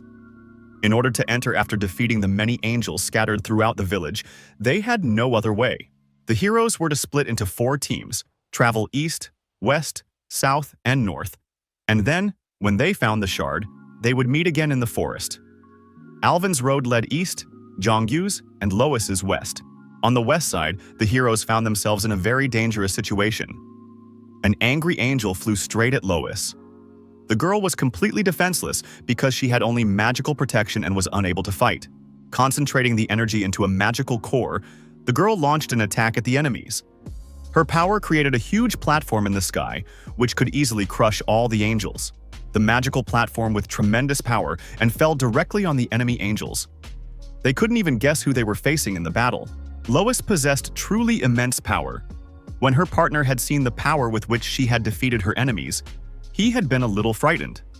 The guy began to wonder if Alvin would survive meeting her.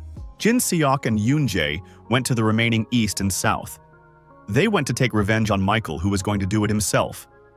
The strongest masters were willing to do anything to defeat the enemy army. The whole city was strewn with bloody corpses, and there was an atmosphere of death in the air.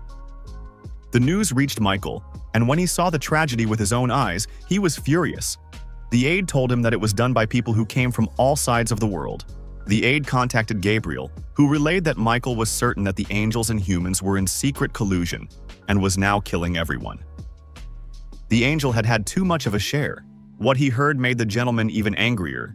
He was literally seething with anger. He realized that the people had come at the most opportune time for them. But the angel was doing other things. The casualty situation was disgusting.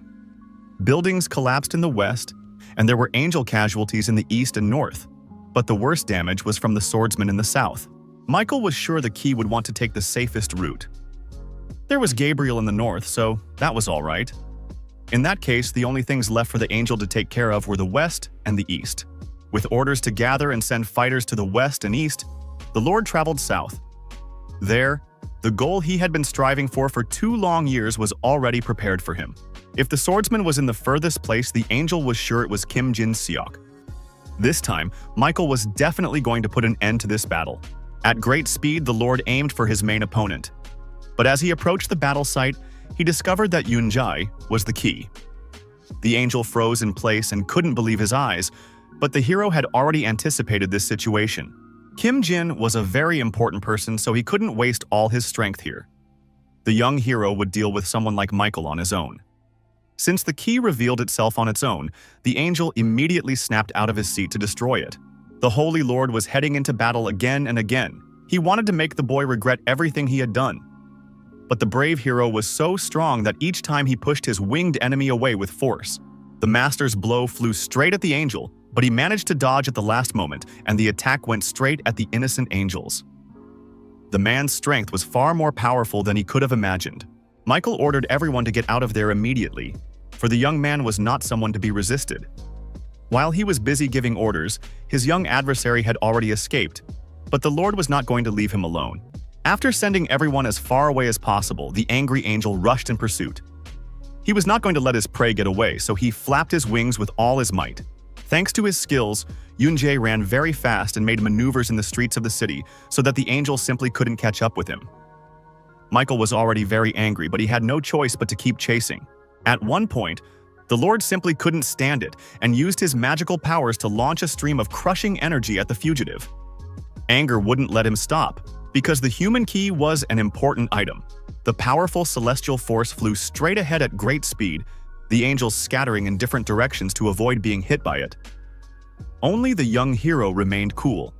He didn't move from his seat and just waited. At the most unexpected moment, the guy deflected the attack, and it boomeranged back to the starting point. Michael was hit hard and fell to the ground. Now Yoon-jae seemed like a real villain, but angels seemed like that too. The young man could never forget the cruelty of the angels again. It was a nightmare to him that the minions of the Heavenly Lord were chasing and killing people who had escaped.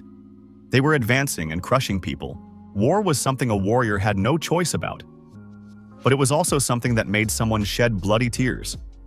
The guy wasn't ready to put up with that choice. He wanted to put an end to all the evil deeds of angels and archangels. A man who possessed unimaginable magical power and a man who was a heavenly creature clashed in one battle. Both of them carried enormous energy and were now ready to pounce on each other.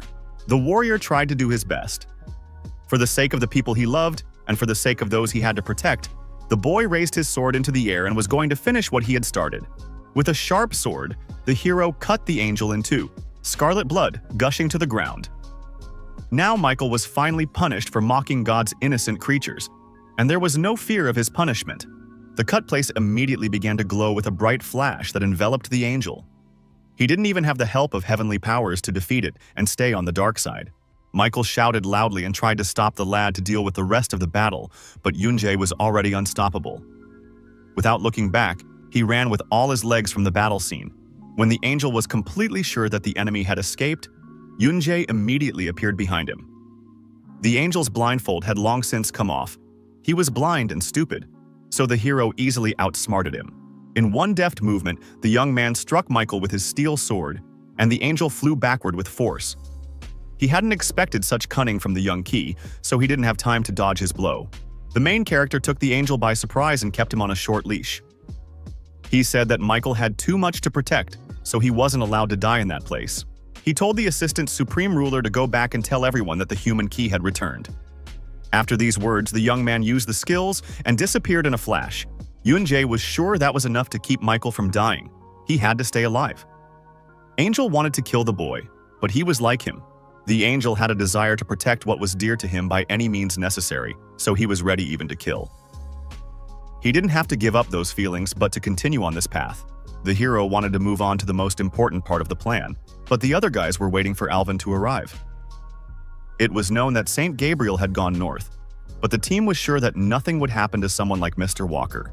There was no need to follow the gentleman, for he came before sweet Lois began to weep for him. Mr. Walker never stayed too long, for he had excellent skills. He had taken a lot of pain and strength during the battle, so his girlfriend took care of him. The warrior collapsed to the ground and gulped down the contents of a flask of revitalizing potion. The fighter said that he met Gabriel, and the pursuit began. Since Yoon-jae asked not to fight, Walker held on as best he could and escaped. Even though it wasn't easy because of his incredible clinginess, but something still kept the Lord uneasy. Saint Gabriel was walking as if nothing had happened, killing angels like himself. This was the divergence that the skyscraper team members had decided to aim for. Michael was the one who tried to protect the ordinary angels. And Gabriel, the opposite of him, was an angel who served only Metatron. And now Metatron had fallen. When the great Metatron found out that Michael had lost the men without being able to strike a single blow at them, he was furious. He shouted loudly and slapped the angel, for he thought he was a useless bastard. the Lord wouldn't listen to any of the angel's excuses and ordered him to shut up. His whole plan was a failure, but the Lord needed an assistant to tear people's limbs off. Suddenly, Michael couldn't stand it and said that what was more important was that the Lord needed to take care of the safety of the angels first. Following his deceitful plan, the Lord did not attend to his subordinates at all. There was no more time to think. The Lord needed to save the situation immediately, otherwise the humans would invade much faster. Metatron made up his mind and ordered Aniel and Raguel to go with him personally. Saint Gabriel immediately fell to his knees and asked the Lord to give his order. The archangel was willing to do anything. After a little thought, the Lord told him to personally catch and bring the escaped bastard, or kill himself. Meanwhile, Yoon-jae and his team were waiting for their opponents. The hero was sure that they would go outside, and then he was going to go. If the bird would fly outside the cage, then they needed to feed it to a stronger bird. After a while, angel wings appeared in the sky. Metatron and his minions arrived at the place. The Lord did not expect to see people here. He doubted that they could have come on their own. It was surprising that the Lord was not angry, but smiling. Both the shard and the key had come to him personally, so he should have welcomed them with all cordiality. His plan was even easier than expected. Yoon-jae didn't fall before his greatness. He was capable of destroying even such a strong lord. The boy said that he was just fodder for the Lord, even though he flattered himself so much in front of the dragons. The great and terrible Metatron did not know how the humans managed to get the help of the dragons. But this territory was in the domain of the angels. He was sure that the heroes could not have won the battle against them without the help of the dragons. Hearing about the dragons' help, Yoon-jae was greatly surprised. The Lord thought that their team had been helped by angels in the battles back then. Such thoughts were very fitting for such angels. Since the hero had no more tricks, Metatron directed Raguel and Anael to destroy him. The cruel angels snapped out of their seats and rushed to the attack. The young warrior was alone, but clearly stuck to his ingenious plan. What the angels didn't know was that the team of heroes always had a trump card up their sleeve in the form of a devil's sword wielded by a possessed boy. His power was capable of destroying an entire crowd. After receiving Lamar's power, Jongyu activated the demonic sword abilities and suddenly flew out at the enemies. The angels didn't expect to see him, but there was no turning back. The angry boy was amazing with his fantastic wrestling. His powerful strength allowed him to become invulnerable. The boy grabbed the two angels by the heads and pushed their foreheads together like two rams. Even the numerical superiority gave the angels no chance to fight against Lamar's peerless power. Jongyu was the best at what he did, and his body was completely imbued with the demonic sword's energy. That was exactly how the savvy hero was going to defeat the fallen angels. He activated his magical shard energy and was fully prepared for the attack. For 2 long years, the young man waited for the moment when he could stand up to Metatron. The Great Lord wasn't going to let go of the guy who got in his way. He accepted the challenge and decided to put his heavenly technique to the test in practice. The Lord gathered all the energy inside him and grew stronger and stronger before his eyes. The bright flash of heavenly lightning was heading straight for the hero at a rapid speed. Its power was enormous. Yoon-jae didn't chicken out, as he had been preparing for this fight for a long time, so he flew straight towards the enemy without looking. The experienced fighter used a powerful magic armor technique with which he made his way through the air. Thanks to this technique, he was able to evade the angel's attack. In this fight, nothing would stop the boy anymore. Metatron wanted to get the victory at any cost. He did not stop even in front of such stubborn people. The Lord got even angrier, and in a flash he directed 3 magic lightning bolts, which had a huge charge, at the enemy. To the protagonist, these attacks were just dust. Even though the Overlord thought his skills were brilliant, the kid was stronger. Using his defensive path, he deftly bypassed all the lightning and continued on his way. This obstacle course proved to be too easy for the boy, so he quickly reached for his grand prize of wings. The boy soared into the air and swung his sharp blade to chop the Lord of Worlds to pieces. One member of the skyscraper team was still inferior in strength to his enemy. The bloodthirsty and ruthless angel used the strongest striking techniques and forced the pitiful man to duck his head to the ground. Angel said the end of an inferior species was too pathetic. In spite of the humiliation, Alvin Walker held himself perfectly and said that the winged men knew no other words but these. Bloodthirsty Gabriel merely said an appropriate thing, so he got very angry and decided to finish off the nasty man. He used heavenly power and delivered a crushing blow that resembled a huge arrow. Mr. Alvin wordlessly launched his counterstrike and repelled the rushing magical flow. His strength allowed him to push the angel away. The skyscraper warrior didn't actually like the angels, but the angels felt the same way. Master said they better be honest like those guys from the Demon Clan. It wasn't clear to Mr. Alvin why they pretended to be right and good. And when all their hypocritical masks came down, the lives of the other angels who had entered this war were not on the list of important things to do. Saint Gabriel knew that man did not save all of his own kind. While he was killing angels, people were dying elsewhere. The archangel did not wait for another attack and used his rod to shoot heavenly lightning at the enemy. It seemed incredible, but Alvin sidestepped the attack with ease and abruptly appeared right in front of the archangel. Their swords clashed in battle, and now the man and the angel had to try hard to resist each other. Gabriel was displeased, for his enemy was not even an angel, but copied their ability and wore wings. He considered humans to be a pathetic, inferior race and ordered the man not to talk about salvation. Suddenly, Mr. Walker made a reception with his sword and put it to the archangel's throat. The master pressed the weapon hard and asked which was more important to Gabriel, the angels or the Lord of the heavenly worlds. The archangel was completely obsessed with the idea that angels were the Lord of the heavenly worlds. He was not ready to betray his master, for he himself held the same attitude. Mr. Walker understood. He shouldn't have let go of a bastard like that who was killing his brothers. The warrior said that Gabriel was bound to see the end, perfectly fitting for a hypocrite like him. The clash of opponents glittered with bright colors. Their energy was superb and so powerful that it was dangerous to be near. The archangel was delivering blow after blow with ferocity, but Alvin held on with all his might. Gabriel laughed out loud, for his opponent was not showing him the end at all, but was merely fending off blows. He took the opportunity to pelt the man with magic blows from his wand. Mr. Alvin said the archangel's end was near, but he wasn't going to show it to him personally. At that moment, the attack stopped, and Metatron's henchmen sensed something wrong and turned back. Something amazing was happening. A huge cliff was descending on Saint Gabriel from the sky, on which the heavenly temple was located. The structure was completely surrounded by Lois's magical dome. This was the very end that made the archangel scream with fear. Everything was going clearly according to plan. Alvin's girlfriend was a little frightening in her anger.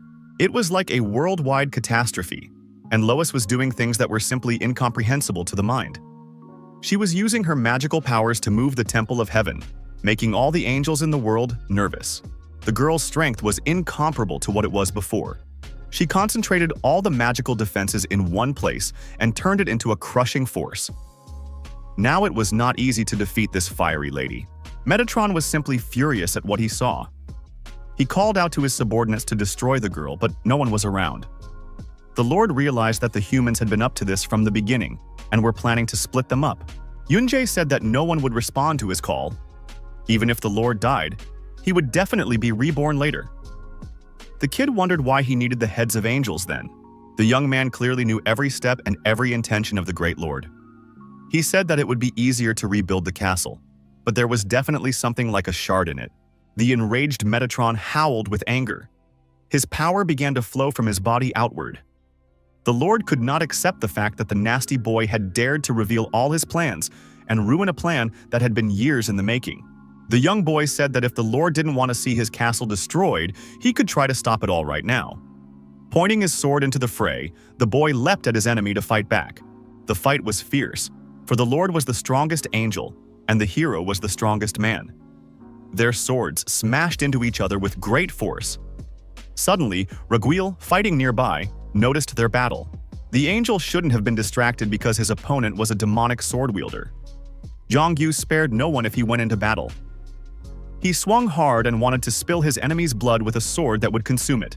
When the young man was very close and almost killed the angel, Aniel covered his partner with his body and deflected the possessed man's blow. Even though they were angry, the angels clung to each other. The angel's staff was strong enough so Zhongyu couldn't break it so easily with his blood-absorbing sword. But no one had ever been able to defeat Lamar's power contained within the sword. When Aniel was about to run out of strength, he was about to succumb to the power of the sword and lower the rod. But he was saved from imminent death by Raguel, who leapt from behind him and repulsed the possessed boy's attack, throwing him aside. It was unbelievable, but Zhongyu didn't dodge the attacks at all. It was as if he was teleporting from place to place and making his enemy let his guard down. This way, the angel was within range. Raguel was fully focused on striking while the enemy was still near. But suddenly the boy disappeared and appeared elsewhere. Using his strength, the warrior grabbed the angel and slammed his head into the ground with great force. At that moment, Anael picked a perfect moment and pounced from the back. He swung his staff in the air to deal critical damage and destroy the guy wielding the bloody sword. Zhang Yu was incredibly strong. He had managed to capture Lamar's power for a reason. The young man anticipated this attack and grabbed the angel's throat at the last moment. In one motion, he threw Anil into the ground so that the partners ended up in a mass grave. The angels begged for mercy, but the hallmark of the possessed man was that he never listened to the pleas of his enemies. Swinging his sword, he struck his opponents with tremendous force. They would never know how hard the heroes had worked to become stronger. Meanwhile, Metatron was struggling to resist Lois's power. He alone wanted to stop the destruction of his castle, and was stopping it with his own hands. The tension in his muscles was growing. The Lord could no longer control this kind of power. Even his third eye was bulging outward from the weight. This kind of energy could not be defeated by the physical body alone. Letting out wild cries, the Lord summoned all the angels who were in Lakia. He ordered them to protect Ratel. Introducing himself to the celestial world, Metatron called the angels to die, protecting the sacred Ratel. Since the Lord had behaved inappropriately from the beginning, Yunjie couldn't forgive it. He arranged for the Lord to have a real trial with fire, to be reborn within the tongues of flame if he could. With her best effort, Lois did her best and returned to the ground. The hero had also given his best, but it wasn't over yet. Soon, he was going to come. The angels did not follow the order. Here they were powerless. With great force, the sacred Ratel toppled off the cliff and crashed to the ground. Huge clouds of dust filled everything around. The building was completely destroyed. Leaving even his adversary behind, the Archangel Gabriel rushed to the rescue. Amidst the dusty ruins, he was going to save his Lord, who could not be allowed to die. Creating a platform in the dusty air with the help of magical protection, the hero found himself on the same level with the angel. He stood in his way to fully punish all those who were involved in the murders. Gabriel struck the boy with his spear and ordered the inferior and cowardly human to get out of the way. Yunjie didn't bother to leave, and immediately repelled the attack with his sword. Someone else should have come, not the Archangel. The boy resisted and asked what had happened to Alvin since the Archangel was here. Saint Gabriel pressed his spear as hard as he could and replied that he could kill such a weak man without any trouble. Such a misunderstanding might have happened, for the hero had asked Mr. Walker to stall a little longer. But now that the heroes had reached their goal, it was possible to kill Saint Gabriel. At this moment, Alvin was already behind him and cut the enemy in half with a single movement of his sharp blade. The Lord spilled the Archangel's scarlet blood and praised his excellent expression. Now Gabriel had to die, for he had annoyed everyone.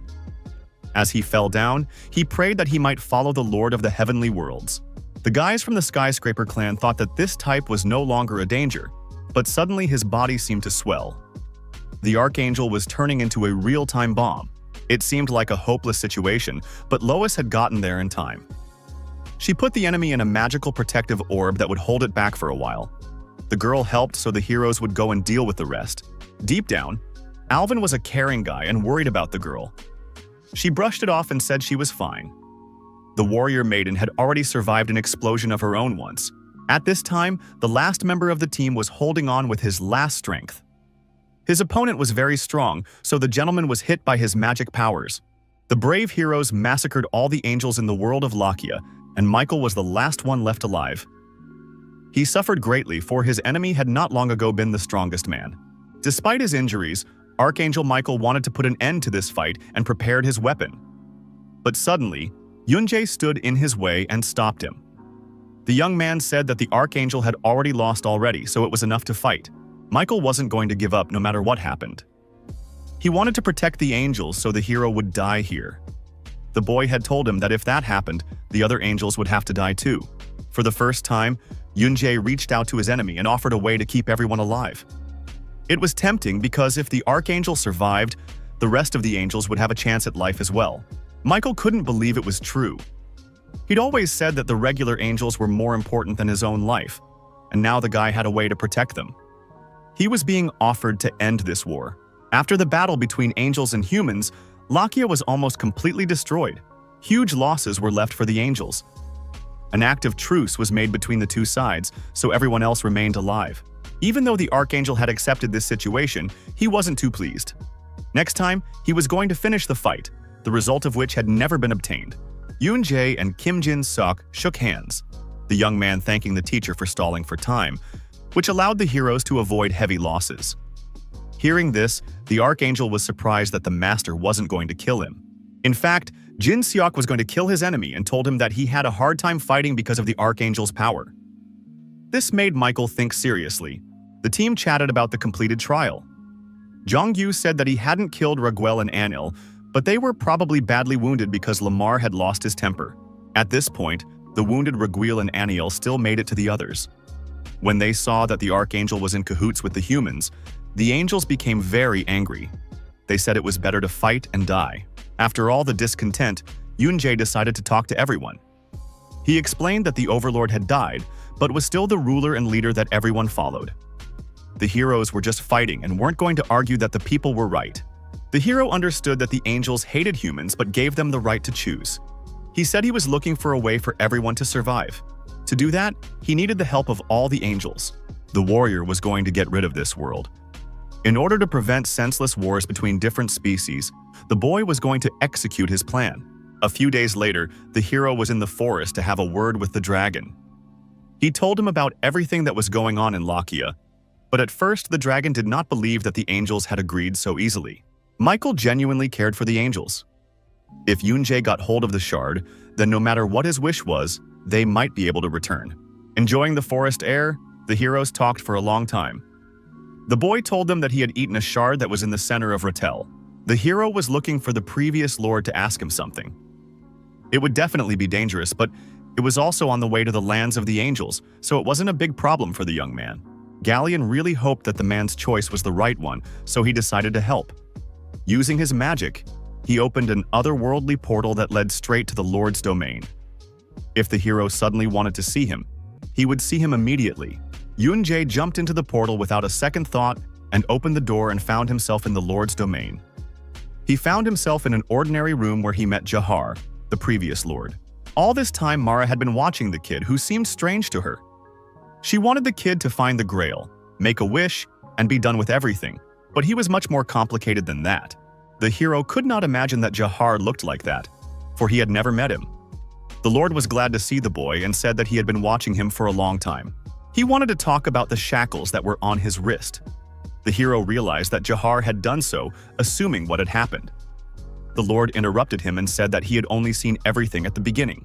From the moment the thing had become entirely the lad's own, the gentleman could see nothing of him. But what interested him most of all was the purpose of the young hero's visit.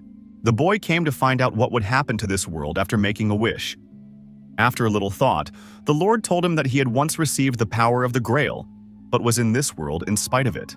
The man's expression was too complicated, so the young man found it hard to understand that this world would not be destroyed. In that case, he decided to find out who had started this battle. In the boy's opinion, this battle was started by those who knew everything from beginning to end, but always kept neutral. The boy was sure that everything happened because of the dragons. Even if the key made a wish, this world would remain unbroken. No matter what choices were made, people couldn't come back. The hero had to keep choosing new people and keep fighting. There were serious disputes in the negotiations between the angels and the skyscraper clan. The angels were certain that Yoon-jae was speaking to break this chain of battles, which greatly surprised Arhan. Michael was telling the clan leader that the boy needed an alliance, because humans alone were not enough.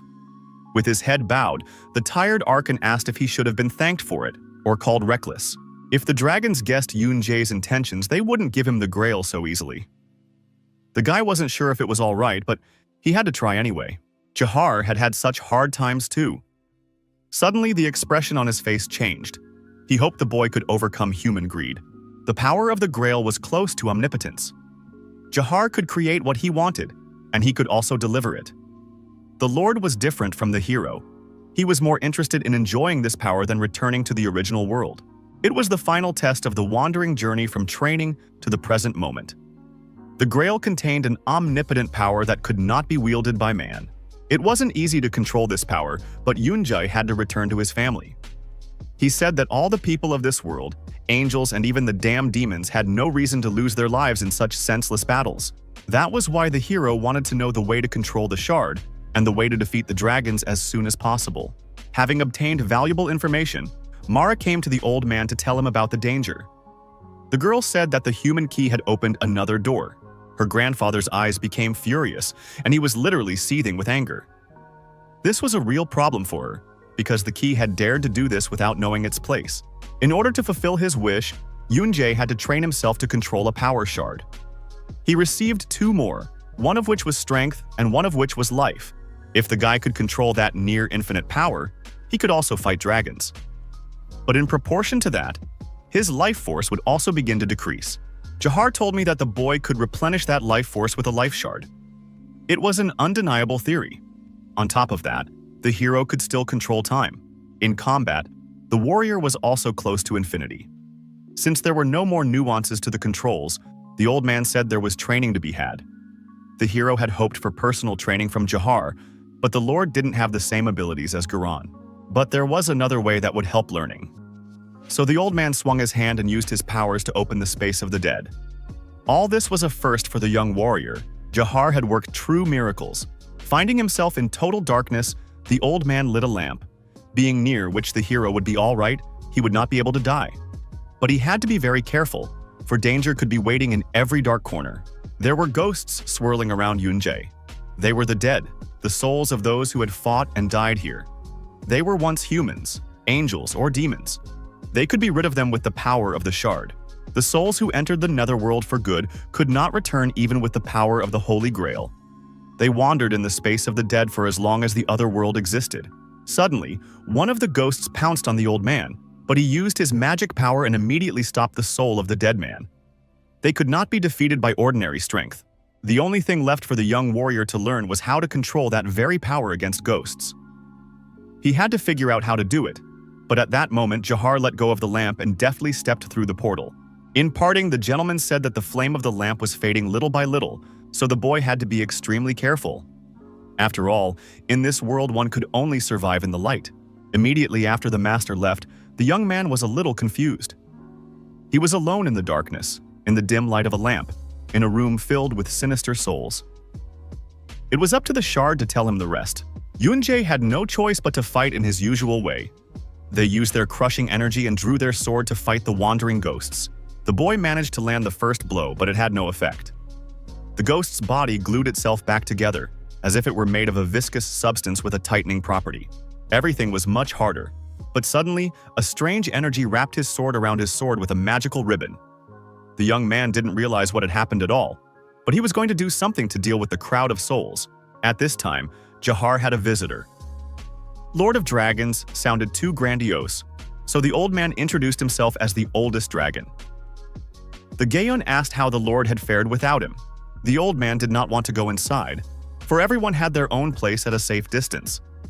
He said it was ideal for everyone to be in their own place. Jahar had not expected to see the old man at this late hour. He didn't quite understand his words, so he assumed he was threatening him. It wasn't like that at all, but the face of the ancient dragon himself immediately changed. His voice cooled, and he said that he was simply asking me not to cross the line. The Gaon said that there was one who was to be behind that door and one who was to be outside. Their places were determined with absolute certainty. Such an exhausted old man could not threaten Jahar. He had only come because of the need to do something for him. The elderly dragon had said that originally the key only opened doors that fit his body. So far, there had been more than 1 or 2 people crossing the line. Now here stood the Gaon, and there, instead of all of them, stood the Lord. The old man hoped the Lord would have taken that into consideration. Jahar was very unhappy with the old man's words. He realized that he was strongly opposed to the invasion of his lands. The elderly dragon was silent, turned around, and, turning away from everything, strode away. Meanwhile, the entire netherworld was filled with ghosts wandering in the darkness. Yoon-jae desperately tried to destroy them using his usual sword strike techniques. No matter how many times the hero chopped them down, the souls of the dead kept reappearing. They flew like gnats to the light of the lantern and immediately attacked the defenseless man.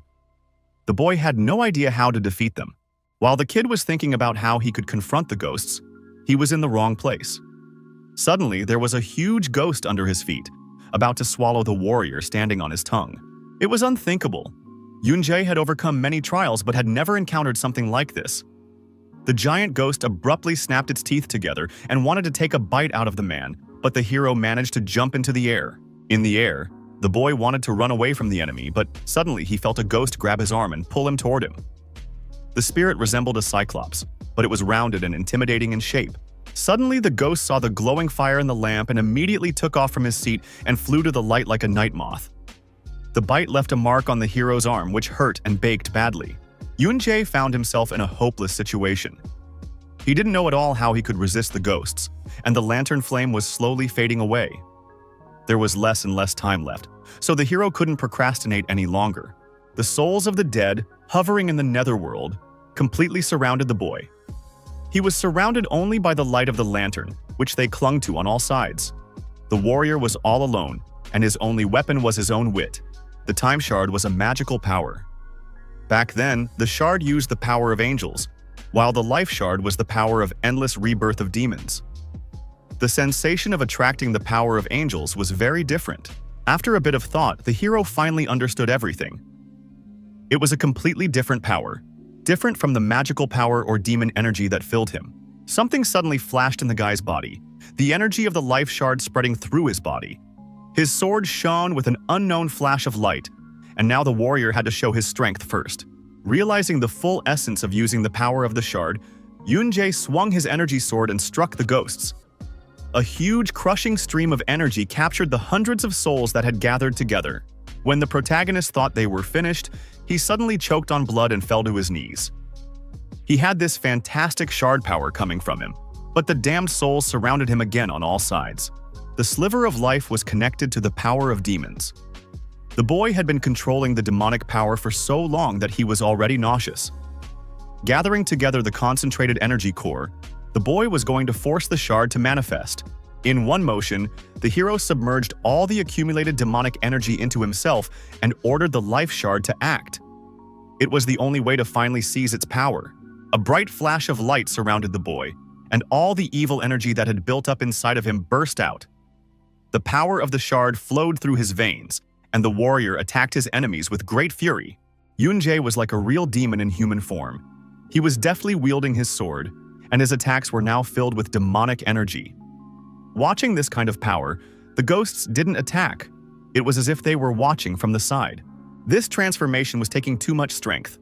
The hero only regained his physical body, but the agonizing pain did not disappear, and it was as if his mind was being gnawed on with teeth. The boy was holding on with all his might. He probably wanted to give up now. The power of the shard was too powerful and caused great pain. All this time, old Jafar had been watching the boy's training. He knew the young man had to endure this ordeal. There was nothing that would make the mind stronger as much as the life force shard did. Mara and the oldest dragon were in cahoots. That evening, the two of them came to the dungeon where the detention cells were located. There dwelt the cruel creature to whom they wished to appeal. When he heard that the dragons wanted to make him an enforcer of orders, the bloodthirsty demon was simply furious. He threw the iron fetters with great force, for no one dared think him a fool to please anyone. The monster launched a huge metal ball at the humans, which restricted its movements. But suddenly Gaon stopped it on the fly with one hand. The old man appreciated the monster's power, but he was sad to see that power lying dead weight. The elderly dragon offered the demon an ability that was even more powerful than the Grail. The man who had found the shards couldn't fully control it before he'd gotten his hands on the Grail either.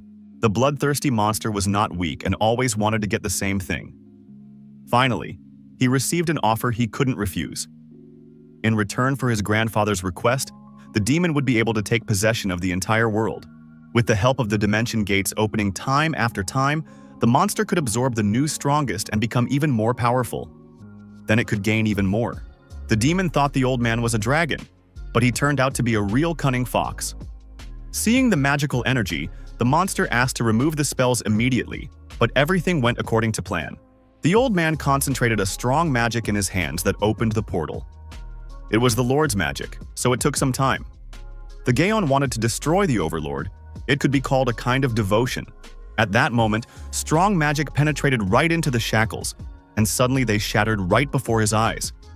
It was the best the old man could offer the demon in confinement. The monster was free, But he didn't understand what killing because of loyalty meant, because even the demon race didn't do that. They had natural selection too, but in return they were honorable because they wanted to kill, because of not liking someone just because they didn't like them. Whatever the reason, but the demons said they weren't lying, that it wasn't like that, and they weren't pretending to be close so they could kill later. Before leaving, the demon was going to take with him a heavy core on a chain. In order to lock it up, the Overlord made the object very strong.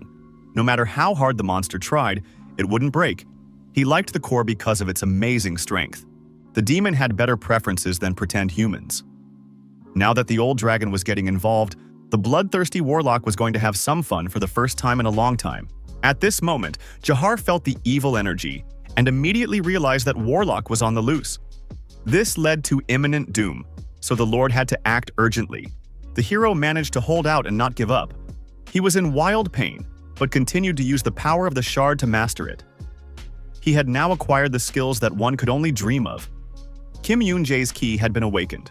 The lower lands, where chaos and discord always reigned, smelled of doom and cruelty. The demon lands were full of miserable creatures who killed each other, even though they were related. Suddenly, the madness of the demons was stopped by a huge shadow that lay right on top of them. The demon race froze with horror. Not long ago they were having fun, but now the huge devil horns made them shake with fear. Natural selection was the perfect logic. After returning, the ruthless warlock was glad to meet these weaklings. He forcefully spun a heavy core in the air and began to destroy every vile bastard of the demon race. The demons spared no one. He had been imprisoned for too long, and now he was going to restore order where his hand had not touched for a long time. The sheer force of his weapon made the demons fly away. When Yoon-jae returned after training, he learned that Warlock had been released. The hero couldn't believe the horror because he was absolutely sealed. It was all too bad timing. Jahar said that while the boy was training, the dragons came. They had guessed the hero's plan and had called Varlock to stop him from carrying it out. But even so, the Grail could only be gotten by the key. The Lord already knew that the demon's body was immortal, but it was also still the key for now. The young warrior was very excited to hear such news. He realized that he had to hurry. The clocks in the place where Yoon-jae was and in the normal world ran differently, so a lot of time had already passed. However, before the hero was to go into battle, there was something he needed to learn. Jahar was going to tell him the way to resist Varlock that he himself had used. At that time, Raguil came to Archon to tell him that the energy of the demon race was gathering in one side. A strong demonic force was felt there. Angel could find no other explanation than that it was Warlock. He was sure they wanted to start a war again. The Archangel Michael came to confirm these words. He said that they had gathered men and angels to make the army look impressive. Now it was up to everyone to decide what was to be done. But there was no word from Kim Yoon-jae. The head of the Skyscraper clan only accepted the angels because of his faith in Yoon-jae, not because he trusted them.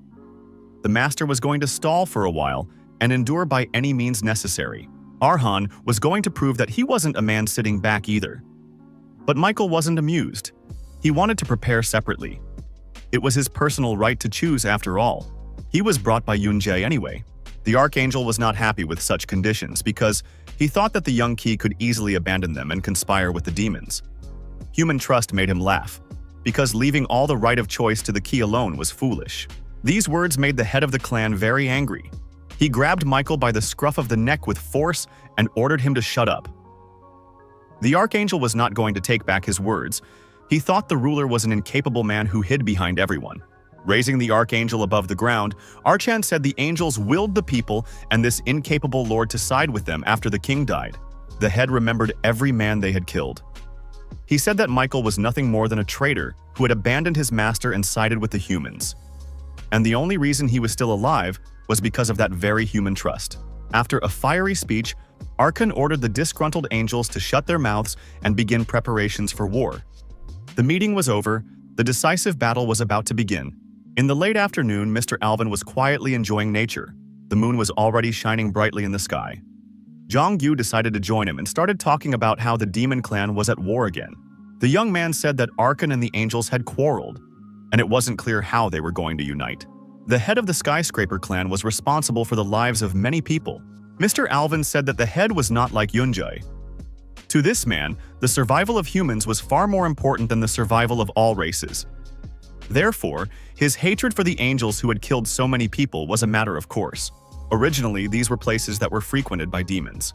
On the contrary, the north was safer. It was too dangerous to be in that place, but people still stayed there to live. It was to the credit of Arkan who came and founded the Skyscraper clan. He destroyed all the demons that were in the vicinity. This place became safer than any other. But even being like that, Arhan said that perhaps absolutely everyone would die this time. Mr. Alvin knew everything, but even being the strongest, he was scared. Jong-gyu didn't believe his fear and said that even if they cut Alvin, he wouldn't have a drop of blood spilled. In reality, the master wasn't afraid for himself. He was afraid of losing the person he loved. Mr. Walker said something that didn't suit him much, so Jong-gyu immediately threw up from the overabundance of cuteness. Anyway, his friend had just had enough of Lois. Before Alvin Walker came into this world, he had a loved one. Due to a terrible set of circumstances, he was unable to save him. Like Yunjae, the cold fighter had lost someone important. That was why, even though he was well aware of Lois's feelings, the Lord couldn't accept them with a calm mind. He told her absolutely everything. The girl knew everything from the very beginning. Lois said she could protect her loved one herself. She had asked deliberately not to leave the seat beside her empty. Even though he knew it wasn't the right decision, Alvin wanted someone to lean on again. Even though it was selfish, the Lord wanted to feel happy again. He couldn't lose Lois too, because that would be a death blow to him. Jong-gyu had never lost anyone close to him.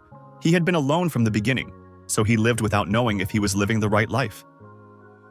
He didn't know much about the pain of losing loved ones, but the young man was sure that people who wanted to protect loved ones, or those who wanted to turn back the past in which they failed to protect someone, were unbelievable.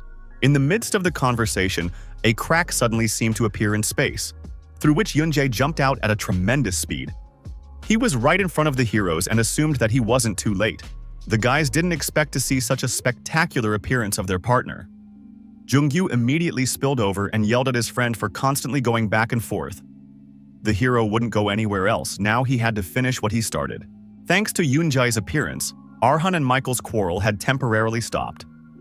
Everyone agreed that it was necessary for the two races to join forces to confront the demon race, but they couldn't easily accept each other. Both peoples were alert daily, but still practiced. One day, warm rays of sunshine lit them up, and just when everyone thought that today was a particularly good weather day, a terrible thing happened. As if to signal the doom of this world, the monsters of destruction swooped down on the Skyscraper Guild. Demons surrounded their castle and were ready to completely destroy the human race. It was the time of the decisive battle. The most experienced warriors of the Skyscraper clan came out to battle against the creatures created by the devil himself. Two completely different races of this world had to decide the fate of the world. It had been a long time since Warlock had seen the human face he had once fought with and ended up losing. This time, the demon was going to have fun and show the humans who was the real lord of the backworld. The brave heroes prepared for battle. All of their enemies were war survivors. They could not be underestimated. Arhan said for Yunjae to stop Warlock, attacking with caution. The hero was given a task to do the first time he encountered a demon. If he couldn't catch it, then no matter how much the Skyscraper team tried to kill other demons, it would be useless. The day of the decisive battle had finally arrived.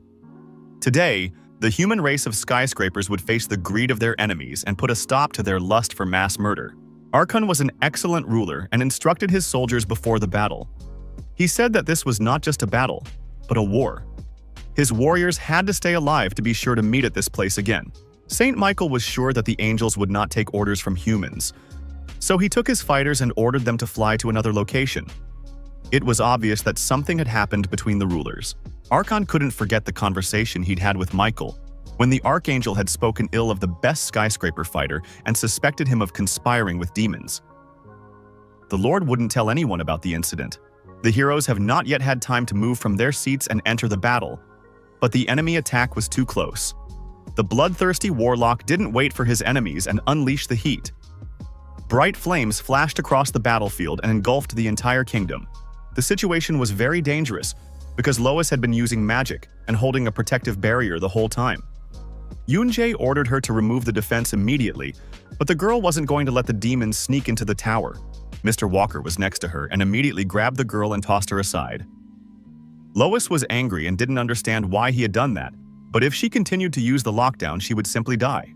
Warlock's fire was spreading too fast. The heat was burning people and completely destroying the entire world around the skyscraper tower.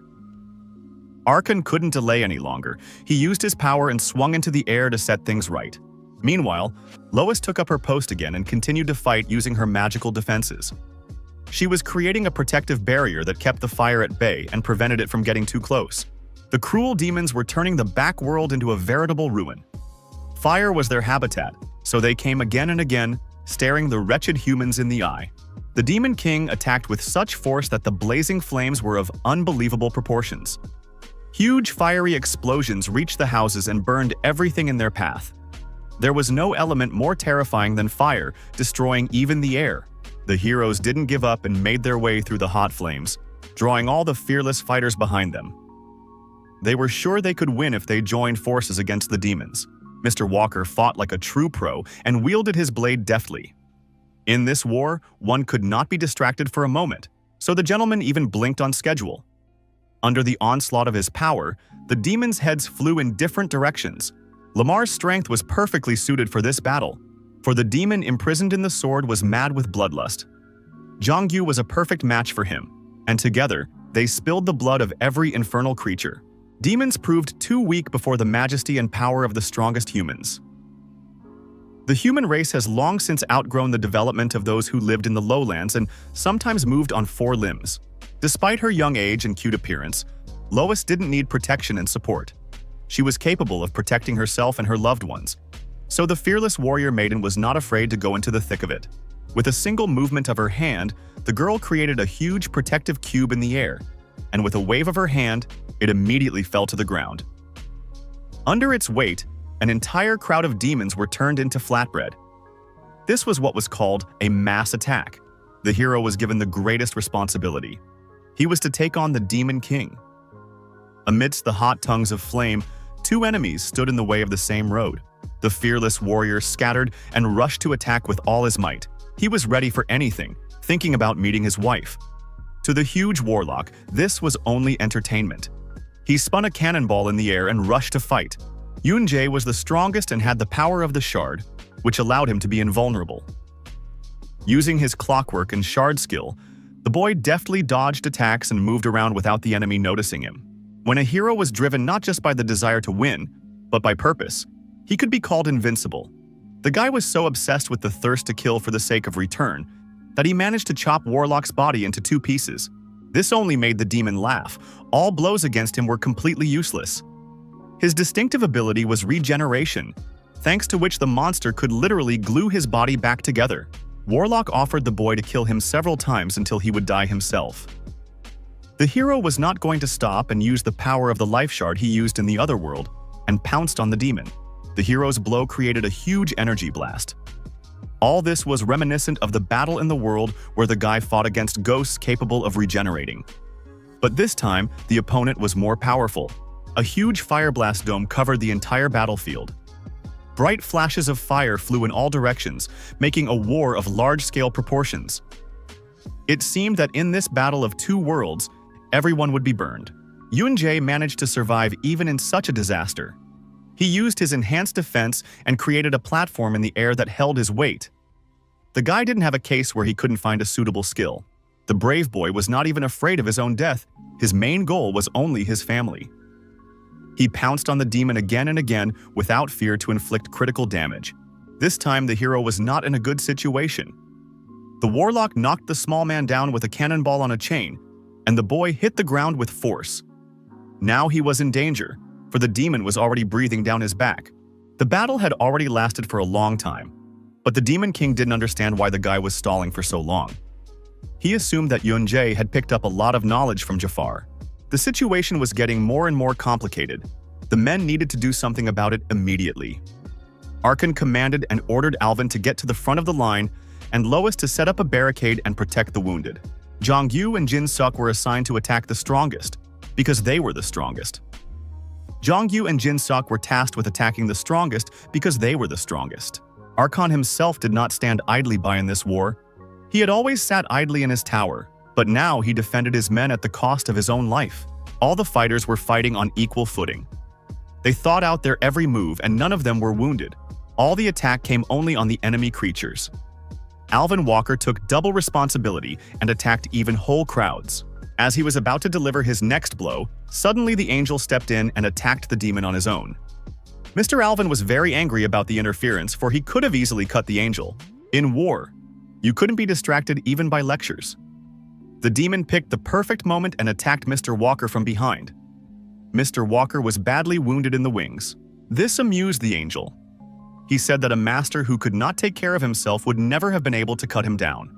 At that moment, the demon noticed another lord who liked to be distracted and struck. The angel fell dead from the strong blow of the sharp blade. There was no mercy for anyone in this battle. All were equal in this battle, so the humans helped the angels, and the angels helped the humans in return. All the fighters acted together, no matter who their supreme ruler was or what race they belonged to. The confrontation against the warlock was stronger than one would have thought. Yunjae was too small to attack the huge demon core, so he had to occasionally fly in different directions. The demon was pressing on the subconscious of his human enemy. He said that the young man had heard human screams and was afraid of losing his loved ones. That was the young fighter's main fear, and that was what he fought for. There was real chaos going on all around, with people running around the burned world in panic. One of the demons noticed an angel who was distracted and decided to destroy him. When his sharp spear was about to pierce the angel's wings, Yunjae was just in time to stop it with his own bare hand. He was ready to give his own life in exchange for the lives of his partners. Arkan was also in the area and grabbed the infernal monster by the throat and pulled it aside. The Lord said that the angels were their allies, and in a joint battle they would be able to win. Everyone fought, joining forces. The war continued with increasing vigor. There were so many demons, but the people coped and held on as best they could. One of the creatures of hell threw an angel to the ground and tried to pierce him with a spear. Arkan again came up in time and pushed the demon away with a strong punch to the face. The clan head always helped his allies and watched each of his men to protect them. The Lord fought for his people like a true warrior, not just a clan leader. In fact, he had a good physical fitness and possessed fantastic techniques. Fear created a crevice, and from that small crevice, a wave spilled out. No matter how hard the heroes tried to endure, it was impossible to close the already widening gap. The people fought steadfastly, but the demons were countless. The city was engulfed in monsters, and fire had taken over the entire area. Looking at the stalemate, Arkan realized that this could be their end. Suddenly, an arrow flew straight at the Lord, but at the very last moment the angel protected him with his body, and the arrow pierced through his body. The head of the clan survived thanks to the kindness of his partner. The bleeding angel told the leader to keep fighting no matter what the other angels said. Arkan was the leader of the humans, and the angel wasn't really important. With the death of the leader, the whole group would lose cohesion. The angel did not want to lose the leader twice. Before he died, the young man's words sounded even more convincing. Angel died in the master's arms. It was the biggest blow to him, for the team's life was more important to him than his own. Arkan screamed in pain, and incredible energy surged out of his body. The warriors froze with surprise. The war stopped. Angels, demons, humans, everyone watched in horror at the huge stream of heavenly power that was rapidly heading into the sky. It was simply an incredible sight. This force was so powerful that it created a hurricane, and bright flashes surrounded the space. Jongyu didn't understand what it was, but Alvin Walker told him that they had won. Arkan had a power of his own. The Golden Lion's real ability was not combat, but supreme order. It was the power by which everyone obeyed his orders. From that moment on, the Lord ordered all angels, demons, and humans to follow the order. The creatures were all enemies who met in battle for different reasons. But by standing back to back for the same goal, they could always become allies. Arkan ordered the humans not to ignore the angels who remained in danger, and the angels to help the fleeing humans. Anyone who opposed the clan leader's order would be considered an enemy. The Lord's power raised a huge monster that radiated energy with its entire body from under the forgotten ruins. It resembled a giant worm that possessed fantastic magic power. Arkan's army had lost a lot of strength. Their weapons were broken and their bodies were badly scarred. Summoning his power, the Lord endowed each warrior with his energy, which made everyone rise again from the battle. The demons did not expect to see such strong power from humans. They fought as if they had a second wind. The warriors were invulnerable and deftly destroyed even strong demons. With Arkan's power, Humans and angels acted as one organism. Each had their own abilities that complemented those of their allies. Against such a large army, the demons didn't stand a chance. Warlock couldn't believe that human fear was disappearing. He was sure the humans had lost their fighting spirit much earlier than the demons, and now they fought as if they had never lost. Yunjae noticed that the demon had lost its strength. The monster grew stronger by absorbing negative feelings such as fear, terror, hatred, and anger. That was why it never lost in wars. But Warlock underestimated the people who lived every day in such pain as if their bones were being cut. People helping strangers because of their desire that no one else be hurt. Even though few people recognized them as heroes, people wholeheartedly supported others. They were terribly afraid of death, but they silently overcame their fear and did their job. The hero said that there was a person who knew about all their endeavors and led them. It wasn't the demon's defeat or Yunjae's victory. This victory belonged to the people who had overcome their fear. With one blow, the guy took the demon's head off, but it started laughing.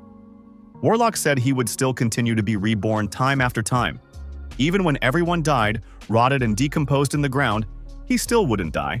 The demon could revive as much as it wanted, but this time, the warrior was going to seal it in its weakest state. Using powerful energy, Yunjae forcefully pierced the king's head. The demon's body shattered into thousands of particles that formed into clouds of dust. If Warlock wanted to return, it would take him a long time to do so now. Glowing with happiness, Yunjae said that everyone had done a good job. Both Arhun, who led everyone, and Michael, who believed in him, as well as the angels and humans who fought alongside him. They were able to win altogether. The war with the demons was over, but it turned out that it was not the end. At that time, the whole sky was filled with winged dragons, led by Gaon. He said that it was better for the people to stop. Jafar had warned that the hero would have to fight the dragons. The Lord did not know the way to defeat them, for he had never fought them. Dragons, unlike other species, lived long lives, and for all that time they could enjoy enough peace, security, and prosperity. Then, with a beginning created by someone at some point, dragons became creators. They believed that the way they created new lives was a noble dragon mission. With the help of their powers, many new species of living creatures appeared. However, this ability took away the life force of the dragons themselves. Even though their existence was long, they were filled with a thirst to live longer and longer. Eventually, to gain more life force, they had to find a way. So the dragons created a single holy grail and the shards symbolizing its power. If all the shards were gathered together with the grail, their possessor would gain power akin to that of a dragon. They made those who wished for this power fight, gathered many lives of the dead, and transformed them into the dragon's life force. That was the system of this world. At this point, the hero realized that it was more profitable for the dragons to let people die rather than survive. Besides, both the Grail and the shards existed for the sake of the dragons. The young man realized that the dragons had created a place where they could control time and space, and even having the power to fulfill their desire. It was all done because of the desire to live longer. They led many races to ruin because there was no limit to greed. Arian and Jaren were the dragons who opposed this method. Eventually, the dragons called the need to show the way to the shards and the key and abandoned them. However, they still felt that it was imperative to restore those senseless sacrifices and endless killings. Therefore, as a dragon, Jaren asked the key to destroy their clan. Yunjae was incredibly angry and was going to destroy Old Man Gaon, who had been playing around with Changi. He had to die for everything he had done to the reverse world. The old man wasn't scared at all. He pointed out to the dragons that the man was no longer a creature they had to protect. Saying that the boy was evil, Gaon ordered the dragons to kill him. The humans still had a chance. The head of the Skyscraper clan had gathered all the angels and humans together to confront the dragons. The warriors weren't going to back down. They needed a victory. The bloodthirsty dragons rushed to attack. It was time for a sweep. Their power was incredibly huge, so the human race was in danger. The humans had to try their best to destroy them. The heroes just had time to finish their battle with the monsters and once again found themselves on fire. The fire-breathing dragons attacked the men viciously and crushed everything in their path. The brave warriors ran away in terror. The situation was really critical. The humans couldn't keep the dragons under control. Now was definitely the final battle. Mr. Alvin realized that there was no longer any need to hold back. It was necessary to end the war. Despite the fact that the protagonist was on great terms with the dragons, now he had to fight. He didn't have to save his strength until the very last moment and spew absolutely everything at them. The merciless dragon didn't want to let the boy go forward, so it opened its mouth wide and hot flames came out. Yoon-jae was ready to fight to the last and jumped into the air to strike. At that moment, Kim Jin-seok flew towards the dragon and thrust his sharp sword into it. The dragon was incredibly large and had magical powers, but it could not withstand the power of the sword. The protagonist was absolutely certain that the target was on the island, so his companions told him to move forward quietly. They were going to clear a path for Yoon-jae.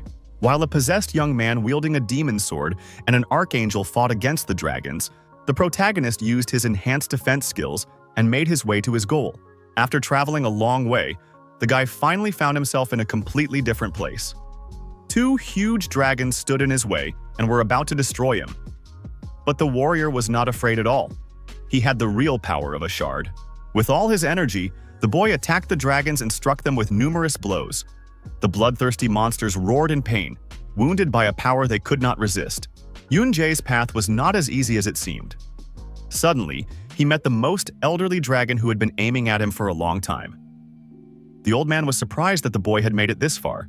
The guy didn't want to have a long conversation. He was interested in the whereabouts of the middleman. He wanted to find him and destroy him immediately, to end it all. Before doing so, the old man wanted to ask the boy something. He tapped his staff on the ground, and the energy of the dragons immediately came out and surrounded the entire space. The old dragon was interested in the young man's wish. He asked it because dragons were like them in their denial of their fate. Resurrecting someone with a wish was a denial of fate. Dragons were the same way. It was normal for living organisms to go against their given purpose. The old man had dragon wings but a snake tongue. The protagonist could not listen to the old man's ravings any longer, and with particular cruelty attacked him to kill him. The Gaon laughed, for the boy behaved and spoke exactly as befitted a lord. The elderly dragon was a real monster. He realized that humans had outstanding potential after all. That's why he liked them. Yoon-jae was fed up with the stupid talk, so he jumped in the air and was about to chop off the old man's head. The guy asked him to stop talking, because there was no use in talking. At that moment, something happened that made the warrior very surprised. The elderly dragon's head exploded, and all the energy inside burst out. Suddenly, his image reappeared in front of the hero. The Gaon truly knew what those traitors had told the boy. He said that among humans, angels, and demons, the people who had been killed just before the height of their potential were the ones who prolonged their lives the most. The elderly dragon said that the boy was just an ordinary human, but thanks to the shards he became almost equal to a dragon.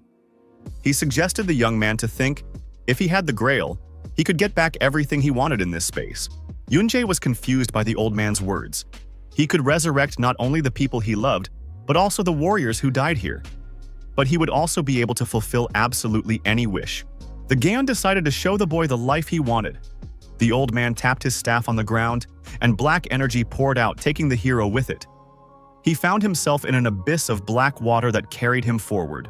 It seemed unbelievable, but when the guy opened his eyes, he saw his wife and daughter alive in front of him. The girl was looking at her daddy with adoration, and his wife was cursing because he had forgotten about the agreement to go on a picnic with the whole family. The hero of the boom found himself at home again, but had a completely different feeling. His wife was leading him by the hand through the city, but he didn't understand what was happening. Unexpectedly, Yoon-jae spotted an old friend on the way. Jung-gyu knew that the family had to go on a picnic, so he wished them good luck. It was all strange. The protagonist didn't realize where he met him. After a while, his wife brought him to the camp, where all the members of the Skyscraper clan team were. Mr. Walker and Lois were there, as always. Everything looked exactly as if the world back home was finally at peace. It was the best time he had spent with his family in the last few years. It was as if he was feeling his daughter's touch for the first time, walking with her through the butterfly meadow. Yoon-jae listened to Mina's funny stories and rode her around his neck. The weather was beautiful, so the hero enjoyed every moment. On this day, his daughter said that she loved her daddy, and those words stuck in his mind. Tears flowed from the young warrior's eyes. He loved his daughter too. It was all unreal, just an illusion created by the old man, in which the young man was in his place. The memories brought the hero too much pain, so he decided to act. After breaking the energy space, he got out of the illusions on his own and promised his daughter to return. The elderly dragon was surprised at the boy's determination. He asked to evaluate his illusion and said that it was a mirage. But if the hero took possession of the Grail, he would be able to realize everything he wished for in this place. Yunjae didn't even bother to finish listening to the old man's story. He was determined to realize his dream on his own. Swinging into the air, the martial artist swung around and struck a strong blow with magic power. People had two things that could not be touched. The first was family, and the second was loved ones. The angry warrior was going to show the old man what happened when someone touched them. Hot flames engulfed the boy's body, a strange energy coming out. Some kind of transformation began to happen to him, destroying his clothes and his former appearance. It was a real miracle. The boy acquired his appointed appearance. His clothes changed to a strict suit and tie, and now the hero became the owner of the indestructible power of the dragon. All the anger of the newly converted dragon fell upon Gaon, who had no idea what he had done. The strong hero struck blows that had never been seen before. Before his greatness, the old man had only turned his cheeks. There was no mercy for such a nasty dragon. He got what he deserved for his deeds and bad deeds. It was not a dragon, but it was a dragon that had been beaten to a pulp. To complete the punishment, Yunjae threw the old man straight into the ground with force. The Gaon was critically injured and could barely move on all fours. He was still a short distance away from death. The old dragon did not want to give up, no matter what it cost him. With his last strength, he managed to get to his feet and knocked his staff to the ground. All the dragon power inside him burst out and illuminated the entire battlefield. The core of the staff split into many pieces. A powerful energy permeated the world. Mr. Gan was going to leave the lives of humans right here. He awakened the power in the land of dragons, the Great Topia. The unthinkable had happened. It turned out that the Grail had been hidden underground and had now awakened a huge dragon to the light. Its size could be compared to the entire universe, but Yunjae tried to escape using magic steps. The situation was very dangerous for the hero because the dragon could easily eat him whole. The guy was very lucky that he had time to use the reinforced defense and deftly climbed up the stairs, running away from the monster. The dragon's eyes burned through him, shining brighter than the glowing sun. The dragon's eyes burned through him, shining brightly in the sun's heat. The monster was one that even dragons feared. One who, along with his birth, destroyed the powers of his kin and caused them to take power from other creatures. It was Pafnir's most ruthless dragon. It was a battle between a dragon with power that went against the laws of this world and the head of a family for whom the laws were not even visible behind his love for his family. Pafnir reached the size of huge mountains. His power was so immense that other dragons could not even be his servants. The dragon was not just fire-breathing, but spewed the strongest energy in the world of Topia. Yunjae deftly dodged the crushing stream of firepower. He used his skills to once again utilize platforms capable of helping him escape from the enemy through the air. The fact that the dragon possessed such a huge body could mean that its weaknesses were just as huge. At the most unexpected moment, the old Gaon emerged from the tongues of flame and finally showed his true appearance. The old man's appearance exactly resembled a fearsome dragon. He had a human body, but huge wings, horns, and dragon abilities. The old man was not going to die as easily as his young enemy wanted. It was all too difficult for Yunjae. He hadn't expected to face such strength in the face of Gaon. The enraged dragon was delivering the blows he himself had experienced from the boy with great force. The beaten and wounded hero found himself on the very spot where he had recently fallen the ugly old man. The boy could barely hold on and tried his best not to drop dead. Jiran had once told him about the impossibility of dodging even knowing the future. Yunjae found the strength to rise up when he realized the point. He was getting the feeling that all the fights before were just a warm-up. This whole adventure brought Gaon much joy. After creating a core of energy power, he realized that his enemy was not that powerful. Therefore, even after becoming stronger, the humans had to die. When the dragon was about to release a magic core directly at the young man, it suddenly received a strong blow and flew off to the side. Garen arrived just in time and decided to destroy the dragon race by being a dragon.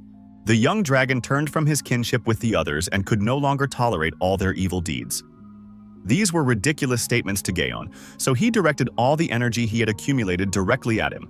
At that moment, Alvin Walker flew up from behind and gave the dragon a mighty blow that drew its blood. The Lord was going to end the evil and destroy the dragons that had created all the chaos in the world back home. The heroes completely surrounded the elderly monster to destroy it. Now Gaon was trapped, He had to urgently look for a way out of the situation. The dragon wanted to pounce and attack, but the fearless fighters immediately wounded him with all their weapons. The old man was literally chained with sharp swords and spears. The assembled angels and humans began beating the dragon to death with every means at their disposal. The monster wriggled in pain, its body a wreck from the stab wounds. When the dragon was already completely exhausted, the skyscraper team threw it to the ground. From the violent impact, the rocks on the ground rose up and a huge explosion filled the space. Suddenly, the old man stood up as if no one had hit him. The strength of the ancient dragon could not be underestimated. He was a very powerful enemy. Yunjae decided to destroy him and quietly crept up from the back. But at that moment, something terrible happened. The Gaon awakened all the devilish powers within him, which came out in a huge stream of fiery energy. This force had great power and pushed the hero aside. The power of the bloodthirsty dragon was incredibly huge. The people should not anger such a strong enemy, because it was able to lift even huge stones from the ground. At this moment, Jongyu abruptly appeared beside him and pierced his body with his blood-absorbing sword. The dragon didn't even have time to take its last breath, and Lamar finally got the desired power of the strongest. The demon encased inside the sword could taste it perfectly. Perhaps it was designed to resist the dragon's power. Once inside the gown, Lamar felt rather strange. He felt that the blood was not being absorbed, but instead it was him who was caught. From such nonsense, the most ancient dragon could not die. The bloodthirsty Gaon struck the boy very hard with his hand. Jongyu was literally folded in half and the sound of his skull cracking was heard. The possessed boy immediately fell lifelessly to the ground. The guy's body was lying motionless on the cold ground in a pile of sand and small stones. Seeing that his loyal partner had lost, Yunjae couldn't believe that he had lost someone close to him. The protagonist immediately decided to take revenge on the old man and attacked him. But for such a strong dragon, it was not a problem. He concentrated all his energy and exhaled 3 streams of fire in the direction of the enemy. This crushing force caused Alvin and Lois to fly aside at breakneck speed. It seemed that in this battle, the heroes could not have survived and confronted the dragon. Roaring like a real dragon, Yunjae ran straight at his enemy. His eyes were burning with vengeance and his mouth was filled with the smoke of fire. No one could stop the warrior. His momentum was unstoppable. The hero grouped up and swept past the dragon in a flash. With 2 sharp swords, the boy slashed at Gaon several times and made him feel the power of a real dragon.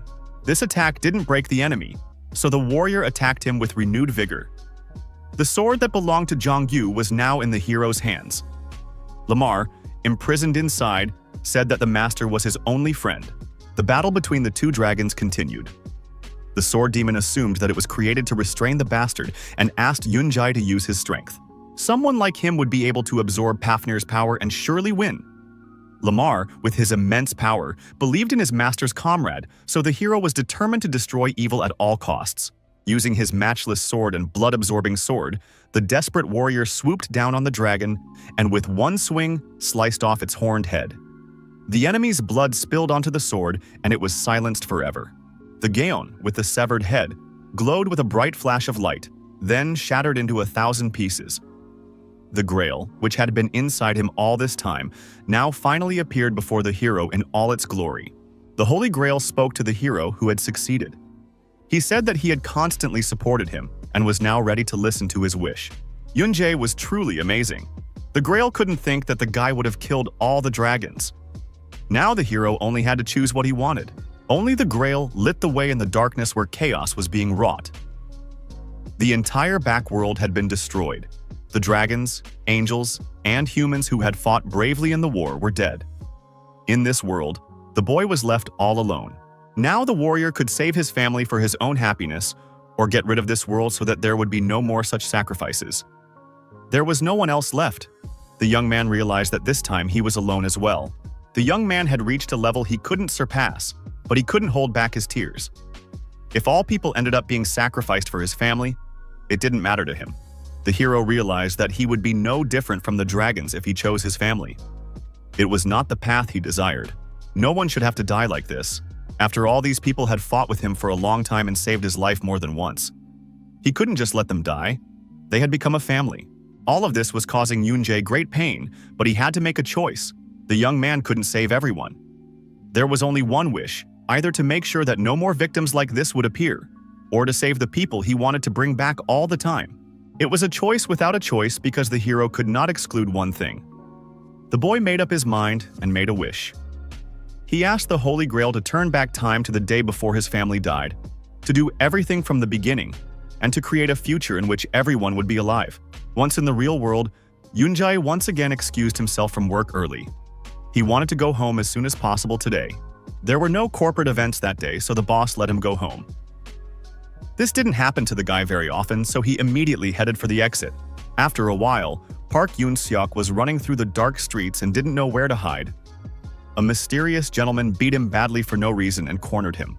Having gone through hard trials and already once killed a maniac, the protagonist caught up with him in a dark alley. Well already knew the exact time when the murder of his family took place, so he picked the exact moment. The murderer was badly beaten and begged for mercy. He did not understand why the young man was doing this, but he could not ask questions, for he would soon find out for himself. This evening, the guy came home a little later than usual. His wife and daughter immediately met him at the doorstep, but Yoon-gyong was surprised to see him in completely different clothes. The young man behaved very strangely. After hugging his daughter, he fell to his knees and called his wife over to him. It seemed like it was just a nice family hug, but behind their backs, Yoonjae was already crying. It was the best evening the hero had spent in the last few years. It was the first time he was near his family, where he had dinner, read a bedtime story to Mina, and said goodnight to his wife. Entering another room, the boy suddenly noticed a notebook. When he opened it, he discovered that only 1 year had passed. Yoonjae spent the next moments of his life with great pleasure. Each new day was like the last for him. The guy enjoyed even the most ordinary dinner he watched with his daughter. Passers-by thought they were too active, but this was the happiest family ever. The three of them took walks, went to the amusement park, had fun, and just enjoyed their lives. For many years, the hero had been waiting for this day, and now he finally met his family. On this day, he was going on a long business trip, which he informed his family about. But it was all to fulfill his plan. Yoonjae returned to the training forest where the other players appeared with him. This day was exactly like the day from the past when the hero first wanted to obtain the Grail. From that point on, the training began. Players were asked to present their desired weapon. If they chose nothing, they would automatically be presented with a sword. The training started and zombies appeared, which the players had to stop. No one could move when seeing these monsters for the first time. But for the protagonist, it was quite familiar. He had already passed all the training tests once before and moved on to the next levels. This time he was going to do it right. The first and second stages passed quickly. When the third stage came, the hero walked through the Scarlet Door. On this task, he had to meet old friends. So he and Jungyu dealt with the demon lich, and the guy got hold of Jahar's shackles. After that, they caught the golden goblin and got the tears of the goddess. Little by little, the hero began to accelerate in development. Going through each trial a second time, the kid met the demon warlock and saw Aryan again.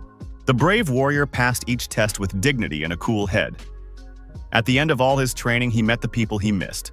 The hero straightened out Abram, and in Darkmium, where he had come again at the behest of the Skyscraper clan, the young man severed the sad bond that had long bound him. After that, there was a confrontation with a clan of assassins.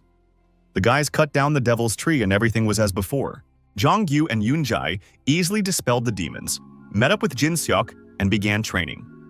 Although it was the boy's second time learning, it didn't get any easier.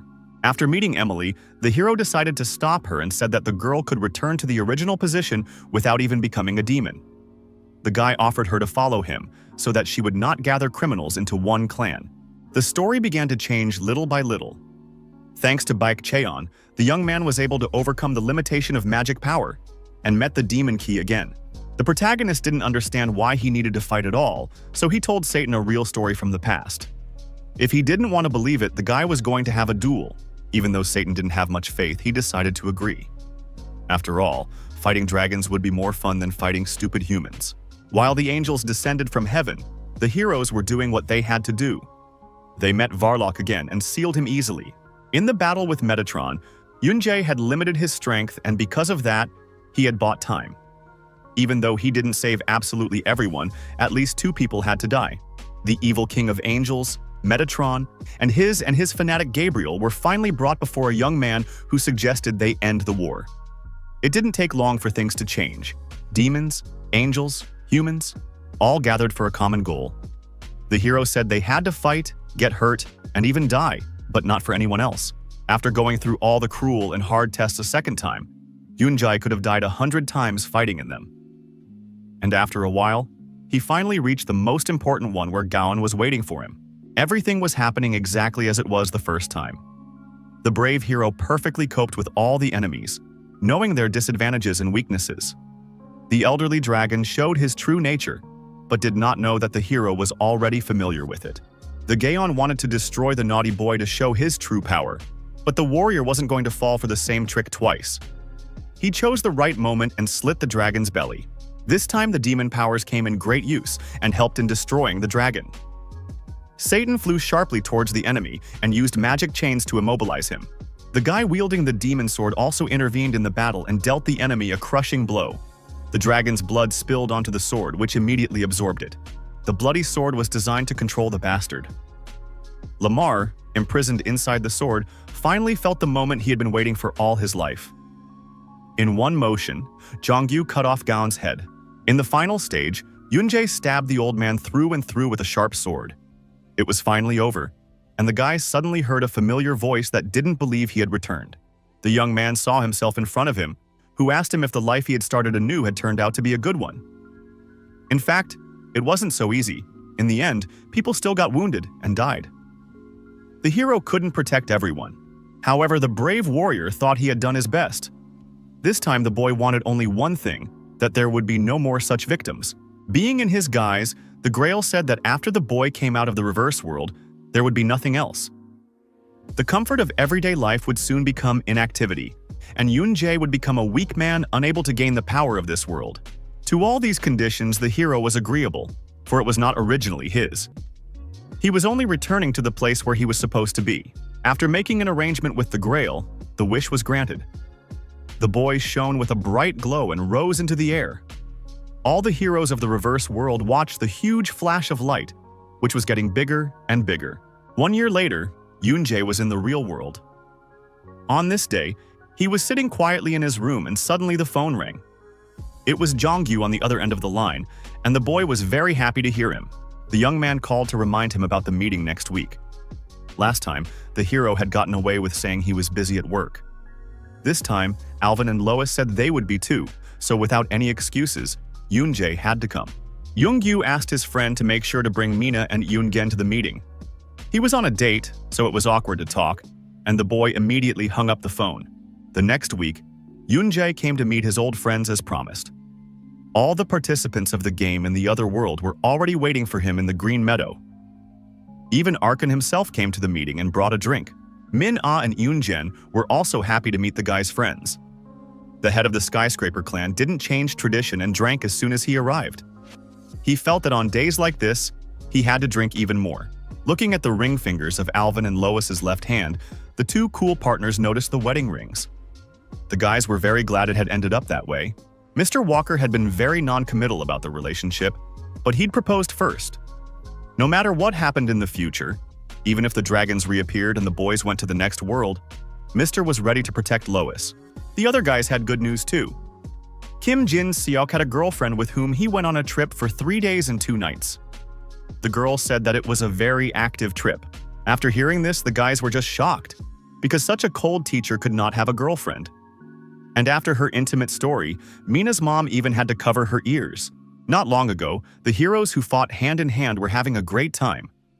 This was the life Yoonjae wanted, laughing over silly conversations and enjoying those smiles together. Now the hero realized how precious time was in ordinary, everyday life, similar to a gift. Now he was incredibly grateful for this simplicity. The young man was sure that the other races of this world rejoiced in their ordinariness and hoped that they were happy living their lives in tranquility. After going through everything that had happened, Yoonjae finally made his last entry in his diary. In life, it was impossible to know all of the future or all of the past. And it was like a live broadcast. That was why it was necessary to love even more every day, to cherish loved ones, and to be more honest. And that was all that Yoonjae had learned and that everyone should know.